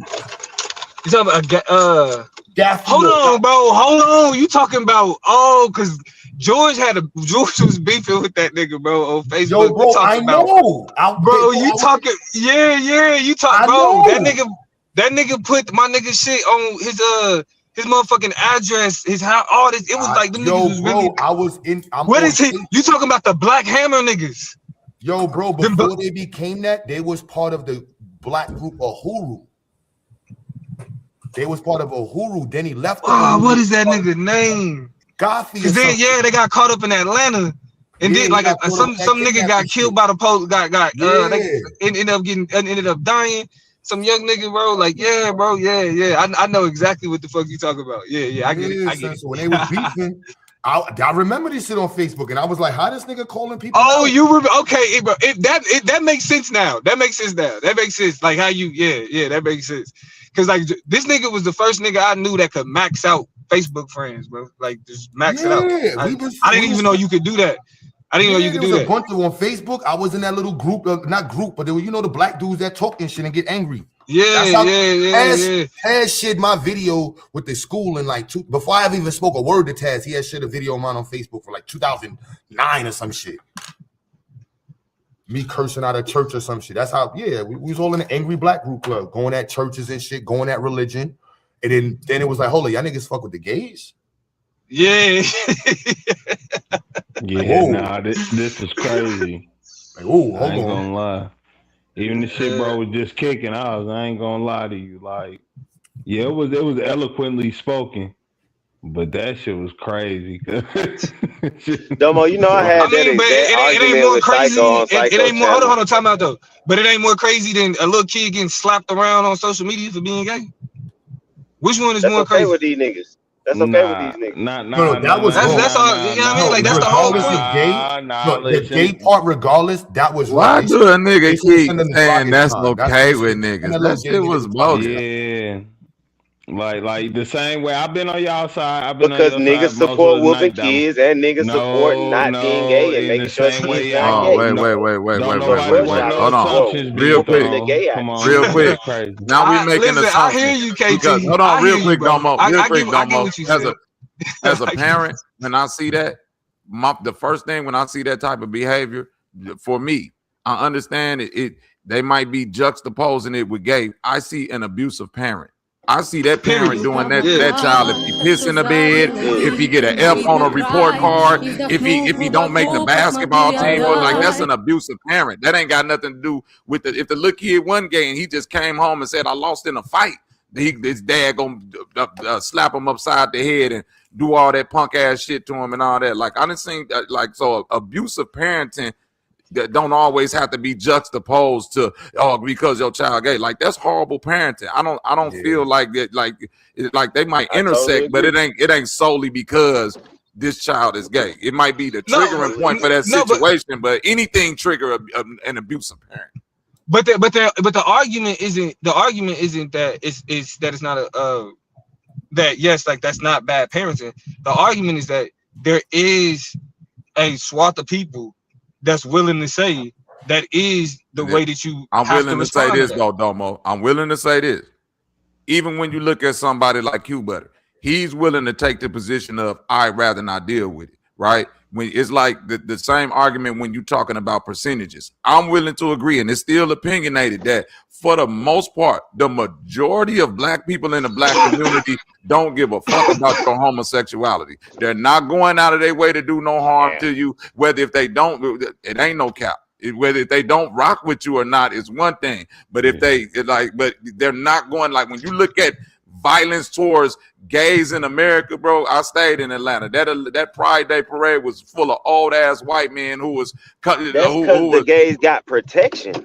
Okay, and I'm saying it's a reason that the hate laws and okay, and I got you, and I'm saying the face for the hate laws was always white people. The people that was always in those situations was white people being demonized by their own people. Black people might have said, "Hey, we don't fuck with that as black culture, but we're not demonizing our people." I don't know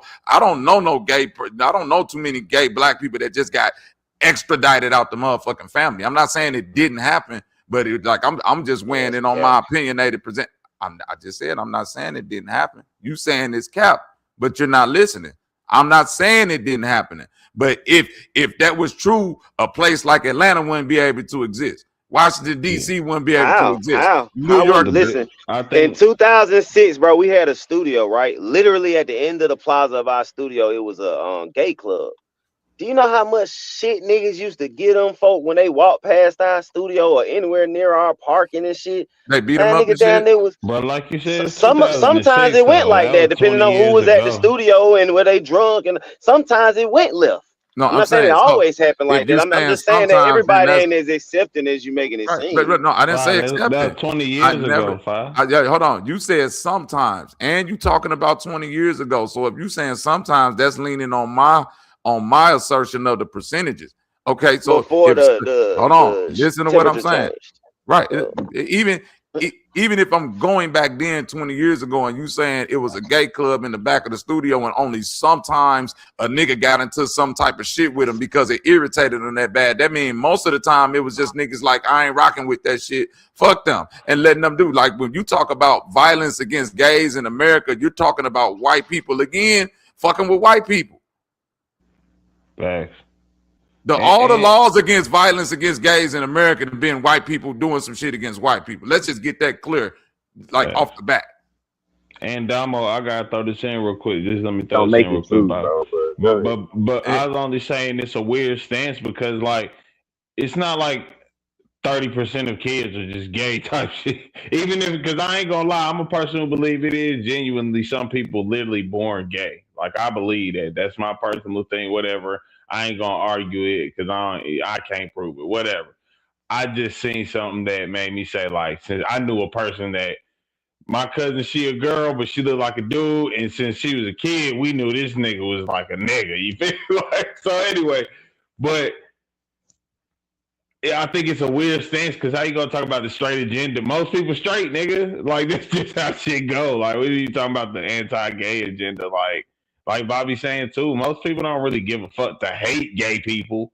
Like they're not going out their way to harm gay people. No, I'm not saying most people. I'm saying most black people. I'm saying when you look at the real. real. I'm saying most even people, I'm saying most black people. Even in like politics, sure, even when you look at the people that's passing laws, this is a white pushed agenda. When you look at who's pushing against gay and all of that shit, black people got black shit to worry about. Do you understand what I'm saying? If you're black and gay, your blackness comes first. We don't got time to address your gayness because your gayness is still attached to other races, white people. We not addressing that. We only addressing the blackness. So whether if you gay or not, it really don't even matter if you in the black fight. You gonna do that shit on your own. And if some shit happened to you, black people generally still gonna show up for you just because you black. But when you talk about policy, when you talk about violence, when you talk about legislation being passed or being denied, you talking about a white on white fight for the most part. I think niggas said it best in the chat too. Like niggas, it's not like it's a clan for people who ain't straight type shit. You know what I'm saying? Like it ain't goddamn hordes of people just getting, especially. But like you're saying, if we talking about black folk, man, we don't care about that shit because that's weird. Like, man, but son could have made that argument. He could have said, "This is an example of bad parenting, y'all. Whether your kids gay." That's what I felt. Bad parenting, because I've seen that same situation where the father then cut some shit in the son's head because he got F's on his report card. He put dumbass in his head, fucked his haircut up because he was fighting in school. Like that's bad parenting. That ain't got nothing to do with the lifestyle that he chose. That's an out of control parent, and it don't represent black people. I even hate that shit. Like when people take these, these look, you know what I'm saying, off-brand situations and then trying to pose them as like, yo, this was going on in the black community. Why are y'all treating gays like this? Look at like nigga. Yeah, we got fucked up parents. We ain't got niggas that's just exclusively going after gays. Like, stop that. But I want to be clear. I don't think that abuse was worse than a parent who allows a child to take gene therapy. Me neither. Let me be clear. What the fuck is gene therapy? Where they start to transition a person before puberty. Yeah. Yeah, nah. That's nasty work. I'm not gonna lie to you. That's what I'm saying. Yeah. Like, let kids be kids. That's the first thing I say about life. Like, listen, I think when we tell our kids you 18, kid, what that means? Like, cause you're not thinking your about kid your is telling you as a kid. Or when do you start thinking about sexuality? Shit, when did you wasn't in elementary school thinking about sexuality? Nah, in elementary you didn't know you like girls in elementary school? Stop. Me personally, if I'm saying, Fontaine, you support gene therapy? You support gene therapy? No, that's not what I'm saying, because I also have an issue with it. But the question is, what do you do about a child that feels like that? You let them feel like that. You let them feel like that if that's their feeling. Identity. I think, you know what, Bobby? You know what's crazy? Because I'm having that with the students, right? it's a reality about expression, and I'd handle it as expression, and people learn different ways to express themselves and experiment. But society is giving them a spoon and batteries. Like, no, you're a full blown gay. Join the group. Eat some pussy. It's like, no, you're a little kid. That's what I'm saying. Well, listen, the public schools. Oh my goodness! At least in my little organization, we can catch it. The parents have a meeting. Everybody can have a sit down. We can talk about it. In public school, bro, you got a whole person tell they know your parents are wrong. Take these pills. You can go get an abortion. You can cut your dick off if you want. Here's a fucking referral. Don't worry. You don't even have to tell your parents. What? Yeah, no, that's crazy. Yeah, man, that's not all public schools, and the ones doing that, I totally disagree with. You know what I'm saying? It's a healthy way to have that conversation with kids, like where you don't disregard the parent and you include the parent. But all that pushing it on them, I'm not for pushing that shit on the kids. But the parents should be involved. But even in the situation that Q-Bud is giving, if you're talking about, you know what I'm saying, hormone therapy and all of that shit, right? It's too many studies that show that once these people fully develop, they, you know what I'm saying, it's a lot of mental issues that they have, you know what I mean? It's a lot of depression that they go through specifically because of that, because they did something to their body that's irreversible at a time where they're making decisions that they might not be fully capable of making, and they're being allowed to. Right, that's I think it's a mental disorder, Bobby. No. Listen to what I'm saying. No, I'm just saying I think it's a mental disorder. That's all. That's fine. No, that's fine. No, that's fine. No, I'm not. That means a lot hearing you say that. Fine. Hold on, real quick. I think it's a mental disorder. I think a lot of things are mental disorder, but that you still have your autonomy as an individual to do what you want to do as long as it's not harming nobody. You feel me, Fontaine? I get that part of it.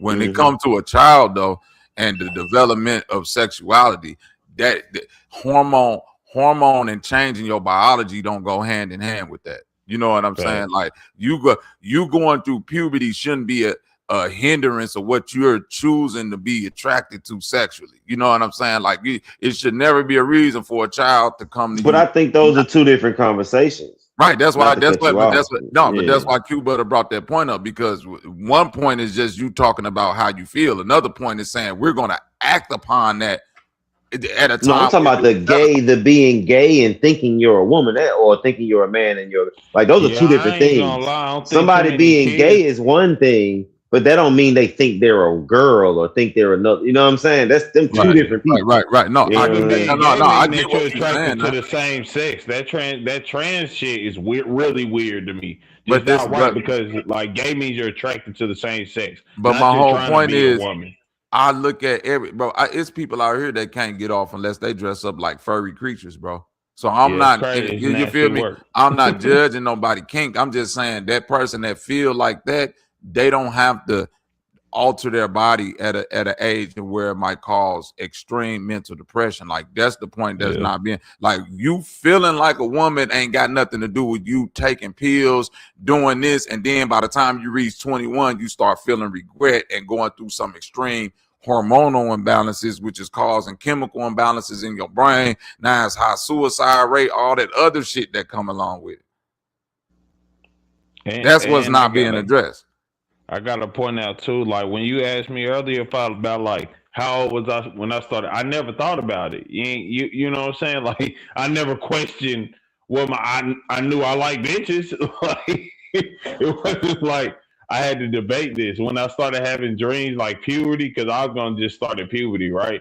I don't even think until that point I ain't really like think about sex like that. Like I knew like girls cute type shit, you know what I'm saying? But liking girls isn't about sex. Like that's what I'm saying. Like your attraction that's to what I said. That's not just about sex. That's what I said. So before then, I'm just like, I think that girl cute. Like I feel some type of way about my bad. Yeah, that's what I'm saying. And then puberty came, and then that's kind of when I started thinking sexually, right?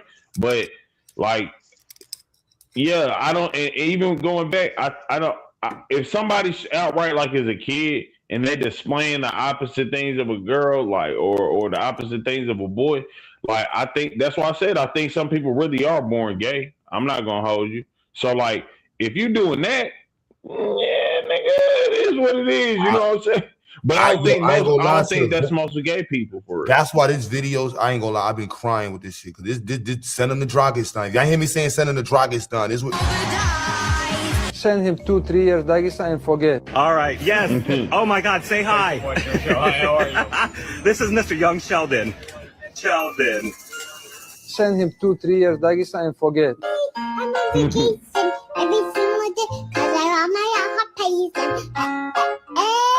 Send him 2-3 years Dagestan and forget. It looks so gross. Oh, it smells bad. Send him 2-3 years Dagestan and forget.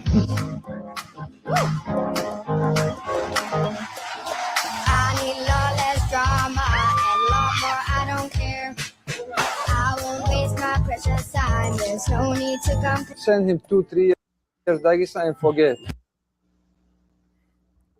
I feel like with a lot of them videos, it'd be the mama encouraging, send their ass to Dagestan. Send their ass to Dagestan. That's my new statement. Dagestan. Yes, forget. Because nobody never weigh in, because a lot of times when I be seeing these little kids talking about how they feel, like 9 times out of 10 it's one or both parents that's like extremely encouraging, if not, you know what I'm saying, like manipulating that behavior. What about parental therapy, son? Like that's what I'm saying. I had to tell a kid that one. I told her, not a kid. I told somebody one day because I was like, yo, at the end of the day, niggas ain't want you, bro. And your family got to deal with the fact you're never making grandbabies. Yeah, I got into a whole debate at a Foot Locker. I thought it was Foot someone, and it's like, what's the problem with gays, nigga? You're not making no babies. You're a waste of fucking life. And if somebody dreamt about making grandchildren through you, and you ruin that biological thing because you're a selfish little bitch. And what if I don't want to have kids and I'm straight? Because you're a selfish biological waste of life. The only purpose of life is to make more life. But that doesn't mean I have to do it though. And you're a waste of life. Understand? You're a waste. It's not a waste of life. I live mine. Maybe I. So if I find the cure for cancer, but I don't never have kids, am I a waste of life? Thank you for your contributions. Thank you, but we still need. Then that's not a waste of life. Then like me having kids is not essential. I can see if it was a population shortage and people wasn't having kids no more. We need to keep the American race, or keep human race alive, but. If that's like it's millions of people on the planet, why do I have? I view community and family as top priority. Making children is the top priority for a species. I don't see everybody doesn't have to do I know that. No. Understand when we're saying everybody, we're not talking about everybody. We're talking about gay people who are choosing to take on a lifestyle that will never result in that, or the even selfish more bad. But they can still have kids. Or the even more selfish ones who go. Being gay doesn't stop you from reproducing. No, because they selfish bastards go to the hospital and raise their children in a fucking gay ass. No, they can get surrogates. Doesn't mean their kids are gonna be gay. Yo, bro, doesn't mean their kids are gonna be gay. That to say I want to fucking be gay and I want kids. This is what I told a selfish bitch. Y'all gay niggas is mad selfish. Y'all don't care about nobody but yourself. The kid who isn't selfish, bro. Like there's many people who are not selfish. Many people. A person, understand, Fontaine. When I told a woman, I said, look, most parents look at their children and see their future. You ruin that. And I just wanted to tell that gay person, because I know your moms didn't get to tell you, you ruined their view of their biological future. They didn't tell you that because they scared. I'm letting you know you ruined their biological. At one point when they were in their womb, they thought about you doing the same process. But now they got to deal with your selfish gay ass. You should have had more kids then. That's your fault. You should have had more kids then. I ain't gonna lie. You should have had more kids then. Don't leave that shit on me. Don't have. I ain't even asked to be here, nigga. Now you gonna force me to have a kid after forcing me in this world. Now you forcing me to have a kid. Like if you don't have a kid, you ruining my legacy. Like nigga, fuck your legacy. Go have another kid. If you don't have another kid, that you can have a whole other child. I didn't stop you from having kids. I didn't stop you from having kids either. I didn't say, hey, after me, stop having kids. You should have had another kid. They did have more kids, but at the end I did, so that means you got lineage then. You got other kids that can have kids. Why the fuck I gotta do the fact that one child is still part of your pride? One cool. And so what if I die at 15? Like what the fuck? Am I a waste of life then? What ifs? Was I a waste of life? Go back to what you was arguing earlier, bro. Does nothing for your biological tree. Like It that's go the back to reality. what you was arguing earlier too, bro. You can't It's get just past that one about part. It's Like, just that's about the fact that you arguing about something that's too good for you, but it's to your detriment, bro. And it's American, like your American logic of like, oh well, I got the freedom to do. But if we talking about the best choice It's for your not American bloodline, logic, bro. it That's is. human That's logic, why. bro. That's why. Every That's why society gay didn't shit force you is. to have kids, Listen, bro. that's It why was just a gay shit is prideful thing led to in have America. kids, bro. I'm not talking about just the gay shit. I'm talking about the concept that you can tell me I have to have kids because I was your child. Oh, that's your fault. You should have had more options then. Yo. I mean, you can't lie and say you ain't think about girls unless you know what I'm saying. Not saying you in that. What does that box, have to but do with it? unless you I thought never the other wanted way, kids, right? bro. I never But wanted kids, listen, KT. I had kids because I was an irresponsible nigga having sex. That's why I had kids. I never wanted kids. So you I saying ain't it's gonna better for lie. an irresponsible nigga to have kids than the nigga that's just saying that like I don't want to add to this because I don't want kids. Yeah, nah, for I'm not a sure. good. I wouldn't be a good parent. For sure, because you probably gonna learn some correction. I ain't gonna say you always will Or in you might be a 19. fucking bad parent and end up For killing your sure. kid or some shit. For sure. Which we see all the time. Like, I don't have to have no kids because y'all think I have kids. That's life. Millions of Life people. ain't perfect. Life is not perfect. It's no solution nobody ever gonna come up with that's gonna have everybody in kumbaya, my lord. It just ain't true. You know what I'm saying? Like I don't know what y'all problem is with that, but me personally, I ain't got no problem admitting like sometimes somebody gotta die. Sometimes somebody gonna end up with the short end of the stick. That's why even what we was arguing earlier about the white people, I agree with y'all because listen, everybody gonna get the short end of the stick. So like that's just how people set up. Like especially I when we just talking don't about white folks. understand how who you fucking and who you marry and who you choose to be with is any of my concern. I don't give a fuck. Great argument. Like I don't give a fuck. Right? You made a damn good argument, but you killed them with that curing cancer. Yeah, like people got more to do in this world than just reproduce, bro. That's making us just animals. Then we just animals. Can I ask you something, We here Fontaine? just to reproduce. No, that's Fontaine, can I ask you something? Does your pops in your life? making a contribution don't mean that you Yo, should Fontaine, continue let to me- have kids who can make I hear further you, Q. contributions. Was your pops in your life? Yes, still to this day. No, I'm just understanding. No, yeah, I'm telling you, yes. Now he didn't live with me, but I knew my dad. I spent time with my dad. All of that. Bro, I grew up. That's what I say, bro. I grew up. I didn't like gay people. I didn't accept that shit. I didn't understand it. This shit happened in my older age. It wasn't even just. I just wanted to put it. Some of these things I've never heard people say before, so I'm understanding it, and I'm just using other parts of the data to, Yeah, no, I had my dad in my life. My dad's a black man. I don't like, but yeah, I don't know what else. My dad had plenty of kids. You're American though, right?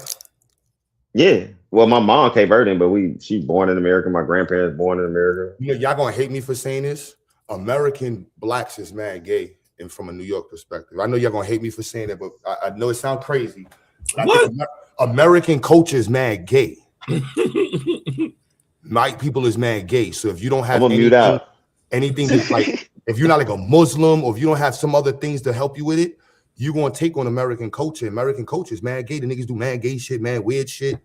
So so when I go to Harlem or Bed-Stuy, my Bed-Stuy nigga gonna be mad at me. That gay shit hit Harlem and Bed-Stuy way faster than anybody else shit. Then it went over New York.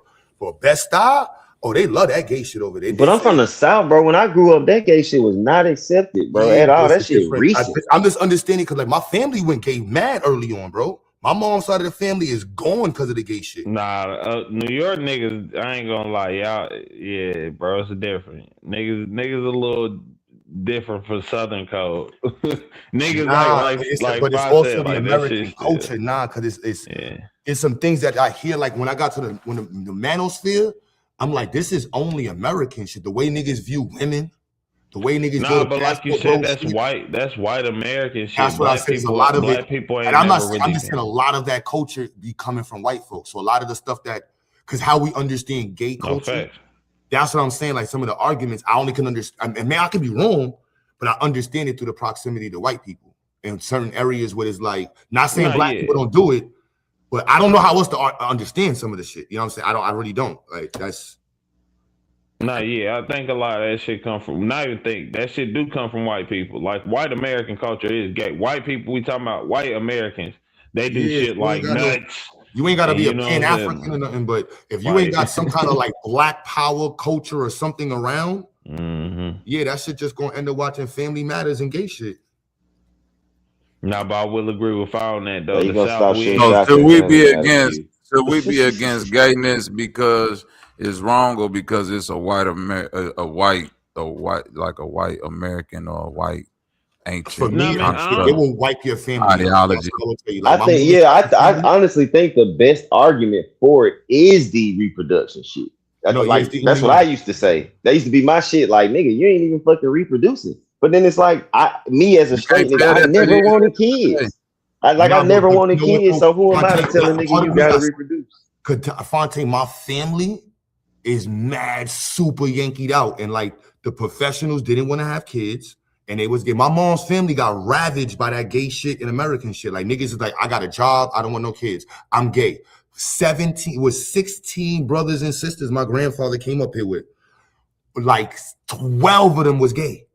Like straight feminist. I ain't making no kids. And the first generation had, my pops used to be like, yo, son, he used to say Americanism and black people without cultured right, you're gonna end up becoming white people, and that gay shit is no joke. Like, so I can show you. I go in my house right now, show the pictures. All these aunts is gay, and then the ones that had beaten kids, Fontaine. My grand aunt lived to 107. She told me when I got my wife, don't be kissing on your wife in front of your son, and don't be hitting your son, and don't beat him.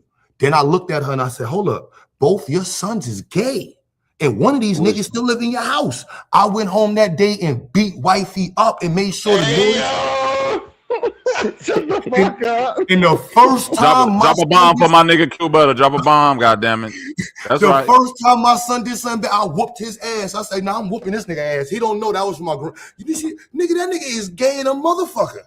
Oh, hell you don't know. Hey, Q Butter, Corey Holcomb would be proud of you right now, boy. You don't know how much you might be a part of. You might be 5150 and don't even know it, Q Butter. Both my godparents is gay. That was the joke my father used to make. Both my godparents is gay. That's crazy. Yo, I'm not even. I only had one person that I knew as a child that was in my family that was gay. I wasn't around. My family, my I didn't mother's even know that. And he was from up north. He wasn't from the south. Yeah, I don't know none of my southern family members that was gay. I don't know. Nell gay motherfucker. I ain't gonna hold you. Don't get me wrong though. I ain't Them got niggas nothing ain't against have them to be for gay. real. They had a farm with pigs and goats. Yeah, none of my family members knowingly did that shit. If they did it, they kept it on the low. They get that white city shit, that white city life, and start chasing that city life. It's just the culture, like, you know what I'm saying? People don't want to make kids. That's why I said, Q, that up north shit. I know y'all New York niggas love New York, but this is why I be trying to say, like, I feel y'all, but New York ain't it as much as y'all think, especially from me as a Southerner's perspective. Y'all rude as fuck, and y'all weird, man. Y'all be calling it fashion, and man, nah, nigga, hold up, nah. It's that European influence because they so international, bro. I'm from Chicago. I'm from Chicago, and I got a rep for the big cities. I can't let you do that right America's turning into big cities now, bro. Everywhere's a big city now, so you gonna have to live in the fucking woods. And for the niggas that's from the nigga, you know where I moved to? Shit, Atlanta. You live in the woods, bro. You Atlanta is a major city. So if you from Atlanta, ain't like the rest of Georgia. Atlanta, like niggas who. Like when a nigga be like, I'm from the country, I'll be like, where you from? Houston. Nigga, you're not from the country. You're not from the country. You're from a major populated city with Exactly. millions of people. I'm from Atlanta. You're not from the country, sir. I've been in Atlanta. But That's most your Atlanta nigga don't say they country. I don't know no nigga that say they country from I Atlanta. about to say I'm no Southern. Atlanta You know what I'm nigga. saying? They say they country compared to niggas from up north. That's what I'm saying. My accent is the only thing that's really country about. But I'm saying you might hold that position. I'm saying I've heard it too much living there. You niggas from up north, didn't it? Like the only thing, like nigga, we eat the same soul food. We like you say, the only thing that's distinguishing your countryness from me is nigga, you got a heavier accent. But we do the same. You a city nigga. You go to Foot Locker, you're the nigga. I never seen you fish, nigga. I've been in Atlanta with you for 10 years. You ain't never went fishing, nigga. Yeah. You ain't never the motherfucking Fontaine's a city nigga. none of that. Yeah, that's a fact. You a city nigga. Like, This if nigga isn't don't my know how to people fish, goddamn. Butter, them niggas be like, bro, I we can't eating fish. today, we gotta go fish. You want deer? We finna go hunt. Like they really out there getting. I don't even agree with hunting deer, bro. Like that. I don't even think that should be. Oh no, them niggas be out there blowing deer loose. Hold up, you out here hugging trees and shit. Goddamn. Yeah, I don't even think you. Nigga say that nigga a humanist. Yeah, oh God. Hold on, wait a minute. Fucking deer don't do nothing wrong, bro. Let me ask you this. Now I gotta. You capping now. Now you taking up for fucking deer and white people. I swear to God, bro. God don't matter. Are you a vegan, my nigga? Fontaine, are you a vegan? Are you a vegan? Sir? Nah, I'm not vegan at all.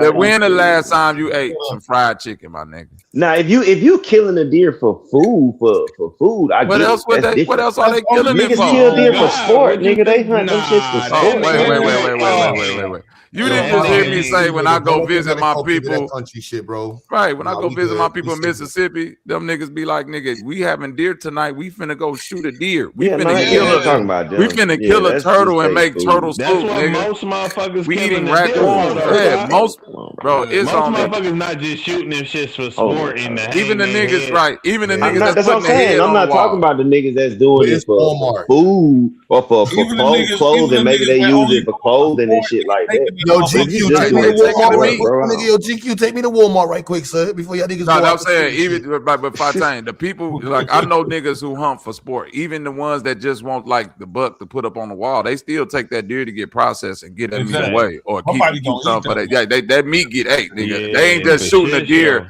chopping off the head and saying, do what you want with the body. No, they taking that whole shit to get dressed. At least they're doing that. That's hard, bro. That's like I think that's a part of like the hunting laws. You can't just kill a deer and take his head. You got to get that bitch dressed.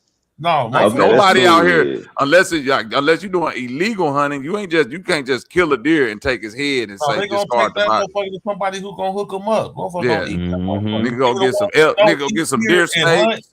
Yeah, all that. Yeah, I done seen it. Them motherfuckers that hunt and don't eat deer, they taking it to somebody who gonna eat it. Trust me, believe that. Okay, I thought they just literally chopping their head off, leaving the rest in the woods. Nah, hell no. You thought that's what they was doing for real? Yeah, it's a city nigga, KT. Now you see my point. That's a city nigga. They just chopped their head off and leave the motherfucker. That nigga a city nigga. I don't never want to hear Fontaine say country no more. That nigga. This nigga. Hey, y'all Atlanta niggas talk too fast any goddamn way. Yeah, that nigga don't talk country. Talk about my accent is country. Nigga, your accent ain't country. Your accent ain't country. It ain't that country. I done heard country accent. I'm telling you, you go talk to my uncles down in Mississippi, you won't even understand what they saying. I just got the phone. Oh no, yeah, Alabama, Mississippi, all them way more. Them niggas talk at 1,000,000 miles per hour. Bro, they talk fast and don't understand nothing. Look, I just got the phone with my nephew in Mississippi. Boy, that boy country than a dozen eggs. But even Southern Georgia, brother, them niggas way more country. That's the country. Nah, because once you leave Atlanta, you in Georgia. Yeah. You in the country now. Atlanta, the only thing Georgia got. Atlanta is a big ass city. Niggas is in Atlanta riding Bentley. Hey, nah, you know what's funny?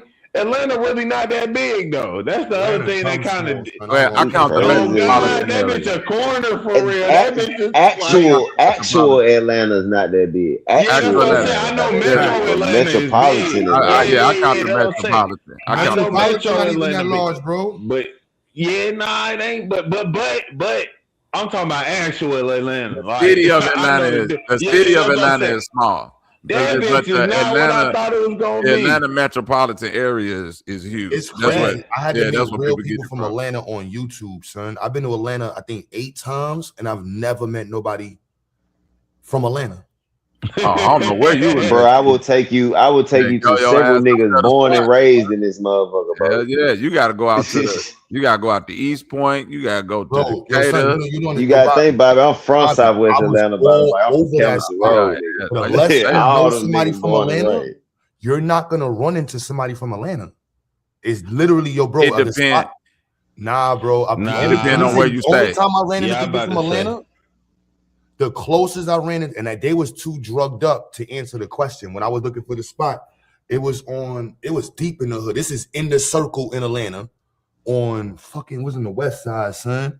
And son that was selling bud was from DC. The other nigga that was selling bud was from You was like probably by the AUC if you was out west. no, everybody I meet, the niggas is from somewhere else. Nobody's Could have been anywhere on the west side. He said the circle. That's what I'm thinking about. No, you got to be in the circle. Like your bro was on Oh, Metropolitan. he say in the circle. Okay. Yo, Yeah. Atlanta. I don't even. Yo, nobody. First of all, New York niggas don't live in Atlanta. They live outside the circle. That's not Atlanta. Yep. Yeah, that's true. Brookhaven, everybody. Content, you know Project Heat Atlanta? Huh? You know Project Heat Atlanta, the web series? Yeah.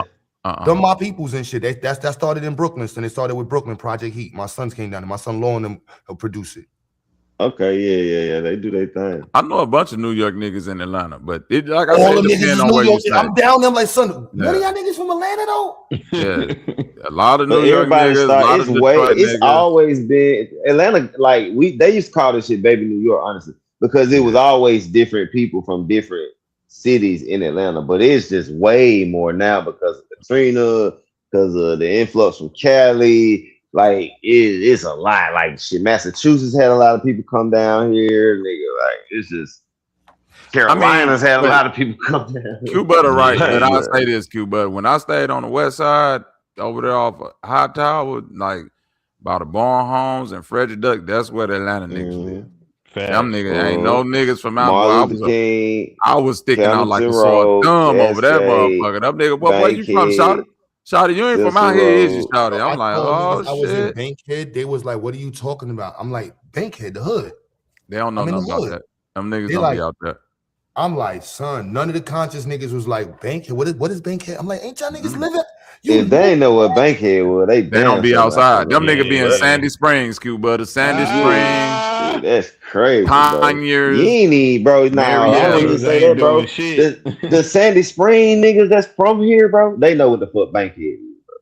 Like, No, if I'm they saying from that's here, from- bro. I don't that's care what from part of. I don't care You what know it's part bad of when they start Atlanta you correcting from. you. They correct me like, you mean Buckhead? No, nigga, I said Yeah. Bankhead, stupid. Nah, nigga, Them nigga know niggas ain't exactly been what Bankhead. Bankhead is. That shit ain't nothing. No, they might confusing, no, they bro. know what it is, but if you ask them how they ain't been Atlanta in no people Bankhead. know Yeah. it. That's how An you Atlanta tell us- nigga, bro. No, Atlanta No, nigga yeah, knows we what talking about it. is, I'm but you talking gotta about find a an nigga Atlanta that's nigga. in Atlanta, not an Atlanta but nigga. I'm talking Just about a nigga that's from in Powder Atlanta. Springs gonna know what Bankhead is. That's No, what I'm saying. I'm not talking about a nigga from Powder Springs. I'm just talking about Oh, a okay. nigga that live in Sandy. I didn't even say Powder Springs. I said Sandy No, I'm Springs. saying 'cause that's Sandy where I used Springs to too. A live. nigga from Sandy Springs is gonna know what Bankhead But you is. That's what I'm saying you keep saying from there, and I'm saying this is where niggas live at. Like when I moved, when I Oh, you first talking moved about a to nigga Atlanta. that moved there? from Yeah, I'm somewhere. saying My the bad. niggas Okay, that okay. live there, right? Yeah. I'm saying when I first moved to Atlanta, I was in Sandy Springs, and all them apartments up and down Roswell Road wasn't nothing but Mexicans and niggas from New York and Detroit and everywhere else. And I had to start hooking up with niggas that was from the A. You know what I mean? To be like, all right, take me over here, take me over there. I need to go to the deck. I need to go out to the east side and see about the cave and prime time and motherfucking the aquarium and motherfucking all that shit that motherfucking Cascade, all that shit. Yeah, I need to hook up with the real Atlanta people. Then I moved to East Point. All the students you heard me say I had in Atlanta, none of them from Atlanta. All their parents moved there. Yeah. Shit, my parents not from Atlanta. My mom moved here. I got a lot of family down there on my from my father's side, but I don't know them. I got a lot of cousins on my father's side down there that's actual Atlanta people. Because that's where my grandfather from. He from down there. What's homeboy? My son, DJ Charm. His family's 100% Atlanta. He said. Yeah, it's Charm from Atlanta, born and raised. You could tell DJ Charm from always Atlanta. been here. That boy get on here, boy. I'm trying to tell you, fuck nigga, that right there on Campbellton Road. I'll be like, oh yeah, this nigga here, he is from the A, boy. He from Scottsdale. Scott's who? Scott, I think he from Scottsdale. Man, I remember when them niggas, Atlanta niggas used to be like, boy, Pittsburgh. I used to think them niggas was talking about Pennsylvania. I'd be like, why they keep talking about they from Pittsburgh, nigga? That Yeah, I knew Pittsburgh down here before I knew about Pittsburgh, Pennsylvania. Nigga. I'm like, nigga, Pittsburgh, nigga. I'm like, nigga, that's way up by Philly and shit, nigga. What the fuck you mean? You niggas from Pittsburgh? Yeah, Yeah. They took me over there. I was like, oh yeah, get me up out this shit, nigga. Yeah, nigga. I done seen enough hoods in my life. Three, Get me nigga. the fuck up out of here, nigga. It get like that in zone 3, boy. Yeah, I done seen all the hoods in Atlanta. I'm cool. I done seen them, experienced them. I'm good. It look different now though, boy. Them same places you talking about. Yeah, I know it's folks gentrified. I know it's moving in gentrified. them motherfuckers. It was getting gentrified when I was down there. They was tearing all that shit down and moving niggas around. And it's some black folk doing some of the it's a black. I know this nigga was like the president of the company or something. He was over the development on the south side. Atlanta constantly have that's one thing I give Atlanta. That's one thing I have to give Atlanta, that even though they gentrified, a large part of their gentrification still involved other wealthy black people. So it's kind of like, you feel me? It's that catch-22. Like, yeah, I feel you. South Fulton is niggas. That's black people. Yep. And they got what you call that shit? They became like their own city basically. They know South Fulton. Yeah, South Fulton is a city now. It's its own. I forgot what they say when you incorporated. I think so. Yeah. No, they incorporated now. That's what's up. That's what's up. Yeah, shout out to Atlanta. I'll be down there this year, but I'll never move back to that motherfucker. Love it though. Beautiful city.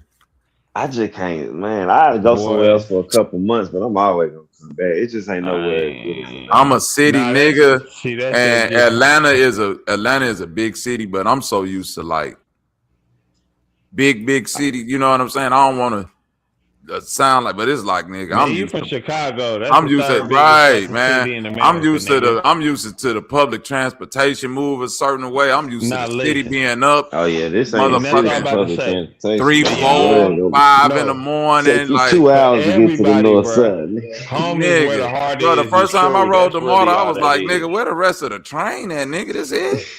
This motherfucker don't go nowhere. I'm like, nigga, we gotta get on 18 more buses to get to where the fuck we trying to get to. Yeah, bro. And them bitches only run once an hour. Nigga, if you miss a bus, boy, your ass gonna be standing on side of a long country road looking crazy. Hey, nigga, shit, you better get with it. Hey, listen, home is where the heart is. That's all it is for everybody. Nigga, when I first you in Henry County, you right by me. I'm in Clayton County. When I first moved to Atlanta, nigga, me and my brother, we had when we moved from Sandy Springs, we had an apartment downtown, not too far from Atlanta Medical Center, right? Like in these little loft kind of things. But I had a job way in motherfucking Norcross, nigga, with no car. Do you know? To be at work at 9, I had to leave the crib at 6, nigga. Hell nah. No.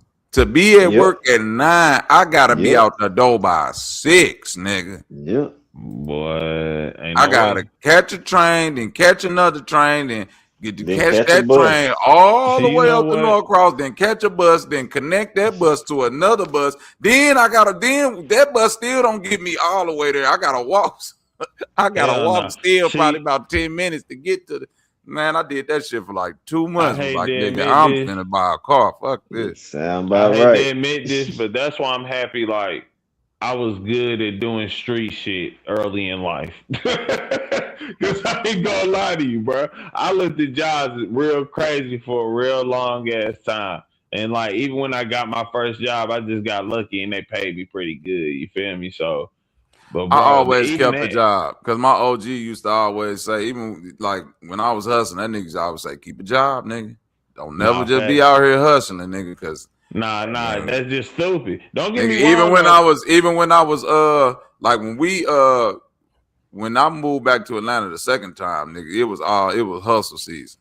But I remember my OG was like, nigga, because, nigga, I'm making bread, nigga. This when Ed Hardy first came out, nigga. I'm buying Ed Hardy jeans, nigga, 5 at a time. You know, them bitches are $100 for the jeans, $80 for the shirt. I'm just, nigga, blowing money. That nigga was like, nigga, you better go get a job.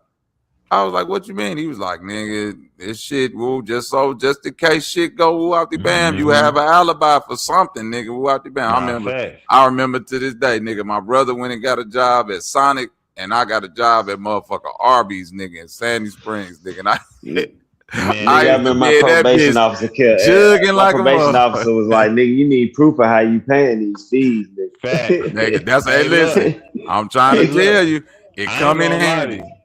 Listen, the only thing I can say, two things really saved me. My grandma, and I keep it real with you, my grandma wasn't well off, but she was still getting like a lot of SSI, and then she got like this one check from my granddaddy and then one from her ex-husband. You feel me? So she'll go make a lot of payments for me in her name. The other part of that is I've always been the type of nigga, even now, my closet is filled with clothes and shoes. Like I got one whole closet filled with nothing but shoes. I'm gonna just keep it a buck. But I don't wear none of that shit. Like I be buying shit to personally just be like, oh yeah, I got that. But I don't really, I ain't gonna lie, unless I'm really going somewhere, you know, we stepping out type shit, and then you know I might throw some shit on, but that ain't even me for the most part. Like I done seen too many people die even in the club as kids, so I ain't never really like being in clubs and shit. And then like I spent a lot of time in jail before I really even got like before I got adult. I just keep it real with you. I had juvenile life. I had a whole bunch of shit for real. So I ain't gonna lie, man. I don't know. I got off with the shit for real. I just played it a little differently, and I also do.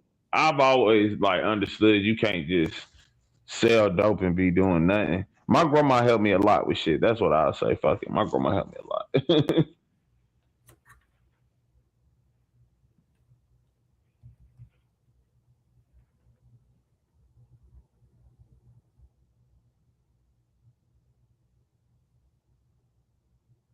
Y'all are ruining Q Butter's channel with this panel babble with no topic. I used to be a real one for this channel. And guess what, American Negro? You still are a real bitch ass nigga. Just even making that comment and not moving around.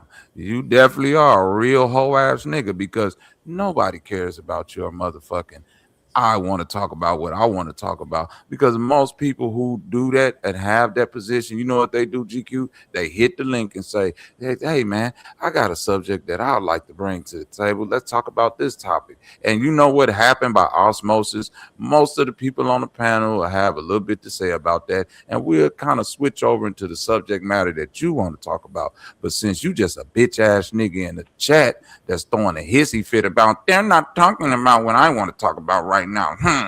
I'm gonna cross my arms and type bussy, nigga. You actually put a B where a P supposed to be, nigga. That's you out of body. You type that out with your own hands, trying to disrespect another nigga. Don't you know it look crazier when you type shit out that's supposed to actually be said to somebody? American Negro, I don't even know who you are, bro. You said you unsubscribed. I'm sorry. If you know my channel, then you know I only really care about networking and shit, bro. Like I'm like, you know what I'm saying? Like, I'm not a YouTuber, you know what I'm saying? We just be having conversations in networking, you know what I'm saying, and random shit. My channel has never been popping, and averaging 200 viewers has only happened when I talked about nigga shit.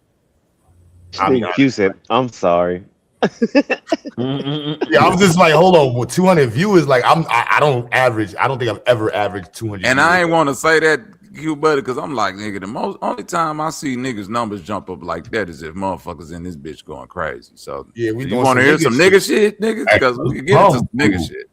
When was my channel we get lit? 200 when a motherfucker is really snapping and talking crazy to a motherfucker. You said you unsubbed. If you sub to my channel because of content, I wouldn't understand. I guess, but this is Many others have already. This used to be 200 live viewers. I got this. My subscribers. It was Liddy before. Yeah, I don't know. That's crazy. I don't know. Man, American Negro, we miss you, brother. We fell off since you've been gone, man. We're talking about Negro shit. Technically, we're not even supposed to be live right now, bro. Psycho's live. We was supposed to end the streams. No, we just gapping the gums. This crazy. Them motherfuckers definitely ran overtime, didn't they? Yeah, we're not supposed to be live right now. I don't know what the fuck Psycho talking about today. I done missed the whole choice. Yeah, I'm like, we're not supposed to be talking live. about Kanye and something. I ain't been over there though. I've been over there. I don't know. I ain't missed nothing. Yeah.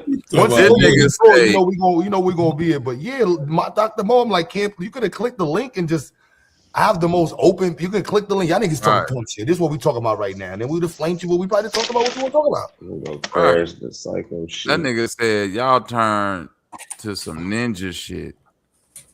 We was been on ninja shit. We was talking about. We ain't talked about nothing good. Man, y'all ain't reformed for ninja shit. You can't please everybody, bro. You could, literally, you sat up and had a debate with this nigga Domo about motherfucking geopolitical, white people, all type of intelligent shit that a nigga like this would love. And at the end of the motherfucking show, this nigga say that last 10 minutes just ruined my whole everything. Fuck the 9 hours of shit that y'all was doing that I really like. That 10 minutes of them niggas doing that nigga shit just grinding my gears so much where I unsubbed. Like that. I wrote a letter to the fucking CEO. I filed a complaint. I told him that it used to be like you sound like a black Karen right now, nigga. Ain't no way if you really felt like that, ain't no way I would have typed all that shit. I'd just been like, this ain't my cup of tea no more. Let me get up out of here.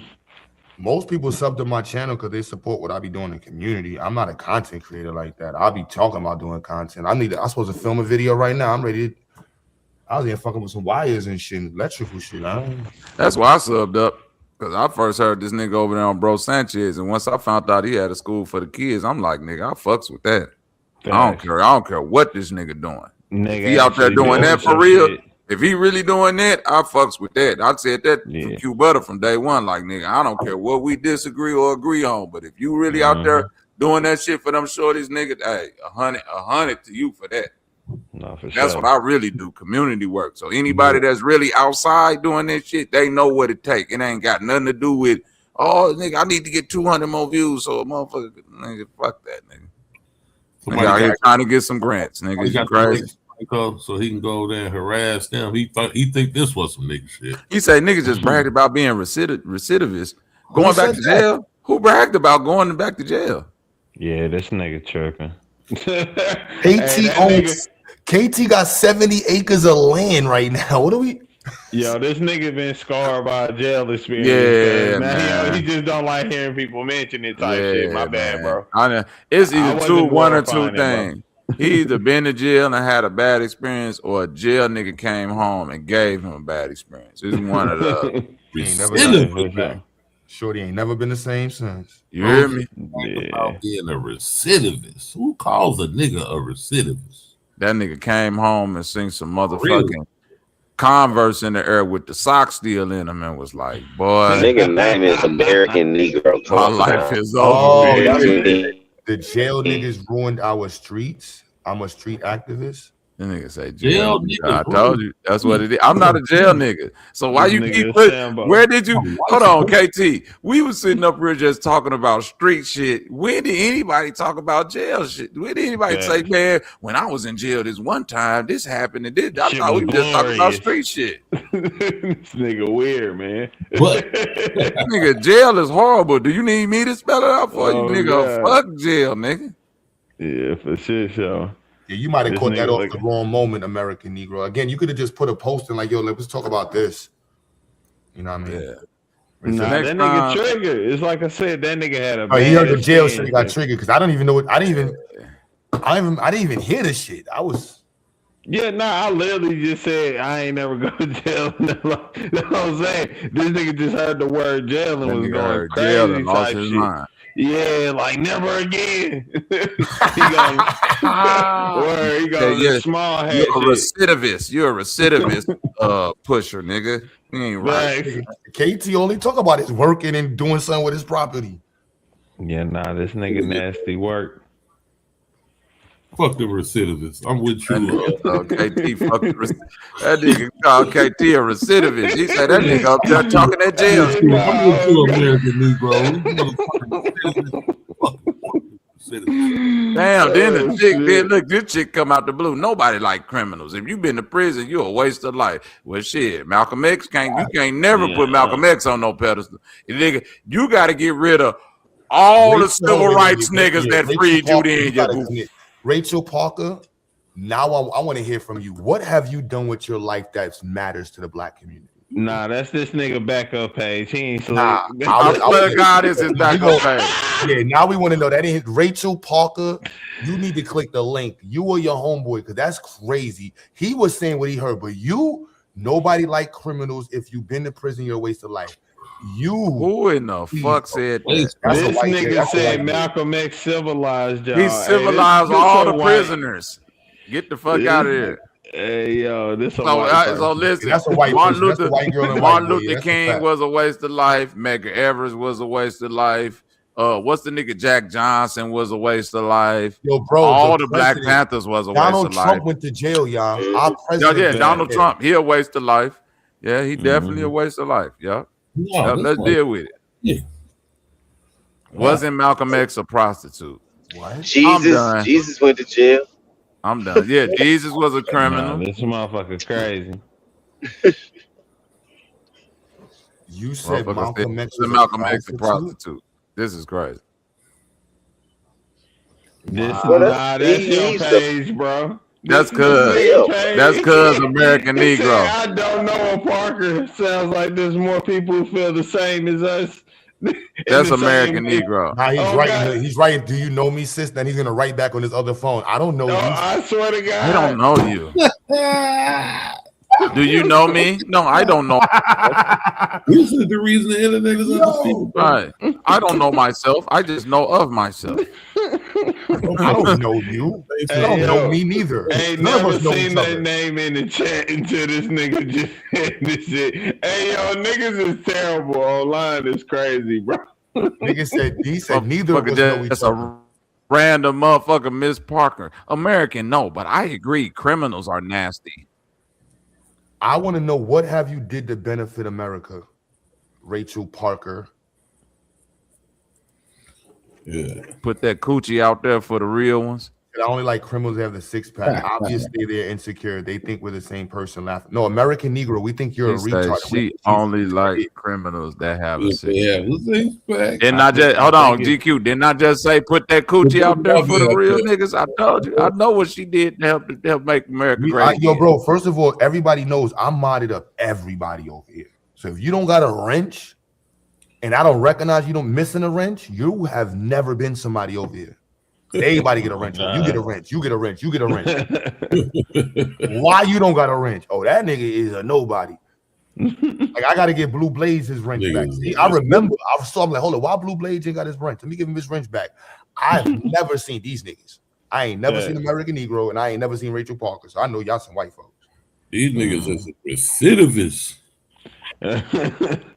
Hey, nah, this nigga keep every message between them show up in the same minute. This nigga really think he's slick. Niggas don't know the bot life. Hey, yo, niggas we just got on YouTube. He think he doing it to the old folks club. Like, you could pull that trick on the old folks people who just got on the net. Rachel might not even be a woman for real.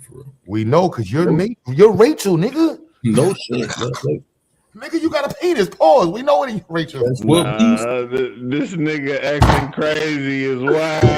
This nigga crazy. I don't know you. Do I know you, sis? You know me? Yo, do you know me? I don't know myself very well. Looking at he called her sis, and then gonna say she's not right. Do you know me? She wrote back. I don't know you, bro. I don't know you, bro. Fuck out of here. This nigga's terrible. These internet niggas is crazy, son. Oh my goodness, bro. Oh, man, y'all need to stop, man. Don't nobody believe this bullshit you got going on in the chat. Motherfucker talk about some criminals is nasty unless they got a six pack. Set your whole ass up. This nigga gay. All right. American Negro. Malcolm talking about I don't fuck with niggas. Right. You a gay freaky catfish on the internet on conscious channels, bro. It's nasty work for you, man. Nasty work. Back to criminals being worthless. He said, "Do you know me, sister himself? Do you know me, sis?" She might not even be a woman. That nigga said that shit looking in the mirror. Holding both phones at the same time. He literally put the one phone down next to him to answer the shit. Oh God. Crazy, son. This shit different, boy.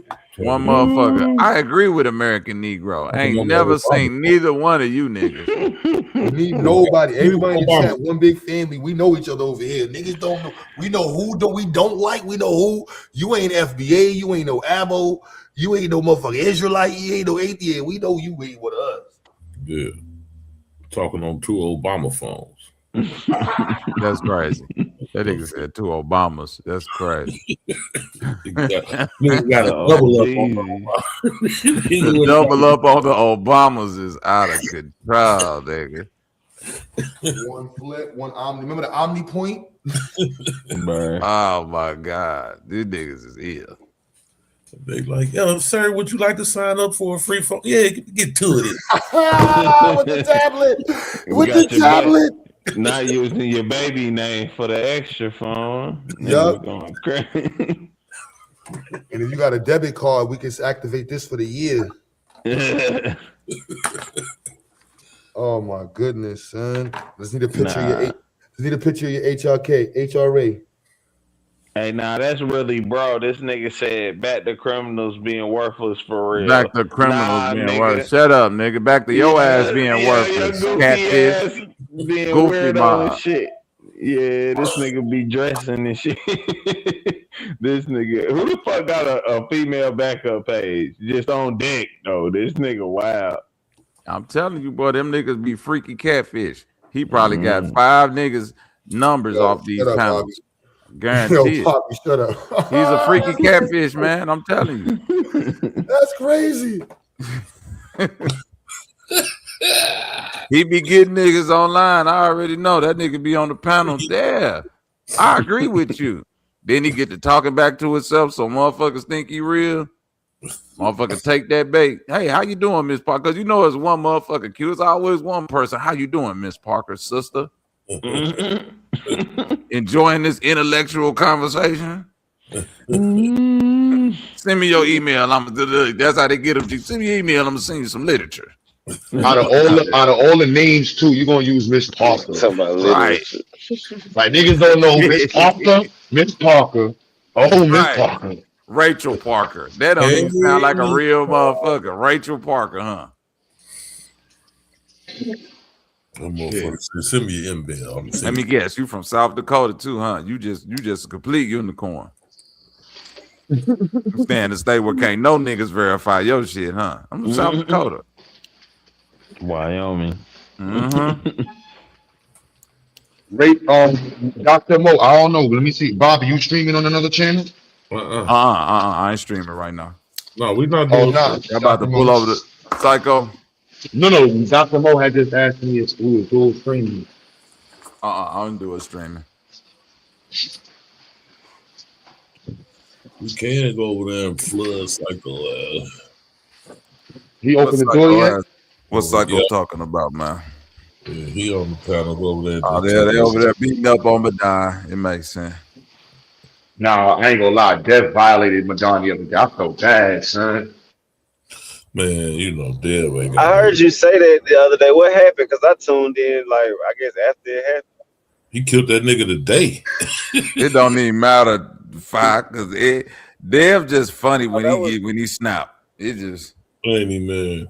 It don't even be about nothing either. It just be like it be time for Dev to get that shit off of that nigga.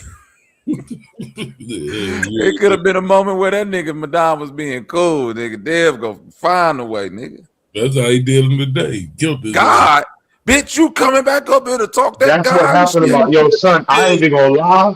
I was like, damn, son. I kind of understand what Madonna is saying about God. I mean, it ain't really that nigga Dev let that nigga get it. That's what you said, Bobby. God. Oh God. That's exactly how he do it. That nigga telling me weak. We got no You mercy. say one word, that nigga dead be like, huh? What that nigga said? You be like, yeah, them niggas came through with them trucks. Trucks? Trucks. Yeah. Like, oh, I done triggered death. What the fuck you mean? I've been driving trucks for 32 years. What the fuck you mean, trucks? Yeah, that nigga kill you with the one word, boy. Right. Don't know nothing about no trucks. He invented the one word response, son. He might agree with you, and you got to figure out if he agreeing with you or if he checking you. You don't know what he's snapping off about. You be like, yeah, I said trucks. Hold on. That nigga Dev don't know. He gave me the nigga. I laughed for 10 minutes straight. I had to mute the mic so I wouldn't be laughing so hard. That nigga, I asked Dev, what's the wildest celebrity encounter you ever had? That nigga said, man, I met Alexander O'Neal and Robert Troutman high in the club. Man, just him saying it, I was just weak as hell. I said, nigga, you met who? He said, yeah, Alexander O'Neal and Robert Troutman was high. I say, nigga, if that ain't a motherfucking skit, nigga, I'll pay to get that made, nigga. Just Dev walking in the club and Alexander O'Neal and Robert Troutman pop out, zooted off dope, nigga. That's gonna go viral right there. Shit. Who the fuck is Alexander O'Neal? It's what I'm telling you, Pi. If you don't know who these niggas is, you won't. You know who Roger Troutman is. Yeah, that sound familiar. Nigga, son, the hook on I don't know who that California is. Nigga, the nigga with the mustache? Yeah, with the talk about California. He make computer love. That's Roger. That's Roger. Oh, okay. Yeah, that's Roger I know Troutman. who that is. Alexander O'Neal is the tall nigga from Purple Rain. Ain't that Alexander O'Neal? Wasn't the Morris Day like security guard nigga? Hell no, nigga. What the fuck? That wasn't Alexander O'Neal? Hell no, man. He was in Purple Rain though, wasn't he? No. Man, Alexander O'Neal was in Purple Rain, man. I don't remember Purple Rain characters like that. Alexander O'Neal, y'all probably y'all remember Saturday Love? Prince like the only gay nigga y'all accept. Oh, he wasn't in Purple Rain. You right. Not even Prince, nigga. That nigga Prince don't get no ass. Nope, that nigga overrated fruitcake, bro. User fake. Yeah. Don't wait. Fuck your Fontaine, because Proof gonna get mad when we Psycho now we start hating talking about Prince. They get mad about that one. That nigga had one good record, man. Fuck y'all nigga. He had 3 good records. Yeah, What? Yeah, Prince fan. These niggas get the Prince fans is different. I ain't gonna lie, son. Defending Prince when that nigga walked around with his ass out in high heels is crazy. That nigga ain't no faggot though. You can't defend. He ain't He straight. ain't not one. You can't You defend said thank you, Fontaine. Thank you, Fontaine. Yeah, that nigga Prince Fruity. Hey, G. All I tell niggas is, man, I listen to what's that nigga name that singer, and that's why they call it the blues. If I could listen to that nigga and Queen and shit, then I can listen to Prince. I'm just enjoying the music, man. That nigga, all them niggas. But he only had 3 good records. I'm arguing he had 3 good records, son. I'm sorry. No, I'll debate you on that. I'll debate you on that. Name the 3 records. Name you 3 good Prince records. All I know is the Doves. Name the 3 good Prince records that you When Doves Cry. When Doves Cry. Purple Rain. Purple Rain. And y'all can pick whatever one y'all. I don't like anything else. Y'all can pick y'all whatever really one trying to say Purple Rain is a great record? Purple Rain. Yeah, that's a hit. Purple Rain is. I'm gonna say Purple Rain is good. The Beautiful Ones is a great song. Beautiful Ones is cold. That's better than Purple Rain to me. Diamonds and Pearls, that's a great song. In the Temple, all that shit was cold. Can I ask y'all a question? Are these songs good because of the words he's saying, or is like his the words, the instruments? Yeah, you never heard Diamonds and Pearls? I probably heard it. Diamonds and Pearls is alright. It's this Beautiful Ones is a slap. I ain't saying Mike ain't got most slaps. Beautiful Ones. I'm not even doing the Mike comparison. I'm just saying like he don't got the to me he's mad overrated, bro. Like he's talented as shit. He's one of the eclectic, talented niggas that made eclectic music. That was like, why don't you just make normal music like everybody else? That's what it is. You want to be fucking eclectic and spell, you know, and you know in the studio, niggas that play instruments want to be like, I'm better than you. I play the saxophone. Shut your gay ass up, nigga. That shit whack. I can play. Y'all niggas who be in the studio know musicians are bougie as shit. That is. Them niggas think they think they're God's gift or planet's gift or their mother's gift. Nigga, you play the piano. Shut the fuck up. I can't stand music because they'll come in and play that little piano riff, and it's like, nigga, you can't put no drums on that shit, nigga. Shut your garbage ass up. Don't nobody want to hear piano solos for the rest of their life. Adore was dope. Raspberry Beret was dope.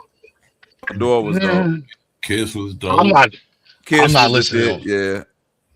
I got two of his songs on my shit. I think I only got Purple Rain. I only listen to Purple Rain because of the guitar. And they you gotta have the extended version for that's the only thing I care about is the guitar. Yeah, I would die for you was alright. I can't even lie. I die for you was alright. That's a good yeah. What's that? 5? You got 6 songs? That nigga got you're stuck at 6 right now. Oh, he got Darling Nikki. That's a slap. Yeah, nigga was dope. Y'all niggas gotta be fans listening to some of them songs. I ain't darling. I don't know what album that song. Listen, I'm gonna say this. You can't be a fan of the Neptunes and not be a fan of Prince, because that's literally where they got they. That's literally where they got they. Because I'm not a fan of the Neptunes. Hey, thank you, but I don't like that. Them gay, them niggas was weird as motherfucker, eclectic. I don't even give a fuck about the Neptunes.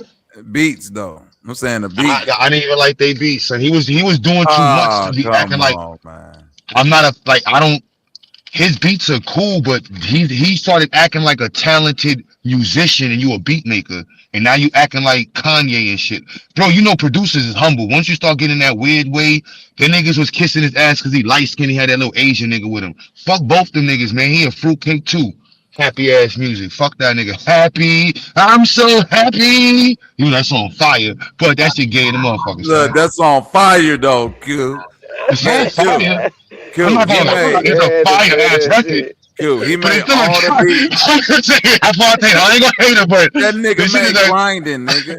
Grinding ain't a hard beat. Yeah, grinding cold. No, I actually think grinding is overrated like a motherfucker, bro. I like that. Yo, yeah, Fontaine and I in the same box, right? Grinding was, and the niggas was fake ass drug dealers. You telling me you heard the Clips new album? Have you heard it? Every beat on there hard. God, can he make beats? I'm not denying he can make beats. He's just not.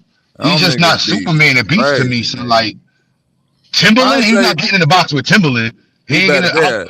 Neptune, he's not better than Timberland. Yeah, he's not better than. He's nowhere near Timberland style. He don't got no sound. And definitely better than Drake. Bro, Timberland's. Are you serious, bro? You literally putting Timberland against fucking Pharrell.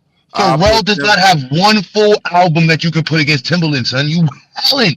Missy? Aaliyah? Yeah, it's hard to argue Missy, but that's all you need alone, nigga. Missy alone. Yeah, I'm like, nah, Timberland, leave Timberland alone. We can talk about everybody else, but that's not like for real. You know, we're near Timberland. When you talk about overrated, Dr. Dre is way more overrated because at least Pharrell is. Oh no, Dr. Dre is a thief. Dr. Dre is a thief. At least Pharrell, right? At least Pharrell is making the beats. Whether they Dr. Dre is over. Yeah, now Dr. Dre is exposed. He got exposed. Dre was making his beats early on. He might not be making them no more. Nah, he didn't make no beats. Fontaine, you gotta go online. Yeah, DJ. Go online and look it up. Yeah, DJ. Nah, yo, Fontaine. You gonna listen up and you gonna be disappointed. So this nigga ain't do nothing. What's that nigga used to be around them? Egyptian Prince? Son, none of his beats, none of his top records, them shits is literally he just played the record and slowed it down and put a kick on top. Yeah. That's crazy. Yeah. No, yo, bro, they exposed him. Yeah, they exposed him. Yeah, they got a whole, if you go online and you look up Dre's samples, everyone, the Chronic, so the Chronic, bro, is literally just a loop. The nigga ain't do. Yeah. And all of the melodies, the white boy did. Yeah. That's I don't fuck with Dre. Scott Storch did all the melodies. Then Daz was making beats. Then you had Battle Cats was making beats. Then you had Daz Raw. Then you had who else was making beats over there? I think RBX was making beats. Motherfucker did. I think his biggest melodies came from the white boy. Yeah, no, if you talk about Chronic 2001, that's Scott Storch. But before that, if you talk about NWA, that's DJ Yella. If you talk about but none of those, the entire Doggy Style is sampled. The entire Chronic one is sampled. There's nothing on there, not one original melody on none of his albums before Chronic 2000. The sampling part ain't really the part that I draw contention. It's the fact that I draw contention is that even when it comes to the samples, it ain't even you finding the sample. It's another nigga crafting the beat, and you just get credit for, like you said, adding a kick or a snare. Being able to mix good. You know what I'm saying? We East Coast niggas, when you sample, like, unless you Diddy and shit, and even Diddy samples was better than, at least Diddy paid niggas to do extra shit. Dre is the biggest producer letdown. Outside of being a producer, but being a composer of music, because nobody respects that nigga anyway no more. But that's almost like the RZA. You know what I mean? I remember the RZA said he ain't even play drums until he got to the Bobby Digital album. That nigga used to literally be like, give me this loop from here, give me this drum loop from over there. But his sample game was retarded. Son invented reverse sampling. Then he also was sampling from Chinese movies. And then it was like, which movie did he get this nigga from? Like, you know what I'm saying? He was taking voices, blending voices from different movies, sound effects. He made a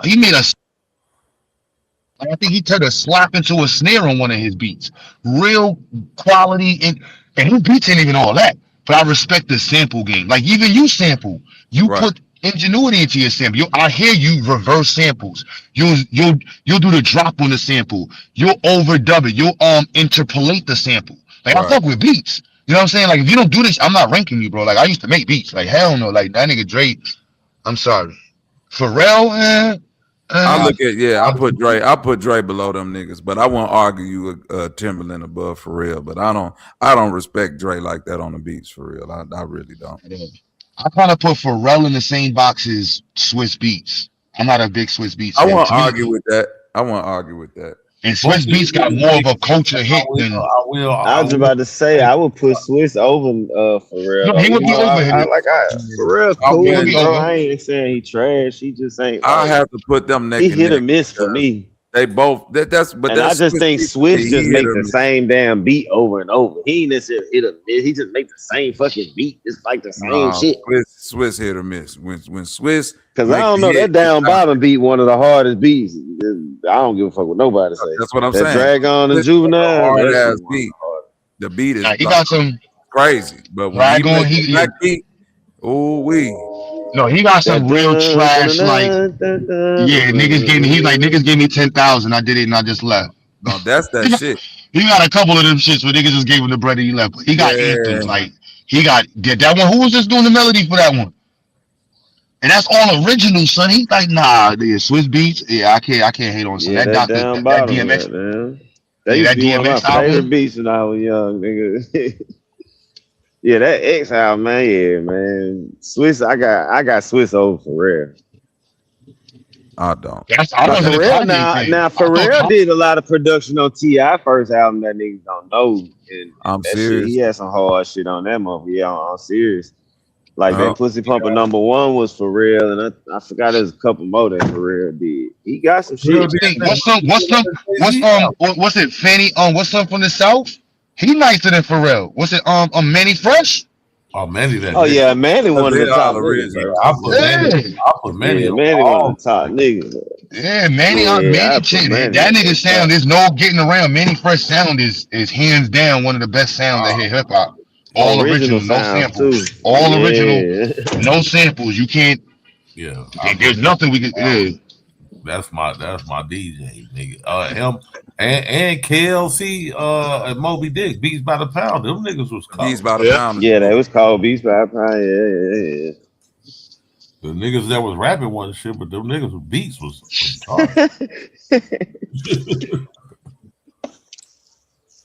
Damn, I respect y'all opinion about Dre because both of y'all make beats, but Easy-E did say Dr. Dre makes the beat so funky. Do the OE fuck the brass monkey. Easy didn't know no better than Easy don't care. Easy a lie. And Ice Cube wrote that shit, so you know they was working in tandem. Ice Cube wrote it.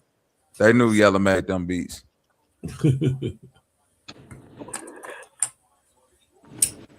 Yeah, can't get a props to Dr. Dre like that. A lot of plagiarism going on with cuz. Even today, Dr. Dre made some new shit for that GTA. He had like a little EP he put out on Grand Theft, and all them beats on there hard. But when I get to looking at like the extra producers, I'm like, hey, go Dre up to it again.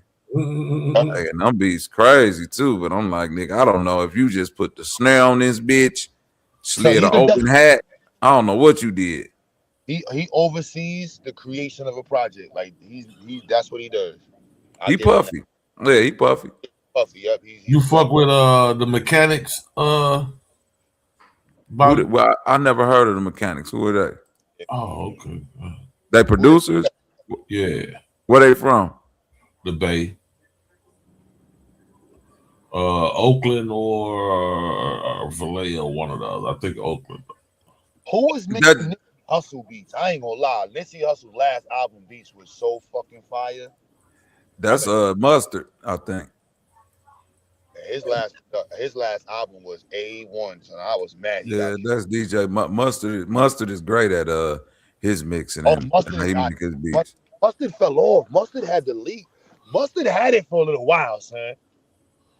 Mustard stayed with that. Mustard stayed with that style for too long. He should have switched it up. I don't like Mustard. Mustard had it. I love Mustard beats. That nigga beats go crazy. I like Mustard. Why you saying I don't like Mustard? Yeah, I like Mustard. Nah, he had it for a minute, so I fucked with Mustard beats, and I ain't even gonna lie, son. Shit.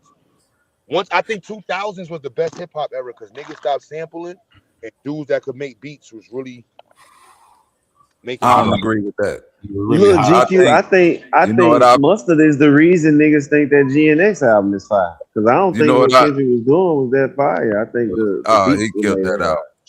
And the beats. I'm not saying he didn't, bro. I'm not saying he didn't. What I'm saying is he wasn't lyrically on no shit like that. The beats outshine the lyrics. I give you that. Yeah, he did the program. He did exactly what he accused niggas like Drake of doing. He did simple hooks and repetition. What artist you said? He's talking about Kendrick. That GNX, that Kendrick Lamar. But to what you were saying, Q Butter, I think what happened during the 2000s is that niggas stopped doing like the Dr. Dre Puffy samples, and they start finding a way to like grab little pieces of stuff and hide it within their own composition, to where it's like now the sample is just like a guide to what I can just play on top of this, and I can like it's still a sample, but it ain't like the sample is the prominent thing of the beat. Interpolate, bro. I ain't gonna lie, that was my shit. Interpolate, yeah, you're right. Because a lot of people don't know that T.I. What you know about that? That's an interpolation. That's a sample.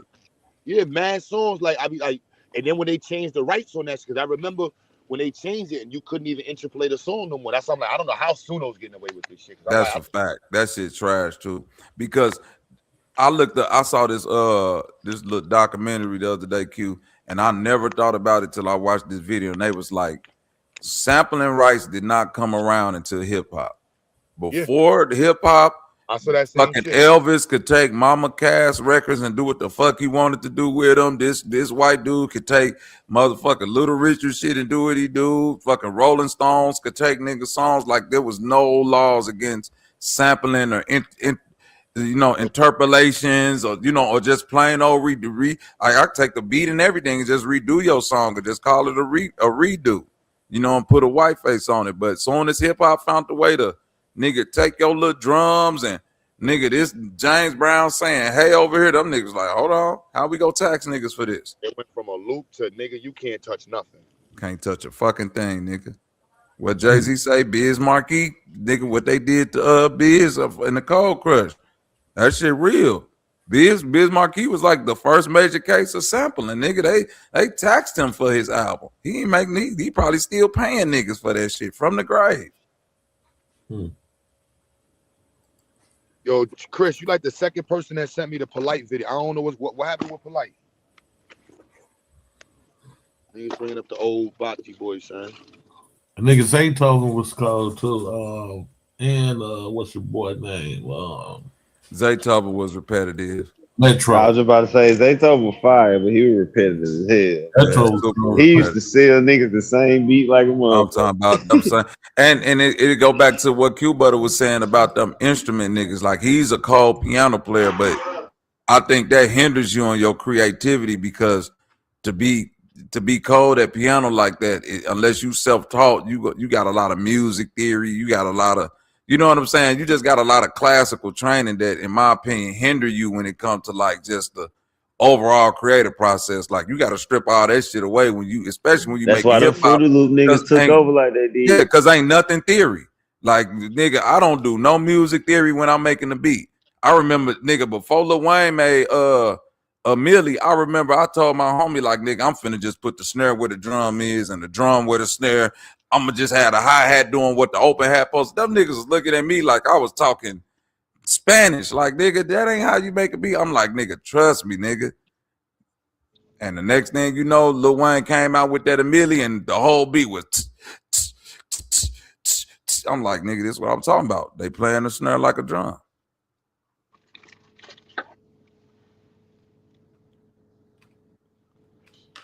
Yeah, that shit. Now niggas just move the whole snare out the beat and just use the fucking cymbal in the drum. I'm like, what the fuck? Facts. Reggae music. Facts. Nigga, ain't no snap or nothing. Niggas, you just hear it, and then them little fucking zap sounds in the back. That fucking rockets and shit and laser beams. I'm like, well, you niggas. It don't be no progression. It just be one 808 drop through the whole beat. I'm like, hey, drill out there, young nigga. Drill out.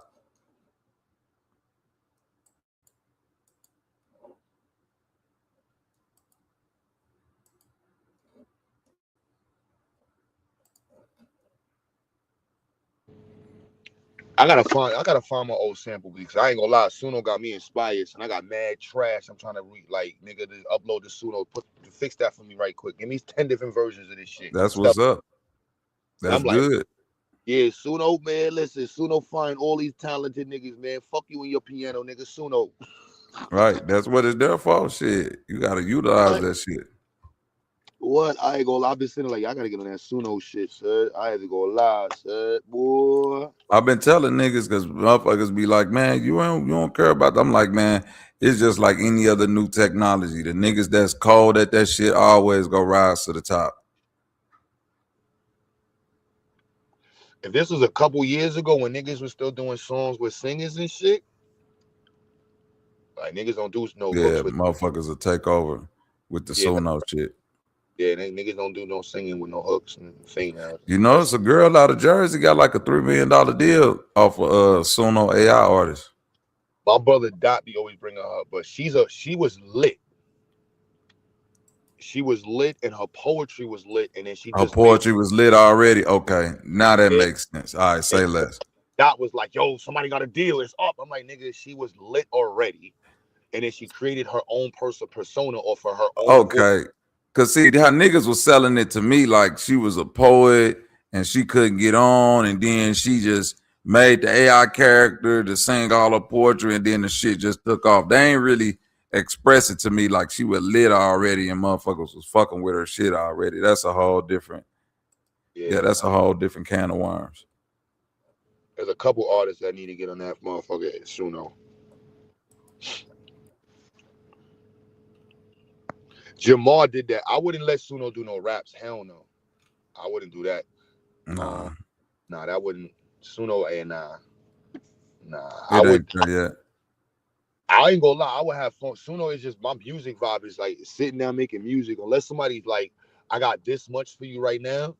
It's hard to sit in the studio. I just hear bills. As soon as I hit a beat, I'm like bills. Like, fuck. What happened to the melody? Bills, get your life, nigga. Bills, focus, nigga. Something better to do. Fuck. All right, I'm out. I be trying. Then when them niggas be in the studio, it don't matter. Especially if they pop it, I be looking at this nigga's retarded. This nigga really believes in his music. He's retarded. Leave. Like, damn. So I'm an old head now. So I never thought I would have got to the point when that's what happens when I go to the studio. My own studio at that. Then I be telling niggas to turn the music down. Like, can y'all turn it down? Yeah, that's just old man shit right there, boy.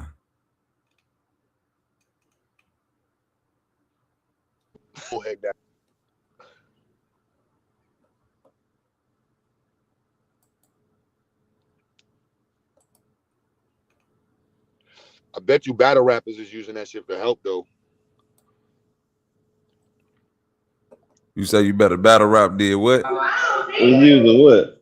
Using AI for help. And I don't think it's a bad thing. Yeah, help me with this bar. I need a simile. Give me like 10 different similes based off of this topic that rhymes with this word. That I'm makes positive they are. Yep. I'm positive they are. I don't know how I feel about it in battle rap. Like if you just writing a song, I wouldn't give a fuck. But in battle rap, I don't know how I feel about it.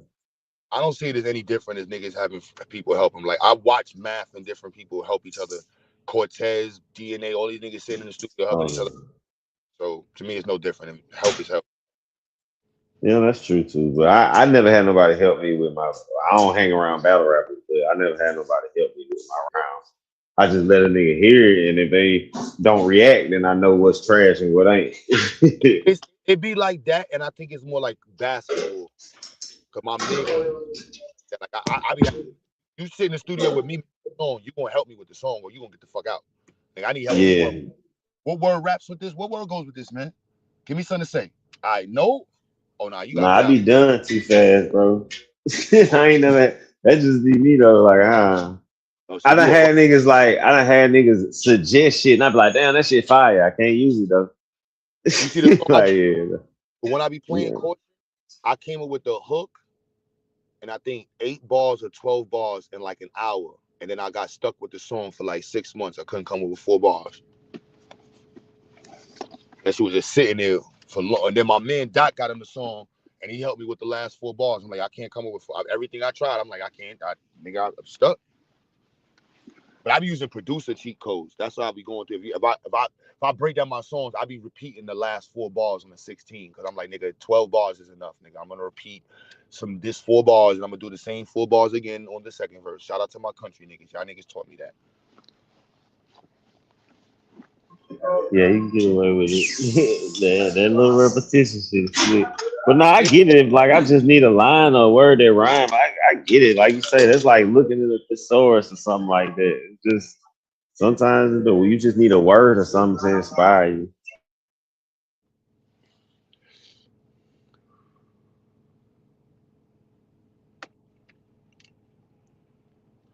You said I heard yo, bro, they have a rhyming AI. You can literally tell it how you want it. Because what you're saying there, you can write it phonetically, or you can break it by syllables. No, they definitely got those, bro. But no, it's the wittiness, but the AI will pick up on the previous ball. So if you wrote Letterman medicine, it's gonna see how you're going with it and it's gonna pick it up. It might give you some white boy shit, but give me 10 different versions. One of them shits is gonna be all right.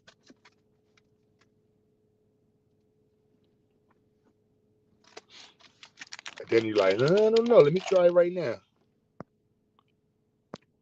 See, y'all are writers, so for me, I ain't no writer. I'm like, whatever.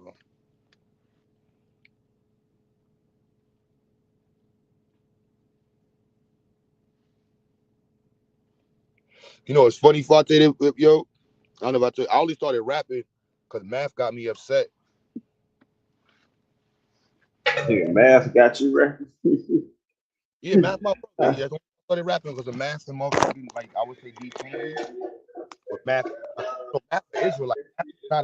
He hood, but Math is mad. Like, he has a whole conscious side to him. I'm like, nigga, why don't you rap about positive shit, nigga? I ain't never seen that nigga be conscious in my life. No, now I know. I tell you that. He had a third round where he was talking to me. The way he was talking was a little conscious. The niggas, but other than that, no.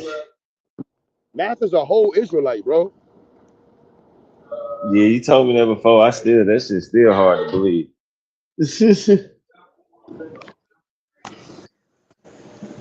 I ain't never heard him say nothing about Israelites.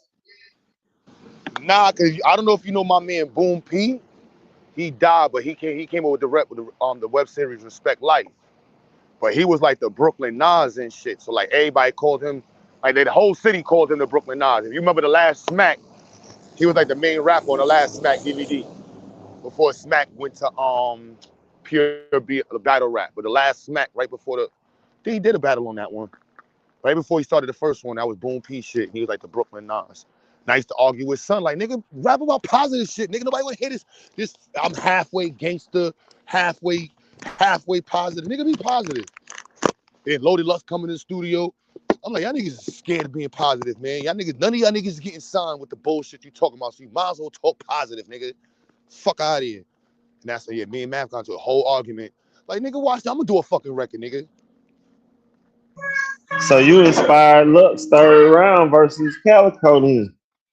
Because that's when he switched. Because if you think about it, when Lux used to be in the Lions Den or whatever that was, Lux was rapping the hustler shit. He wasn't rapping no positive shit, no conscious shit.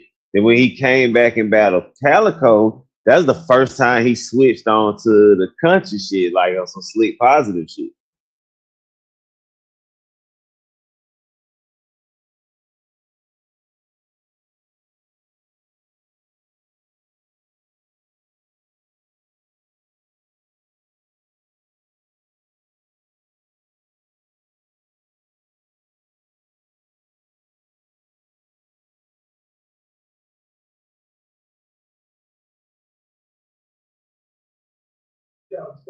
Y'all there?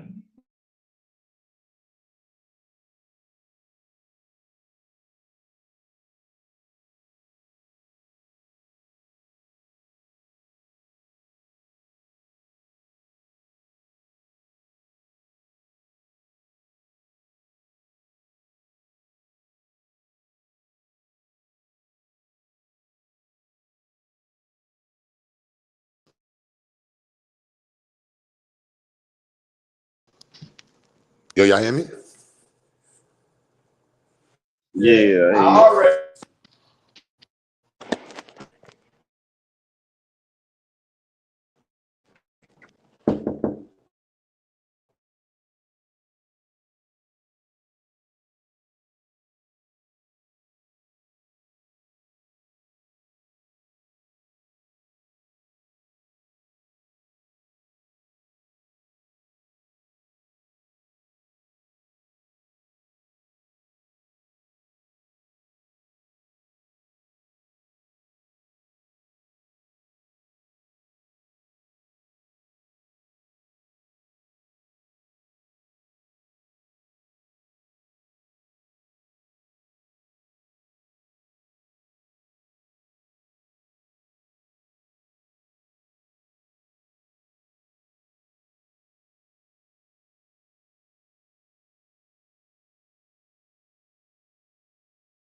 Yo, y'all hear me? My phone, fuck. Yo. Bobby, you there? Can y'all hear me in the chat?